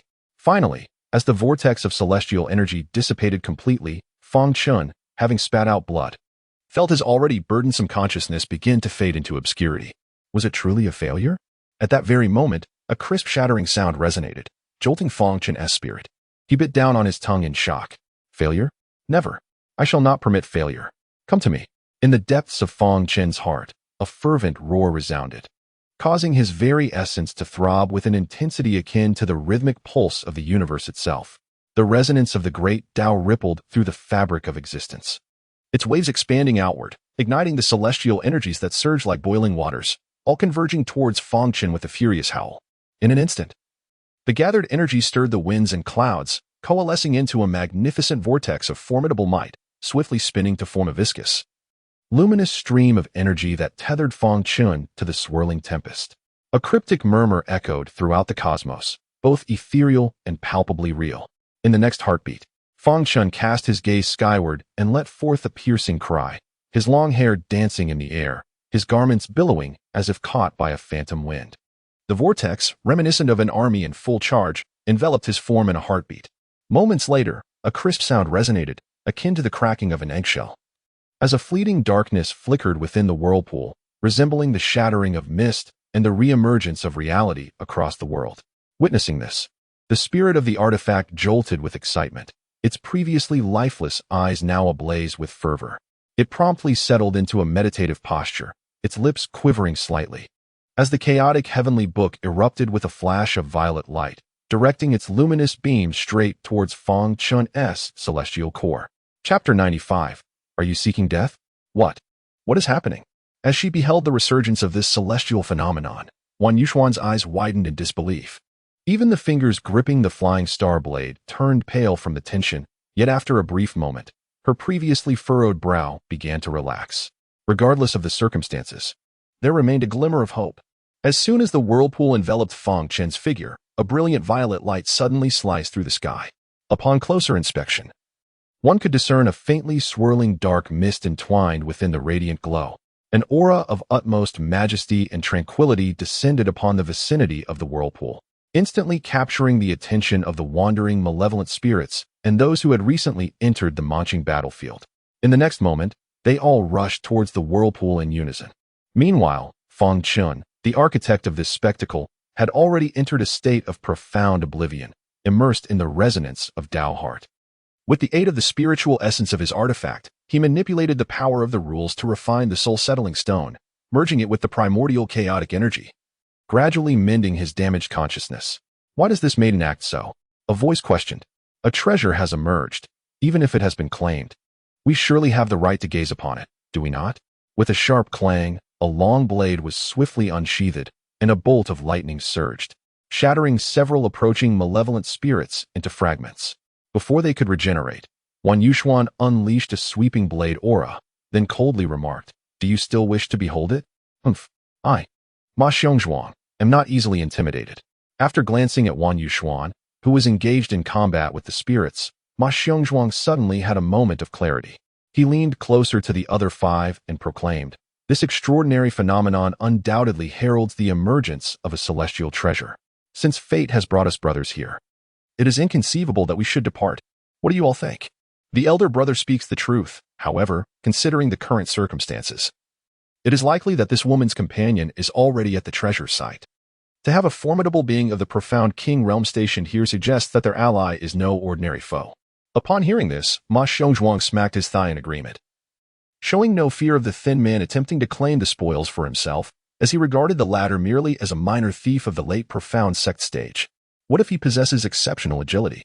With no objections from the others, Ma Xiongzhuang led the remaining four to coordinate their efforts, launching an assault on Wan Yuxuan alongside the vengeful spirits. Meanwhile, the thin man waited for the opportune moment to plunge into the swirling chaos. The vengeful spirits previously vanquished had already drained a significant amount of Wan Yuxuan's profound energy, leaving her unable to recuperate fully. Now, engaged in battle with the newly arrived spirits, she found herself facing adversaries that, while not exceedingly powerful, were nonetheless challenging to confront. Seeing that Ma Xiongzhuang and his companions had seized the moment to launch a surprise attack while she was occupied with the vengeful spirits, Wan Yuxuan swiftly unleashed a blade of energy, shattering the recently revived spirit. In a fury, she exclaimed, "Are you seeking death? If it is to perish by your hand, then that would indeed be a delightful fate," Ma Xiongzhuang retorted, emboldened by the presence of four allies and the spirits absorbing the brunt of the attack. Instantly, Wan Yuxuan's expression turned frigid. With a flick of her wrist, she sent forth another blade of energy, obliterating the partially restored spirit once more. And her voice deepened as she declared, "Then go meet your demise." As soon as the words left her lips, Wan Yuxuan's figure shifted and vanished in an instant. Suddenly, the air illuminated as a bolt of lightning materialized from thin air. Accompanied by the resounding clap of thunder, it split into six, each striking towards the vengeful spirit and the five individuals led by Ma Xiongzhuang. The lightning struck with such swiftness that Ma Xiongzhuang, unable to evade, exerted every ounce of his strength to withstand the blow. To his dismay, the bolt, resembling a blade of light, nearly ruptured his internal organs, causing him to spew forth a torrent of blood mixed with flesh. Before he could savor a moment of relief, a chilling sensation gripped his heart. As he raised his gaze, another bolt of lightning descended upon him. Just as he attempted to react, he felt a sudden brightness at his neck and turned to see Wan Yuxuan departing. When had she arrived, and why was she leaving? In that fleeting moment, a multitude of questions flooded Ma Xiongzhuang's mind. Just as he opened his mouth to speak, the world spun around him, plunging him into an abyss of cold and darkness. Without a glance at the five headless corpses, Wan Yuxuan re-engaged in battle with the restored vengeful spirit, though her strikes bore significantly less power than before. At the same time, Fang Chen found himself at a critical juncture. The soul-settling stone was nearly fully refined. Yet the prolonged exertion of the power of rules weighed heavily on both him and the spirit of the artifact, consequently slowing the refining process. Suddenly, a figure stealthily approached the periphery of the vortex. It was the gaunt individual who had earlier suggested that Ma Xiongzhuang distract Wan Yuxuan. As the slender figure approached the edge of the vortex, he was immediately enveloped by a subtle, yet formidable pressure. Being merely at the Xianzong realm, he mistakenly attributed this sensation to the aura of the treasures spoken of in hushed tones. In a sudden flash of insight, he hastened towards the center of the vortex. No sooner had he entered than he was engulfed by an overwhelming manifestation of celestial authority. The primal energies of the cosmos surged towards him as if they had found their long-awaited release. Tragically, the unfortunate youth could endure not even a fleeting moment before the torrent of Xian Qi violently erupted within him, reducing him to a gruesome shower of crimson. Fang Chen, whose internal Xian Qi had already been condensed into a liquid state, faced a far more arduous path to transcendence. His struggles were compounded by a far more intense onslaught of celestial energy during his breakthroughs, a challenge that even his enhanced physique found difficult to withstand. How could one expect a mere practitioner of the Xianzong realm to endure such tribulations? Chapter 96. Refinement of the Soul-Subduing Stone. Unbeknownst to Fang Chen, who was wholly absorbed in the refinement of the soul-subduing stone, the outside world remained oblivious to the chaos. Wan Yuxuan, who had just vanquished a vengeful spirit, was herself nearly depleted of Xian Qi. Now seated on the ground, she was fervently recuperating her energies. The Mongqing battleground was fraught with peril, compounded by the presence of numerous formidable beings seeking their fortunes. No one could predict what calamity might unfold in the next instant, compelling Wan Yuxuan to squander not a moment. A gentle breeze began to stir, as if attempting to disperse the pervasive gloom that enveloped this realm. The Mongqing battleground, devoid of a distinct day or night, perpetually bore the visage of an encroaching twilight.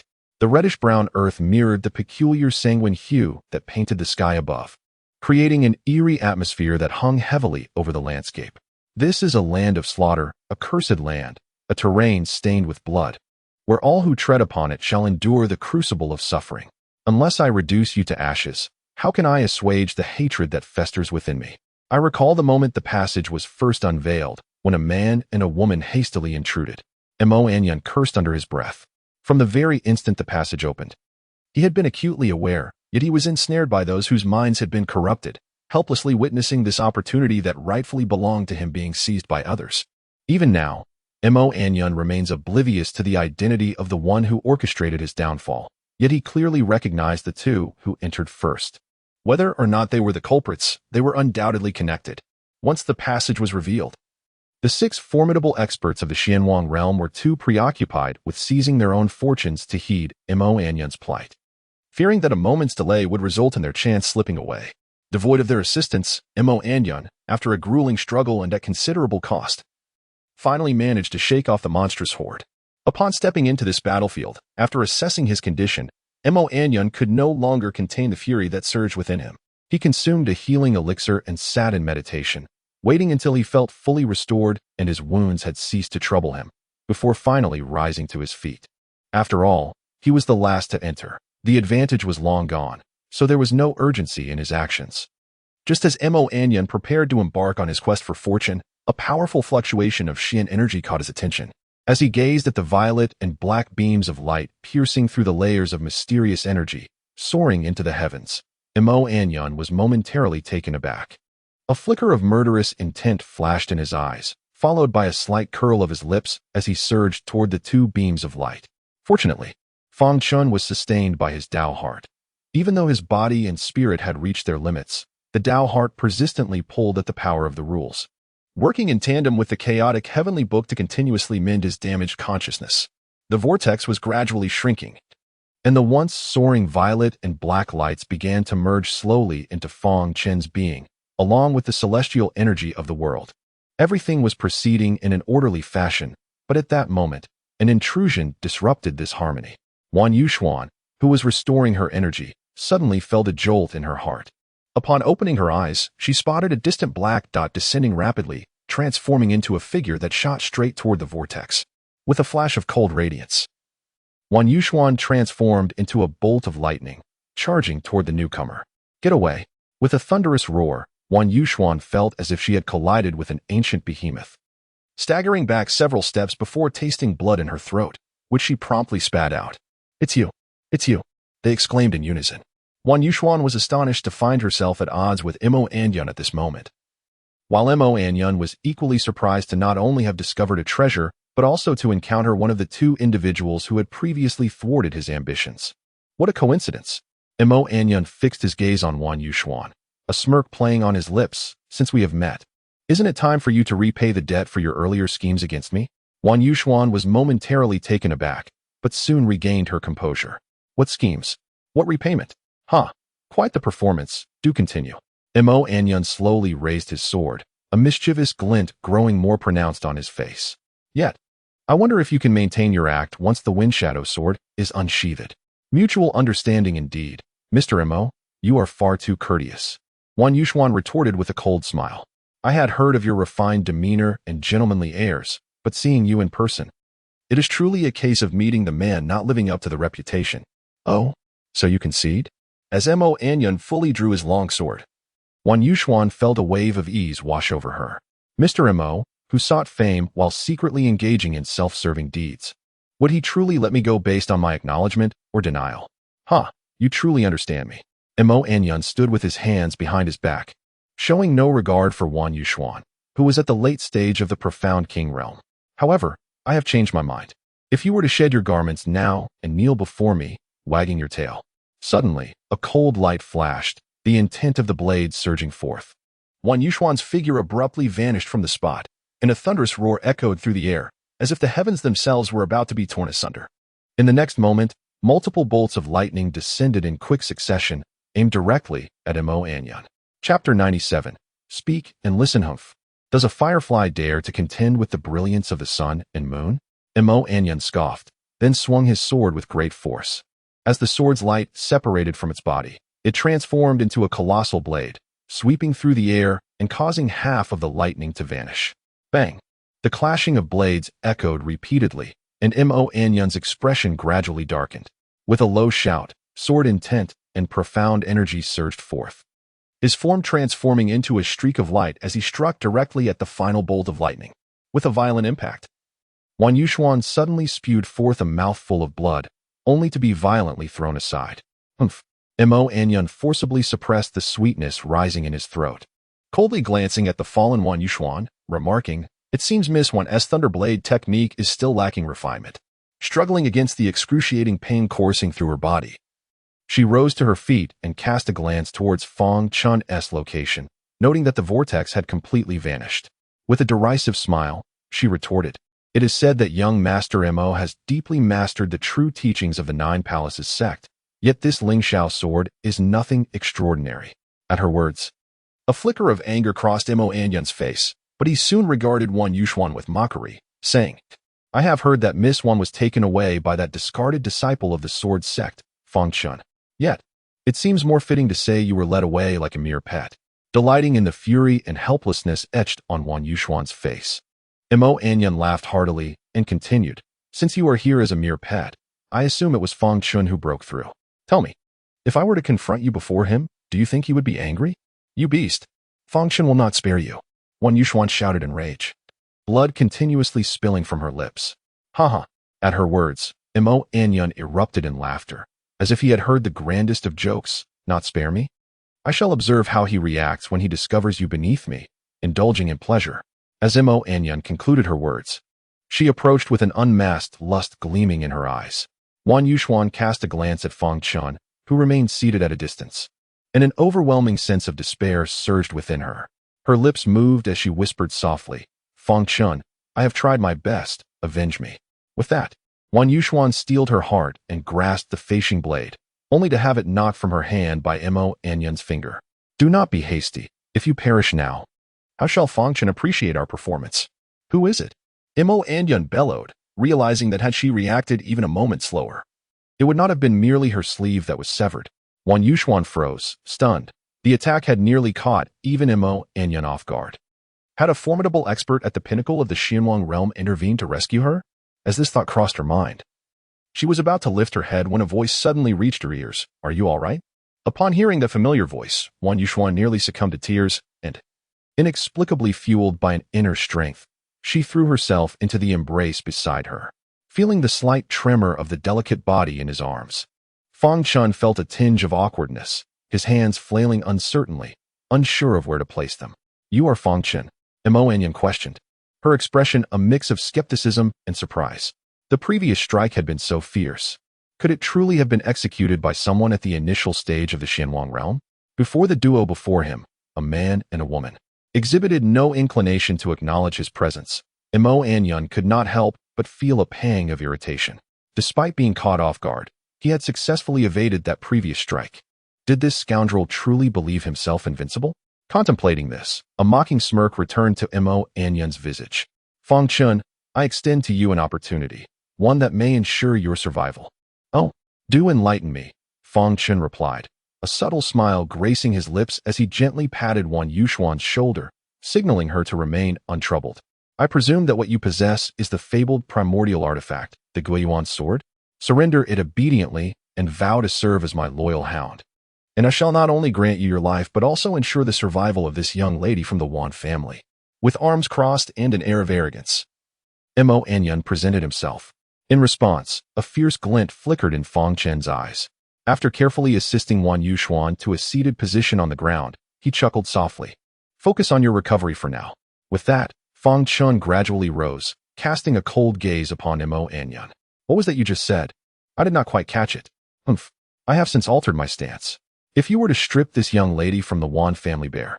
Suddenly, a flash of icy light erupted, transforming into a hand that struck fiercely towards Mo Anyan. Since attaining clarity of mind, Fang Chen had never felt such fury. Wan Yuxuan, in her attempt to protect herself, had not only sustained grave injuries but had also nearly faced humiliation. How could Fang Chen tolerate such affront? A mere mayfly attempting to shake a tree, utterly oblivious to its own insignificance. Seeing Fang Chen dare to strike at him, Mo Anyan's face was filled with disdain. In an instant, the wind shadow sword was drawn, slicing towards the rapidly approaching hand. Bang! The hand shattered upon impact, and Mo Anyan staggered, his expression shifting dramatically. Third-tier sword intent. Mo Anyan, renowned as the foremost genius, had never considered Fang Chen a threat. In his eyes, Fang Chen was utterly worthless. Had it not been for the Guiyuan sword, he wouldn't even merit a glance. However, in his negligence, he discovered during their confrontation that the hand was, in fact, an embodiment of sword intent. The Guiyuan sword truly deserved its reputation as an ancient divine artifact, capable of transforming a seemingly insignificant waste into a prodigy. But your good fortune ends here. Recalling how that recent strike nearly sent him reeling, Mo Anyan felt a profound humiliation. With that thought, he swung his sword, unleashing a flurry of cold brilliance that surged forth, transforming the very essence of the world, as if only those beams of light existed. To die beneath my wind shadow sword. Fang Chen, your mission shall be fulfilled. Mo Anyan's figure vanished without a trace, his voice ethereal and omnipresent. Witnessing this, the injured Wan Yuxuan turned pale, her expression shifting in alarm.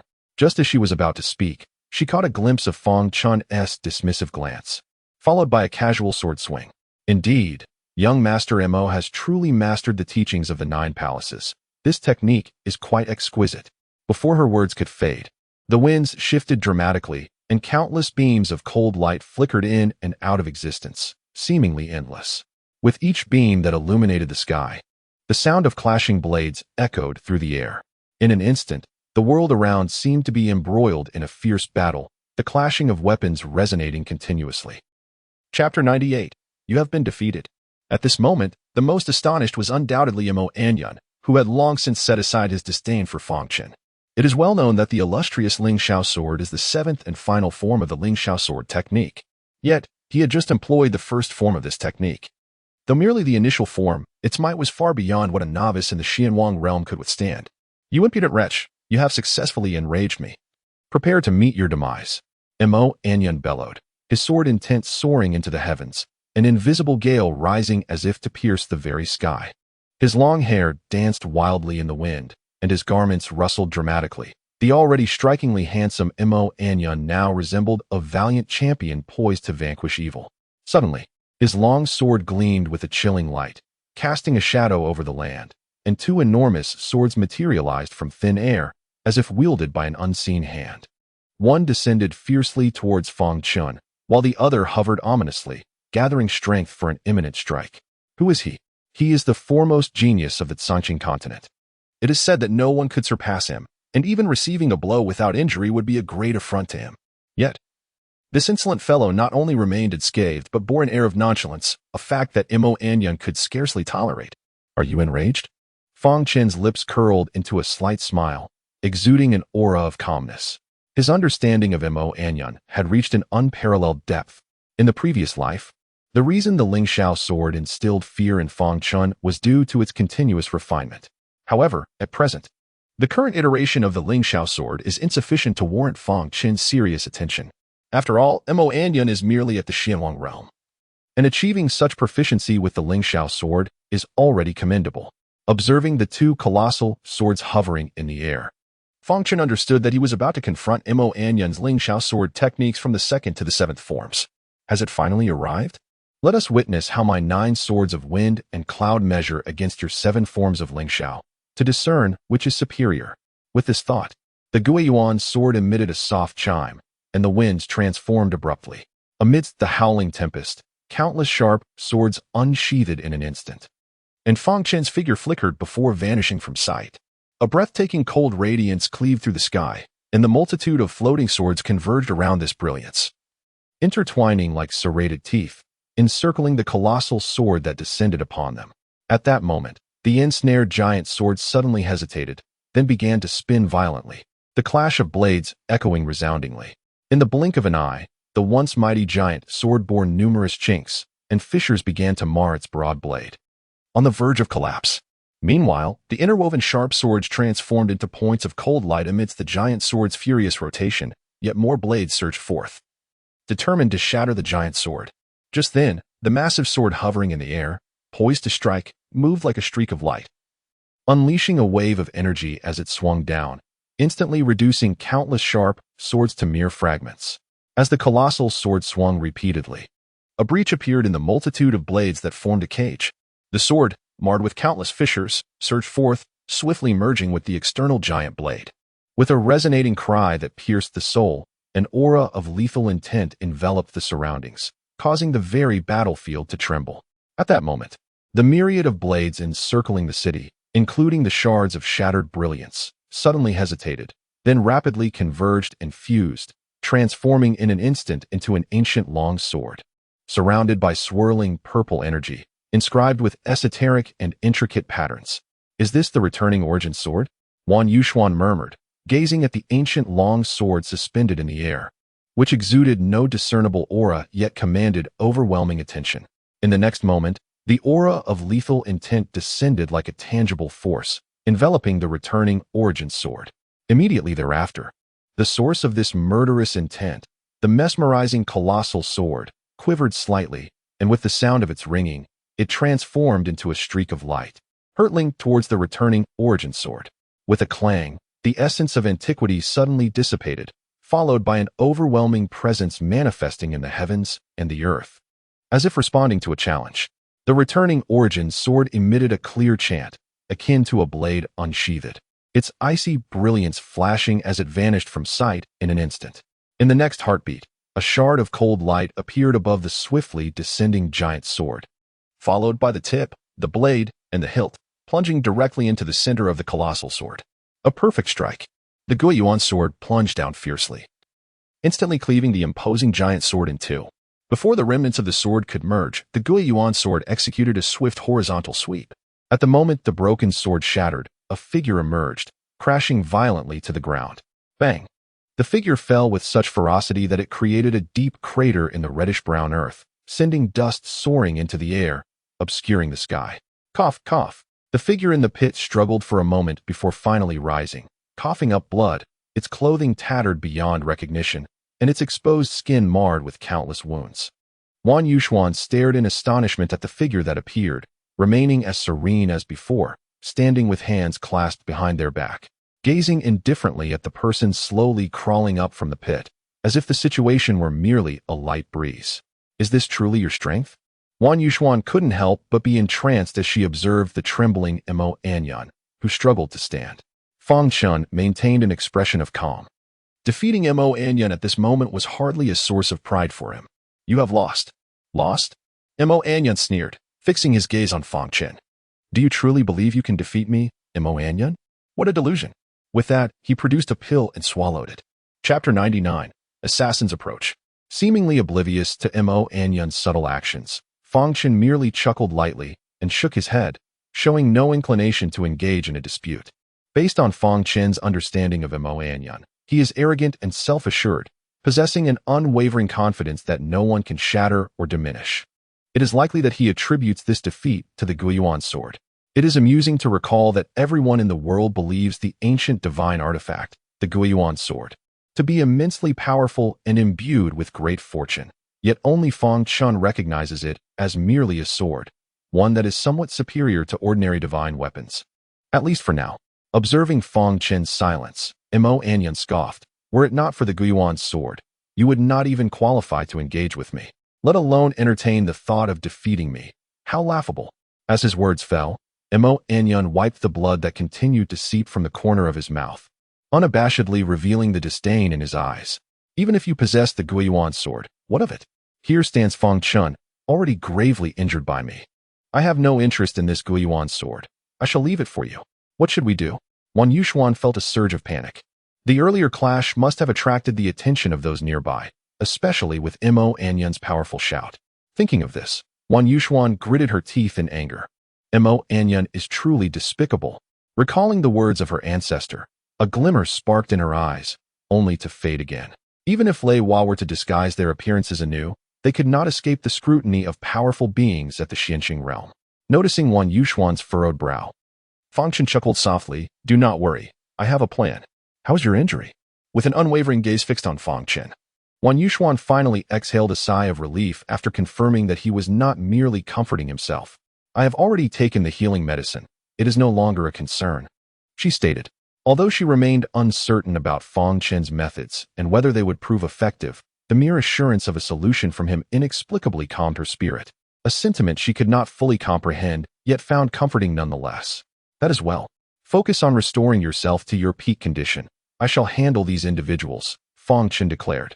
No sooner had he spoken than numerous figures emerged on the horizon, with some entangled in combat with the vengeful spirits they had encountered, while others hastened toward the two. Observing this, Fang Chen nodded subtly at Wan Yuxuan.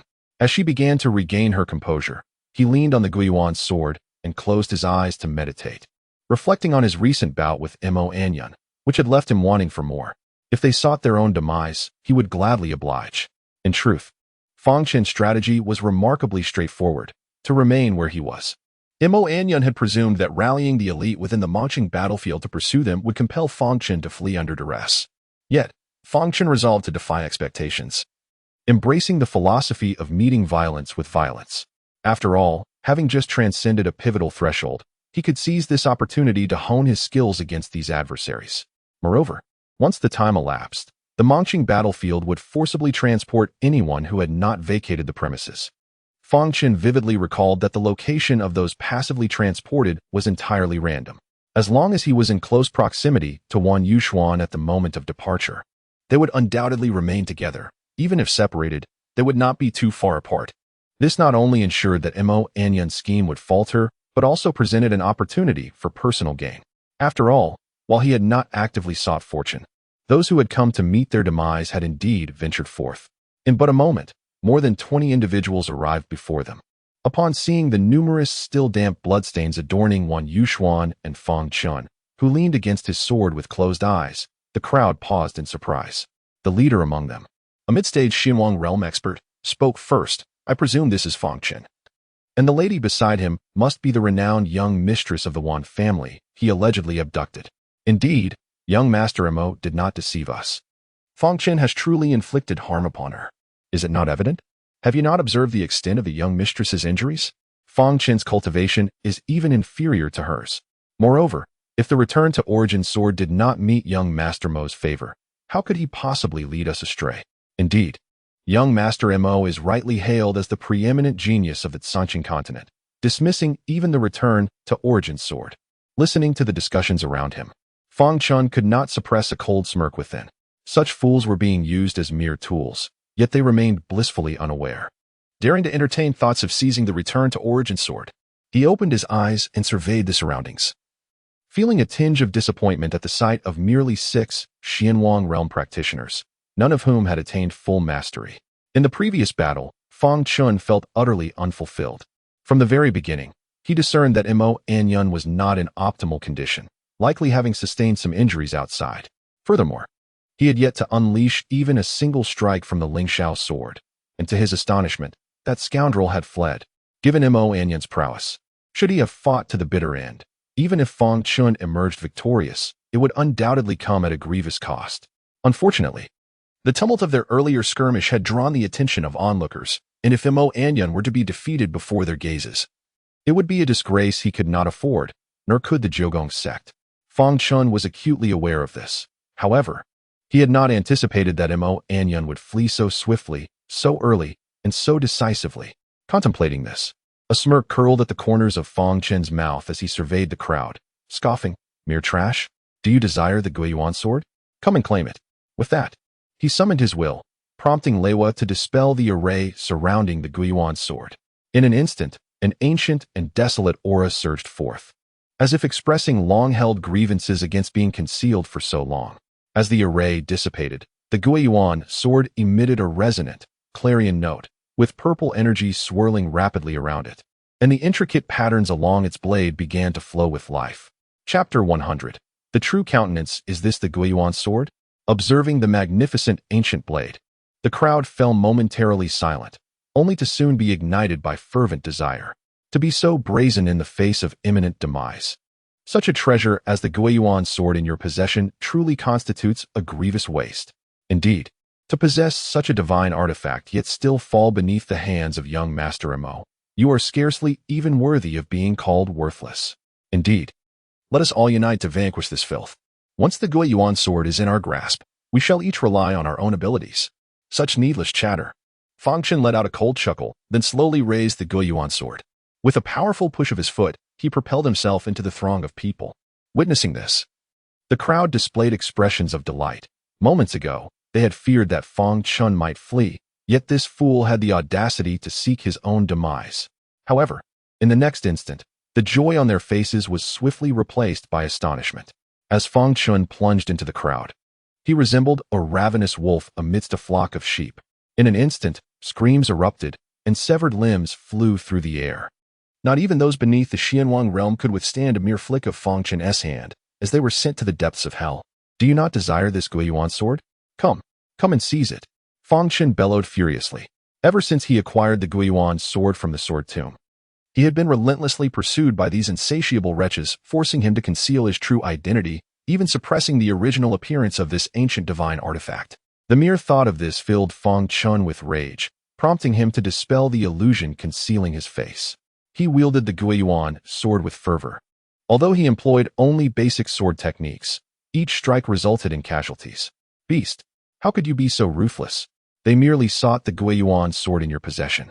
Yet you are intent on taking their lives. A formidable warrior at the late stage of the Xianwang realm, witnessing the demise of 7 or 8 individuals at Fang Chen's hands within mere breaths, could not help but roar in anger, channeling his xuanqi to unleash a powerful punch. Begone! Upon hearing this, Fang Chen let out a thunderous roar, swiftly unleashing a streak of sword energy like a flowing ribbon.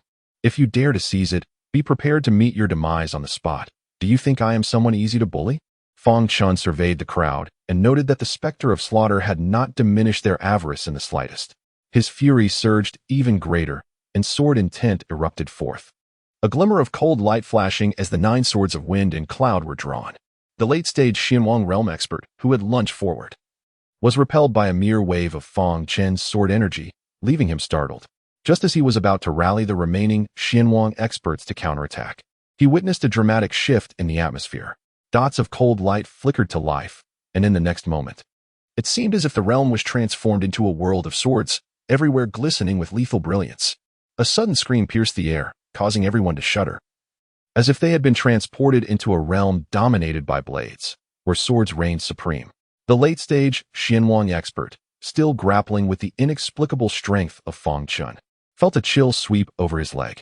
As he lowered his gaze to investigate, a wave of coldness surged through his entire body. In an instant, dread enveloped him.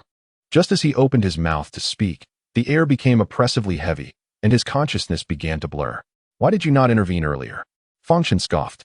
With such a mindset, reaching the Xianwang realm is already your utmost limit. Humph. In consideration of your youthful ignorance, I shall not hold it against you. Hand over the Guiyuan sword, and you may take your leave with the eldest daughter of the Wan family. Observing the fleeting glint of ferocity in the eyes of the middle-aged man, who had reached a minor completion of the Xianwang realm, Fang Chen let out a soft chuckle, remarking, "It seems you still do not comprehend." Roar. As soon as Fang Chen's words fell, a chilling glimmer ignited in his eyes, and from the void behind him, a soaring dragon materialized out of thin air. After unleashing a furious roar towards the heavens, it began to thrash wildly, shaking its head and swaying its tail as it charged forward. The essence of the sword took form. The middle-aged man gasped in astonishment, his figure flickering as he attempted to evade, Yet the dragon seemed to have anticipated his every move, rendering him unable to escape. As his countenance darkened, he unleashed a torrent of Xian Qi, launching several punches that collided directly with the dragon. Boom! A violent explosion resonated, and the middle-aged man spewed forth mouthfuls of blood, immediately sent flying. Meanwhile, the dragon, which had momentarily sustained damage to its head, restored itself in the blink of an eye and roared furiously, continuing its assault on the middle-aged man. Bang! Amidst the rising dust, the dragon vanished without a trace, while the middle-aged man lay battered and bloodied, his lips incessantly oozing crimson, clearly on the brink of death. You are unscathed. Upon witnessing this, the remaining 4 Xianwang realm practitioners grasped the situation. One of them erupting in fury, that scoundrel Mo Anyun actually dared to deceive us. Haha. Seeing this, Fang Chen could not help but burst into raucous laughter. You fools, do you finally understand? Even if you are uninjured, what of it? Let us all join forces. Let us eliminate this scoundrel first. Once we possess the Guiyuan sword, what can Mo Anyun do? The Jiugong sect will not be able to protect him. Indeed, let us all strike together. Having slain so many, he must surely be at his wit's end. Observing the 4 individuals surging toward him, Fang Chen let out a cold chuckle, realizing that they would never comprehend their folly in this lifetime. The Guiyuan sword suddenly emitted a soft hum, its brilliance flickering momentarily before transforming into countless shards of icy light, enveloping the 4 men entirely. In an instant, Fang Chen appeared within this cage of glimmering frost. The next moment, as he swung his sword, the myriad shards of cold light coalesced into streaks of radiant energy, rapidly clashing within the confines of the enclosure. It was only at this juncture that the 4 Xianwang realm practitioners grasped the extent of Fang Chen's capabilities, which far surpassed their expectations.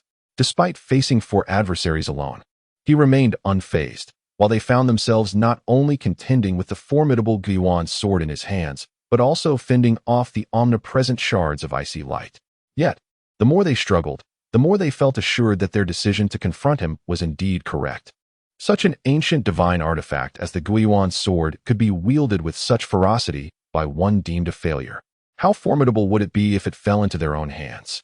They were acutely aware that before acquiring the Guiyuan sword, Fang Chen was nothing more than a complete failure within the sword sect. Let us attack together. We shall shatter this cage first. Chapter 101, Swift Escape. Agreed. The 4 Xianwang realm practitioners reached a consensus and immediately launched their full assault, causing the sky full of icy light to shatter into fragments. Fang Chen's expression shifted slightly, indicating that he had underestimated the alliance of these formidable Xianwang realm warriors. A fierce glimmer flashed in his eyes as he gripped the Guiyuan sword, which suddenly trembled violently, transforming into countless points of chilling radiance that converged with astonishing swiftness. Another colossal Guiyuan sword materialized. This was the insight Fang Chen had gained during his recent breakthrough. During his earlier battle with Mo Anyun, he had not fully unleashed its potential before the latter fled. Now, the combined strength of these 4 late-stage Xianwang realm warriors, alongside one at the minor perfection level, was at least on par with Mo Anyun's prowess, making it an opportune moment to test his newfound power. Although the Fengyun 9 swords were formidable, they belonged to Yun Feiyang. Differing states of mind yield divergent insights. While Fang Chen had grasped some of their essence, they were not his own. The pure Guiyuan sword, formed solely from sword intent and sword energy, vanished into thin air the moment it appeared, leading the 4 Xianwang warriors to believe that Fang Chen's Xuanqi was nearly depleted and could no longer sustain itself. At that instant, Fang Chen's figure flickered, his speed reaching its zenith as he thrust his sword toward the slightly weaker late-stage Xianwang warrior. The latter, caught off guard by Fang Chen's choice, had no time to defend himself and was instantly sent flying. Before his body even touched the ground, the previously vanished Guiyuan sword reappeared with startling abruptness. The unfortunate warrior did not even have time to utter a scream before a transparent hole manifested at the location of his heart. Just as another minor perfection Xianwang warrior prepared to voice a remark, Fang Chen swiftly plunged his sword into the warrior's abdomen, silencing the words before they could escape his lips. After retreating several steps to stabilize his form, Fang Chen noticed the remaining 2 experts in the Xianwang realm swiftly approaching. A glimmer of cold amusement flickered in his eyes, and he suddenly propelled himself forward, targeting the slightly weaker of the 2 Xianwang experts, disregarding the other entirely. Just as the neglected expert felt a fleeting sense of relief, A chilling glint appeared above him. In a state of panic, he hurriedly halted his movement and struck the suddenly manifested Guiyuan sword with his palm, only to be thrust backward by the force of the impact. Unfortunately for the Xian Wang expert whom Fang Chen had fixed his gaze upon, he was not so fortunate. Realizing his companion's retreat and understanding the futility of resistance, he had yet to make a decision when he was immediately met with the piercing advance of the Guiyuan sword. In a moment of desperation, this Xian Wang expert summoned all his strength, slashing at Fang Chen, and just as he intended to regroup with the retreating expert, he was taken aback to find that his ally had utilized the momentum of his retreat to escape. A brief moment of dazed confusion was abruptly interrupted by a chilling sensation in his chest, followed by an overwhelming feeling of weakness. Staring blankly at the trembling Guiyuan sword embedded in his chest, regret washed over his face. "You managed to flee swiftly," Fang Chen remarked, casting a light laugh at the newly arrived crowd before him. "What brings you here? Are you also here to seize the Guiyuan sword?" "No, no, no." The crowd vehemently shook their heads in unison. "We merely noticed a scuffle and came to observe." "Indeed, just here for a casual observation." "Is that so? Now that your observation is complete, shouldn't you be preparing to claim the Guiyuan sword?" After surveying the individuals before him, Fang Chen wore a bemused expression. "No, no, no. You misunderstand. What is the Guiyuan sword? We know nothing of it. Indeed, what sword or knife? Our interest is lacking." This group, who had originally traveled together, found themselves ensnared by vengeful spirits along the way. Having witnessed the recent battle, they were all expressing their gratitude to the spirits. Had it not been for their fortunate entanglement, they might very well have been the ones reporting to hell now. That wretched Mo Anyan, claiming to be the foremost genius of the Sanqing continent, could not even best Fang Chen, yet dared to assert that he had wounded him and showed no interest in the Guiyuan sword. How utterly infuriating. I would like to extend my regards to all the women in your family. As the crowd inwardly cursed Mo Anyan and felt grateful for their luck, Fang Chen approached Wan Yuxuan and exclaimed, "Oh dear, I was injured in the recent battle, and my Xuanqi is depleted. You must protect me." Upon hearing this, the crowd felt a flicker of intrigue but quickly suppressed their thoughts. "You're not going to trick us into a death trap. We won't fall for it," they thought, seeing him as equally cunning as that scoundrel Mo Anyan. Noticing the glimmer of hope in the eyes of the crowd quickly dim, Wan Yuxuan was momentarily taken aback, but then she understood and shot Fang Chen an annoyed glance before asking, "What shall we do next?" "We shall clean the battlefield and collect the spoils," Fang Chen declared, gesturing toward the corpses strewn about. "I was utterly exhausted from the earlier fight. This task falls to you." Fang Chen discreetly blinked, and Wan Yuxuan instantly understood. "All right, I'll go collect the spoils. If you find anyone displeasing, feel free to eliminate them. I'm not afraid of the effort. Gathering trophies is my favorite pastime." What a naive thought. I shall never fall for such a ruse. Thus, the crowd exchanged glances and spoke in unison. "Well, I've just had a profound realization. I must retreat for contemplation and shall not trouble you further. I shall take my leave now." "Oh dear, now that you mention it, I too seem to have found enlightenment, so I shall take my leave as well." "Oh, me too. Huh? Wait, I'm coming too." Chapter 102. I am truly weak. As the crowd finished speaking, they dispersed in a flurry. Fang Chen quickly feigned a look of reluctance. "No, don't go. Enlightenment isn't something to rush. Let us linger a bit longer. Just in case I can't hold on much longer. I am indeed quite weak right now." Yet, as soon as these words left his lips, the speed of their departure only intensified. "Weak? Nonsense. You're merely dissatisfied with the meager spoils." In a mere moment, the crowd had vanished completely. Only then did Fang Chen breathe a deep sigh of relief. "I truly am quite weak. Why don't you believe me?" With that, he plopped down onto the ground. The earlier battle had indeed drained his energy. Among those present, if there had been even the weakest of the Xian Wang realm, they would have discovered that Fang Chen was genuinely as weak as he claimed.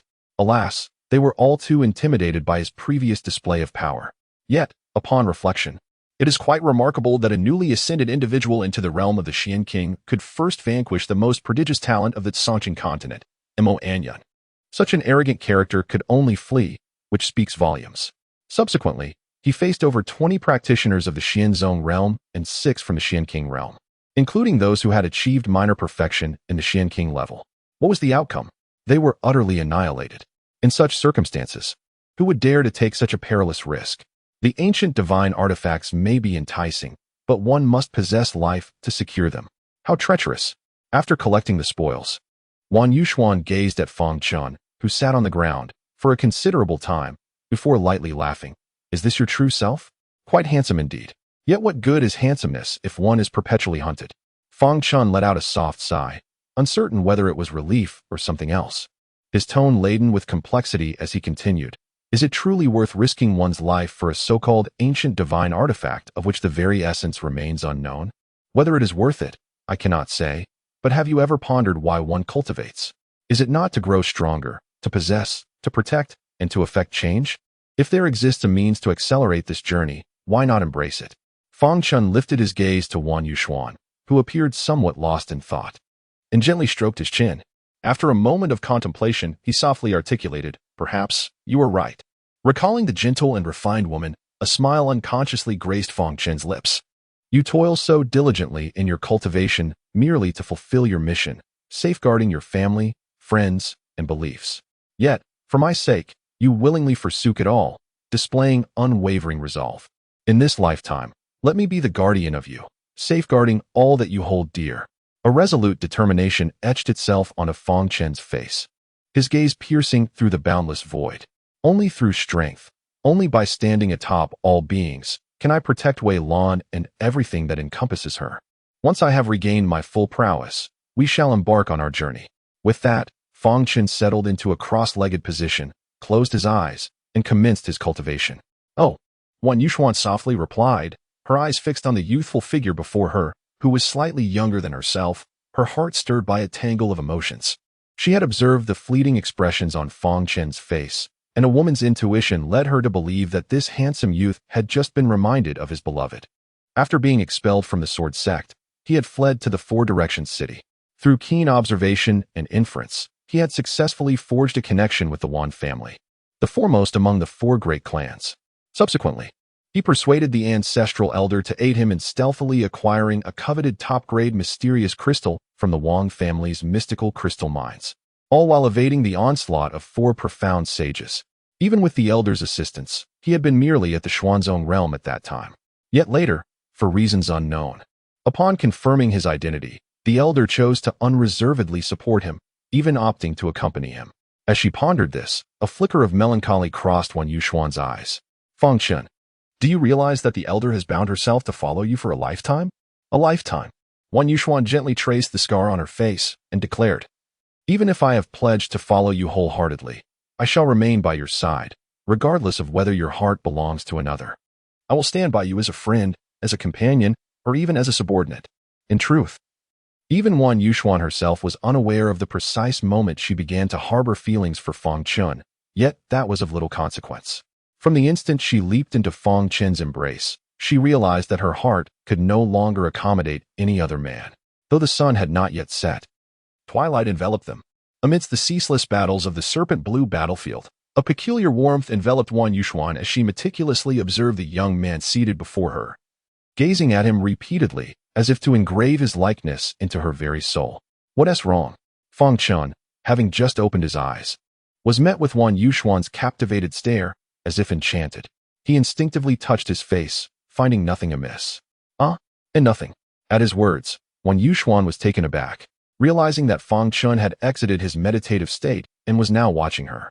A blush crept across her cheeks, prompting her to hastily turn away. Fang Chen, observing the flustered Wan Yuxuan, felt a sense of bewilderment, yet he simply shook his head, dismissing it as inconsequential. After stretching his waist, he spoke, "Let us depart." "Oh," Wan Yuxuan softly acknowledged, her gaze widening in surprise as she noticed Fang Chen's intent to leave. "Your face. It turns out to be a disguise." Fang Chen had initially thought that Wan Yuxuan's reaction stemmed from her first glimpse of his true self. He chuckled lightly, "Let it be. If they truly desire to seize the Guiyuan sword, then they are welcome to try." Upon hearing this, Wan Yuxuan paused momentarily, sensing a transformation in Fang Chen, who now resembled a sharp sword unsheathed, radiating brilliance. After casting a glance at her, Fang Chen continued with a soft smile, "Do you know? When I dispelled the illusion array on the Guiyuan sword, its gentle hum made me feel as though I were belittling it. Its fame is renowned across the land. Yet ever since it has been in my possession, it has had to conceal itself, hiding its true form from the world." After a brief pause, Fang Chen added, "Moreover, I have been insulting myself. As a swordsman, how can I cower from hardship, evade trials, and shroud myself in secrecy? What right do I have to wield a sword? What right do I possess to lay claim to such an ancient divine artifact? Chapter 103. Teach me to grow strong. With Fang Chen's declaration, the Guiyuan sword quivered slightly, emitting a soft chime. Observing this, Fang Chen gazed into the distance, his eyes resolute and profound. I, Fang Chen, vow that from this moment forth, I shall no longer tarnish your illustrious name. However, although it is evident that Fang Chen's words hold truth, the challenges that lie ahead seem almost unimaginable. Given both Fang Chen's and my current capabilities, it is highly likely that we may face perilous consequences.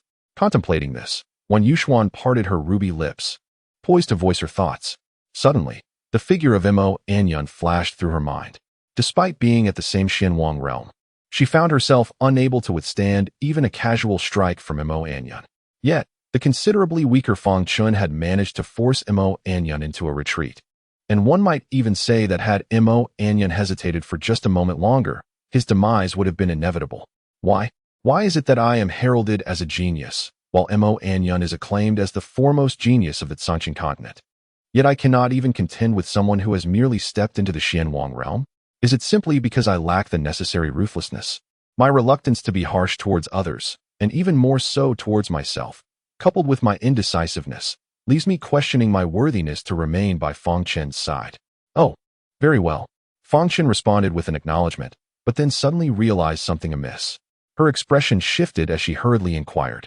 Though the resilience of my meridians may not compare to yours, are you suggesting that I can compress my Xian energy to match your level? Are you implying that my Xian energy can be further compressed? Fang Chen was genuinely taken aback. The notion of transforming gaseous Xian energy into a liquid form was already astonishing enough, yet according to the spirit's implication, this was merely the beginning. How absurd! Given your current level, do you truly believe you are invincible within your realm and possess the strength to contend across realms? Can you achieve that? The spirit of the artifact scoffed. Fang Chen was about to assert that he could, but he quickly recalled that his victory over Mo Anyun had been rather straightforward. Firstly, Mo Anyun had not fully comprehended the Lingxiao sword, and his capabilities were a far cry from those of his past life. Secondly, Mo Anyun was merely at the minor perfection of the Xianwang realm and was injured. Even so, Fang Chen had expended a considerable amount of his own xuanqi to secure the win, fearing that the Xianwang might detect any signs of weakness. Fang Chen had forcibly unleashed the massive Guiyuan sword to strike, only to discover that, due to his depleted xuanqi, what should have been a decisive blow merely severed Mo Anyun's arm. Realizing this, Fang Chen suddenly understood that he had not yet reached the level of invincibility within his realm or the capacity to fight across realms as the spirit had suggested. The previous disguise had been a necessity, but now that you have made your decision, I shall refrain from further comment. However, if you cannot advance further, I may have to seek a new master. The spirit of the artifact paused briefly before continuing. I shall go refine some medicine. After hearing the spirit's words, Fang Chen smiled lightly. Change masters? You will never have that opportunity in this lifetime. You are already formidable. He raised a hand to silence Wan Yushuan, who was about to speak, and continued with a solemn tone. If you wish to grow stronger, it is possible, but it will be arduous, challenging, and merciless, with a high likelihood of death. Are you certain you are prepared for that? Although Wan Yushuan remained silent, the determination in her eyes was sufficient to attest to her resolve to grow stronger. Staring intently at her, they maintained their gaze for quite some time. Noticing that she did not flinch in the slightest, Fang Chen eventually chuckled softly and said, "Then prove it to me." After speaking, he turned to leave. Although she did not comprehend his intentions, the prospect of becoming stronger invigorated her spirit. Thus, they both hastened their pace, with Fang Chen seemingly searching for something. Glancing around restlessly, as they journeyed, Wan Yushuan observed that the majority of the Sanqing battlefield was characterized by exposed reddish-brown earth, barren and devoid of life. After traversing such a distance, aside from a few scattered hills with slight vegetation, the landscape was overwhelmingly desolate. Before long, a small hill emerged before them, at the entrance of a cave where 7 or 8 individuals were engaged in a heated argument. Upon witnessing this, Fang Chen smiled slightly, as he distinctly remembered that within this cave lay a 6th-tier celestial wolf spirit core. The source of their dispute was likely this very core. "Let us go," he declared, as he made his way toward the group at the cave entrance. This group was merely a makeshift team, not particularly acquainted with one another, and their strengths varied from mid-Xuanzong to late Xuanwang stages. They had initially agreed to search for opportunities together, with the understanding that any treasures discovered would belong to whoever laid claim to them first. Little did they expect that the first treasure they would stumble upon would be a 6th-tier celestial wolf-s spirit core, and ironically, it had been claimed by the weakest among them, a mid-Xuanzong cultivator. The 6th-order spirit beasts are equivalent to the formidable Xianwang realm practitioners among humankind. Their cultivation essence entirely encapsulated within the spirit core. Should one take the time to comprehend and refine it, while it may not lead to an immediate breakthrough into the Xianwang realm, it would undoubtedly yield immense rewards. Consequently, the two most powerful practitioners in the late stage of the Xianwang realm found themselves intrigued. They simultaneously struck down the Xianzong realm practitioner who had obtained the spirit core. Before they could seize it, however, their actions were noticed by others. As tensions mounted, just as they prepared to act, they discovered that yet another party was approaching. Chapter 104. I shall take it all. Wan Yuxuan was momentarily taken aback, then turned to Fang Chen, noting his continued composure, as if the words just spoken had not escaped his lips. What? Do you no longer wish to grow stronger? Fang Chen replied with a blank expression. I do wish to grow stronger, but strength does not come without cost. If you cannot achieve it, I shall pretend I never heard your previous words. Seeing Fang Chen's increasingly frigid demeanor, Wan Yuxuan took a deep breath and slowly responded, I understand. Upon hearing their exchange, the crowd fell silent for a moment before erupting in laughter. Did I hear correctly? That fool just declared he wants everything we possess. Huh, so you heard it too. I thought I was imagining things. With so many people around, it's true that every kind of fool exists. Kid, considering your commendable courage, come here. Bow to us a few times and slap yourself a few times. Who knows, we might just be in a good mood and let you off the hook. They jeered. Fang Chen, seemingly unperturbed, cast a casual glance at Wan Yuxuan before closing his eyes to rest. As the few individuals reveled in their triumph, the concealed corpse behind them unexpectedly came into view. Wan Yuxuan's expression turned cold, and the compassion she once felt swiftly dissipated. Since you are willing to take a life for treasure, I shall teach you a lesson. With a sharp glint of cold light, the flying star blade was drawn in an instant, and in the blink of an eye, Wan Yuxuan's figure vanished from sight. Observing that the two late-stage Xianwang realm experts showed no intention of intervening, she headed straight for the remaining early-stage Xianwang realm fighter. This early-stage expert, upon realizing her approach, hastily summoned his xuanqi for defense. However, Wan Yuxuan feigned a strike, then swiftly swung her blade, landing a decisive blow on a nearby Xianzong realm individual. In a flash, after exchanging two blows with Wan Yuxuan, the early-stage Xianwang fighter was sent reeling, spitting out blood, and collapsed into unconsciousness. Come at me together, Wan Yuxuan declared, her long blade pointed diagonally at the two, her tone calm and unhurried. Humph. You may be young, but your arrogance is notable. I shall see if your strength matches your hubris. Noting that the middle-aged Xianwang realm expert still had no intention of striking, the bald Xianwang fighter sized up Wan Yuxuan, licking his lips with a glint of mockery in his eyes. In response, Wan Yuxuan's blade glimmered coldly, and the next moment, she appeared before the bald man, her long knife slashing down with ferocity.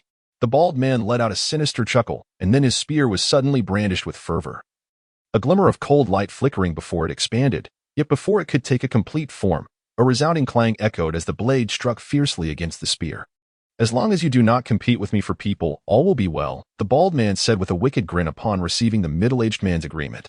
Shameless scoundrel, Wan Yuxuan shouted in fury, her figure moving swiftly as her long knife transformed into several beams of cold light, enveloping the two men in an instant. Observing this, the middle-aged man swiftly extended his hands, revealing two short knives, and he immediately unleashed a flurry of strikes, shattering the incoming light of her blade. With a swift motion, he charged directly at Wan Yuxuan. With the middle-aged man joining the fray, the bald man felt a surge of ease, his spear swinging faster, piercing through the blade's radiance as he too lunged toward Wan Yuxuan. The clash of weapons resounded in succession. With their combined efforts, Wan Yuxuan found herself under increasing pressure, gradually falling into a disadvantageous position. Fang Chen opened his eyes briefly, shook his head lightly, and then closed them once more. With such leniency, how can one grow strong? He mused silently. As the middle-aged man and the bald man gained the upper hand, their onslaught intensified, leaving Wan Yuxuan weary from defense. She cast a glance at Fang Chen, noticing he still had his eyes shut, which startled her momentarily. Her expression darkened, and with a surge of energy, she repelled the two men with a single strike, leaping into the air amidst the resounding thunder, where two bolts of lightning suddenly appeared. Thunderous slash? You are from the Wan family of Sifang City. The middle-aged man exclaimed in shock, causing the bald man to pause abruptly. Wan family. How could such a colossal creature possibly provoke trouble for itself? In the fleeting moment of distraction, lightning had already approached. The bald man hastily raised his gun to defend himself, and amidst the cacophony of a piercing collision, he was violently propelled backward, collapsing onto the ground. Blood oozed from his eyes, ears, nose, and mouth, while his hands, clutching the long gun, trembled uncontrollably as if seized by a spasm. In contrast to the bald man, the middle-aged man exhibited considerably more cunning. He retreated while drawing his knife, waiting until the force of the lightning had waned before he attempted to parry the attack. Even so, the corners of his mouth bore the faint trace of blood. After sheathed his blade and stood firm, Wan Yuxuan cast a glance at the two men and declared, "Surrender everything you possess, and I shall spare your lives." The two exchanged a glance. Recognizing that this woman wielded the thunder slash, they concluded she must be the eldest daughter of the Wan family, and the youth accompanying her was undoubtedly Fang Chen, the one who had acquired the Return to Origin sword. Chapter 105. I speak of everything. Upon this realization, both men wore expressions of bitter resignation. The earlier flight of Mo Anyun, along with Fang Chen's subsequent slaughter, had already spread like wildfire across the Python Green battlefield. If they had harbored any intentions of seizing the Return to Origin sword before, witnessing the hasty retreat of the formidable warriors thereafter had extinguished any such ambitions entirely. After relinquishing all their possessions, the two individuals, while feeling a twinge of sorrow, nonetheless appeared considerably more relaxed. After all, Fang Chen had initially stated his desire for their belongings without ever implying he would take their lives, as long as they preserved their existence. The material items were of lesser concern, especially with countless others of lesser cultivation present in the Manqing battlefield. At that time they could. Once Wan Yuxuan had collected their items, she placed them alongside her previous spoils into the spatial ring and presented it to Fang Chen, declaring, "Everything is here." In response, Fang Chen slowly opened his eyes, cast a glance at the ring, and coldly remarked, "It seems you have misunderstood my intentions. I meant everything, including their lives." Wan Yuxuan's body trembled, and she questioned him with rising agitation, "Is life so cheap in your eyes? Have you not taken enough lives? Why? Why are you so heartless?" Fang Chen looked at Wan Yuxuan in astonishment. "You truly think that way? Have you never taken a life?" "I have, but it was for self-preservation." Wan Yuxuan scoffed, then turned her gaze away. "What wrongs have they committed? Why must they die?" "Oh, so you consider yourself so noble?" Fang Chen's voice, growing increasingly agitated, rose in volume. "If I were not ruthless, you would have perished at the hands of the black-robed man long ago. If I were not ruthless, Mo Anyun would have likely succeeded just now. If I were not ruthless, do you think you would still be standing here questioning me?" Fang Chen stepped forward, nearly pressing against Wan Yuxuan, locking his gaze onto her eyes as he spoke vehemently. "Indeed, you are a practitioner. Does that imply others are not? You possess flesh and blood, yet do they not? Enlighten me. Which individual here does not bear the stains of blood upon their hands? Pray tell, do you aspire to eradicate the threats to the people, or will you stand idly by? To rid the world of harm would mean your hands too are tainted with blood. How then are you any different from them? If you choose to remain passive, what right do you possess to feign nobility here? You are a practitioner? How absurd. Do you even comprehend what it means to be a practitioner? It signifies defiance against the heavens. It embodies struggle, seizing, and grasping. It is the pursuit of understanding the heavenly path and utilizing it. Your esteemed ancestor is a formidable being of the profound saint realm. Do you truly grasp what the profound saint realm entails? Noticing Wan Yuxuan's fists clenched tightly, her furious gaze fixed upon him, a trace of derision emerged in Fang Chen's eyes. It is the acknowledgement of the heavenly path, the recognition of the universe. Only those sanctioned by heaven and earth can ascend to the profound saint realm. Thus, I ask you, can your ancestors' hands remain unblemished by blood? That is a different matter. The ancestor acted out of necessity to protect our Wan family. Wan Yuxuan met Fang Chen's gaze with unwavering resolve. How absurd. Fang Chen scoffed before continuing. Your ancestor, in safeguarding the Wan family, deems murder a natural course of action, and those who resist are merely deserving of death. Is this your version of nobility? If you do not eliminate these individuals, they will undoubtedly take more lives in the future. The deaths of these people rest upon your shoulders, stemming from your so-called nobility and your misguided compassion. With a sharp gasp, Wang Yuxuan stumbled back a few steps, a mouthful of fresh blood spilling forth, her complexion as pale as death. The phrase killing is but a mere matter of striking the head echoed in her mind. Yet every word uttered by Fang Chen pierced her heart like a dagger. She stood in a daze, gazing at the lifeless body of the Xianzong realm cultivator. Clutching a sixth-tier spirit core, his corpse bore but 2 wounds, a gaping hole at the back of his heart and a deep gash across his throat.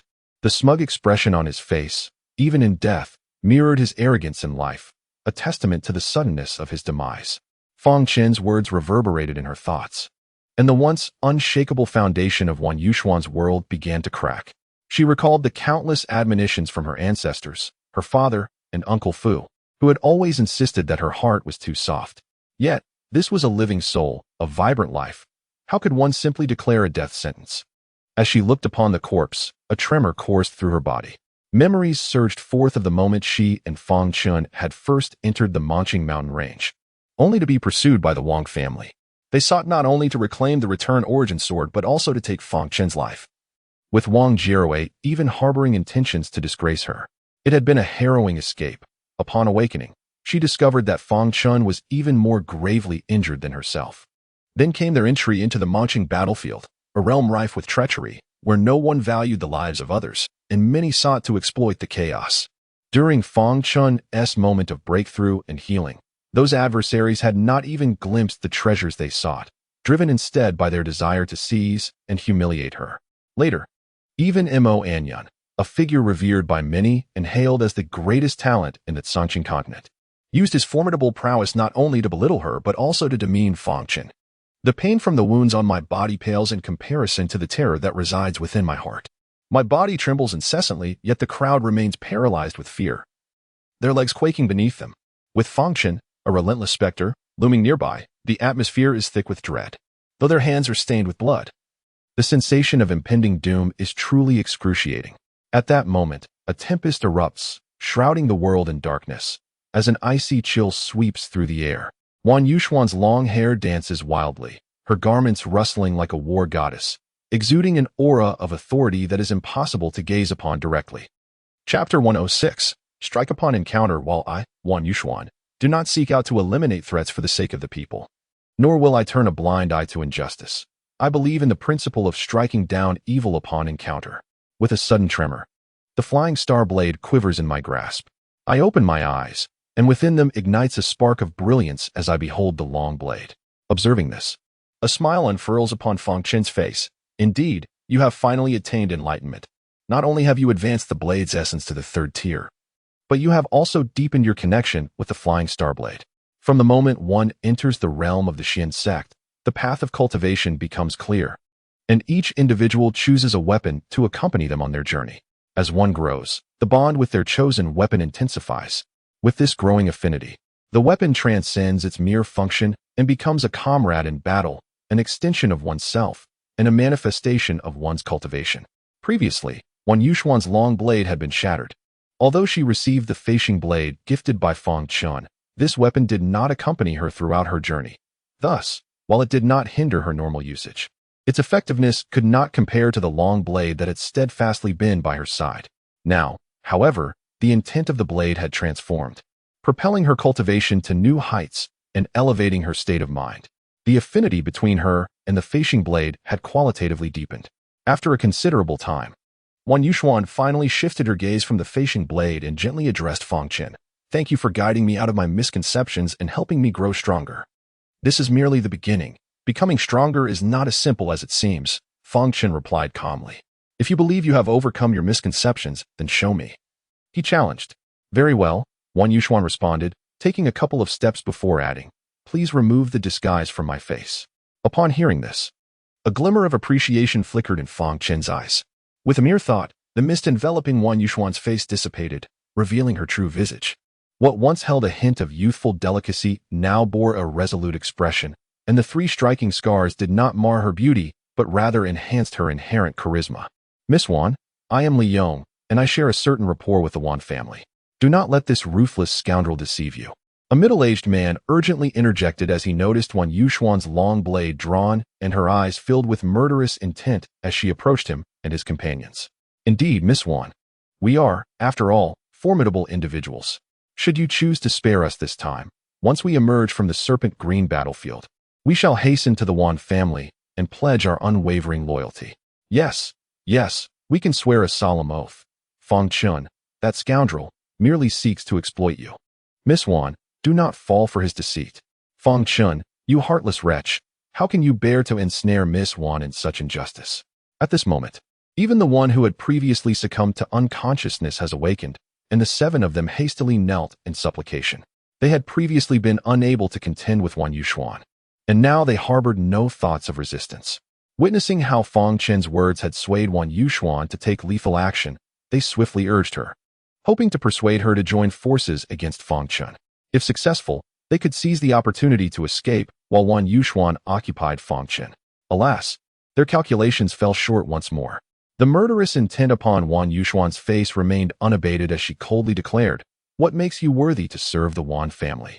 What gives you the right to speak of humanity and righteousness here?" With that, a glint of cold light flashed, and amidst the thunderous roar, Wan Yuxuan moved with intent. No longer holding back, the third-tier blade intent surged forth like a tempest.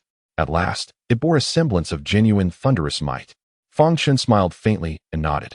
Although he had never witnessed the true thunder slash, based on his knowledge and experience, he perceived that while Wan Yuxuan possessed considerable strength, she had previously lacked any imposing presence. Amidst the resounding thunder and the awe-inspiring might of the heavens, a formidable force surged forward, compelling and overwhelming. The term thunderous blade aptly characterizes this technique. Were it not for the extraordinary vigor it embodies, how could it have evolved into the ancestral swordplay of the Wan family, enabling them to endure for countless millennia without succumbing to oblivion?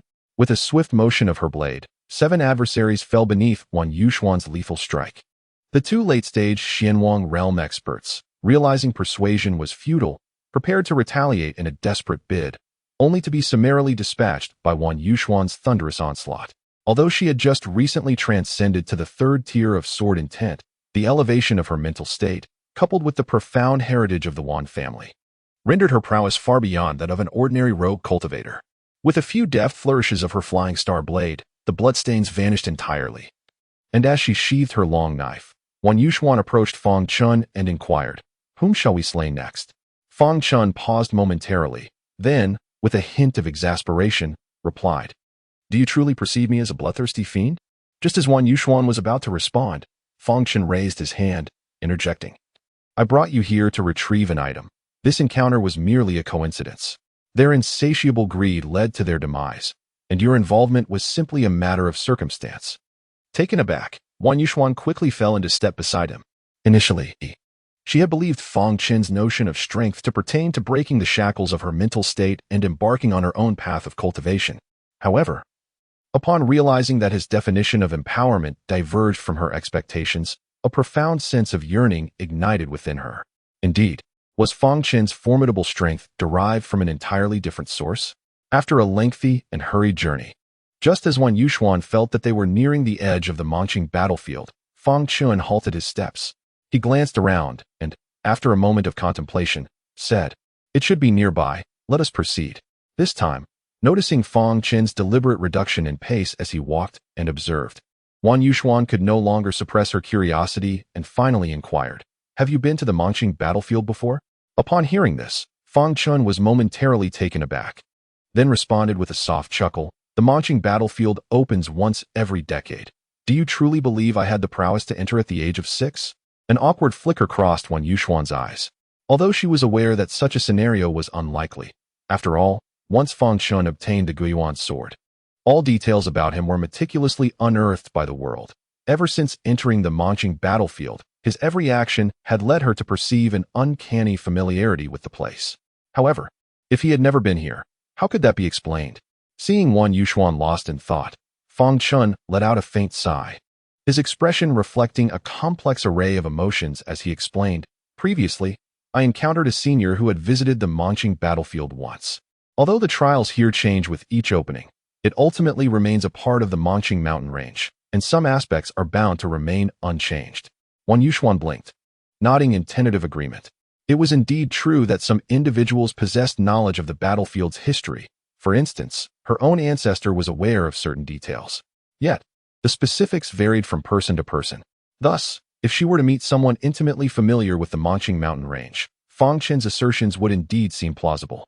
Upon this realization, Wan Yuxuan inquired, "What is our next destination?" "You shall discover shortly," Fang Chen responded. Scarcely had the words left his lips when a gleam ignited in Fang Chen's eyes, and he chuckled softly. "We have arrived." With that, he proceeded towards a patch of ebony earth. The soil, reminiscent of scorched matter, exuded an acrid, burnt odor. Yet, treading upon it, one could distinctly perceive a wave of coolness emanating from it. Although the Azure Python battlefield was not particularly sweltering, this refreshing sensation invigorated Wan Yuxuan. "This place is agreeable," she remarked. "Were it not for this offensive scent, it would be all the more desirable." Hearing this, Fang Chen's lips curved into a subtle smile, a peculiar brilliance flickering in his eyes. "Your wish shall soon be granted." Amidst Wan Yuxuan's inquisitive gaze, they ventured on for a short while longer, until, upon the scorched earth ahead, a barely discernible fissure became apparent. Upon leaping into the crevice, Wan Yuxuan was taken aback. It transpired that the scorched earth at the valley's base was merely an illusion. A mere 10 meters beneath the surface lay a verdant expanse of lush grassland. Hardly had they touched down when Fang Chen was observed surveying their surroundings. Wan Yuxuan approached him, her tone laced with sarcasm. "How did you come to know of this hidden paradise? I presume that individual divulged it to you as well?" In response, Fang Chen offered a serene smile. Subsequently, with a flourish of his Guiyuan sword, a faint azure figure materialized at their feet. "Not quite. I was the one who informed him." Leiwa, with her arms crossed over her chest, gazed with wide eyes and a pouting mouth, exuding an air of dissatisfaction. "Master, you are quite biased. Now that you have a beautiful companion, you neglect me entirely. Do you not realize how stifling it is within the Guiyuan sword?" Before Leiwa could voice her grievances fully, Fang Chen lightly kicked her backside and retorted, "Enough of your prattle. Where is the item? Where is it?" With a whimper, Leiwa covered her behind and ran over to Wan Yuxuan, standing on her tiptoes to tug at her sleeve. "You must intervene. I am so adorable. How can he bear to kick me? Do you not feel any sympathy?" "Intervene? I cannot control him," Wan Yuxuan replied, squatting down, her hand poised to stroke Leiwa's head. However, upon noticing the faint electric sparks dancing across Leiwa's body, her hand froze midair. Seeing this, Leiwa quickly straightened up and tilted her head, brushing against Wan Yuxuan's hand. "You are already his. How can you not manage him?" Could it be? Wan Yuxuan's cheeks flushed crimson as she opened her mouth to respond. But Fang Chen abruptly lifted Leiwa and commanded, "Silence. Take me to find the item." All right, master. Just let me go for a moment. I am only trying to help you both." Besides, as Fang Chen's expression darkened, Leiwa paused, suddenly realizing, were they not together? The two continued in silence, Fang Chen surveying their surroundings as he walked, while Wan Yuxuan kept her head down, lost in thought. Before long, they arrived at the foot of a mountain. Looking up, one could hardly call it a mountain. It resembled more of a colossal stone pillar. The triangular monolith possessed an expansive, verdant base that gradually transitioned into desolation as it ascended, its apex disappearing into scorched earth. The space where the two individuals found themselves seemed to be an extension of the battlefield, save for the presence of some vegetation. Having said that, the figure hurtled directly towards the stone wall. In an instant, the figure's form was assimilated into it. Upon witnessing this, the two exchanged glances and proceeded towards the wall. Devoid of any peculiar sensation, they traversed the barrier and discovered a small chamber. Despite its bareness, save for a stone table in the center, the space bore the unmistakable signs of habitation. Subsequently, the figure ceased its actions, and with a resounding thud, the entire stone table trembled slightly. A rectangular stone block slowly ascended from the circular tabletop. Upon halting, the block extended in 4 directions, and at its precise center, a violet box materialized. Upon receiving confirmation, one of them approached the table, intending to retrieve the box, but was abruptly taken aback. The moment the individual made contact with the box, a sudden tremor coursed through their body, as if struck by an ancient behemoth, instantly blanching their complexion. At that moment, the chaotic tome suddenly erupted with a brilliant violet light. Subsequently, the boxes formed from chaotic energy appeared to have found their rightful place, eagerly merging into Fang Chen's body. After playfully rampaging through his meridians, they obediently settled within the chaotic tome. As the chaotic energy dissipated completely, Fang Chen's pupils constricted rapidly. His expression one of astonishment as he gazed at the object that had originally been contained within the box on the table. To his surprise, it was a black pearl, identical to the one he had previously acquired at the auction house. This is. Before the artifact spirit could finish speaking, it noticed Fang Chen standing dazed in front of a stone table, his internal energy seemingly stirred by some unseen force, tumultuously swirling within him. How did you end up here? Do you recognize this place? After managing to calm his internal energy, Fang Chen hastily inquired. In response, the artifact spirit furrowed its brow, pondering for a long while before finally articulating, I have a vague recollection of this place, yet the details elude me. Comparing the pearl obtained from the Guiyuan's sword with the one before him, and confirming their identical nature, Fang Chen pressed on with his questions. You don't recall? Is it due to that remnant soul? No, although that remnant soul possesses many of my memories, for some inexplicable reason, I am certain that the memories regarding this place reside within me. Yet, why can I not recall them? The artifact spirit's brow knitted tighter as it rubbed its head, murmuring incessantly. Fang Chen held 2 beads, gazing at them repeatedly. When suddenly an astonishing thought surged into his mind. Could it be possible that both your memories and Lei Was have been erased by someone?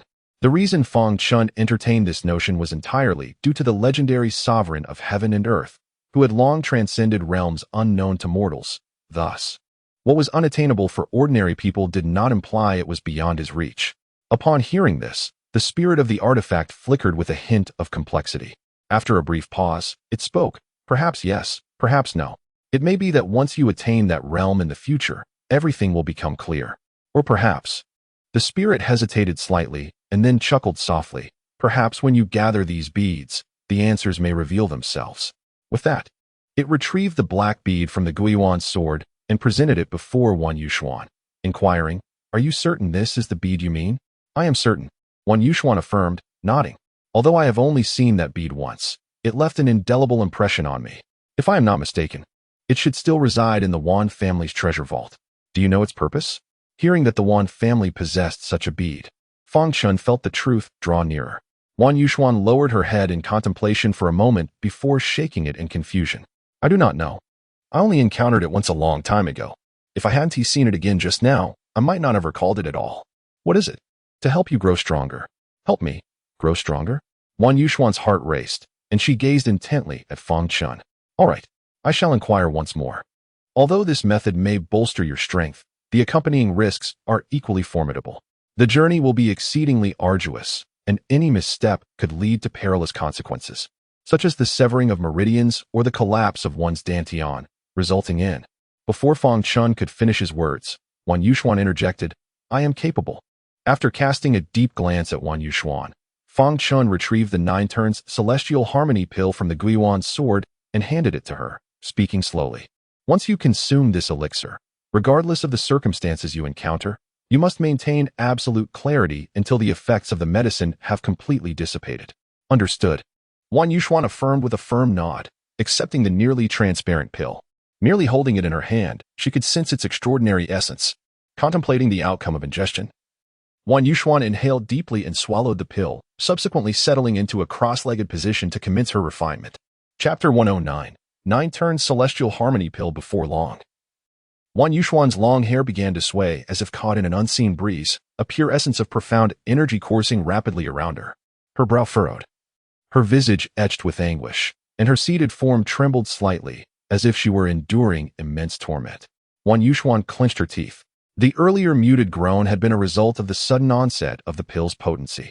Although the current sensations were equally distressing, she resolutely refused to emit any further signs of weakness, for she was determined to grow stronger. Only by attaining sufficient power could she permit herself to remain by Fang Chen's side indefinitely.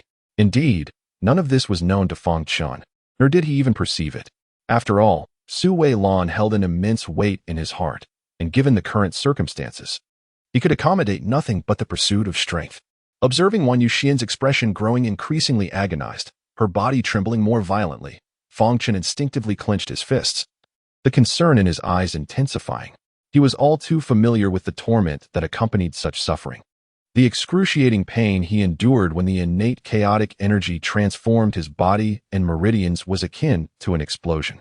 Even after having withstood countless trials and tribulations, Fang Chen nearly succumbed to unconsciousness.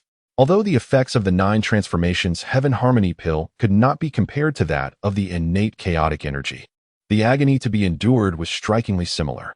Furthermore, the critical aspect was that if the user were to lose consciousness during this process, the efficacy of the pill would be lost without guidance, leading to the shattering of meridians and the destruction of the Dantian. In such a scenario, one might still cling to life, yet would remain utterly incapacitated. Suddenly, the air within the stone chamber rippled. Upon sensing this familiar fluctuation, Fang Chen opened his eyes and chuckled lightly. It seems it has succeeded, unexpectedly. Before he could finish his thought, he suddenly paused, then turned to Lei Hua. Lowering his voice to an unusual whisper, "I shall step outside for a moment." With that, he rose and walked towards the exit. Lei Hua raised her head in confusion and inquired, "Where is the master going?" Noticing that Fang Chen disregarded her and strode out of the stone chamber, Lei Hua hurriedly followed suit. Moments later, the effects of the medicine finally dissipated.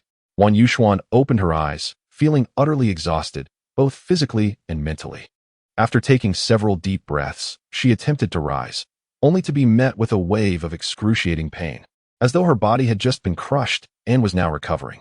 Gritting her teeth, she managed to stand, but a muffled groan escaped her lips.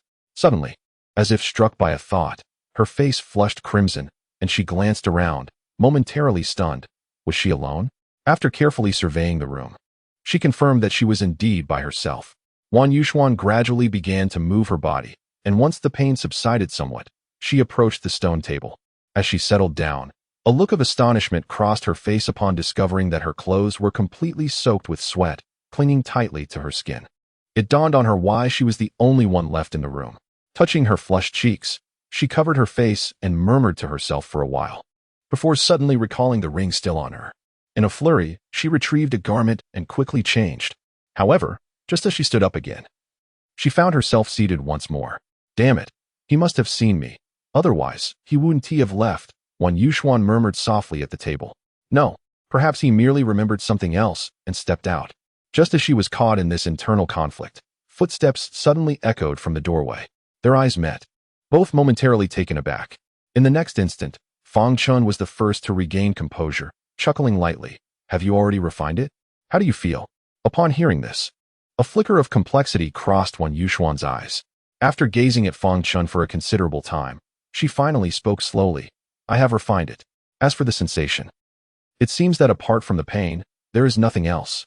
"Oh," Fang Chen responded with a hint of curiosity, then stepped closer to Wan Yuxuan. Placing his index finger upon her wrist, he channeled a trace of profound energy to assess the condition of her meridians, and with a gentle smile, he remarked, "The effects of the elixir have been fully realized. Quite commendable. Now, we shall proceed to the crux of the matter." "The crux?" Wan Yuxuan was momentarily taken aback. "Are you suggesting that up until now, we have not truly begun? The journey from taking a life to breaking through the 3rd tier of blade intent, and finally consuming this elixir. Having endured so much, the path to becoming stronger seemingly had not yet genuinely commenced." Wan Yuxuan could hardly believe it. If this were the case, what else lay ahead? "Do not fret, there remains but one final step. Although this step is exceedingly arduous, I am confident that you possess the capability." Fang Chen reassured her, fully aware of Wan Yuxuan's apprehensions. "Now follow me." Though uncertain of what this final step entailed, Wan Yuxuan felt reassured by Fang Chen's words. With that thought in mind, she nodded and proceeded to follow Fang Chen outside. Chapter 110. And then, although Fang Chen's words were rather blunt, Wan Yuxuan paid it no mind. Firstly, Fang Chen was indeed stronger than her. Secondly, this was precisely what she yearned to understand. After a moment of contemplation, Wan Yuxuan spoke. "It must then hinge upon the quality of the profound energy. However, even if one attempts to refine this energy, let us not dwell on the immense difficulty of the endeavor. Even formidable beings of the Xian Wang and Xian Emperor realms hesitate to embark on such an undertaking. Moreover, even in the event of success, one could scarcely surpass me by a significant margin. Indeed, while refining the profound energy may enhance one's strength, the process is not only exceedingly arduous but also time-consuming. Even should one manage to purify all the profound energy within their body, the resultant increase in power would be negligible. Fang Chen gazed at the tranquil surface of the lake, as if lost in thought. The concept of refining profound energy was proposed long ago by a powerful figure of the Xian Saint realm. However, in Fang Chen's eyes, it appeared merely as a desperate measure. For no matter how pure the energy, the quantity remains finite. Perhaps one might gain an edge at the same realm. But what if the opponent were of a higher tier? Fang Chen pointed to the inconspicuous ravines encircling the lake, sculpted by the relentless flow of water, and continued, as the water accumulates, it channels its way here, forming the lake we see now. Noting the lingering look of confusion on Wan Yushuan's face, Fang Chen remained unperturbed. These trees resemble the walls of our meridians, with the moisture representing profound energy. The ravine symbolizes the meridians, while the lake embodies the dantian. The lake serves as the dantian, Wan Yushuan murmured, suddenly seeming to grasp something, exclaiming, Are you suggesting? She was genuinely startled. From the moment Fang Chen spoke of the tide condensing into water, she had already contemplated this notion. Yet that fantastical idea was swiftly cast aside from her mind.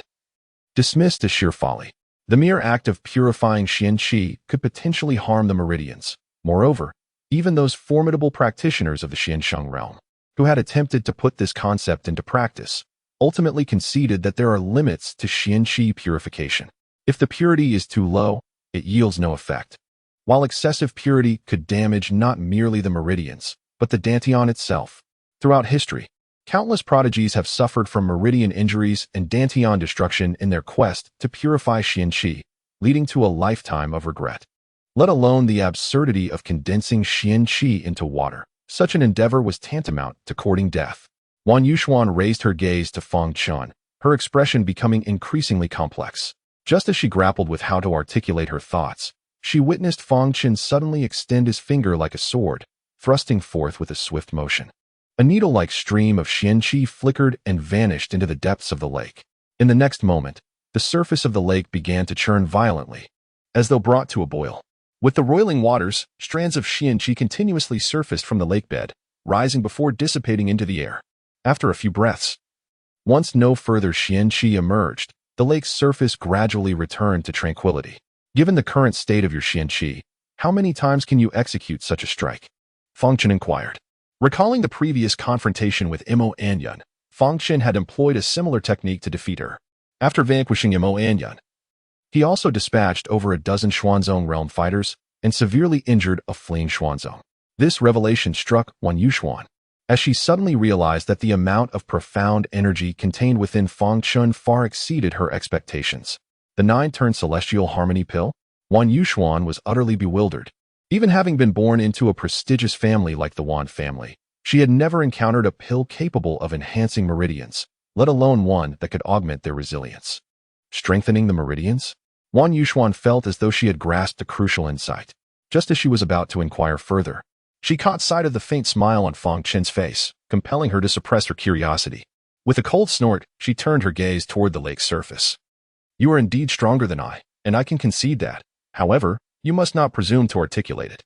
Although fully aware that Fang Chen harbored no ill intentions, Wan Yushuan couldn't shake off her discomfort. Noticing her demeanor, Fang Chen offered a gentle smile and remarked, after the enhancement from the pill, and considering your recent breakthrough, it should not be difficult to condense the profound energy within you into a liquid form. However, remember not to rush. Progress must be made gradually. Once you understand your limits, the path ahead will become clearer. With that, Fang Chen settled into a cross-legged position, having said all that needed to be said. The rest now depended on your own comprehension. Upon concluding his statement, Fang Chen closed his eyes and commenced his cultivation, soon entering a meditative trance. Wan Yushuan, in exasperation, stamped her feet and huffed before resuming her vigil over the lake. Once her mind had achieved complete serenity, she too settled into a seated position, endeavoring to coalesce her Xian Qi. Chapter 111. The effects of refinement. If Wan Yushuan, in her current state, could compress Xian Qi into a liquid form, then by his own estimation, he should be able to further compress it.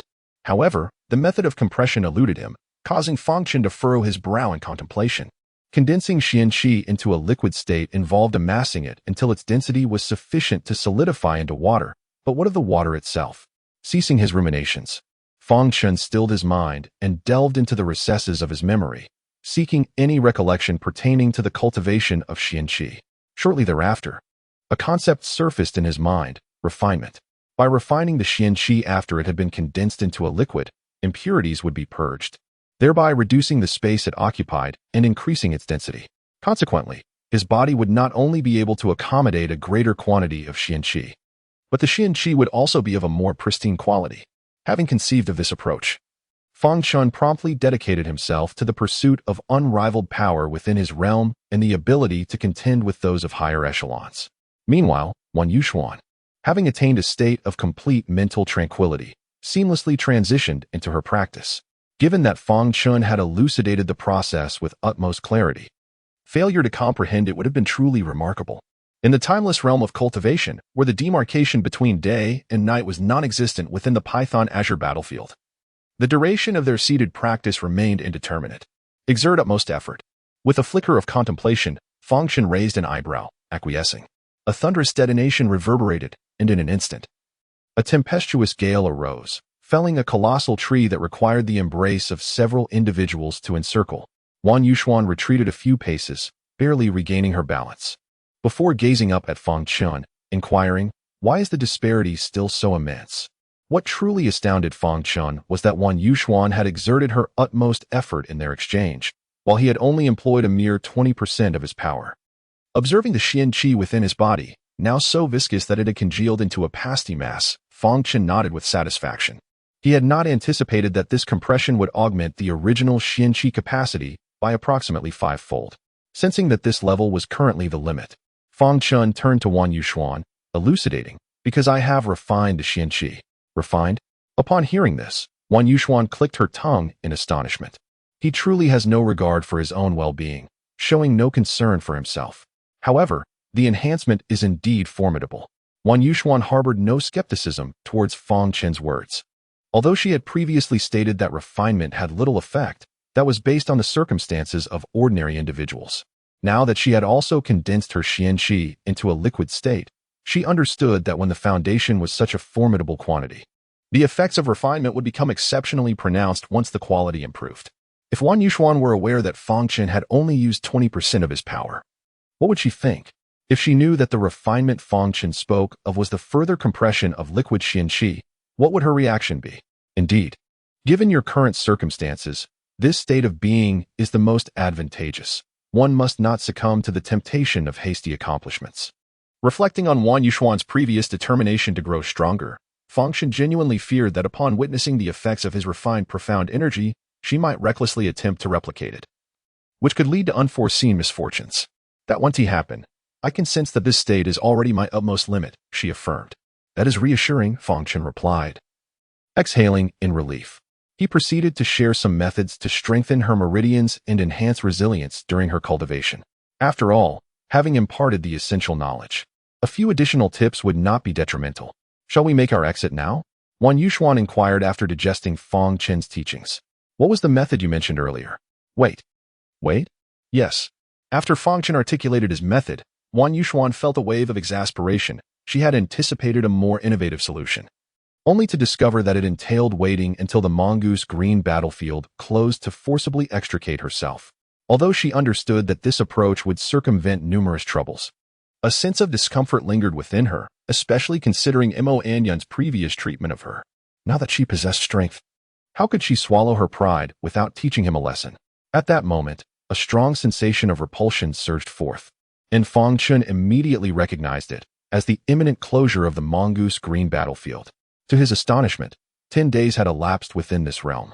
The next instant, he was engulfed by a wave of dizziness, and when he opened his eyes again, he found himself outside the mongoose green battlefield. Gazing at the ceaselessly flowing river before him, Fang Chen couldn't help but allow a faint smile to grace his lips. Mo Anyun, are you in such a hurry? Blast it. Just a fraction more, merely a whisper away, and I would have seized the fire sunflower. Damn it, grant me just a bit more time. Even if it is but a moment, perhaps I could achieve a breakthrough. Why is this happening? Is it truly the case that Ma Chonglian will never have the chance to ascend to the Mystic King realm? Ma Chonglian, I must say, you are half buried in the earth already. What significance does a breakthrough to the Mystic King realm hold for you now? Indeed, haha. At this, Fang Chen turned his gaze towards the opposite shore, where 6 or 7 individuals stood or sat, Aside from 3 who were engaged in unrestrained conversation, the others were cautiously surveying their surroundings, likely still in a state of shock from their sudden transportation. As Fang Chen searched for Wan Yushuan's figure, he suddenly sensed a pair of eyes fixed upon him. Frowning, he met the gaze of the onlooker, only to see them swiftly turn away, hurriedly whispering to those beside them. This individual was among those who had been observing their surroundings with caution moments ago. Seeing this, Fang Chen couldn't help but scoff to himself. After all the lives I have taken, do you still harbor hope? Chapter 112. Sword? What sword? Ah, very well. Wan Yushuan responded affirmatively before following Fang Chen as they made their way out of the Monqing mountain range. Fortunately, the place they were transported to was not far from the battlefield. Although both were unfamiliar with the area, they still had a general sense of direction towards the Wan family. For both the enigmatic black orb and its origins, Fang Chen felt compelled to journey to Wanjia. The orb's mystery was profound. Although the spirit of the artifact and Lei were unaware of its purpose, they recognized its critical importance. The journey was swift. Casting a glance at the Guiyuan's sword in his hand, a chill swept across Fang Chen's face as he remarked, "It seems I have been too lenient." Wan Yushuan remained silent, yet her gaze swept around, igniting a fierce determination within her. At that moment, a group emerged from the woods directly ahead of them. Upon spotting Fang Chen, the leader paused momentarily, then greeted him with a smile. "You must be Fang Chen." In response, Fang Chen offered a subtle smile. Recalling the encounter at the Shengtian auction house, realizing it was none other than young Master Shimin. Indeed, the newcomer was Shimin Dong, whom Fang Chen had previously sent away with Yulan at the auction. "Since our last parting, I have eagerly anticipated the chance to meet you again," Shimin Dong declared. Stepping forward to stand about a yard away from Fang Chen, his smile broadening. "However, I did not expect you to present me with such a grand surprise." "Is that so?"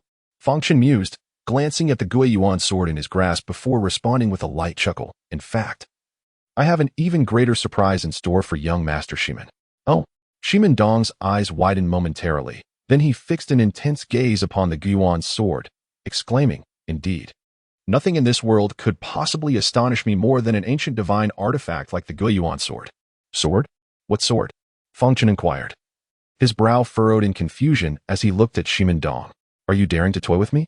Are you seeking your own demise?" Shimin Dong exclaimed in a fit of rage. "Toy with you?" Fang Chen retorted with a light chuckle, yet his expression suddenly turned icy.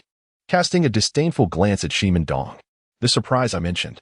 Before he could finish his sentence, Fang Chen moved with alacrity, the Guiyuan sword twisting in his grasp as it lunged directly toward Shimin Dong. "The surprise I meant is to send you to your grave." Shimin Dong momentarily froze, seemingly taken aback by Fang Chen's audacity to provoke him without an ounce of restraint. Yet, in an instant, realization dawned upon him. That day in the auction house, you concealed your intentions. What is this? Today, are you, a mere rat scurrying through the streets, cornered and desperate? The glimmering Guiyuan sword expanded rapidly within Shimin Dong's vision, yet his eyes betrayed no hint of panic, as if everything unfolding was mere illusion. A wave of intense dread surged within him as he watched the middle-aged man, who had been standing before him, collapse onto the ground, his head rolling to rest at Shimin Dong's feet. Instinctively, Shimin Dong glanced down, his gaze landing on the severed head, which bore a look of sheer horror, its wide eyes filled with terror. In that moment, Shimin Dong felt as though the entire world had come to a standstill, and a flurry of thoughts cascaded through his mind. After being expelled from the auction house by Yulan, Shimin Dong had been consumed with rage, searching for an outlet, only to then recall the purpose of his visit to Sifang City, leading him to the Wang family. The Wang family, determined to alter their status within the Four Corners city, recently entered into a marriage pact with the Shi Min family, who occupy the last position in the rankings. As the sole male heir of the younger generation of the Shi Min family, Shimin Dong could hardly contain his excitement upon learning that his betrothed was none other than the stunning third young lady of the Wang family. However, by the time Shimin Dong arrived, the passage to the Monqing battlefield had already been sealed. Consequently, he formed a plan to wait patiently, intending to act as the battlefield neared its closure. He hurriedly instructed the skilled members of the Shi Min family, who arrived after him, to spread out across the mountains surrounding the battlefield, fearing that Fang Chen might escape with the Guiyuan sword. Upon catching sight of Fang Chen, Shimin Dong immediately relayed a message to the powerful expert from his family who had accompanied him, leading to their earlier exchanges. Suddenly, an excruciating pain shot through his calf, causing him to kneel abruptly, only to feel a sharp blade pressed against his neck. Following the line of the sword, Shi Min Dong seethed with rage, demanding, "What do you intend to do?" Fang Chen lightly traced the blade of the Guiyuan sword across Shi Min Dong's throat, a crimson line appearing instantly. "What do you think I want?" he retorted with a smirk. "How dare you? Release my young master at once, or this day next year shall mark your demise." One of the onlookers exclaimed. "Indeed, even if you could wield the Guiyuan sword to slay a Xianwang realm expert, we possess 8 such experts. Release my young master and surrender the Guiyuan sword, lest you live with eternal regret." Fang Chen, you are an intelligent individual. Wise individuals ought not to engage in foolish actions. Upon hearing this, Fang Chen cast a glance at the formidable figures behind Shi Min Dong and, with a radiant smile, said, "Please remain calm, everyone. I am merely having a heartfelt conversation with your young master. Should you inadvertently startle me, I fear this sword may accidentally find its way into your flesh." With that, Fang Chen pressed the Guiyuan sword a fraction more firmly against Shi Min Dong's neck. It was only when he noticed the group of strongmen take a step back that he leisurely relaxed his grip. A flicker of panic crossed Shi Min Dong's face, which he quickly masked with a facade of composure as he gazed at Fang Chen and declared, "As the future head of the Shi Min family, I can assure you." However, as the Guiyuan sword traced along the bloodline once more, Shi Min Dong's voice abruptly faltered. "What is it that you wish to convey?" At that moment, Shi Min Dong was acutely aware that should his next words fail to satisfy Fang Chen, his neck would not withstand the sword's renewed caress. Born into a prestigious family on the Azure continent, Shi Min Dong had never submitted to anyone, not in the past, and certainly not in the future. Sensing the sword's ominous movement once more, a jolt of realization struck him. For the first time in his life, he was intimately acquainted with the specter of death, prompting him to cast aside all notions of noble pride. He hastily implored, "I was wrong, truly wrong. Please, do not kill me. I am to be the future head of the Shi Min family. I can offer you whatever you desire, I promise. Please, spare my life." "The future head of the Shi Min family? And what of your sister, Shi Min Qingyu?" With a disdainful snort, Fang Chen brandished his Guiyuan sword. "Shi Min Qingyu is nothing but a harlot. If you desire—" Whoosh! A piercing sound erupted, prompting Fang Chen to swiftly parry with his sword. However, the impact felt like colliding with a roaring mountain. He staggered back dozens of steps before regaining his footing, finally discerning the attacker as a dagger. "A Xianwang realm expert?" Wan Yuxuan exclaimed in astonishment. She was acutely aware of Fang Chen's capabilities, and no mere Xianwang realm practitioner could have repelled him so effortlessly with a single strike, let alone send him reeling back so far. Upon hearing this, Shi Min Dong exhaled a sigh of relief. As he attempted to rise, a sharp pain seized him, causing him to stumble and fall back to the ground. Several Shi Min family powerhouses rushed forward to assist him, but Shi Min Dong, in a fit of rage, slapped the nearest one and barked, "Are you blind? Prostrate yourself, so I may sit." The recipient of the blow hesitated momentarily before seemingly understanding. He lowered his head and knelt, then prostrated himself, bracing for weight. The others helped Shi Min Dong onto the man's back, where he sat, gnawing his teeth as he massaged his calf. "Cripple him, then make him kneel before me." "Yes." As the words left his lips, the black-robed figure vanished. Clang! After parrying the dagger with his sword, Fang Chen locked his gaze onto the black-robed man's eyes, his face marred by an overwhelming hatred as he uttered, "Qian, Wen, Zhua." Upon hearing Fang Chen enunciate his name with such intensity, the black-robed man merely cast a fleeting glance in his direction, and then his dagger transformed into a swift, glimmering arc of cold light, enveloping Fang Chen within its confines. Qian Wenjue paid no heed to Fang Chen's expression or demeanor. After all, as a formidable weapon of the Shi Min family, he had long since lost count of the lives he had taken. If there were no one to harbor animosity towards him, it would indeed be a remarkable anomaly. The clash of weapons grew increasingly frenetic, as Qian Wenjue's dagger struck like a tempest, targeting Fang Chen's vital points with relentless precision. Despite Fang Chen being fully alert and exerting every ounce of his strength, he could merely manage to defend against the omnipresent dagger, the prospect of counterattacking being a distant fantasy. The memories of his previous encounter with Qian Wenjue remained vivid in Fang Chen's mind. No one understood the lethal prowess of this assassin better than he did. Had Qian Wenjue chosen to attack from the shadows from the outset, Fang Chen might have regarded him with a degree of caution. However, given his arrogant decision to engage in open combat, If Fang Chen failed to ensure that he remained here permanently this time, it would undoubtedly spell trouble in the future. Chapter 114. When Qianzhou having made up his mind, Fang Chen forced himself to calm down. Although he had clashed with Qianzhou several times in his previous life and was aware of how to deal with him, his current body was still unable to match Wen's speed. Once he adapted, even if it required some sacrifices, he was determined to eradicate this threat today. Fang Chen's animosity and wariness towards Qianzhou stemmed entirely from his past encounters. On multiple occasions, he and Su Weilong nearly fell victim to Wen's machinations. At that time, Fang Chen had already reached the late stage of the profound Saint realm. After arriving in Saint Judgment City with Su Weilong, they encountered Shimin Qingyu, who, driven by jealousy of Su Weilong's beauty, had repeatedly attempted to take their lives. On one occasion, Su Weilong nearly lost her life right before Fang Chen's eyes. Had it not been for Fang Chen's desperate measures, where he sustained severe injuries to ultimately slay Qianzhou, Su Weilong would have surely faced a grim fate.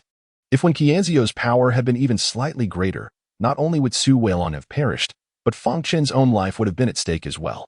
Given such circumstances, how could Fang Chen not harbor apprehension? How could he not detest him? Ding. As the two separated upon contact, Fang Chen gradually acclimated to Qianzhou's speed, prompting a flicker of surprise in Wen's eyes as he attempted to create distance between them. Observing this, Fang Chen immediately surged forward, re-engaging in combat with Qianzhou. Fang Chen was fully aware of Wen's intentions to distance himself for a lethal strike. No way. So now he realized the folly of underestimating his opponent? It was too late. At that moment, upon witnessing that Wen Qianzhou was entangled by Fang Chen, Shimendong could not afford to be astonished. He hastily waved his hand and exclaimed, "Why are you all still standing there? Hurry and capture that little vixen from the Wan family." Upon hearing his command, the crowd promptly complied. With the exception of a few who remained behind to protect Shimendong, the rest surged forward, swiftly surrounding Wan Yuxuan. Given that both Fang Chen and Wan Yuxuan possessed formidable strength, and considering Shimendong was merely at the initial stage of the Profound King realm, it was imperative to have protection.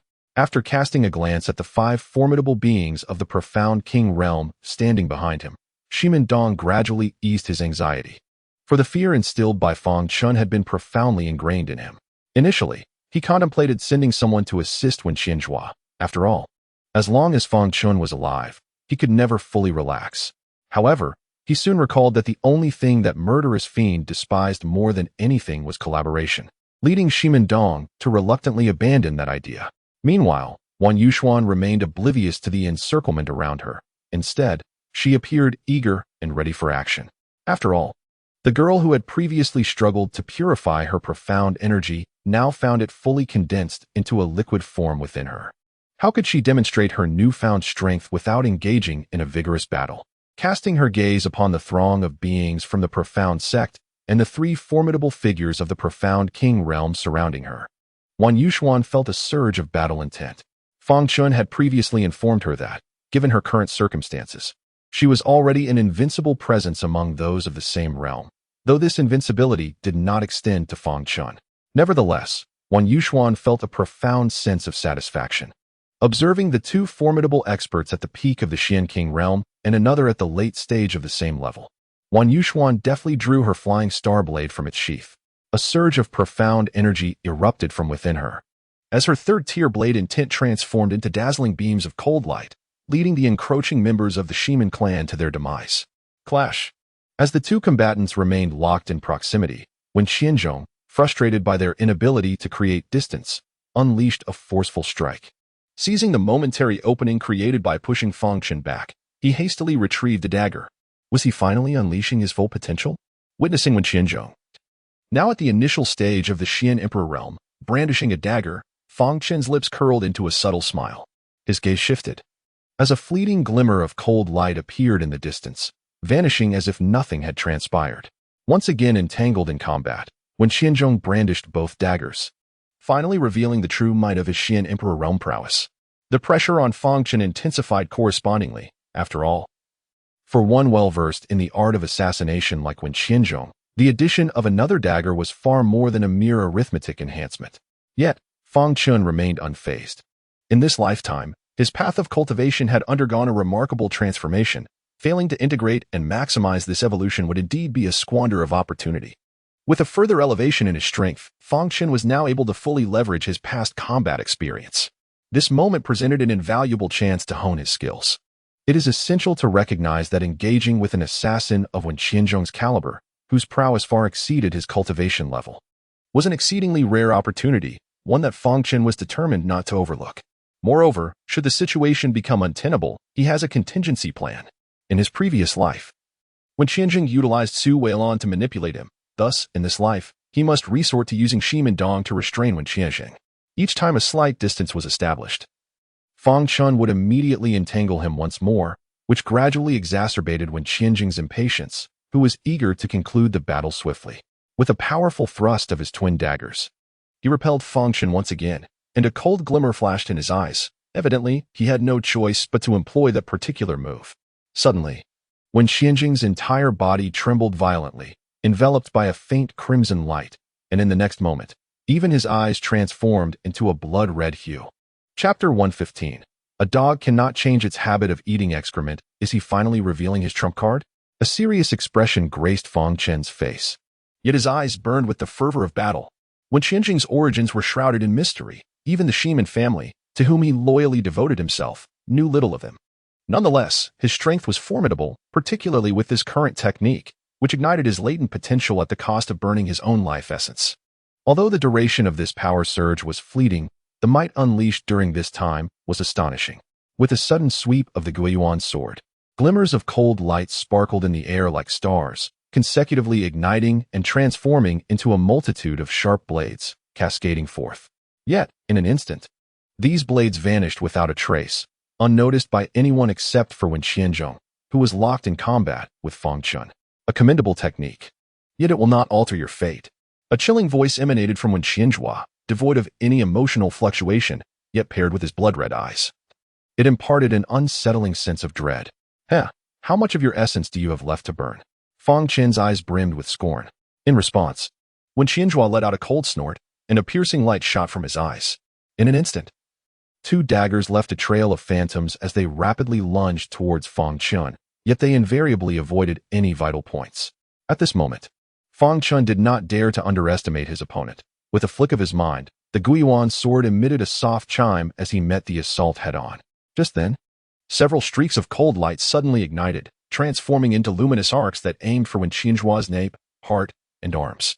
In a flash, Wen Qianzhuang, already prepared, swept his right hand back as if to disperse a wisp of cloud, while his left hand thrust the dagger forward with tremendous force. The stark contrast created an uncanny harmony. The swiftly approaching lights, upon mere contact with the dagger in Wen Qianzhuang's hand, instantaneously altered their trajectory and veered off to the side. With a clang, as Fang Chen's sword intercepted the dagger, he was violently forced back several dozen steps. Despite the unexpected efficacy of the cold lights, he remained astonished that Wen Qianzhuang, even while wielding only one hand, exhibited such formidable strength in this state. With unwavering resolve, arcane energy surged forth from within, reaching a threshold where his meridians strained under the immense pressure. Fang Chen ceased augmenting the energy's output, enduring the searing agony within. He once more engaged Wen Qianzhuang in a fierce sword duel. Moments prior, upon realizing his current strength was insufficient to directly confront Wen Qianzhuang, who was fueled by burning essence, a daring notion took root in Fang Chen's mind. If Wen Qianzhuang could ignite his essence to amplify his power, why couldn't he augment the output of arcane energy to elevate his own capabilities? This concept arose from the words of the artifact spirit, prompting him to recognize that he had consistently underestimated his body, fortified by primordial chaos, particularly after solidifying arcane energy into a viscous form. Fang Chen realized that his past life's cultivation experience and methods of wielding arcane energy might indeed be obsolete. Once again ensnared by Fang Chen, each maneuver was met with several glimmers of cold light, bothersome despite their limited force. More astonishingly, Wen Qianzhuang observed that this insignificant Xian King was adapting to his attacks yet again. Wen Qianzhuang grew anxious. As an assassin, the repeated failure to conclude the battle, especially after exhausting his trump cards, was unnerving. Crucially, his adversary was a whole major realm beneath him. A major realm? Heavens, art thou still slumbering? What jest is this? In an instant, Wen Qianzhuang felt a profound sense of indignation. As a supremely skilled assassin, He would never allow himself to be trampled upon, neither in the past, nor in the present, and certainly not in the future. Seizing the moment while Fang Chen had yet to stabilize his form, when Xianzhua once more drew forth his twin daggers, thrusting them fiercely against the onslaught of icy glimmers that approached his back. From the beginning until now, this marked the first occasion he resorted to sheer brute force to defend himself. With a resounding clash, the icy beams shattered and propelled by the force of the rebound. When Xianzhua's figure abruptly carved out a faint, blood-red afterimage, hurtling towards Wan Yuxuan, who was positioned to Fang Chen's right rear.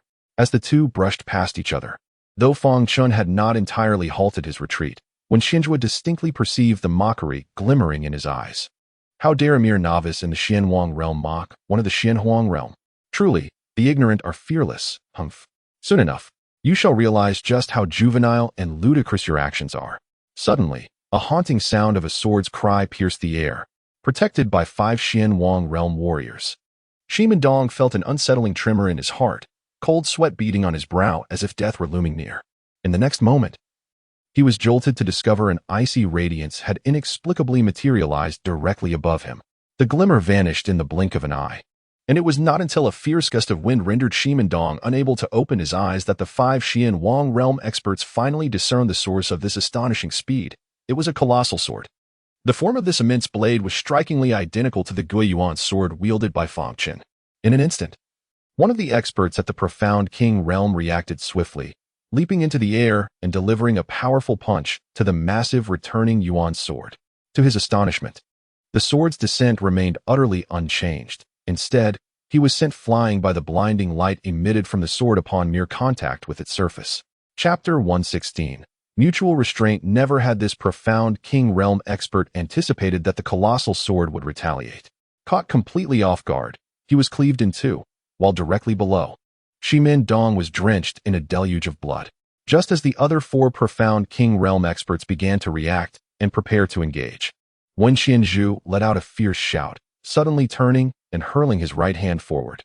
A shadow darted forth with a velocity imperceptible to the naked eye, accompanied by a sound that sliced through the air, reaching Shimendong in the blink of an eye.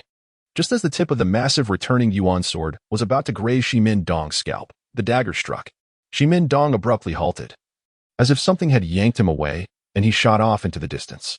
The 4 Profound King realm experts who had just leapt into action were sent sprawling in disarray. This delay allowed Fang Chen to catch up with Wen Xianzhu, who had intended to ambush Wan Yuxian as a means of leverage. Clang! The battle resumed with renewed fervor. Fang Chen exerted every ounce of his strength in a fierce thrust. Now, Wen Xianzhu wielded only a dagger. Despite his formidable prowess, he could no longer completely suppress Fang Chen, who was gradually gaining the upper hand under the relentless assault. Upon witnessing the situation, Fang Chen exerted himself even more fervently, wielding the Guiyuan sword with wild abandon. Although such suppression could not yield substantial advantages, forcing Wen Xianzhong to retreat was of utmost importance. This principle was understood by Fang Chen, as well as by Wen Xianzhong, and certainly by Wan Yuxuan as well. After their earlier encounter, Wan Yuxuan instantly grasped the situation. Having already held the upper hand, she began to gradually shift the tide of battle to her favor.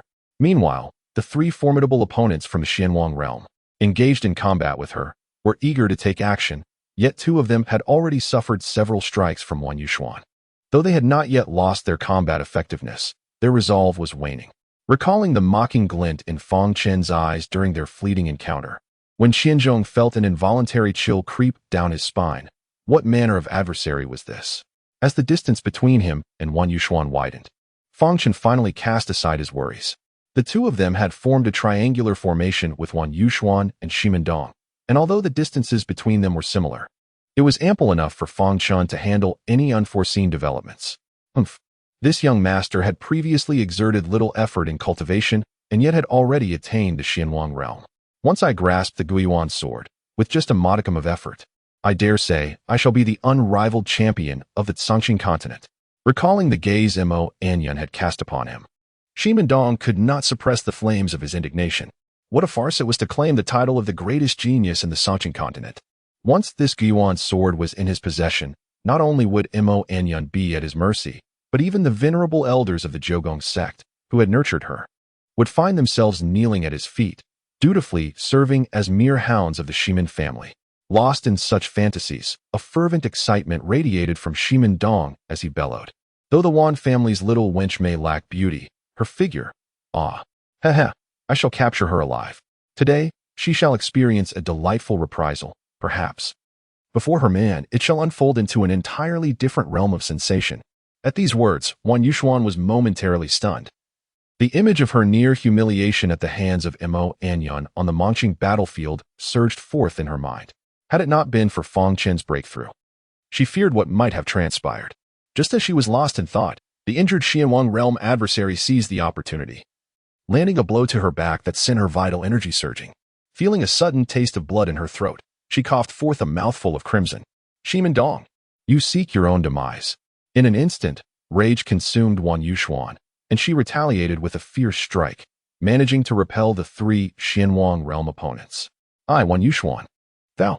In this lifetime, I shall ensure that the Shimin family knows no peace, eradicating their name from the annals of the Songqing continent. Within this brief interlude, the 4 Xianwang realm powerhouses had already joined the fray, and Wan Yuxuan, facing 7 adversaries, found herself swiftly at a disadvantage. Nevertheless, for reasons unbeknownst to him. Upon hearing Wan Yuxuan's words, Shimin Dong was suddenly enveloped by an unsettling chill that surged from the depths of his heart.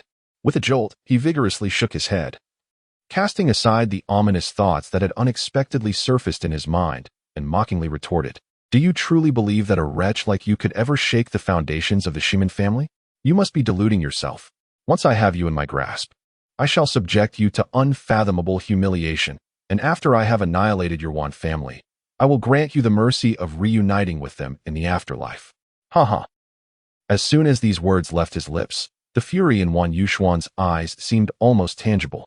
In an instant, a flash of blades illuminated the air, followed by the abrupt roar of thunder.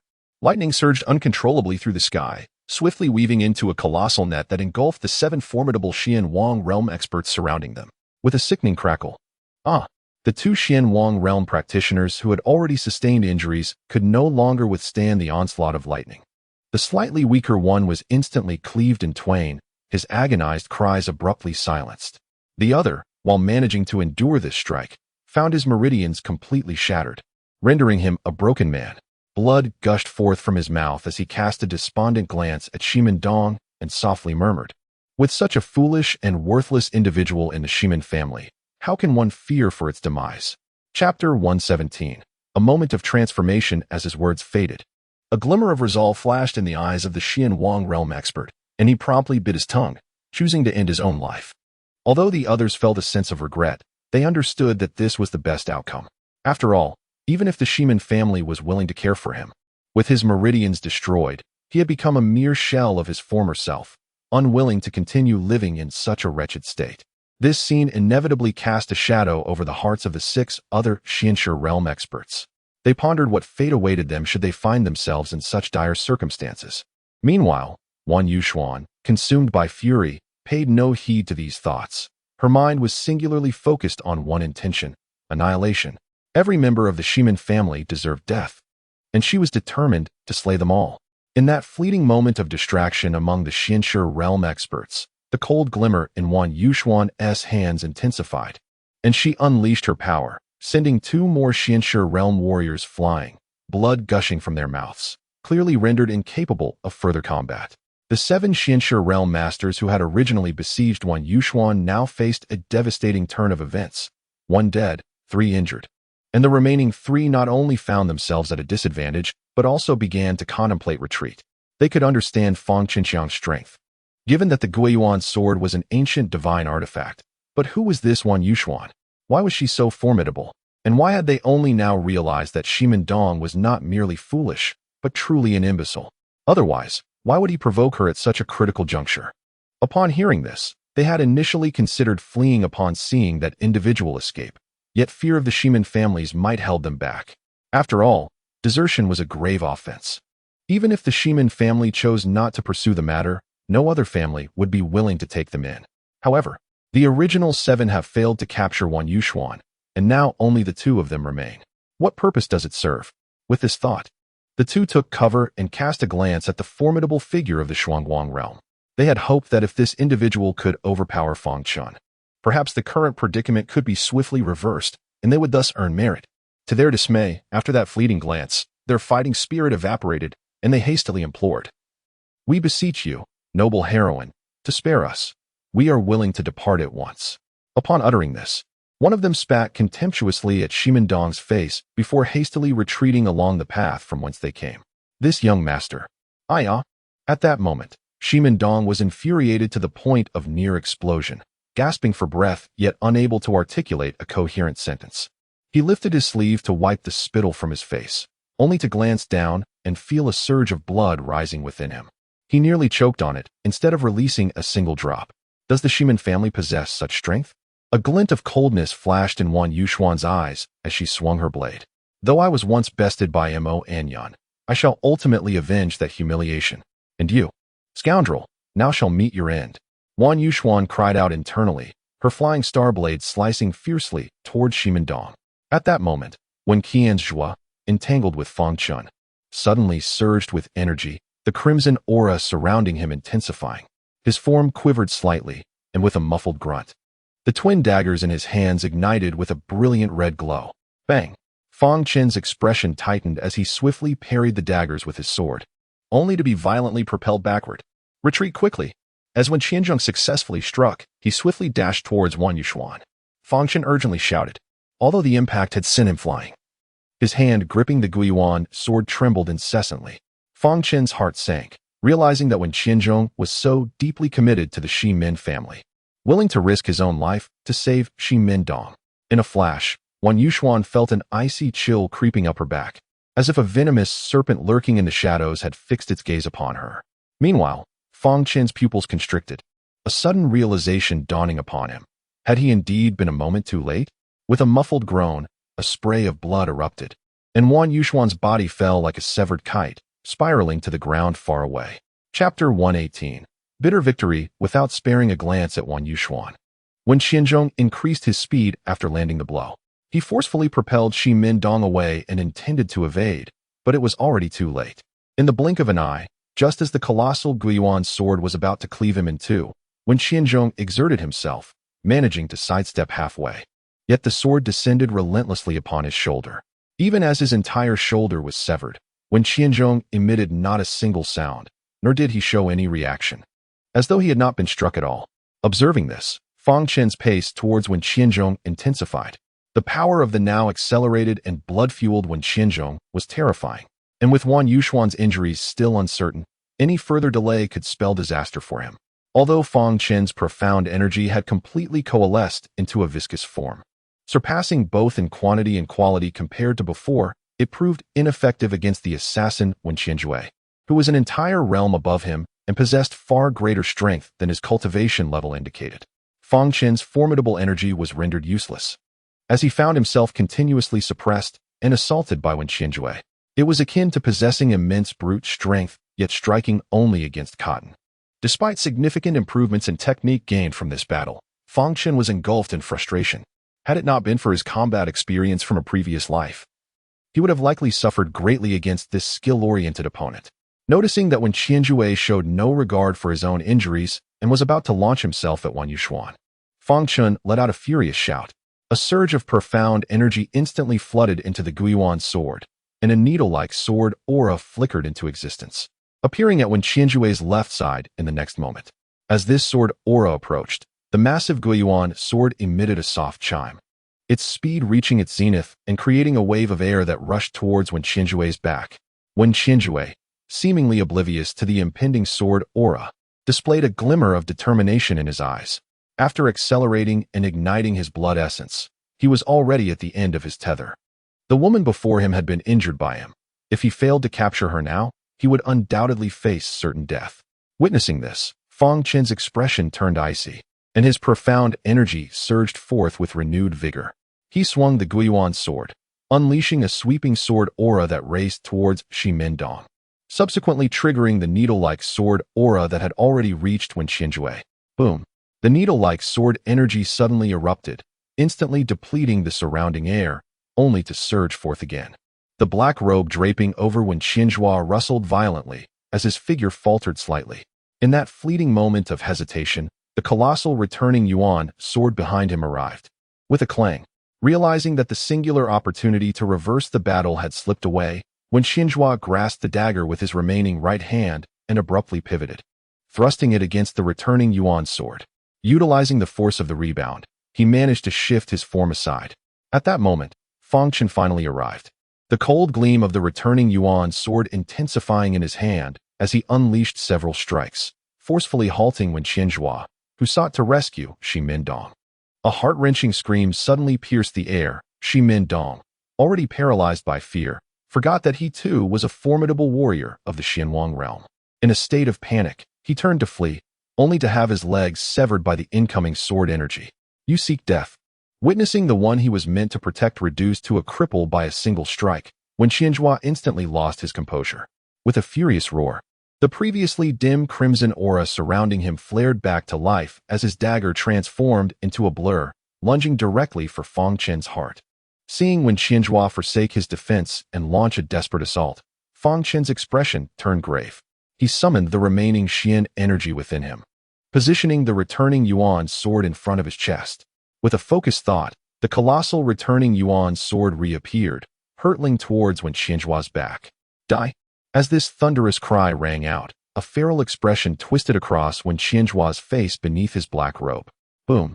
As the dagger collided with the Guiyuan's sword, it shattered instantaneously, the entire blade fracturing into fragments. However, Wen Qianzhua's assault did not cease there. The hilt of the dagger continued its relentless advance, forcefully striking the Guiyuan's sword against Fang Chen's chest. With a muffled thud, Fang Chen expelled several mouthfuls of blood, his body flung aside like a rag doll. In the next moment, a sharp point of the sword pierced through Wen Qianzhua's chest, and as the colossal Guiyuan sword left a transparent cavity in its wake, it vanished without a trace. The Shimin clan shall not be spared. Before he could complete his thought, Wen Qianzhua fell backward. Coughing violently, he expelled blood repeatedly, while Fang Chen struggled to rise, nearly collapsing to the ground. Are you all right? Just as he steadied Fang Chen, the two of them staggered back a few steps, barely maintaining their balance. Wan Yuxuan, her voice subdued, inquired. It was then that Fang Chen noticed Wan Yuxuan had, unbeknownst to him, stepped beside him. A sigh of relief washed over him as he observed the blood-soaked area beneath her right rib. As he opened his mouth to speak, a sudden rustling of footsteps echoed around them. Can you still fight? Fang Chen's expression turned icy as he beheld the encroaching crowd. He swiftly pressed 2 Guiyuan pills into Wan Yuxuan's hand. After hastily consuming one, she steeled herself against the pain and stood upright, her voice resolute as she replied, I can. Upon hearing this, Fang Chen sensed the remaining profound energy within him and casually placed a Yuan returning pill into his mouth, declaring, First, eliminate Shimin Dong, then. Glancing at the increasingly dense crowd surrounding him, Fang Chen spoke solemnly, Break through. Save me. Whoever lends a hand in my rescue. The Shimin family shall reward you handsomely. As someone emerged, Shimin Dong hastily shouted. It turned out to be Yin. A needle-like sword energy flashed by in an instant, a small hole appearing in the center of Shimin Dong's brow, and before the blood could flow, his entire head was obliterated in a moment. Young Master Shimin, gazing at the crimson and alabaster fluids soaring into the sky. The latter half of the previous speaker's words escaped in a murmur. After executing this strike, Fang Chen's form swayed slightly. The organs within him, already gravely injured, began to stir once more. Gritting his teeth, blood continued to pour forth from his mouth. The desperate strike of a profound emperor was not so easily borne, especially when faced with the formidable prowess of Wen Qianzhong. Casting a glance at Wen Qianzhong, who lay not far away, a flicker of pride ignited in Fang Chen's eyes. To extinguish you within this profound emperor realm, no matter the cost, I shall not hesitate. Chapter 119. Once again trapped in adversity, those who have never been targeted by Wen Qianzhong can never comprehend the terror of this assassin, for in his eyes, there exists no morality, no limits, and nothing is beyond exploitation in his quest for objectives. Moreover, his loyalty to the Shimin family is unshakable. Even in the previous life, Fang Chen had uprooted the Shimin family, yet he could never ascertain the extraordinary reason behind Wen Qianzhong's unwavering loyalty to them. This rascal even dared to kill Shimin Dong. Was he not afraid of the Shimin family's retaliation? How foolish can one be? At this moment, Fang Chen is akin to a rat in the street, universally condemned. Did he think that if he spared Shimin Dong, the Shiman family would let him go? Indeed, although Fang Chen possesses the Guiyuan sword, it is merely because he remains too weak. Otherwise, do you think those ancient warriors would show indifference towards such a divine artifact? Upon hearing this, I suddenly recalled that the Guiyuan sword is a relic from the ancient times. Even those formidable beings who have already entered the Xiansheng realm would surely. Before the speaker could finish, another person suddenly exclaimed, "Look, is that not Wen Xianzhong?" A sharp intake of breath resonated among the crowd. Is this the notorious assassin of the Shiman family, Wen Xianzhong? My heavens, what has transpired? Did Fang Chen truly do this? It cannot be. He is the one reputed to have never failed in assassination. Witnessing the infamous Wen Xianzhong with his entire upper body transformed into a translucent void, the crowd's gaze towards Fang Chen was now filled with trepidation, as Wen Xianzhong's lifeless form served to intimidate the onlookers. A faint smile curled at the corners of Fang Chen's lips as he mockingly remarked, "The Guiyuan sword remains firmly in my grasp. What say you, dear friends? Do you not wish to seize it?" Upon hearing this, Wan Yuxuan discreetly consumed a return yuan pill before taking her place behind Fang Chen, brandishing the flying star blade. The sight of the transparent hole in Wen Xianzhong's corpse contrasted sharply with Fang Chen's mocking expression, causing the others to exchange glances and, in unison, take a step back. The death of even a Xianyuan realm expert like Wen Xianzhong raised concerns, for Fang Chen appeared to still possess the strength to continue fighting. To charge recklessly forward at this moment would likely spell disaster. Just as the group hesitated, Fang Chen spoke, "Let us depart." With that, he moved towards a less populated area in the direction of the Monqing mountain range. Wan Yuxuan paused momentarily, then quickly grasped the situation. It was evident that a large number of individuals were converging upon their location. If they were to attempt a hasty escape towards the outer regions of the Monqing mountain range, even if they succeeded, they would undoubtedly face greater pursuit. It was far more prudent to retreat deeper into the mountains, where the risks would be comparatively diminished. After all, both of them were severely injured, and engaging in another fierce battle could prove fatal. The two hastened into the depths of the Monqing mountain range. Although they appeared calm on the surface, Fang Chen was internally fraught with anxiety. The recent confrontation with Wen Xianzhong had nearly depleted his mystical energy and inflicted damage upon his internal organs. Should he engage in combat again at this juncture, it would likely reveal his vulnerabilities. Yet, it seemed as if fate were determined to thwart Fang Chen. Just as the two were on the verge of escaping the encirclement, a middle-aged man, concealed by the throng, feigned contemplation and spoke, "Wen Xianzhong is indeed an assassin, one whose prowess far surpasses his cultivation, employing every means at his disposal. Moreover, if Fang Chen were still capable of battle, why would he venture into the depths of the Monqing mountains? We have been deceived." At that moment, Fang Chen's heart sank, and with a sudden surge of energy, he drew his sword, unleashing a flurry of icy brilliance that sliced through the approaching crowd like wheat before a scythe, causing them to fall in droves.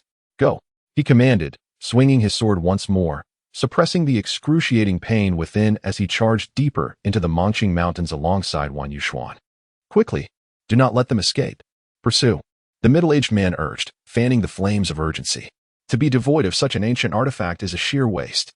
He added, "Fang Chen is already at his limits.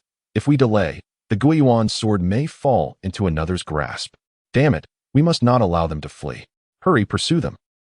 As the crowd frantically chased after the two, the middle-aged man watched with a smirk, thinking to himself, "Humph, dare to offend Master Imo. Let us see how I bring you to ruin." The deeper they ventured into the Monqing mountains, the denser the trees became. Fang Chen's expression darkened significantly, blood trickling from the corners of his mouth. The two prior sword strikes had drained all of his inner energy, and after this tumultuous ordeal, his injuries began to worsen. Wan Yuxuan's complexion turned ashen, and the wound beneath her ribs felt as though it had been torn apart, sending waves of excruciating pain through her. Yet, she resolutely bit her lip and silently followed closely behind Fang Chen, racing deeper into the mountains. As the shouts of their pursuers grew increasingly nearer, Fang Chen consumed another Guiyuan pill, casting a fleeting glance at Wan Yuxuan before nodding slightly. He then grasped her hand, and their speed surged dramatically. Not one to remain idle, Wan Yuxuan swiftly wielded her free right hand, unleashing several slashes. The glint of cold steel sliced through the air, toppling towering trees in their wake. While those nearby were spared from being crushed, they were not immune to the onslaught of her blade aura. In an instant, cries of agony and furious curses erupted, and the gap between them and Fang Chen widened rapidly due to this delay. This situation was untenable. A plan was imperative. After delivering those strikes, Wan Yuxuan stifled a groan, and blood began to flow profusely from the wound beneath her clothing, scattering like beads from a broken string in the gusty winds. Fang Chen's expression darkened. A faint blue light flickered, and Lei Hua appeared on Fang Chen's shoulder. "Master, did you miss me again?" she inquired, rubbing her eyes. Suddenly, her hand paused, startled by the fierce winds that rushed past her. What was happening? Upon noticing the menacing figures pursuing Fang Chen, Lei Hua gasped in shock. "Why are we being chased again? And didn't Master just break through? How could it be this dire? Think of something." Fang Chen urged in a low voice as he observed Lei Hua biting her finger, lost in thought. Chapter 120. Deep in the Mongqing Mountains. "Oh, devise a plan, devise a plan." Lei Hua blinked her eyes and murmured to herself. After a moment, her face fell in despair as she lamented, "But Master, all I know is how to set up formations. These pursuers are relentless, and time is running short. Moreover, with my current abilities." Suddenly noticing the unusual expression on Fang Chen's face, Lei Hua quickly covered her mouth and then, with wide eyes, urgently called out, "Old One, come out and lend a hand." Upon hearing this, Wan Yuxuan cast a puzzled glance at Lei Hua. "Old One? Who is the Old One?" "It's just me, Fang Chen, and you here." The only viable option now was to quickly create some distance and find a suitable location to buy Lei Hua time to set up her formations. The weapon spirit said without a moment's hesitation. "That's obvious. If I could create distance, I wouldn't need to look for you." Lei Hua crossed her arms defiantly, her expression full of indignation. Who is speaking?" Wan Yuxuan scanned her surroundings, yet saw nothing. Just as cold sweat began to bead on her back and her thoughts started to spiral, Fang Chen interjected, "It's the sword spirit of the Guiyuan sword." "Oh." Wan Yuxuan exhaled deeply, relieved. No wonder she couldn't sense it. It was the sword spirit. Truly, the ancient divine artifact was remarkable, even possessing a sword spirit. The reason Fang Chen referred to it as a sword spirit was twofold. First, he wished to keep the matter of the Chaos Heavenly Book a secret from anyone else. Second, the weapon spirit was indeed a part of the Guiyuan sword's essence, merely residing within the Chaos Heavenly Book for the time being. And in this brief span, Lei Hua had already begun to bicker with the weapon spirit, though it was primarily Lei Hua who was doing the arguing. Given Fang Chen's current capabilities, there is little I can assist him with. Moreover, in his present state, what help can I provide? The spirit weapon questioned. Useless, what good are you? In critical moments, it ultimately relies on me, Lei Hua. Enough. As Lei Hua continued to prattle on, Fang Chen found himself growing increasingly irritable. Quiet down for a moment and prepare yourself.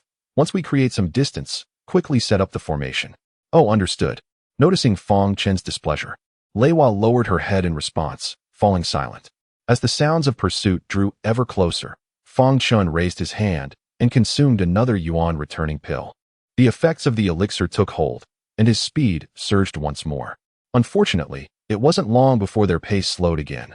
Their injuries had rendered them numb, and many parts of their bodies had lost sensation. At this moment, Fang Chen was entirely relying on sheer willpower to keep running, while Wan Yuxuan, having lost considerable blood, felt her consciousness beginning to fade. Fang Chen, surrender the yuan returning sword, and you may still have a chance at survival. However, should you remain obstinate and continue fleeing, even if we do not take your life, the spirit beasts deep within the Mongqing Mountains will not spare you. Indeed, Fang Chen, you must consider this carefully. You are now in the heart of the Mongqing Mountains. If you continue to escape, not only will you lose the yuan returning sword, but you may even forfeit your life. Yes, Fang Chen, relinquish the yuan returning sword. After all, what cannot be redone in life? Upon hearing this, Fang Chen finally realized why he had suddenly sensed a thickening of the natural essence in the air. It was because they had entered the depths of the Mongqing Mountains. You desire the Guiyuan sword? Come and take it at the cost of your life. Fang Chen sneered, his pace quickening rather than slowing. Indeed, no matter how magnificent the Guiyuan sword may be, one must possess life to claim it. Should one fail to obtain the sword and lose their life in the process, that would be the height of folly. Contemplating this, a portion of the onlookers cast a lingering glance back at Fang Chen before cursing vehemently and turning away. Cowards! With such timid disposition and meager courage, they dare to aspire to greatness. What a farce! Who could argue otherwise? It is merely the Mongqing mountain range. What could possibly? Just as one was about to deliver a scathing remark, a dark shadow suddenly struck from the side. So focused on pursuing Fang Chen. The individual was caught off guard and was swiftly incapacitated by the shadow, collapsing in a daze. The surrounding crowd gasped in shock, hastily retreating to gain clarity of the assailant, an enormous serpent, the size of a man's waist, a 6th-tier Heikie king snake, a creature equivalent to a human emperor realm. Hiss! Collective gasps filled the air, and soon, a significant number of individuals hastened to flee. To hell with this. This is not a quest for a sword. It is a death sentence. I am not done living yet. I refuse to accompany you to your demise. Indeed, whatever ancient artifact the Guiyuan sword may be, without life. It is all mere nonsense. I shall withdraw as well. Amid the cacophony of curses from those in pursuit, a considerable number turned back, leaving only 3 formidable individuals of the Emperor realm and 5 fully realized individuals of the King realm still in pursuit. The 8 individuals exchanged glances, nodding in unison, seemingly forming a temporary alliance. At that moment, Wan Yuxuan could no longer endure the strain and fainted. Stopping his pace, Fang Chen examined Wan Yuxuan's injuries. His brow furrowed deeply, and his expression grew increasingly grim. The wound beneath Wan Yuxuan's ribs was so severe that the bone was visible. Had it been any deeper, her life would have surely slipped away, let alone her having persevered to reach this point. Shaking his head, Fang Chen realized that his own injuries were not much better than Wan Yuxuan's. His thoughts began to waver, and even if Wan Yuxuan had not fainted, it would not be long before he succumbed as well. Chapter 121. Wan Yuxuan's decision. What? No more running? Have you come to your senses? Then surrender the Guiyuan sword. In just a moment, the 8 pursuers caught up. Seeing Fang Chen standing there waiting for them, one of the Xianwang realm members scoffed. If you had handed it over earlier, none of this suffering would have been necessary. Just look at your words, such a primordial artifact in your possession. Even if there were a mere flicker of hope, you surely would not relinquish it, would you? Indeed. Casting a casual glance at the 8 before him, Fang Chen assessed his injuries and inner energy, feigning reluctance as he regarded the Guiyuan sword in his hand. Were it not for these dire circumstances, I would truly be loath to part with such a divine sword.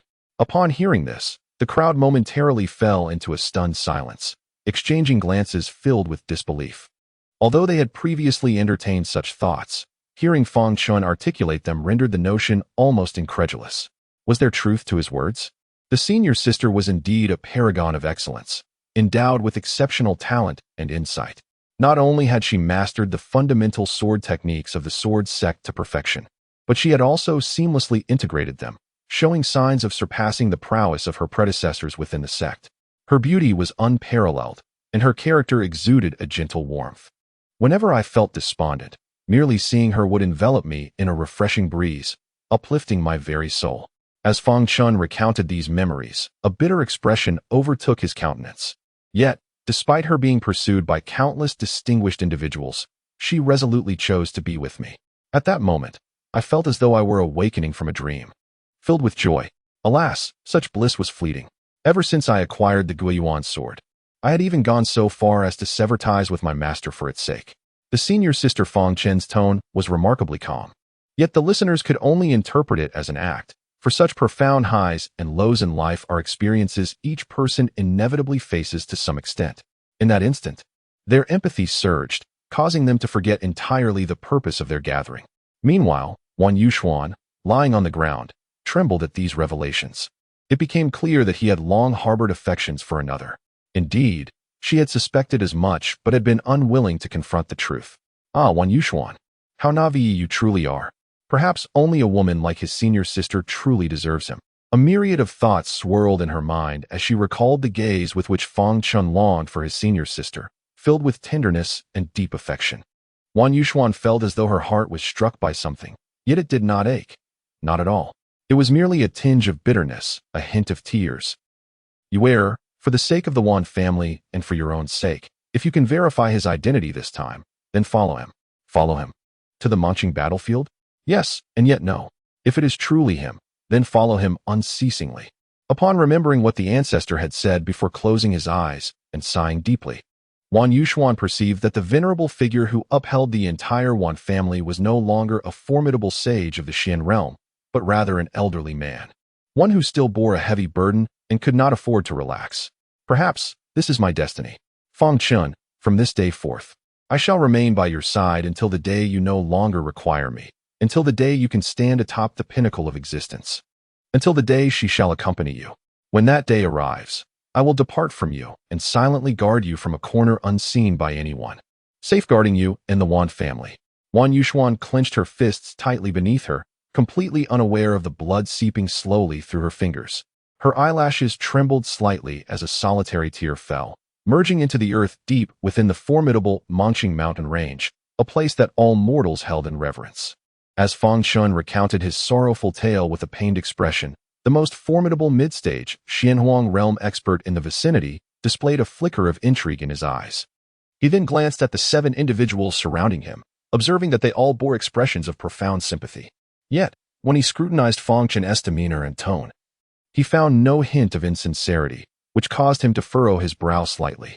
Although Fang Chen's narrative was deeply moving, it inadvertently prompted the others to reflect on their own past grievances, those poignant memories that remained unspoken. It was indeed a relief to Vin at that moment. While the Xianhuang realm expert felt a genuine empathy for Fang Chen, an unsettling sensation gnawed at him, suggesting that something was amiss. His brow furrowed ever tighter. Despite his inability to articulate the source of his unease, the feeling intensified within him. He cleared his throat and declared firmly, "Enough." With a brief pause, Fang Chen gazed at the Guiyuan sword in his hand and continued, "However, I am merely at the initial stage of the Xianhuang realm. While each of you possesses greater strength than I, to whom, then, should I bestow this sword?" The moment these words escaped his lips, the atmosphere became charged with tension. The group instinctively distanced themselves from one another, adopting a cautious demeanor. Indeed, Fang Chen was only at the initial stage of the Xianhuang realm, but who was Wen Xinjue? A renowned and formidable assassin, a powerful figure in the Xianhuang realm. Yet, what did that matter? He had still perished beneath the blade of the Guiyuan sword. At that moment, even the 5 Xianhuang realm experts began to entertain their own thoughts. What significance did the Xianhuang realm hold? With the Guiyuan sword in hand, even someone of Fang Chen's caliber could slay the formidable Wen Xinjue, let alone the fact that our cultivation levels far exceed his. Just then, the previously interrupting Xianhuang realm expert's eyes glinted coldly. "Kid, if you think you can sow discord, you are sorely mistaken. Now, hand over the Guiyuan sword or face death. The choice is yours." Upon hearing this, Fang Chen paused momentarily, his expression shifting to one of deep concern as he regarded the 8 individuals before him. "Am I not speaking the truth? Your powers surpass mine, and I am currently gravely injured. What if I surrender the Guiyuan sword and you refuse to spare my life afterwards?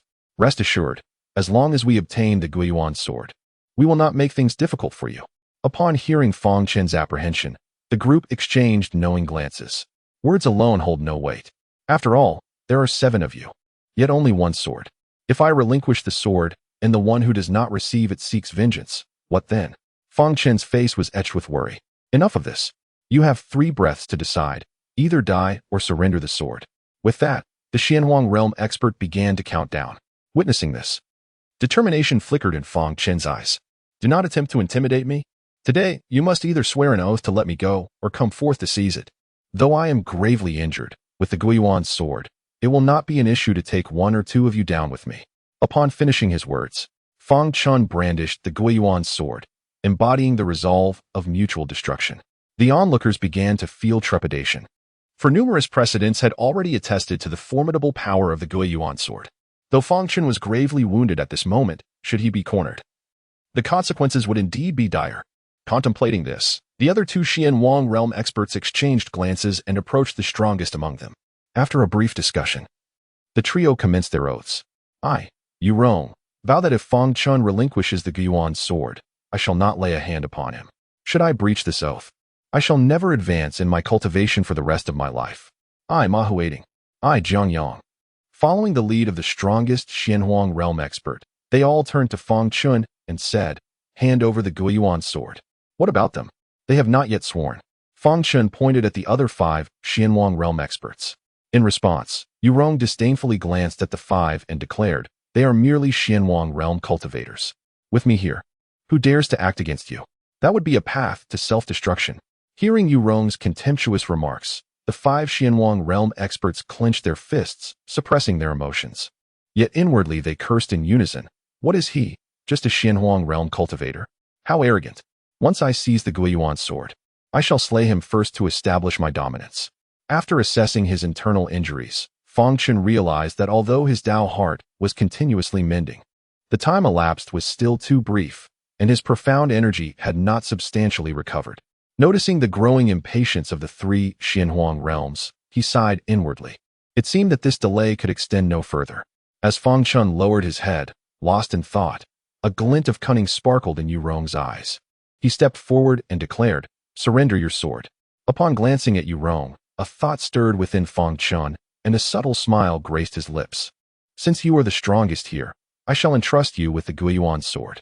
With that, Fang Chen abruptly raised his hand, sending the Guiyuan sword soaring into the air, swiftly descending toward Yu Rong. Close behind, Ma Huading and Jiang Yang attacked in unison from either side. "Who said this Guiyuan sword belongs to you?" Despite being a rank higher in cultivation, Yu Rong found himself at a disadvantage in this hurried exchange. Upon seeing Fang Chen retreat with Wan Yuxuan, adopting a demeanor as if merely spectating, Yu Rong trembled with anger. He had perceived Fang Chen's intent the moment the sword was thrown, yet what could he accomplish? Such blatant tactics left him at a loss. Was he to relinquish his claim to the Guiyuan sword? In that fleeting moment, the realization struck Yu Rong. The lad had been stalling for time, hoping for an alternative escape. It was precisely because Yu Rong had disrupted Fang Chen's scheme that the sword was cast to him. However, in his moment of distraction, Yu Rong was struck by the onslaught of the two attackers, letting out a muffled grunt before swiftly retreating. Initially, I believed that acquiring the Guiyuan sword would be a straightforward endeavor, relying solely on my own strength. However, I did not anticipate that the combined efforts of Ma Huading and Jiang Yang would only slightly fall short of my own prowess. With this realization, Yu Rong's gaze shifted, and he exclaimed, "How dare you? Is this Guiyuan sword something you can lay your hands on?" With that, Yu Rong unleashed a flurry of strikes, thwarting the two from seizing the sword, and then launched a sudden assault against them.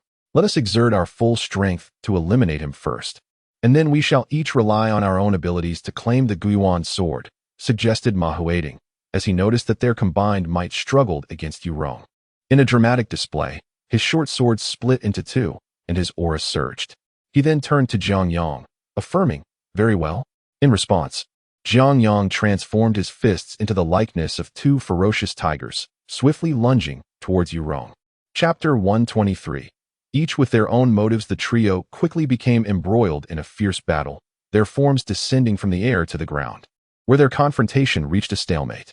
Meanwhile, 5 individuals at the Xianhuang realm observed intently, awaiting the outcome of this fierce clash, hoping for a scenario of mutual devastation which would grant them the opportunity to seize the sword. If this continues, a mutual downfall is inevitable. Nevertheless, the Xianhuang realm remains formidable, far beyond our capacity to contend with. Yet, if we unite our efforts, we might have a chance. What are your thoughts? As the intensity of the battle escalated, the 5 at the Xianhuang realm began to contemplate their course of action. Indeed, this is currently the only viable method to obtain the Guiyuan sword. Should we miss this opportunity, it is likely we shall never have another. I believe it is worth a try, but we must act swiftly before they seize it. After all, the Guiyuan sword is immensely powerful, should it fall into their hands. Even if we join forces, we may not stand a chance. I concur, yet to ensure everything proceeds smoothly, perhaps we should each vow to cooperate wholeheartedly. And once we acquire the Guiyuan sword, we can compete for it based on our individual merits. What do you think?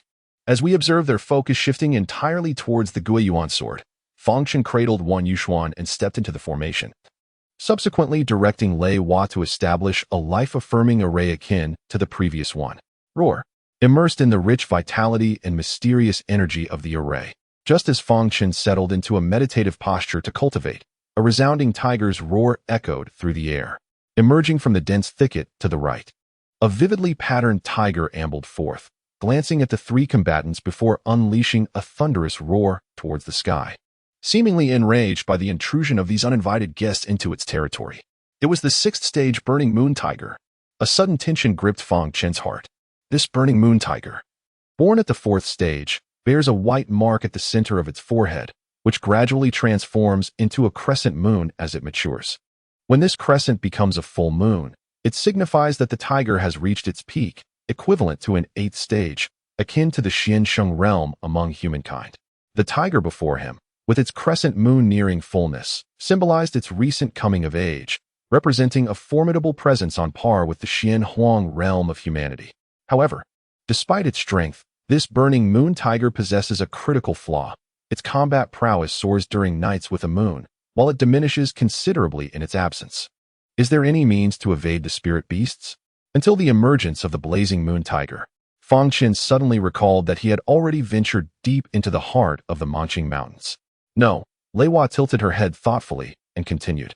As long as we remain within the confines of the formation, the spirit beasts should not approach us. After all, this formation can isolate all auras.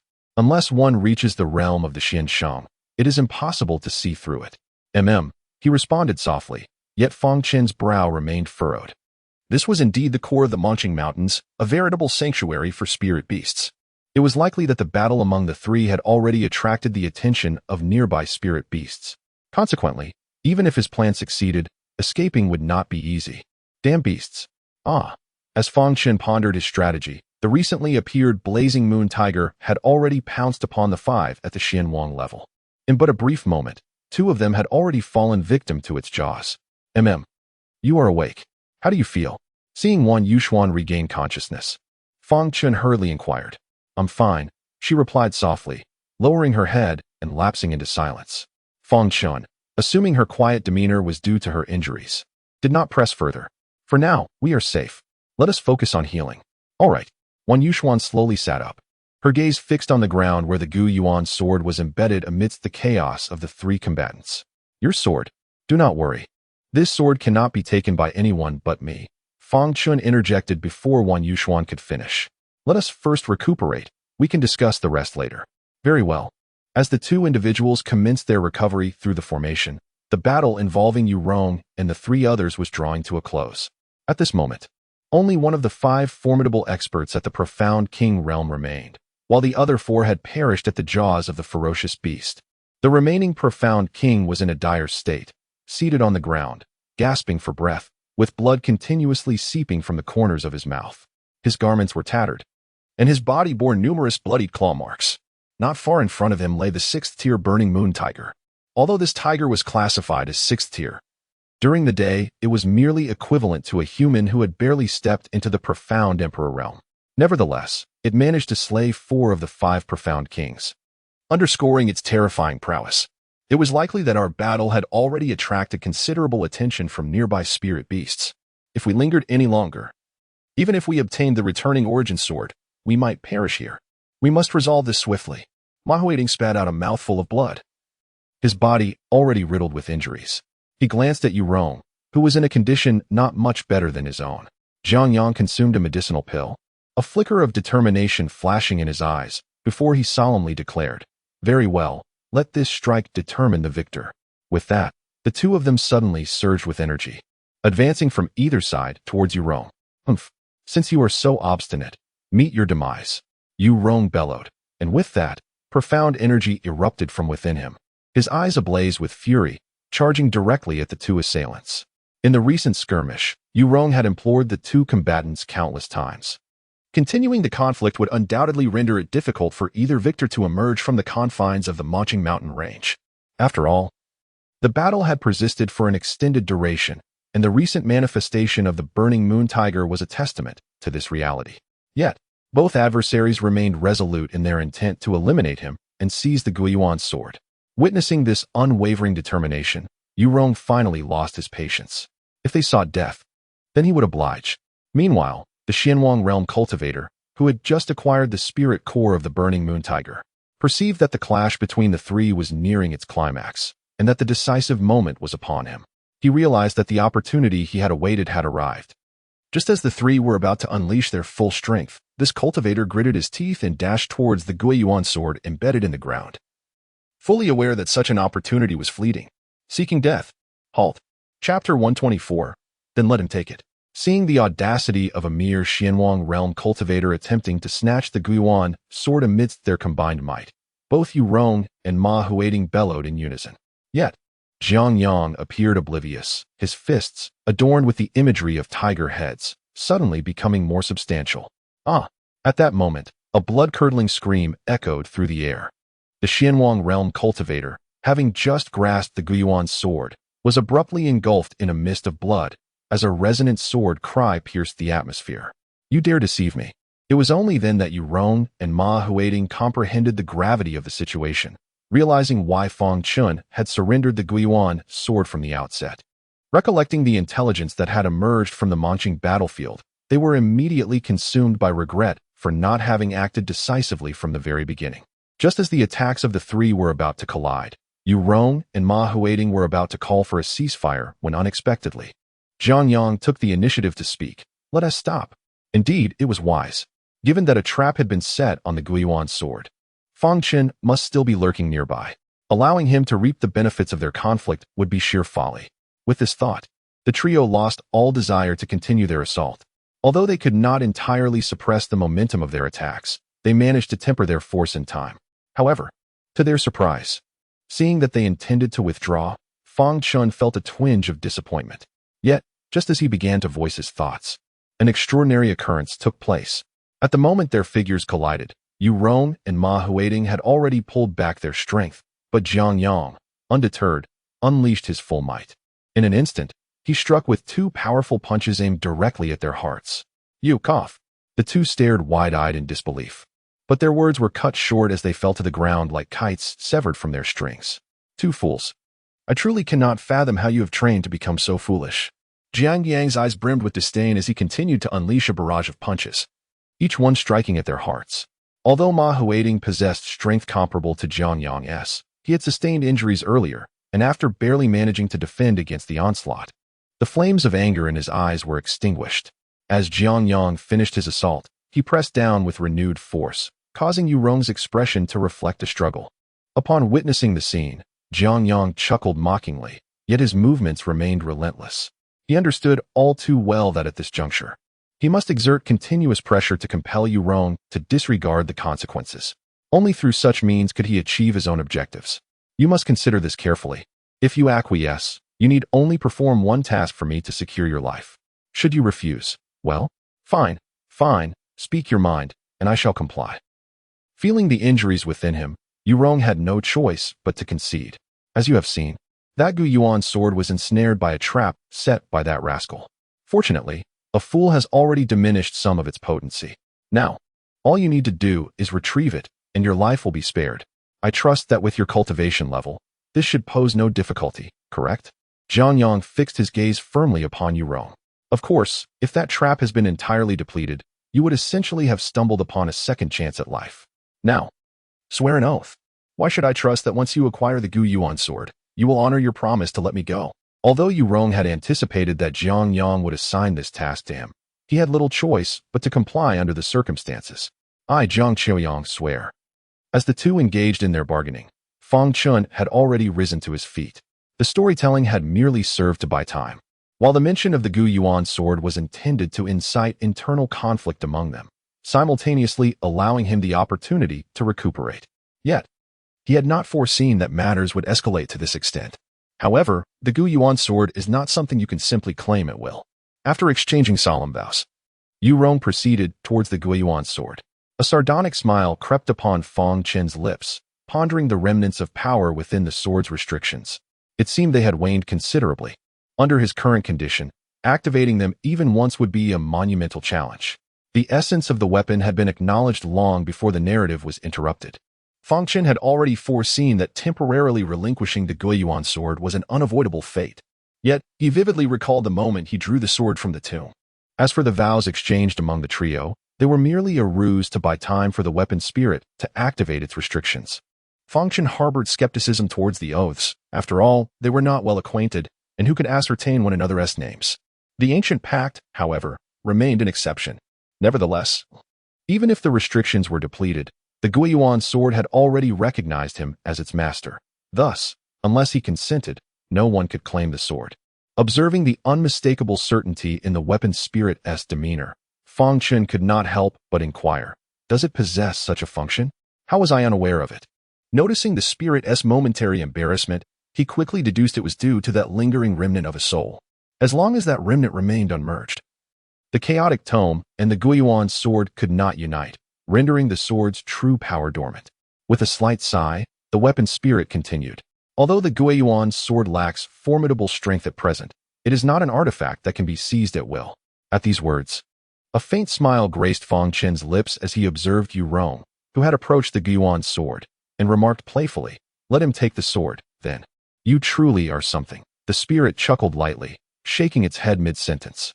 With a mere thought, it lifted the restrictions placed upon the Guiyuan sword. At that moment, the anxious Yu Rong, who had just reached out but had not yet touched the sword, felt an increasingly intense pain in his palm as he approached the hilt. Recalling the fate of the previous contestant from the Xianwang realm, he hesitated. But in the next instant, the sharp sensation vanished without a trace.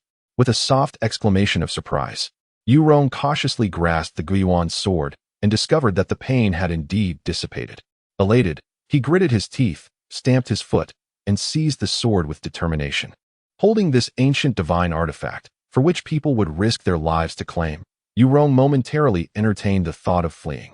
With such a treasure in his possession, if he were to conceal it and cultivate for a few years, would there be anyone in this world capable of challenging him? Chapter 125. You are not too foolish. As this thought crossed his mind, a bitter smile crept across Yu Rong's face. Setting aside the oath he had just made, the injuries within him were likely. Observing Yu Rong grasp the Guiyuan sword without any consequence, Jiang Yang felt a surge of delight. It seemed his earlier conjecture was correct, even an ancient divine artifact, after unleashing such a devastating strike, would be rendered harmless after Yu Rong's exertion. Are you not going to bring it over? Jiang Yang, noticing Yu Rong's fluctuating expression as he fixated on the Guiyuan sword, felt a fleeting glimmer of murderous intent cross his face before he swiftly approached Yu Rong.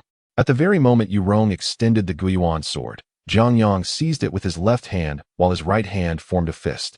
Suddenly, he unleashed a fierce strike. Yu Rong emitted a muffled groan, lowering his gaze to the indentation on his chest, his eyes filled with astonishment. You are not afraid of retribution? Retribution? Humph. Calling you foolish would be a compliment. Do you know me? How can you be certain that my oath is genuine? A look of scorn adorned Jiang Yang's face as he spoke, gently caressing the Guiyuan sword, his gaze blazing with intensity. Heaven's way is clear. You. Before he could finish his words, Yu Rong collapsed to the ground, his eyes wide with fury and unyielding defiance. Meanwhile, Fang Chen, who had been observing him intently, wore a cold smile, patiently waiting for Jiang Yang's guard to completely lower before he would urge the Guiyuan sword into action. Even if he could not deliver a fatal blow, he intended to ensure that Jiang Yang would pay a price. Before long, upon seeing Jiang Yang resting the Guiyuan sword across his knees, he began to regain his composure. A fleeting glimmer of cold light flashed in Fang Chen's eyes. Without waiting for him to speak, the weapon spirit promptly lifted the prohibition. How dare you deceive me? Jiang Yang managed to rise, enduring the excruciating pain that felt like knives slicing through him. Looking down at the intricate web of bloodstains from his chest to his thigh, his eyes burned with fury. No. How could this be a deception? The Guiyuan sword trembled slightly, as if in reproach. Fang Chen gently stroked the blade and remarked, Heaven's way is clear. Those who deceive others face retribution, and you are experiencing it. Retribution? Huh, how utterly laughable. Jiang Yang mocked, gazing at Fang Chen with derision. This is merely a ploy I devised to test you. Oh? A flicker of derision sparkled in Fang Chen's eyes as he spoke. So? You intentionally injured yourself for my benefit? Indeed, Jiang Yang retorted with a cold snort. This sword is an ancient divine artifact. Capable of delivering such a blow is hardly surprising. Yet, the fact that there was no reaction the second time, coupled with your sudden disappearance, leads me to conclude that this is undoubtedly a scheme. Haha, not too foolish of you, Fang Chen replied, his expression steeped in mockery. However, my purpose has been fulfilled. It is time to send you on your way. With that, a glint of icy light flashed in Fang Chen's eyes, and the air around him rippled as if disturbed by unseen waves before returning to normal. In the next instant, Fang Chen raised his hand and unleashed a strike of his sword, advancing towards Jiang Yang before the surrounding cold light could converge. Arrogant! You dare to attack me in your current state. Jiang Yang's eyes brimmed with contempt, yet he harbored no underestimation in his heart. Recalling the precedent set by Wan Qianzhua, with a roar, the tiger head on his fist let out a furious growl and clamped its formidable jaws around the thrusting Guiyuan sword. Just as Fang Chen found himself in a precarious position, Jiang Yang grinned malevolently, His free fist unleashed a series of thunder strikes. At that moment, the cold light that had transformed into sharp blades emerged, swiftly coalescing into a streak of light aimed at Jiang Yang's vulnerable back. Having anticipated the attack from the outset, Jiang Yang pivoted sharply the moment he released the Guiyuan sword, shattering the blade behind him with a single punch. Utilizing the momentum from his turn, he directed another punch straight at the body of the Guiyuan sword. Fang Chen let out a muffled groan, his right hand gripping the Guiyuan sword trembling uncontrollably. Blood once again trickling from the corner of his mouth. Enduring the excruciating pain coursing through his body, Fang Chen gritted his teeth, suppressing the sweetness rising in his throat. To his astonishment, even after such a prolonged battle, his adversary still possessed formidable combat prowess. It appeared that desperation was the only recourse. I find your tone and gaze quite displeasing. Thus I have resolved to thoroughly overpower you, subsequently crippling your cultivation, allowing you to genuinely experience despair in this gathering of spirit beasts. Jiang Yang raised his right hand, observing the tiger's shadow upon his fist, his eyes brimming with cruelty.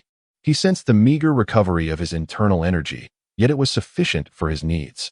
Before him, two majestic dragons roared incessantly, as if proclaiming their dominance. Jiang Yang scoffed. In this moment, you dare to manifest your sword intent? You truly do not fear death enough. With that, the tiger heads upon his fists roared skyward twice before detaching, transforming into two ferocious tigers. These tigers, in comparison to the dragons, were not only more solid but also bore distinct patterns upon their bodies. Chapter 126, The Bitter Strategy Roar. As soon as they landed, the two tigers fixated on the dragons, unleashing a chorus of roars, their eyes gleaming with a chilling light, their bodies poised as if ready to pounce at any moment.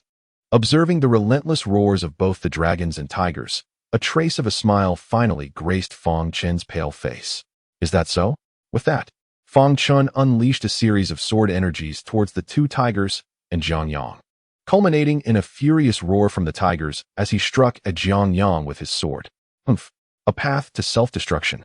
Jiang Yang struck with a powerful fist against the oncoming tip of the sword, watching with a tinge of pride as Fang Chen was forced back several steps. In his heart, he could not help but feel a sense of superiority. A waste is but a waste, lacking even the most basic understanding of combat. The fact that the Guiyuan sword has fallen into your hands is nothing short of a cosmic oversight. With a series of relentless blows, Jiang Yang observed Fang Chen's breath becoming increasingly labored, and the blood at the corners of his mouth flowing more freely. Recalling the scheming he had previously endured, Jiang Yang hastily tempered his force. Do you remember? I once stated that I would thoroughly ravage you, ensuring you grasp the true essence of despair. Fang Chen halted his retreat, a fleeting glimmer of fierce determination flashing in his eyes. Raising his head, he found his face marred by fear. Do you not fear retribution? Retribution? Humph. That is merely a self-soothing justification for weaklings like you. Though Fang Chen's visage was painted with terror, a cold mockery simmered within him. It is a pity you did not witness how Wen Qianzhua met his demise. Otherwise, you would not be so arrogant. Roar. Amidst the fierce struggle of two ferocious tigers, the colossal dragons could do nothing but roar helplessly. The tigers, agile as if made of solid substance, deftly evaded the dragon's attacks while inflicting severe wounds with their claws and teeth. In the face of overwhelming strength, even the act of struggling is but an exercise in futility. Jiang Yang, in a posture of triumph, turned to Fang Chen and declared, just like you. At that moment, the raging serpent lashed out with its tail, attempting a desperate counterattack against the fierce tiger. However, the tiger swiftly evaded and leaped to the serpent's side, opening its gaping maw to fiercely bite into the serpent's neck. Striking true, it then began to tear violently. The serpent roared in fury, yet found itself powerless. With each savage tug from the tiger, the serpent's massive form began to fade into indistinctness. Finally, with a reluctant roar echoing in the air, the serpent's figure shattered into fragments, dissipating into the void. Yet, at this moment, Jiang Yang, who stood proudly observing the scene, remained oblivious to the glint of cold light that flashed in Fang Chen's eyes as the serpent vanished. What now? Will you still struggle in vain? Jiang Yang declared, standing with his hands clasped behind his back. If you willingly surrender the Guiyuan sword, I might grant you a path to survival. Bah! Fang Chen spat out a mouthful of blood, his face etched with defiance and resolve. Even the soft chime of the Guiyuan sword seemed hauntingly desolate at this moment. You are truly foolish.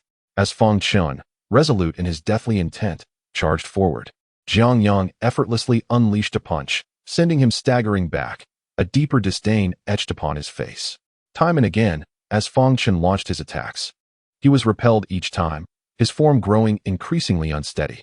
Sensing the diminishing strength of Fang Chen's assaults, Jiang Yang refrained from further taunts, yet his contempt was palpable, manifesting in every aspect of his demeanor. He even placed his hands behind his back, only delivering a punch whenever Fang Chen approached. As Jiang Yang regarded Fang Chen with utter disdain, the latter's face was suffused with rage. Yet, his steps grew increasingly unsteady. His eyelids felt as though burdened by an immense weight, rendering him almost incapable of wielding his sword. Nevertheless, he staggered forward, aiming to attack Jiang Yang. Observing Fang Chen's drunken demeanor, Jiang Yang found himself devoid of any interest in retaliating. It seemed a feat in itself that Fang Chen had managed to approach him, and the notion of an attack was laughable at best. At that moment, Jiang Yang was suddenly struck by an unsettling sensation, as if he were being scrutinized by some unseen force. A chill surged through him, prompting him to disregard Fang Chen, who had now reached him. And with a dismissive wave of his hand, he swatted at him as one would a fly. He then turned his attention to his surroundings, seeking the source of the ominous chill. Suddenly, a sharp sound pierced the air, an echo of a sword song followed closely by the sensation of something piercing his heart. Initially, it was a frigid touch, swiftly followed by an agonizing pain that engulfed him. Weakness overtook his body, and the punch he had just thrown came to an abrupt halt. Looking down, he was met with the sight of a substantial length of sword protruding from his chest, his face morphing into a mask of shock and terror. Fang Chen's eyes gleamed coldly. The massive Guiyuan sword embedded in Jiang Yang's chest vanished without a trace. He withdrew the sword, regarding Jiang Yang with an icy stare. "What is the matter? Have you forgotten the ruse you just employed?" With a sudden withdrawal, it felt as if all his strength had been drained in an instant.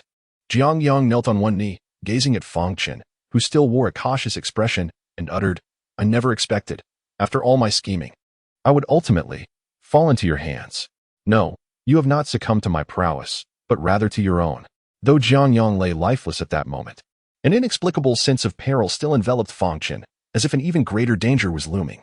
Indeed, is this the secret of the Guiyuan sword? When did this ambush begin? Jiang Yang clutched his chest, gasping for breath, yet blood continuously oozed from his nose and mouth.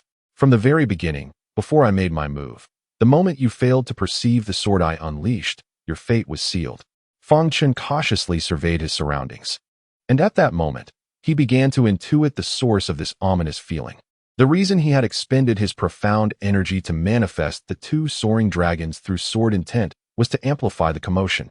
After all, he had not yet felt assured of victory. To his astonishment, upon hearing this, Jiang Yang seemed to resign himself, slowly closing his eyes. Unexpectedly, just as he spoke halfway, a sudden sound of slicing air pierced through the atmosphere. Chapter 127, Seventh Order Spirit Beast. A wave of deathly aura surged into his heart, and in that instant, disregarding the excruciating pain from his internal injuries, Fang Chen had already reached the limits of his speed. As the fleeting gaze of the shadow fell upon Fang Chen, his figure abruptly twisted and then vanished from sight. Sighing deeply, he halted upon spotting Lei Hua and Wan Yuxuan, bending slightly with hands resting on his knees, exhaling a long breath. What a clever creature. This thought struck Fang Chen with a sudden chill, a cold sweat cascading down his back. Unbeknownst to him, while he believed he had accounted for everything, a spirit beast lay in wait nearby, biding its time for them to exhaust each other, its strength surpassing their combined might. How profoundly ironic. As Fang Chen became lost in contemplation, the Black Panther sprang into action, its luminous eyes fixated intently on his position, a palpable pressure emanating from it, gradually enveloping the clearing. Its body was slightly hunched, and though its movements were unhurried, they exuded an overwhelming sense of suffocating oppression. Wan Yuxuan's expression was fraught with tension, her grip tightening around the flying star blade. Although the array had alleviated her injuries significantly, facing a spirit beast 2 realms above her, especially one renowned for its speed, left her feeling utterly despondent, devoid of hope. Just as the two were about to breathe a sigh of relief, Fang Chen suddenly sensed a flicker of mockery in the panther's gaze. What a shock! Before they had the chance to contemplate further, the Black Panther suddenly opened its cavernous maw, unleashing a deafening roar that reverberated through the air. A tempest arose, causing flowers, grass, and trees to sway like uprooted weeds. Teetering perilously, caught off guard, Fang Chen and Wan Yuxuan were nearly swept away by the force of the wind. Just as they steadied themselves, the trees surrounding the formation abruptly splintered, collapsing toward the center of the array. As dozens of towering trees came crashing down, Fang Chen's expression darkened ominously, akin to a storm cloud threatening to unleash rain. The two swiftly evaded the impending disaster, but amidst the swirling dust, the formation was shattered. Once the chaos subsided, they found themselves standing amidst the wreckage, only to discover that the true instigator, the Black Panther, had taken a seat not far away, observing the scene with a glint of mockery in its eyes. Exchanging glances, a sense of dread enveloped them both. Was this some twisted game of cat and mouse? If their adversary were human, perhaps they could devise a clever strategy to seize a fleeting chance of survival. However, facing this Black Panther, should we pretend to be dead? Wan Yuxuan clutched her flying star blade tightly. Despite her efforts to remain calm, her voice betrayed her with an involuntary tremor. At her words, Fang Chen's mouth twitched slightly. Sister, we are up against a spirit beast. What are you thinking? You should flee. There is still a chance. After much contemplation, Fang Chen realized that they were ensnared in a deadlock. Spirit beasts inherently excel in combat compared to humans, and this Black Panther was 2 realms above him in strength. It seemed that this time, they would either escape together or not at all. Upon witnessing the resolute expression on Wan Yuxuan's face, Fang Chen was about to utter a few words when the voice of the artifact spirit suddenly resonated, proclaiming, I have a method. Relax your consciousness. Without a moment's hesitation, Fang Chen complied, relinquishing control of his body to the artifact spirit. Meanwhile, the Black Panther remained squatting nearby, observing the two with an air of intrigued detachment. Chapter 128. The Black Panther with a resounding clang of the sword echoing through the air. A wave of overwhelming sword intent surged skyward, accompanied by the gradual emergence of chaotic energies that gathered directly above Fang Chen's head. An ethereal silhouette began to take form, materializing into the shape of a formidable sword. One by one, ancient and enigmatic characters illuminated the space, and from the hilt, 2 erratic and inscrutable patterns began to extend toward the blade's tip. A sword spirit? Stunned by the unfolding spectacle, Wan Yuxuan murmured in disbelief, questioning the purpose of summoning a sword spirit at this moment. Fang Chen, equally perplexed, wondered if this was merely an attempt to intimidate the spirit beast before them. You have achieved the 7th tier of cultivation, which is no small feat. Considering I am not yet angered, it would be wise for you to depart quickly. The artifact spirit stood with its hands clasped behind its back, exuding an air of inscrutable profundity. Indeed, while Fang Chen was taken aback, Wan Yuxuan was equally astonished. The voice was unmistakably not that of Fang Chen. Could it be the sword spirit from earlier? Truly, it was a relic of the ancient gods. With this revelation, a sense of relief washed over Wan Yuxuan as she exhaled deeply. Not far away, the Black Panther, crouched upon the ground, exhibited a momentary look of surprise upon spotting the sword spirit. Its hind legs, which had just begun to straighten, promptly sank back down, and it raised a paw to scratch its neck, seemingly conveying a message of indifference, as if to say, is there anything else? Please, continue your performance. In sheer astonishment, Fang Chen gazed at the unfolding scene, his mind racing with the tumult of myriad mythical beasts. He understood that the higher the rank of a spirit beast, the greater its intelligence, yet he could not shake the feeling that this Black Panther might possess an excess of cleverness. What a remarkably astute creature, Fang Chen remarked. It does not seem to harbor any intent to attack us. Should we make our escape? At this moment, Wan Yuxuan was equally flustered, taken aback by the sword spirit's lack of efficacy. The weapon spirit stood dumbfounded before the unperturbed Black Panther, rendered momentarily helpless. Regaining control of his own body, Fang Chen contemplated briefly, then softly proposed, it seems we have no choice but to try retreating slowly. All right, Wan Yuxuan replied, and together they began to back away cautiously. The Black Panther, noticing their movement, languidly yawned, then raised a paw and casually swiped at the air. In an instant, a colossal tree came crashing down, blocking their escape route. How dare this beast toy with me? Fang Chen seethed, unable to contain his fury. With a fierce shout, he unleashed his sword intent. Brandishing the Guiyuan's sword with a swift motion, its tip angled menacingly toward the earth. His eyes blazed with wrath, embodying the essence of an ancient slayer as he advanced toward the Black Panther. You go ahead. My method of survival is solely to preserve myself. Upon hearing this statement, Wan Yuxuan was momentarily taken aback. Fang Chen spoke with utmost certainty, his demeanor and stride exuding unwavering resolve. Yet, for reasons unknown, a profound sense of melancholy surged within her, as if the mere act of turning away would signify an eternal farewell. At that moment, the once languid Black Panther seemed to lose interest in its playful antics. In the blink of an eye, the figure that had been crouching on the ground vanished, only to reappear before Fang Chen. With a resounding thud, Fang Chen swiftly raised his sword to parry the sudden onslaught of claws.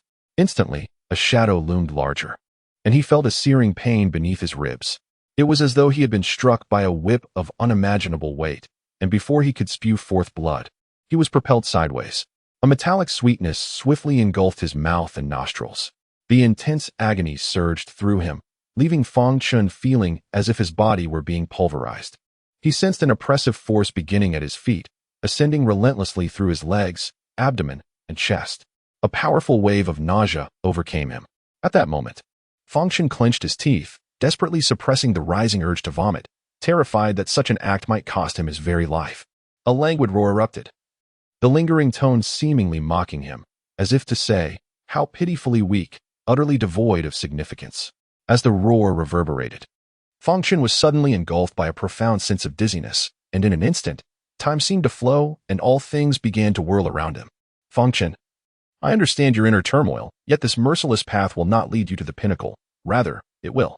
A gentle voice, imbued with tranquility, resonated like the gentle trickle of mountain spring water or the blooming of orchids in a secluded valley, effortlessly dispelling distractions and instilling a sense of clarity within his mind. In that fleeting moment, Fang Chen felt breathless, as if even the air had abandoned him. The sky darkened ominously, the earth cracked beneath him, and the heavens seemed to collapse, creating a scene reminiscent of the apocalypse. Why?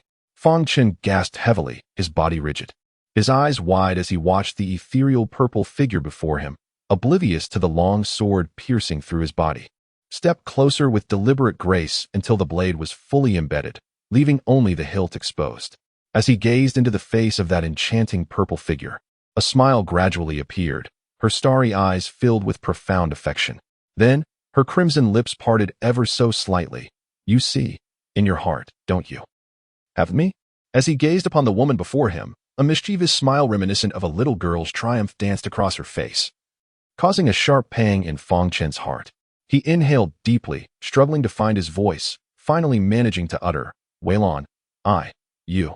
Weilon, with a playful smile, locked her gaze onto Fang Chen's eyes, slowly raising her trembling hands to encircle his neck. Gradually, she leaned closer, her eyes fixed intently on his. And in that moment, Fang Chen felt the warmth of her soft lips pressing against his cold ones. Instantly, his mind went blank, as if an electric current had surged through him, and his rigid body jolted to life. Fang Chen, there is still so much beauty in this world.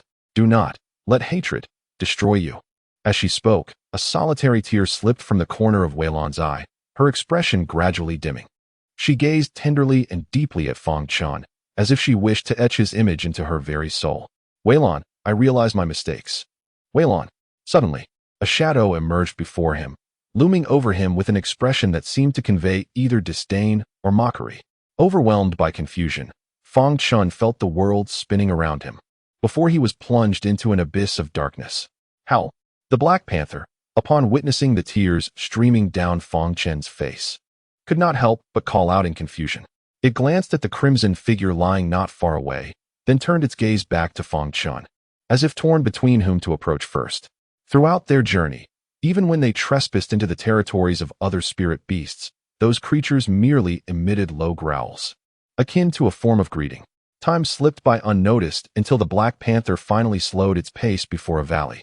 This valley appeared as a narrow crevice between towering mountains, yet upon entering, it revealed a hidden paradise. At that moment, the elder had risen to his feet and hastened to the side of the two, where he soon noticed the dormant Fang Chen clutching the Guiyuan sword tightly in his hand. It was indeed the Guiyuan sword. The elder's previously calm demeanor evaporated, replaced by a look of astonishment as he stared at the unconscious Fang Chen, murmuring with excitement, I have encountered the heir of the celestial sovereign. I have indeed encountered him. Chapter 130. The Primordial Pact. Upon hearing this, the Black Panther let out a low growl, becoming increasingly vigilant as it regarded Fang Chen. Its body slightly hunched, revealing its fangs, and its eyes glinted with ferocity. Observing this, the elder quickly extended his hand, gently patting the Black Panther's head to soothe it. He then clasped his hands in respect and said, "Esteemed elder, this Black Panther possesses extraordinary intelligence. With just a minor guidance from me, it has already reached the 7th tier. Should it have the fortune to accompany you in the future, I would stake my life on its potential to be a significant ally to the heir of the celestial sovereign."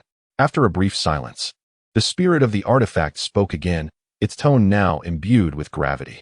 "Since you are a descendant of the lineage of creation, you should understand that not everyone is qualified to stand beside the heir of the master of heaven and earth. This Black Panther possesses the bloodline of Philion. Should it awaken, it would undoubtedly uphold the esteemed reputation of the master of heaven and earth." Noting the elder's tone was exceedingly assured, the spirit of the artifact pondered for a moment before responding. "In this case, it does possess the qualifications. But is it willing to forge an ancient contract with Fang Chen? Generally speaking, even the beast tamers, who excel at forming bonds with spirit beasts, rely solely on a standard soul contract. Such a contract mitigates concerns of betrayal. If one party perishes, although the other may suffer backlash, it does not pose a threat to their life. However, there exists a flaw in the soul contract. If one party's cultivation vastly exceeds that of the other, the contract becomes void. Conversely, the ancient contract functions as a master-servant agreement, establishing a hierarchy. For instance, if the Black Panther enters into a contract with Fang Chen, it must ensure that its cultivation does not surpass Fang Chen's. Furthermore, should Fang Chen meet his demise, the Black Panther would undoubtedly perish as well. However, if the Black Panther were to die, Fang Chen would remain unscathed. Moreover, the advantage of this contract lies in the fact that once the master reaches a certain level of cultivation, even if the subordinate's potential is exhausted, the subordinate will advance alongside the master as long as the latter continues to progress. Upon hearing the mention of the ancient contract, the elder merely glanced at the Black Panther and promptly stated, "This Black Panther has accompanied the younger generation since its youth. Please rest assured, esteemed elder. If that is the case, then what harm is there in granting it a destiny?" The spirit of the artifact spoke calmly, its tone suggesting that the Black Panther had gained an undue advantage over Fang Chen. "You must understand that the ancient contract requires mutual consent at the time of its formation. Since you are confident, go ahead and prepare." "Very well." After responding, the elder turned and crouched down, gently stroking the Black Panther's head while softly murmuring something. Initially, the Black Panther showed some resistance, growling softly. But as the elder continued his whispers, the panther gradually calmed down. "Senior, we are ready on our side." Upon hearing this, the spirit of the artifact cast a glance at the Black Panther and said solemnly, "You must be certain, once this ancient contract is established, there will be no opportunity for regret. I have met Senior Lei Hua." The elder respectfully bowed. Lei Hua replied casually, continuing to rub the Black Panther's head. Observing the elder's demeanor towards Lei Hua, the Black Panther became indifferent and allowed Lei Hua to continue his actions unabated. "Lei Hua, please set up the life array. Fang Chen's injuries are too severe. I fear that the ancient contract alone may not suffice." Yes, I will retrieve the mysterious crystal stones." The elder paused slightly at this remark, then took out a palm-sized pouch from his robe, reaching inside to extract all the superior and exquisite mysterious crystal stones. Laying them down on the ground. "Senior, is this sufficient?" Riva cast a glance at the 30 or so exquisite and a dozen extraordinary Xianjing stones laid before her. Her eyes sparkled with intrigue as she fixated intently on the old man's spatial pouch, inquiring, "Do you possess any heavenly Xianjing stones within?" Although the old man had only allowed a faint trace of the heavenly Xianjing stone's aura to escape while retrieving it from the pouch, Riva had previously sensed its presence even when it remained deeply hidden within the veins at Sifang City. How could she not perceive it now? The old man hesitated for a moment. He had possessed this heavenly Xianjing stone for quite some time, but had refrained from comprehending it. The reason was simple. He feared that, given his current cultivation level, attempting to comprehend it might result in a waste of its exceptional qualities. After all, such heavenly stones were rare treasures, and he was merely at the mid-stage of the Xiansheng realm. He had intended to wait until he advanced to the late stage of the Xiansheng realm, hoping to refine the stone to achieve a breakthrough to the small perfection of Xiansheng. However, realizing that the hopes of his lineage rested upon this youthful figure before him, He steeled himself and extracted the heavenly Xianjing stone from the pouch, offering it to Riva. "Since you require it, take it without hesitation." Riva, delighted, grasped the heavenly Xianjing stone in her hand.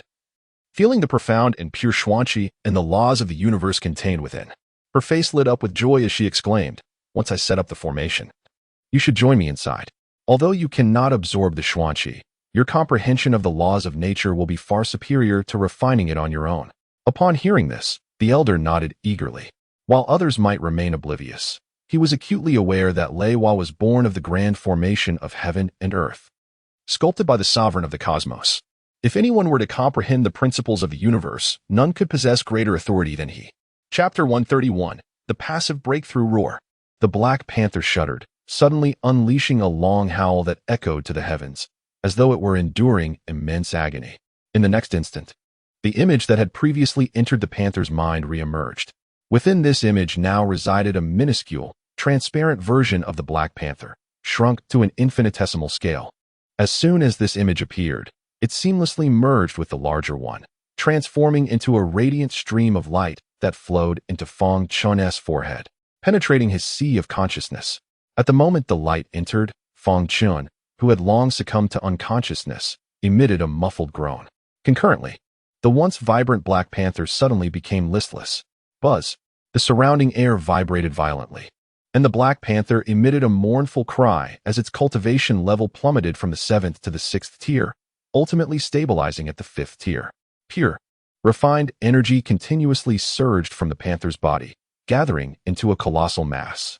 Once its cultivation settled at the 5th tier, this vast reservoir of energy enveloped Fang Chen, swiftly infiltrating his being at a visibly accelerating pace. Though he had lost consciousness, the overwhelming influx of energy prompted Fang Chen to furrow his brow, and his body began to convulse uncontrollably. Observing this, the spirit of the artifact promptly exclaimed, "Lei Hua, activate the formation." As Lei Hua spoke, she promptly raised her delicate hand, and an intricate pattern imbued with the laws of heaven and earth manifested. In an instant, it divided into 8, sequentially linking the exquisite Xianjing stones before swiftly ascending. Once gathered in midair, it shot directly downward towards the center of the formation. At this juncture, Lei Hua was already chanting incantations. Just as the pattern was about to make contact with the ground, she deftly placed the celestial Xianjing stone into position. The moment it touched the pattern, the stone quivered slightly, as if reluctant to accept its impending fate of refinement. Boom. Humph. You shall be dealt with, Lei Hua proclaimed with an air of triumph, as if she had just accomplished something monumental.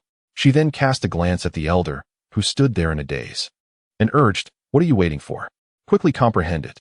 "Oh, right," the elder responded, promptly entering a state of cultivation. He was acutely aware that while the celestial Xianjing stone contained incredibly pure Xuanqi, for someone who had already entered the Xiansheng realm, the more crucial aspect was the laws of heaven and earth it encapsulated. Although he could not absorb the Xuanqi after Lei Hua had activated it, the opportunity to grasp the laws of the universe was vastly superior to his own refinement process. Despite this disrupting his prior plans, he recognized that this was indeed the most favorable outcome for him.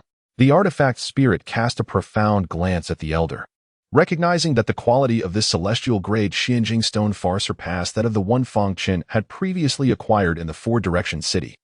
The stone's reaction upon the activation of the formation clearly indicated that it had already developed a semblance of sentience. Although this flicker of intelligence was still quite rudimentary, the mere fact that the elder was willing to present it was enough to earn the artifact spirit's admiration. Perhaps this was destiny.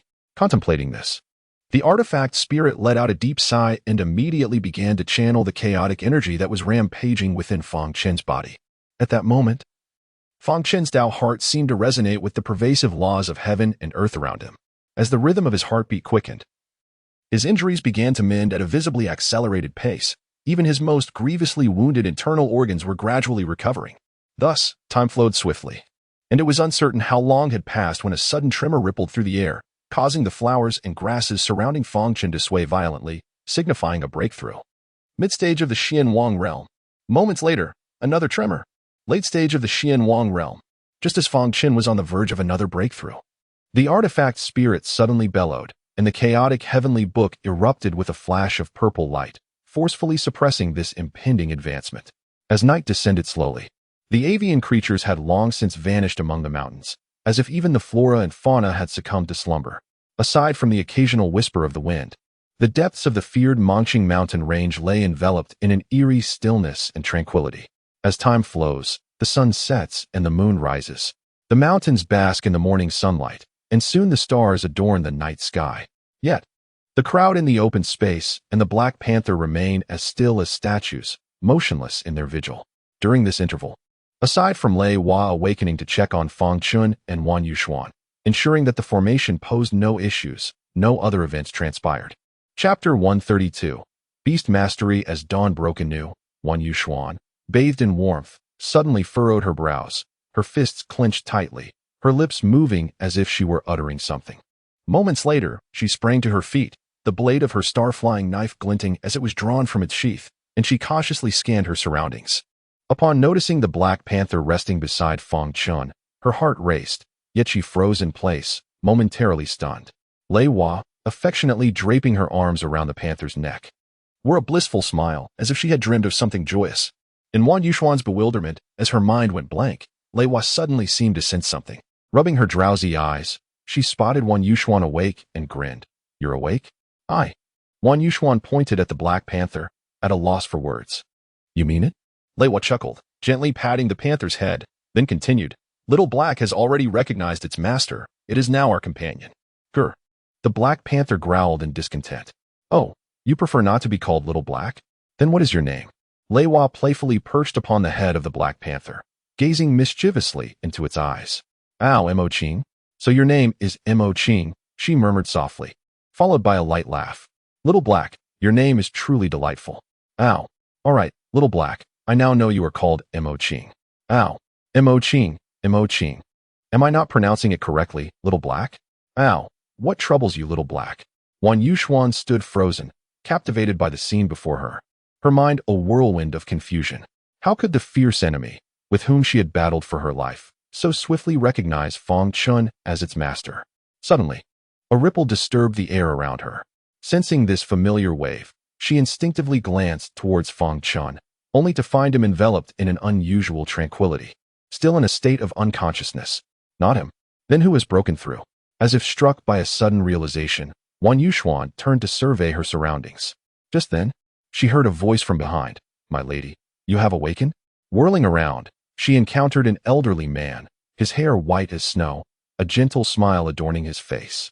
Yet his eyes betrayed an uncontainable excitement. Wan Yuxuan felt a bitterness rise in her mouth, an aura of the Xiansheng realm. "Ah, much better," Fang Chen suddenly remarked, feeling somewhat uneasy.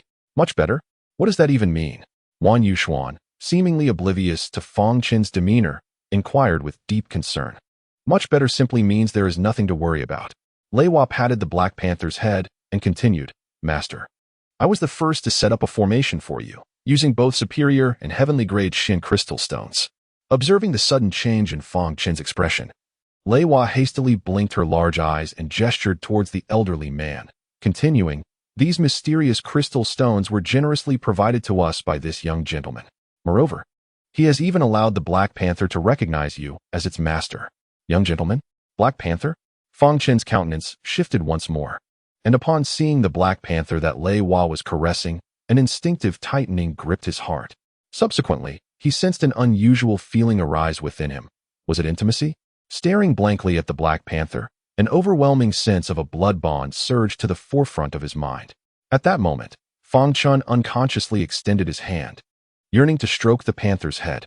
In response, the panther, upon noticing Fang Chen's gesture, slightly narrowed its eyes and leaned in, wearing an expression of utter enjoyment. As Fang Chen mechanically stroked the Black Panther, his mind was a chaotic muddle. Once tranquility returned to his thoughts, he discovered that within the previously singular miniature realm of Lei Hua, there now resided a miniature Black Panther as well. What had Lei Hua just mentioned about a young gentleman generously offering heavenly-grade mysterious crystal stones and allowing the 7th-tier Black Panther to acknowledge me as its master?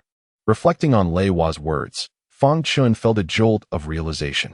To casually bestow heavenly-grade mysterious crystal stones and command the loyalty of a 7th-tier Black Panther, it was unfathomable to him what kind of influence or young man in the Azure continent could possess such extraordinary means. Contemplating this, Fang Chen turned his gaze in the direction Lei Hua had indicated, only to be left momentarily speechless. Thank you, esteemed elder, for your rescue. May I inquire as to how you are addressed? Having spoken, Fang Chen slightly turned his gaze and shot a fierce glare at Lei Hua. Which of your eyes perceives him as a young lad? Upon noticing this, Lei Hua blinked innocently with his large, doe-like eyes. How old is he? Isn't he just a young man? Goodness, how could he forget? Lei Hua was already thousands of years old. To him, everyone must appear as a youth. Realizing this, Fang Chen couldn't help but chuckle helplessly. Young friend, do not take offense. You are the heir of the sovereign of heaven and earth. Assisting you is merely my duty. The elder was utterly unfazed by Lei Hua's address. After all, age and seniority were evident. As for titles, the world referred to him as the Beast Master Immortal. The Beast Master Immortal. Fang Chen's heart trembled as he gazed incredulously at the elderly figure before him, who maintained a calm demeanor while gently stroking his beard. The Beast Master Immortal was a legendary figure. It was said that many years ago, he had secluded himself deep within the Mongqing mountain range. The reasons for his presence remained a mystery, yet one fact was universally acknowledged: as long as he resided in the Mongqing mountains, the spiritual beast within its depths would remain tranquil. Chapter 133, The Follower in Both Sentiment and Reason. The fact that the Beast Master Immortal stood guard here alone was deserving of admiration. Furthermore, Fang Chen recalled that in his previous life, even until his ascension to the heavens, the Beast Master Immortal continued to protect the heart of the Mongqing mountains. Moreover, judging by Lei Hua's earlier tone and demeanor, it seemed they were acquainted. He distinctly remembered that prior to his encounter with the Black Panther, he had already incorporated Lei Hua into the Guiyuan sword. Could it be that he was a spirit of the weapon? Fang Chen furrowed his brow, lost in contemplation. The Beastmaster smiled faintly and spoke, Young friend, there is no need for excessive worry. Our lineage of creation has always been followers of the Master of Heaven and Earth. Before his disappearance, the Master clearly instructed that as long as one gains the acknowledgement of the sword's spirit elder, they shall be considered his heir. Since you are now the heir of the Master of Heaven and Earth, I too shall be your follower.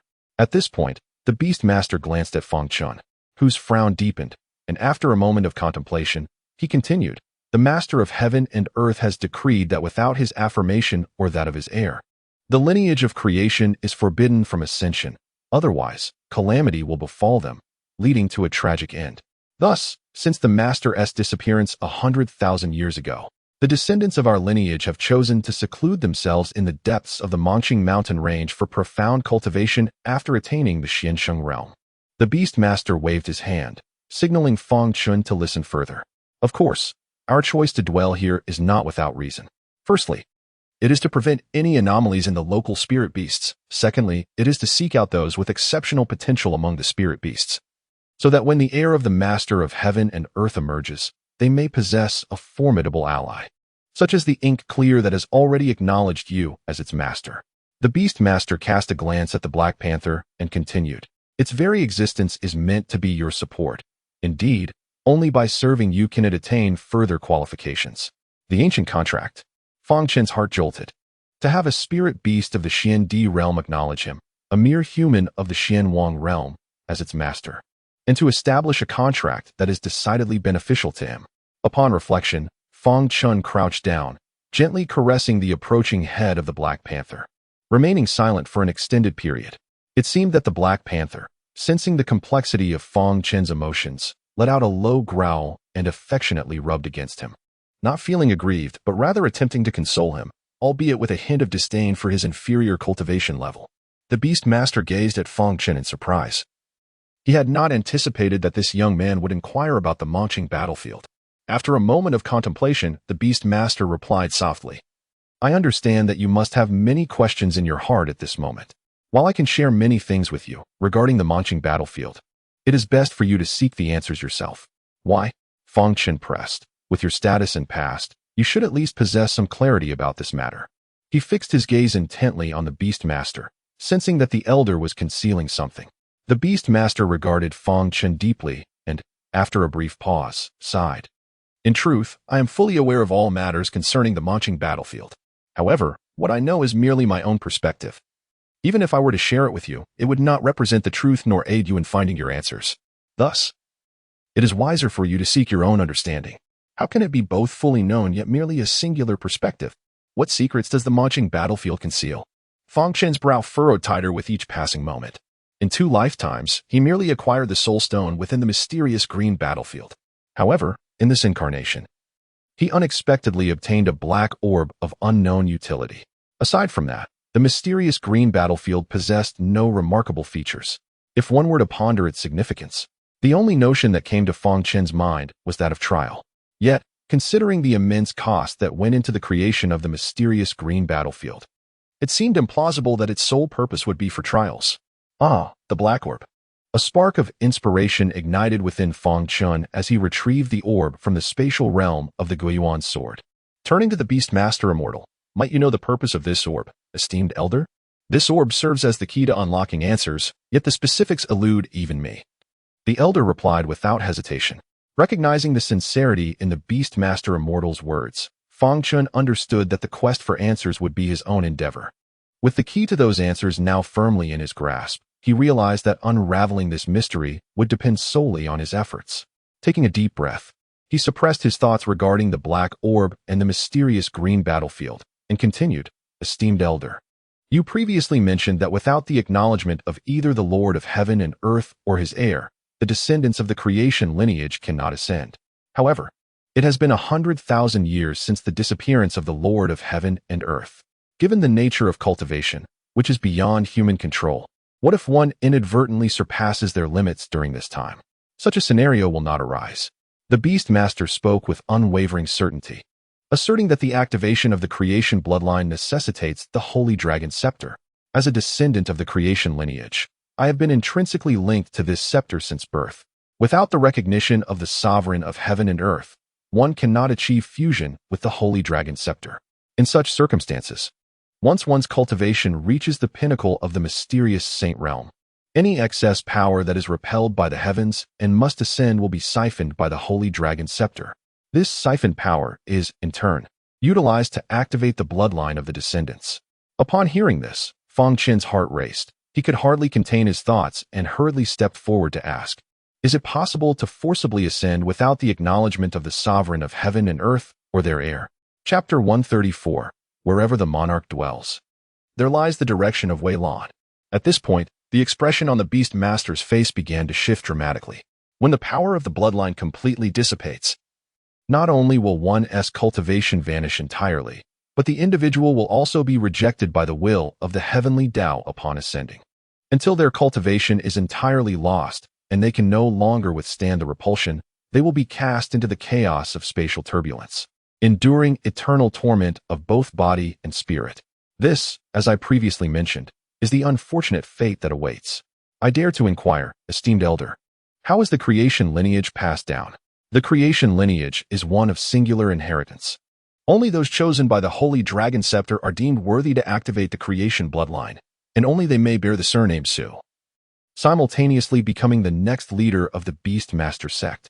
Upon hearing this, Fang Chen was momentarily taken aback, then managed a wry smile, murmuring, So that is how it is. No wonder, in the previous life, I never witnessed how Wei Lan cultivated, yet her prowess ascended effortlessly, as if breakthroughs were mere whims. It was only later that I learned she had been comprehending a sacred artifact of the sect since birth, known as the Sacred Dragon Staff. This relic not only contained the cultivation of past sect leaders, but also presented her with far fewer bottlenecks during breakthroughs compared to ordinary practitioners. It was at this moment that I comprehended why, during my ascension, Su Wei Lan endured such anguish. She was fundamentally unable to ascend, as her mission and responsibilities forbade it. Nevertheless, she resolutely accompanied me to the heavens. After my ascension, my cultivation progress gradually slowed, and it was then that I discovered Su Wei Lan, who possessed the Chaos Heavenly Book, vehemently opposed my continued practice of the ruthless sword path. Although she had previously voiced her disapproval, it had merely been superficial until the existence of the Chaos Heavenly Book was revealed. Her repeated entreaties ultimately enraged me, culminating in her sacrifice to awaken me. Wei Lan, you abandoned the mission of the Fate lineage, forsaking the entire Beastmaster sect to endure the eternal torment of spatial turbulence for my sake. Was it worth it? You have given so much, even relinquished your life. Have you ever regretted it? Wherever you are, that is where Wei Lan shall follow. Even if destiny weighs heavily upon us, I dare not, betray you. These were the words Su Wei Lan spoke to Fang Chen during their ascension. If there is a next life, I, Wei Lan, only hope to encounter you again. I do not seek to coexist, nor do I desire to die together. I merely wish to alleviate your sorrows, dispel your grievances, and bestow upon you joy and health. Alas, it seems that my departure may render such hopes eternally unattainable. These were the words spoken by Wei Lan as she fell upon Fang Chen's sword. In an instant, that enchanting purple silhouette re-emerged vividly in Fang Chen's mind. He distinctly remembered the woman who always wore a smile, her breath fragrant like orchids. As she uttered those words, the determination on her face, the affection in her eyes, and the reluctance and helplessness in her voice were all unmistakable. Wei Lan. Fang Chen murmured in a daze, and only when warm tears coursed down his cheeks did he abruptly awaken from his reverie. Wei Lan. Do you know Wei Lan? The others, noticing Fang Chen's sudden distraction, assumed he was lost in thought and refrained from interrupting him.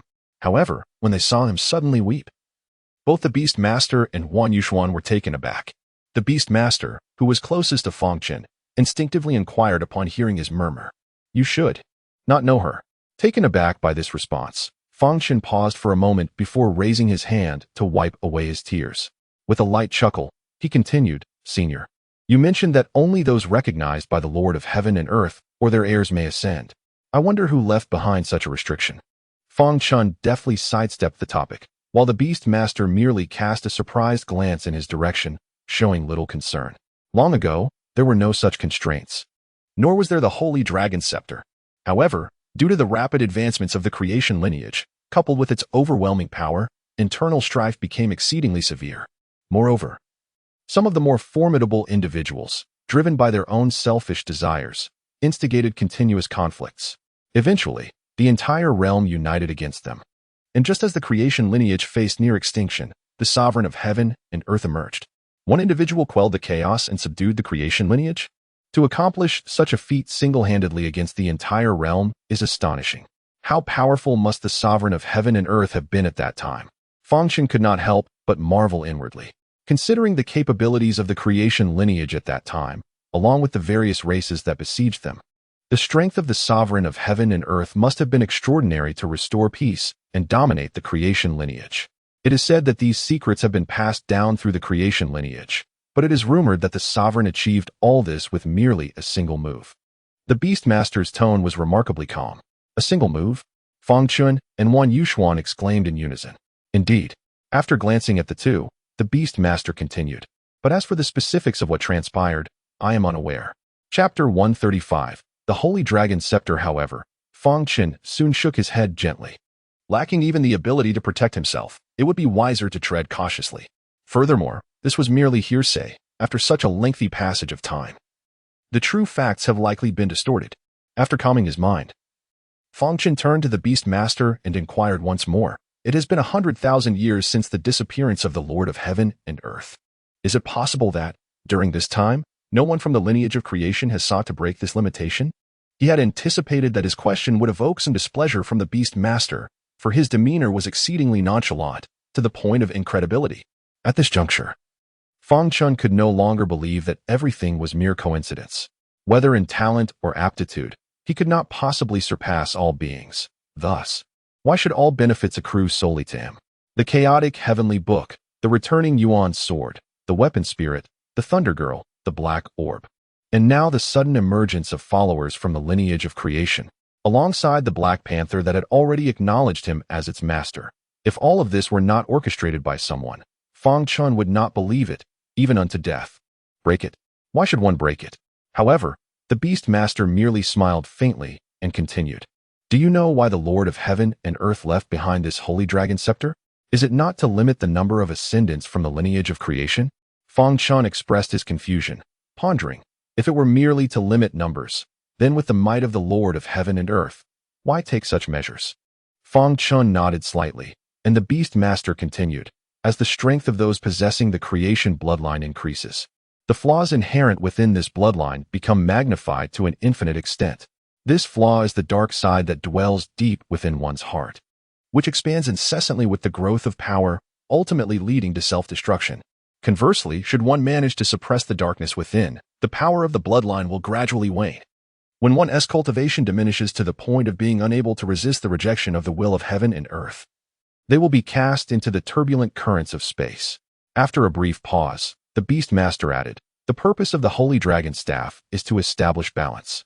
It not only enhances the potency of the creation bloodline, but also grants the bearer the recognition of the will of heaven and earth, while completely suppressing the darkness lurking within." Given this perspective, do you still perceive it as a limitation? Upon hearing this, Fang Chen could not help but furrow his brow. If that were the case, then the Holy Dragon Staff was not a constraint at all. Rather, it was an extraordinary artifact of the creation lineage. Yet, why would the sovereign of heaven and earth take such a course? At this moment, it was not only Fang Chen who was perplexed. Wan Yuxuan also found herself in a quandary. However, she was at a loss for how to express her thoughts in this particular situation.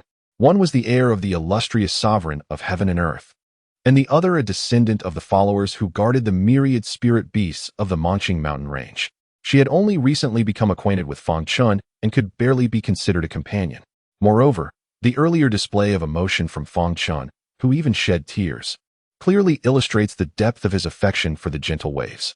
Presently, he stands not only as the heir to the legendary sovereign of the universe, who single-handedly restores peace to the world, but he is also surrounded by the unwavering loyalty of the entire Beastmaster sect. Yet what of myself? In what capacity should I remain by his side? By strength? By influence? Or perhaps something else entirely?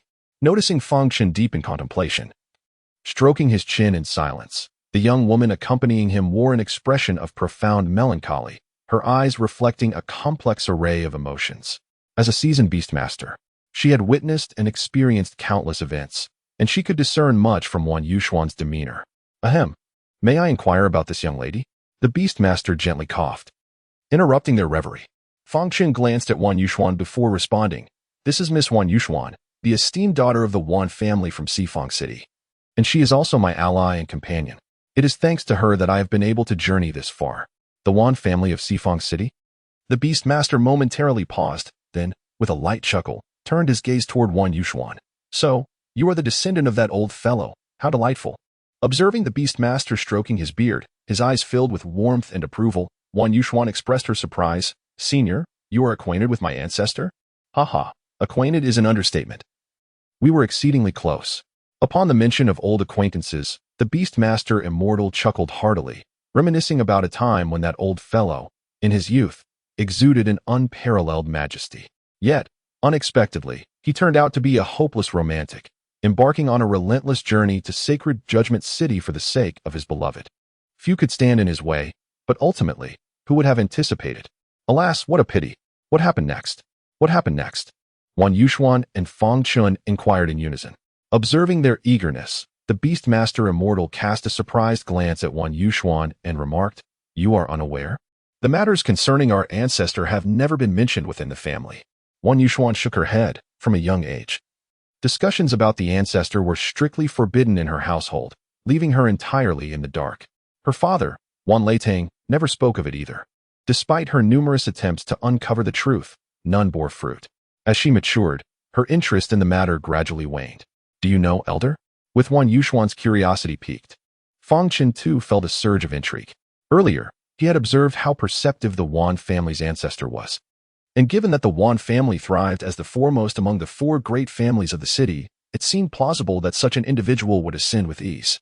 Yet, how could he remain trapped on the Azure continent, repeatedly seeking methods to extend his life? Noting the curiosity etched on their faces, the Beastmaster Immortal shrugged helplessly and said, "Since even his descendants are unaware, it stands to reason that he preferred not to revisit the past. In that case, why should I delve into it further?" Without waiting for the two to speak, the Beastmaster continued, "Fang Chen, there are matters that you will come to understand when the time is ripe. However, until that moment arrives, it is imperative that you do not expend excessive energy on them, for the weight of responsibility upon your shoulders is considerable. You must possess a sense of measure regarding this. As for the Wan family, whether it be the esteemed ancestors or the young lady by your side, they are undoubtedly the finest allies and companions." Fang Chen nodded in agreement, fully aware of the dynamics within the Wan family, and he had no doubts about Wan Yuxuan. Their journey together had already provided ample evidence of this. As for the sense of measure that the Beastmaster spoke of, Fang Chen certainly possessed it. The path of cultivation is inherently challenging, and given the opportunity to live this life anew, if he were to be distracted by trivial matters, it would render his long existence meaningless. Moreover, he had already gained clarity on many aspects of this life, especially now that he had confirmed Su Weilan's origins. He had even less reason to neglect his training. Chapter 136. Everything is destiny. With this in mind, Fang Chen raised his head, ready to speak. But the Beast Master interjected. The reason the sovereign of heaven and earth chose to leave behind the Holy Dragon Scepter is that he believes the capabilities of the creation lineage, while formidable, are still insufficient. Insufficient. The two exchanged glances, each astonished by the revelation. As for me, I am not entirely clear on this matter. I have already conveyed to you everything that is passed down regarding the creation lineage. As for the rest, you will likely need to seek the answers yourself when you reach the realm of the sovereign of heaven and earth. The Beast Master stood with arms crossed, gazing at the towering mountains surrounding him, his eyes inevitably beginning to reflect a sense of melancholy. In this lifetime, it seems I shall never have this opportunity. Observing the Beast Master, Fang Chen couldn't help but let out a quiet sigh. In the absence of resolution, anyone would yearn for an answer. Yet, when that answer finally arrives, it is a definitive conclusion, shattering even the faintest glimmer of hope. Meanwhile, Wan Yuxuan looked at the Beast Master and silently expressed her gratitude in her heart, regardless of whether the Beast Master's inquiry about her background was intentional or not. His words affirming her lineage and acknowledging her as Fang Chen's companion deserved her thanks. Moreover, from their earlier conversation, she grasped a crucial point. Even someone as formidable as the Master of Heaven and Earth requires companions. Since Fang Chen is the heir of the Master of Heaven and Earth, and she had joined him so early on, having her abilities enhanced akin to the lineage of creation, how could she not be worthy of standing by his side?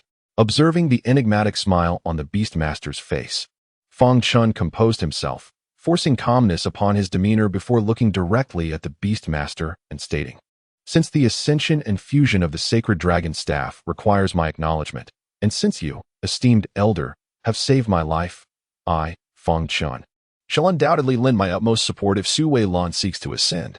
Upon hearing this, the Beastmaster couldn't help but let out a bitter smile, realizing he must have misheard. After all, Su Weilan had grown up within the Beast sect and had never ventured beyond its confines. How could she possibly know Fang Chen?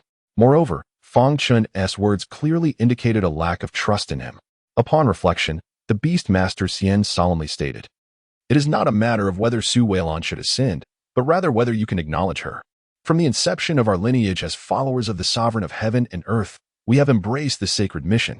Although I am bound by an oath and cannot divulge the reasons behind it, you can place your complete trust in both myself and Su Weilan, as well as in the entire Beastmaster sect. I am confident that both Senior Sword Spirit and Senior Leiwa can attest to this. Indeed, Master, this young man is quite remarkable. Previously, in order to heal you both, he generously provided an abundance of exquisite Xian crystal stones, including a piece of exceptional quality, an extraordinary grade Xian crystal." Upon hearing that the Beastmaster Xian required validation, Leiwa hurriedly approached and exclaimed. At this, the three individuals felt a twitch at the corners of their mouths. "Were you even listening to the previous conversation? You are meant to validate his trustworthiness. His identity is unquestionable, as is the mission and loyalty of our lineage. What exactly are you proving?"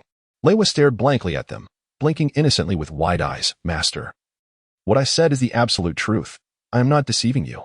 Fang Chen, exasperated, rubbed his forehead, while the Beastmaster Xian offered an awkward smile and turned to Leiwa, saying, "Senior Leiwa, you have always been by the side of the Sovereign of Heaven and Earth, so you must be well informed about our lineage. I kindly ask you to provide a testament for this junior. I am quite knowledgeable about the matters of our lineage.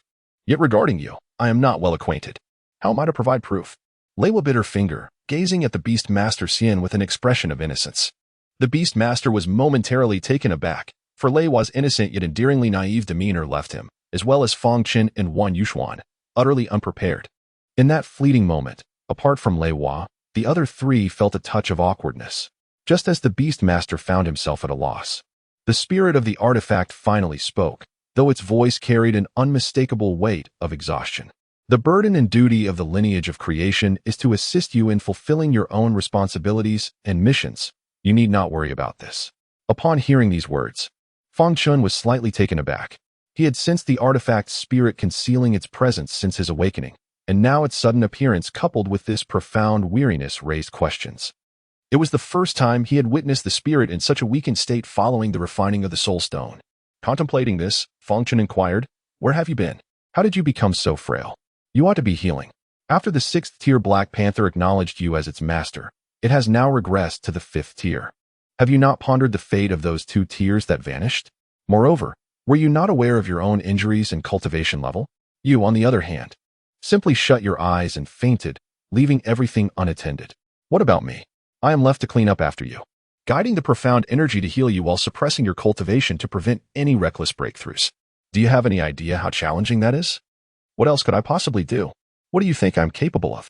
Observing the spirit's helplessness mixed with indignation, Fang Chen suddenly realized that his cultivation had unexpectedly advanced to the late stage of the Xianwang realm, and he was still on the verge of further breakthroughs. Remembering how he had been preoccupied with confirming Su Weilan's identity upon awakening, he felt a twinge of shame. He then sincerely expressed, "Thank you." Humph.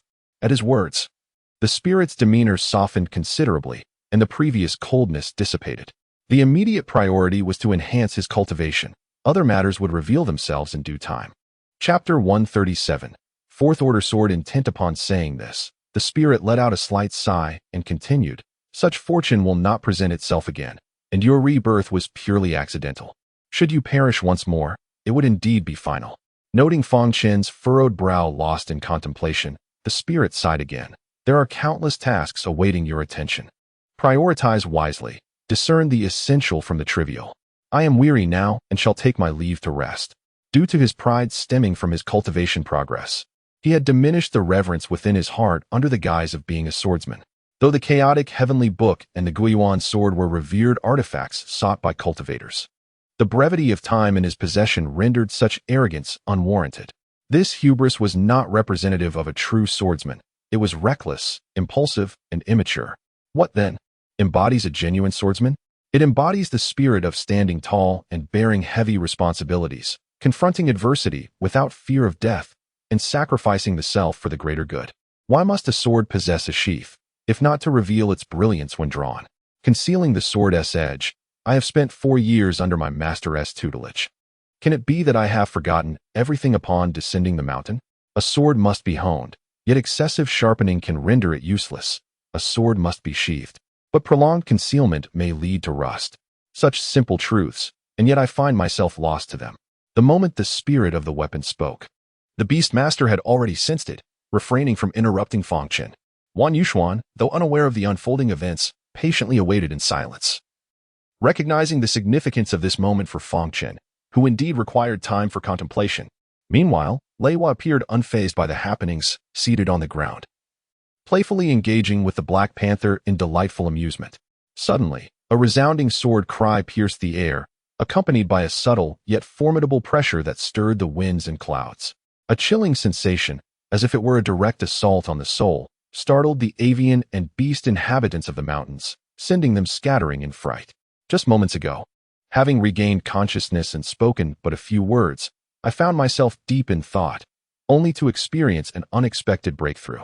Yet, how did this breakthrough occur? What prompted this sudden advancement?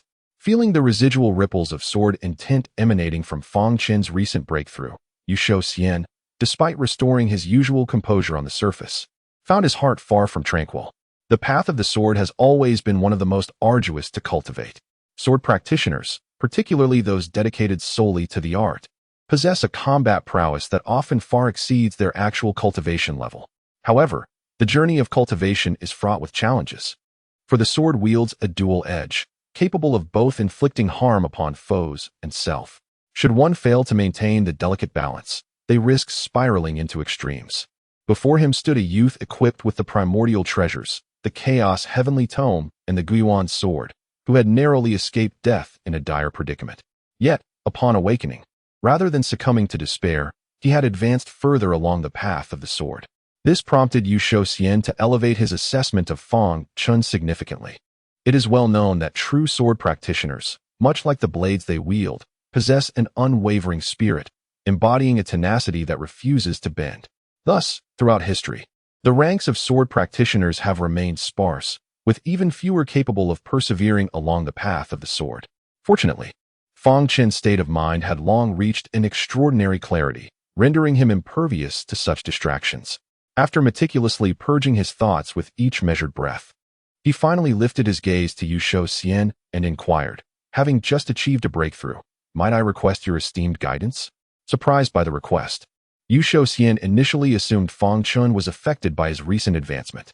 However, he soon discerned that not only was Fang Chen's aura remarkably stable, but his expression also exuded an unusual calmness.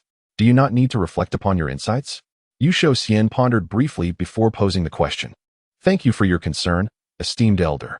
I have already organized my thoughts after the recent breakthrough." Fang Chen clasped his hands in a gesture of respect, not only to apologize for his earlier probing, but also to pay homage to the esteemed elder of Su Weilon. "Please, I request that you suppress your cultivation to the pinnacle of the Xianhuang realm." Fang Chen performed another respectful gesture. The pinnacle of the Xianhuang realm? The Beast Master gazed at Fang Chen in astonishment, for he was merely at the late stage of the Xianhuang realm. The reason he suggested suppressing his cultivation to the pinnacle of the Xianhuang realm was due to the consideration of Fang Chen's extraordinary strength compared to typical practitioners of the same rank. However, the pinnacle of the Xianhuang realm. The request for the elder to suppress his cultivation to the pinnacle of the Xianhuang realm stemmed from Fang Chen's desire to test the limits of his own capabilities. If the elder were to only suppress his cultivation to the Xianhuang realm, Fang Chen feared he would be unable to unleash his full potential. Sensing the Beast Master's hesitation, Fang Chen quickly elaborated. Upon hearing this, the Beast Master released a sigh of relief. It turned out he had been worried about Fang Chen's ability to fully engage in battle. He had mistakenly thought that Fang Chen was too subtly influenced by distracting thoughts during his breakthrough. "Very well. I shall suppress my cultivation to the pinnacle of the Xianhuang realm. You may fight with abandon, without any reservations." After speaking, the Beast Master turned to Wan Yuxuan and inquired, "Are you practicing the ancestral Thunderblade technique of the Wan family?" As the two made their way to the center of the open ground, a glimmer of excitement shone in Wan Yuxuan's eyes. This man, who had shattered the constraints of challenging opponents beyond his rank, what were the limits of his capabilities? "Since the Beast Master wishes to impart the Thunderblade technique to me, let us observe the prowess of the Wan family's Thunderblade against the heir of the Sovereign of Heaven and Earth." Once both parties have positioned themselves in the open space, Lei Hua, He Bao, and Wan Yuxuan stand ready in the distance. Their expressions vary, yet the glimmer of anticipation in their eyes remains unmistakable.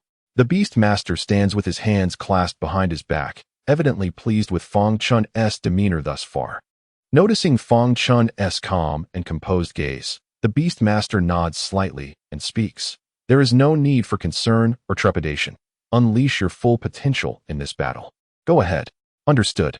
As soon as the words leave his lips, Fang Chen deftly twirls the Gui Yuan sword, and his aura transforms instantaneously, akin to a blade unsheathed with sudden ferocity. With a single sweep of the sword, glimmers of cold light slice through the air, morphing into a multitude of sharp blades that hover around him, radiating outward from his form like a tempest. Despite having greatly anticipated Fang Chen's abilities, the sheer intensity of his aura and the chilling onslaught of the icy blades compel the Beast Master to exclaim in admiration, "Impressive."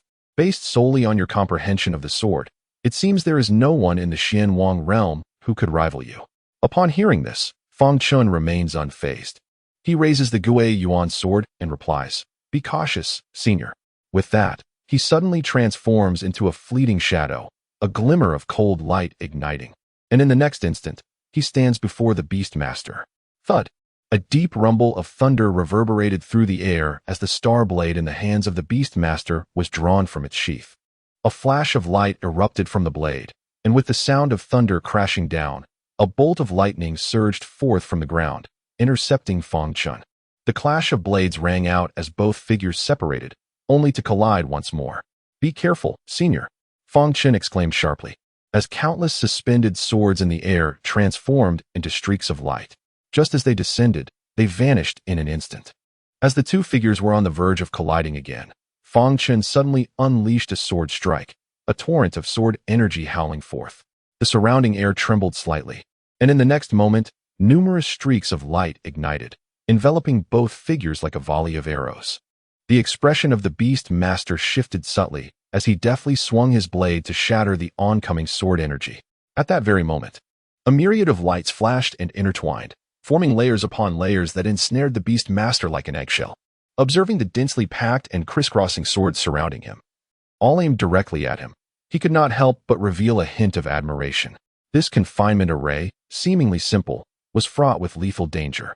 In such rapid rotation, even if a gap could be created, the surrounding swords would instantly close in, and as the number of swords diminished, the array would inevitably constrict, leaving little time to strike back before being mercilessly shredded by the blades.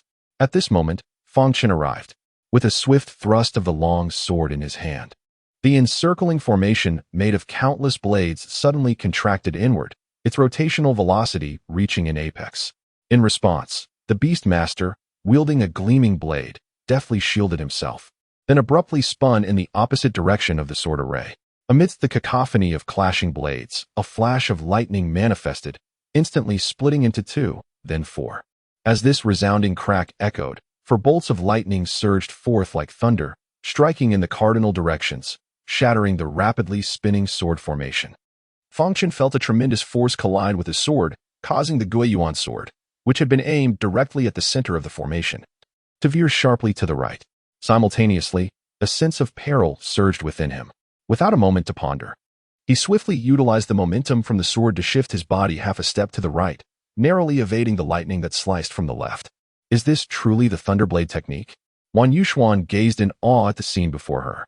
Since her early understanding, the family patriarch had been nearing the end of his lifespan. In the ensuing years, although he had been granted life-extending elixirs from the medicinal lineage, opportunities for him to demonstrate his prowess had become increasingly scarce due to his advanced age. Moreover, her father's aptitude was merely average. Thus, aside from occasional guidance from the patriarch regarding cultivation, she had only witnessed her father, Wan Leiting, employ the Thunderblade technique. Yet today, witnessing its momentum and intricacies unleashed to such an extent was indeed a first for her. From the moment the flying star blade was unsheathed, the Beastmaster Immortal seemed to transform into a bolt of thunder, exuding an overwhelming celestial majesty, advancing fearlessly, unimpeded by any obstacle and unrestrained by any adversary. A profound clarity suddenly surged within Wan Yuxuan's heart. Just then, a sound reminiscent of a sword's cry reverberated from Fang Chen's body. However, it lacked the usual celestial momentum and did not radiate any dazzling sword light. In fact, there was not even a hint of abnormality. Yet, the expression on the Beastmaster Immortal's face abruptly turned grave. Through their recent encounter, he had come to realize the reason behind Fang Chen's repeated insistence on suppressing his cultivation to the pinnacle of the Xian Emperor realm. Given Fang Chen's displayed prowess, even the pinnacle of the Xian King realm would likely prove insufficient to withstand it. Although the Beastmaster Immortal had greatly overestimated Fang Chen's capabilities due to the influence of the Celestial Sovereign, he had not anticipated that his underestimation would be so profound. With narrowed eyes, he sensed the chilling aura of lethal intent permeating the surrounding space and could not help but subtly shift his posture. Such an impressive fourth-tier sword intent was indeed astonishing. It appeared that if he continued to hold back, he would risk incurring disgrace. Chapter 139, Fierce Battle this time. The Beastmaster Immortal took the initiative to strike. Although he was a whole realm higher than Fang Chen at that moment, the sensation of being pursued by an imminent, lethal sword strike was decidedly unsettling. It is noteworthy that while the ordinary fourth-level sword intent can indeed influence an opponent's mind, a modicum of vigilance can prevent any substantial impact. However, the case of Fang Chen, who has just recently made a breakthrough, is unprecedented. His presence is capable of unsettling the spirit of a beastmaster who stands a significant realm above him. Suddenly, a thunderous clap reverberated in the air, as the figure of the beastmaster sprang forth, transforming into a streak of lightning that ascended into the heavens. This dazzling flash soon diminished into a mere point of light, vanishing at the horizon. Before the echoes of thunder could fade, a magnificent celestial might surge downward, tearing through the atmosphere towards the sprawling presence of Fang Chen. At this moment, Wan Yuxuan, who was observing the scene, clenched her fists tightly, her body trembling slightly. Her eyes ablaze with fervor as she fixated on the radiant brilliance in the sky, her lips moving as if whispering incantations. The speed of the thunder was astonishing, akin to an arc of electricity cleaving through the sky, swiftly descending upon Fang Chen. In response, a glimmer of cold light flickered in Fang Chen's eyes. With a gentle hum, his Guiyuan sword resonated as its sword aura was unleashed. Just as his figure darted to the side, he thrust forth another strike. The sword aura was instantaneously shattered by the lightning, yet in the next moment, the Guiyuan sword pierced directly into the heart of the thunderous attack. With a deft flick of his wrist, Fang Chen shattered the lightning, and then, raising his sword once more, he unleashed another sweeping arc of sword energy, surging towards the resplendent brilliance in the sky. As the next bolt of lightning manifested, Fang Chen abruptly lifted his head, his eyes gleaming with a piercing brilliance. In an instant, myriad glimmers of cold light ignited in the air, resembling stars in the daytime, enveloping the radiant essence within their embrace. At that moment, the thunder struck down, and sensing the immense pressure and force contained within, far exceeding that of the previous strike, Fang Chen remained unfazed. With a powerful push of his foot, he leaped into the air, his sword transforming into a streak of luminous energy, hurtling directly toward the descending thunder. As Fang Chen executed his maneuver, the scattered cold lights in the sky surged into a fierce silver glow, morphing into sharp blades that whistled as they raced forth, seemingly intent on shredding the brilliance at the horizon. Observing the approaching thunder, Fang Chen's internal energy surged forth. The Guiyuan sword let out a soft chime before colliding with the lightning. In the next moment, Fang Chen's figure abruptly emerged from the heart of the thunder, disregarding the arcs of electricity that split and cascaded to the ground, continuing his relentless advance toward the radiant essence. Meanwhile, the multitude of swords shimmering with a fierce cold light had arrived. Sensing the imminent threat, the brilliance swiftly contracted, unleashing a torrent of electric arcs that intertwined and danced with a wild yet rhythmic fervor. In an instant, countless blades shattered, scattering like a dense constellation across the expanse. Yet an uncountable number of swords persisted in their relentless charge toward the radiant essence. The electric arcs thrashed violently, as if infinitely abundant, continuously exhausting their strength while simultaneously diminishing the power of the brilliance they confronted. Upon closer inspection, one would discern that those swords, after shattering, transformed into countless twinkling stars, only to coalesce once more into formidable blades, rejoining the ranks of the onslaught. Just as the air settled into a momentary stillness, a streak of light suddenly pierced the heavens, striking with an unparalleled force against the radiant essence. The sound of tearing filled the air as the light carved a gash into the brilliance, and the cacophony of clashing swords reverberated throughout the realm. The luminous streak barely penetrated the radiant core before it could advance no further. Break for me. The figure of Fang Chen emerged from the light, unleashing a thunderous roar. Instantly, the multitude of swords consumed by the radiant essence coalesced into an extraordinary weapon of devastation. With a flourish of his long sword, this unparalleled instrument seemed to possess a will of its own, delivering a ferocious horizontal strike that shattered the brilliance. Yet at that moment, an overwhelming sense of peril surged within Fang Chen. His gaze sharpened, and profound energy surged forth from within him. This intensity, even with the enhancement of the primordial chaotic energy, barely remained within the limits of his transformed meridians. Although his adversary was a beastmaster, and despite the knowledge that he bore no intent to kill, the sense of crisis in Fang Chen's heart showed no sign of abating after his actions. With little time for contemplation, the Guiyuan sword in Fang Chen's hand trembled violently. In the void above the radiant essence, it appeared as though something had sliced through, creating a ripple that swiftly vanished, restoring tranquility. Taking a deep breath, Fang Chen reopened his eyes, fixating on the cataclysmic lightning before him, his spirit ignited with fervor. Fang Chen, be cautious. A low growl emanated from the lightning, causing the beast master to feel increasingly alarmed. Initially, he believed that his previous strike would surely render Fang Chen defeated, considering he had already harnessed the power of the late stage of the Xianwang realm. To his astonishment, not only did Fang Chen remain unyielding, but he appeared to be holding back his full potential. It was unexpected for someone revered by the world to repeatedly underestimate a junior. A complex sentiment arose within the Beastmaster, especially since it had been 100,000 years since the world's sovereign had vanished without a trace. Now, he had finally encountered a successor, and one of such prodigious talent. In that moment, curiosity surged within him. What were the limits of this young man standing before him? Unaware of the shift in his own mindset, he inadvertently unleashed his full strength. Although he was originally at the Xiansheng realm, when he erupted with the might of a perfected Xianhuang realm strike, he surpassed the usual prowess of that level significantly. Chapter 140. The extraordinary prodigy. Before the lightning arrived, the oppressive force had already descended. Feeling the weight of the Xian Huang realm pressure pressing down upon him from all directions, Fang Chen let out a sharp whistle, straightening his posture. The Guiyuan sword in his hand seemed to resonate with his current emotions, suddenly quivering as the strange patterns on its blade began to flow. With the sound of the sword's cry echoing, Fang Chen swung his long sword in rapid succession, unleashing a series of nearly transparent, needle-like sword energies that shot forth, fiercely striking toward the lightning. Upon witnessing the scene, Fang Chen's expression remained unchanged, as if he had anticipated this outcome all along. He swiftly raised the Guiyuan sword, and a torrent of profound energy surged forth until his meridians could bear no more, culminating in a powerful thrust of his sword. This strike, akin to the elegant curve of an antelope's horn, appeared to move with excruciating slowness, yet it suddenly manifested at the heart of the lightning, as if it had been destined to occupy that very position from the outset. Although this contradiction seemed to defy logic, it felt almost inevitable in some inscrutable way. Impossible! A startled exclamation erupted within the tempest of lightning, but in the next breath, it was drowned out by the cacophony of clashing blades. A piercing sound of collision rang out, causing Fang Chen to stagger back several steps. Just as he regained his balance, the diminished lightning was already upon him.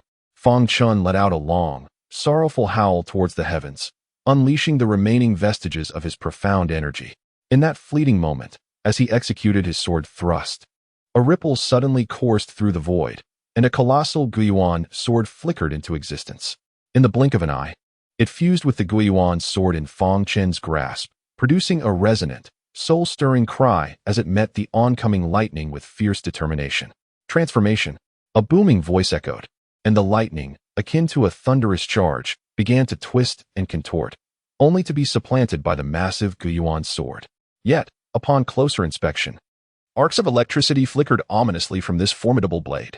With a resounding crash, the clash of sword and lightning erupted, accompanied by the explosive sounds of air and the collision of sword intent with celestial might.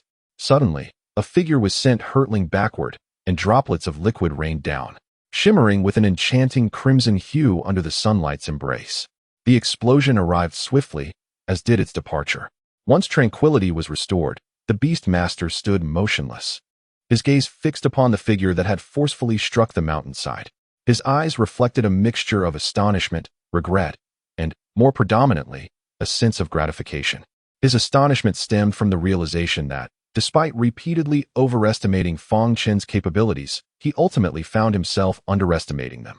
His regret was rooted in the fact that Fang Chen's prowess had overwhelmed his curiosity, compelling him to unleash a full-force strike at the pinnacle of the Xianhuang realm and to employ the abilities of the lineage of creation.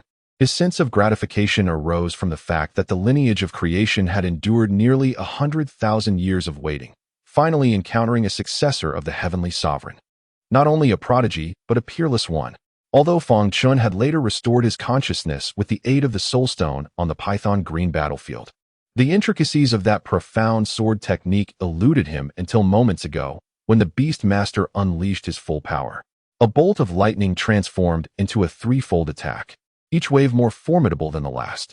Under such immense pressure, Fang Chen finally reabsorbed the essence of that sword technique. Realizing that this insight was hard-won and not to be squandered, Fang Chen was compelled to abandon his original plan and wield that sword to counter the second wave of the Thunderblade technique. However, much to his dismay, the execution of that strike drained nearly half of his inner essence. Nevertheless, the rewards of that sword were monumental. With no time to ponder further, the third wave of attack was upon him. In his haste, the earlier sword strike had not been executed flawlessly, prompting Fang Chen to forcefully wield it once more. Yet, due to insufficient inner essence, he could only summon the massive returning origin sword that he had previously prepared for emergencies, just managing to deflect that formidable blow. The Beast Master, at the very first moment, released the suppression of his cultivation, his figure shifting from the horizon to stand directly before Fang Chen. Observing the blood that continuously trickled from the corners of Fang Chen's mouth, staining his white attire a deep crimson, one could not help but notice the remarkable tranquility etched upon his face. However, upon gazing into his unfocused eyes, the Beast Master felt an involuntary twitch at the corner of his mouth, utterly astonished.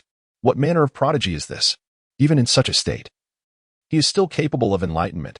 Just as the Beast Master was about to exclaim in astonishment, he instinctively lowered his voice, fearful of disturbing Fang Chen. Yet, in the next moment, he murmured softly to himself, pondering how, with his cultivation at the Xin Huang realm, it was possible for him to integrate the principles of the Great Tao into his sword techniques. And when had this realization come to be? Could it be that he is on the verge of a breakthrough? But he had only just recently ascended, and that was 2 tiers. As the Beast Master continued his quiet musings, Wan Yuxuan arrived, riding on the back of a black panther, playfully teasing the creature as if utterly unconcerned about Fang Chen's condition, although her laughter was notably subdued. Chapter 141. Guidance. Listening to the profound words of the Beast Master, Wan Yuxuan was momentarily taken aback. Indeed, during the recent confrontation, although the Beast Master did not cultivate the sword path and lack the comprehension of sword intent, he was nonetheless a formidable being of the Xiansheng realm. Even though he had suppressed his cultivation to the peak of the Xianhuang realm, he was not to be compared with an ordinary practitioner of that level. It remained unclear what technique the Beast Master had employed for his final strike. Yet it was evident that he had been caught off guard by Fang Chen. If she did not strive diligently in her training, she feared the consequences. With this thought, Wan Yuxuan took a deep breath, allowing her mind to settle before bowing respectfully to the Beast Master, saying, "Thank you, Senior. No need for concern." The Beast Master replied with a gentle smile. "I do not cultivate the sword path. My Thunderblade technique, devoid of sword intent, is merely a toothless tiger. Just as my earlier strike lacked the power of your ancestor, who could certainly unleash quintuple force. Only then would the Thunderblade technique truly embody heavenly might and merit the notion of obliterating the world." Noticing Wan Yuxuan in contemplation, the Beast Master continued. "The Thunderblade technique I simulated using my creation ability, aside from lacking sword intent, is indistinguishable from that of your ancestor. You need not worry regarding comprehension."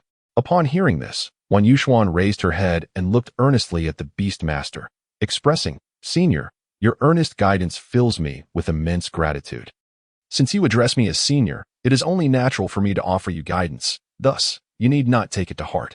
After a moment of contemplation, the Beast Master gazed meaningfully at Wan Yuxuan and said, "The lineage of creation is merely one of the many aids bestowed upon the inheritors by the Sovereign of heaven and earth.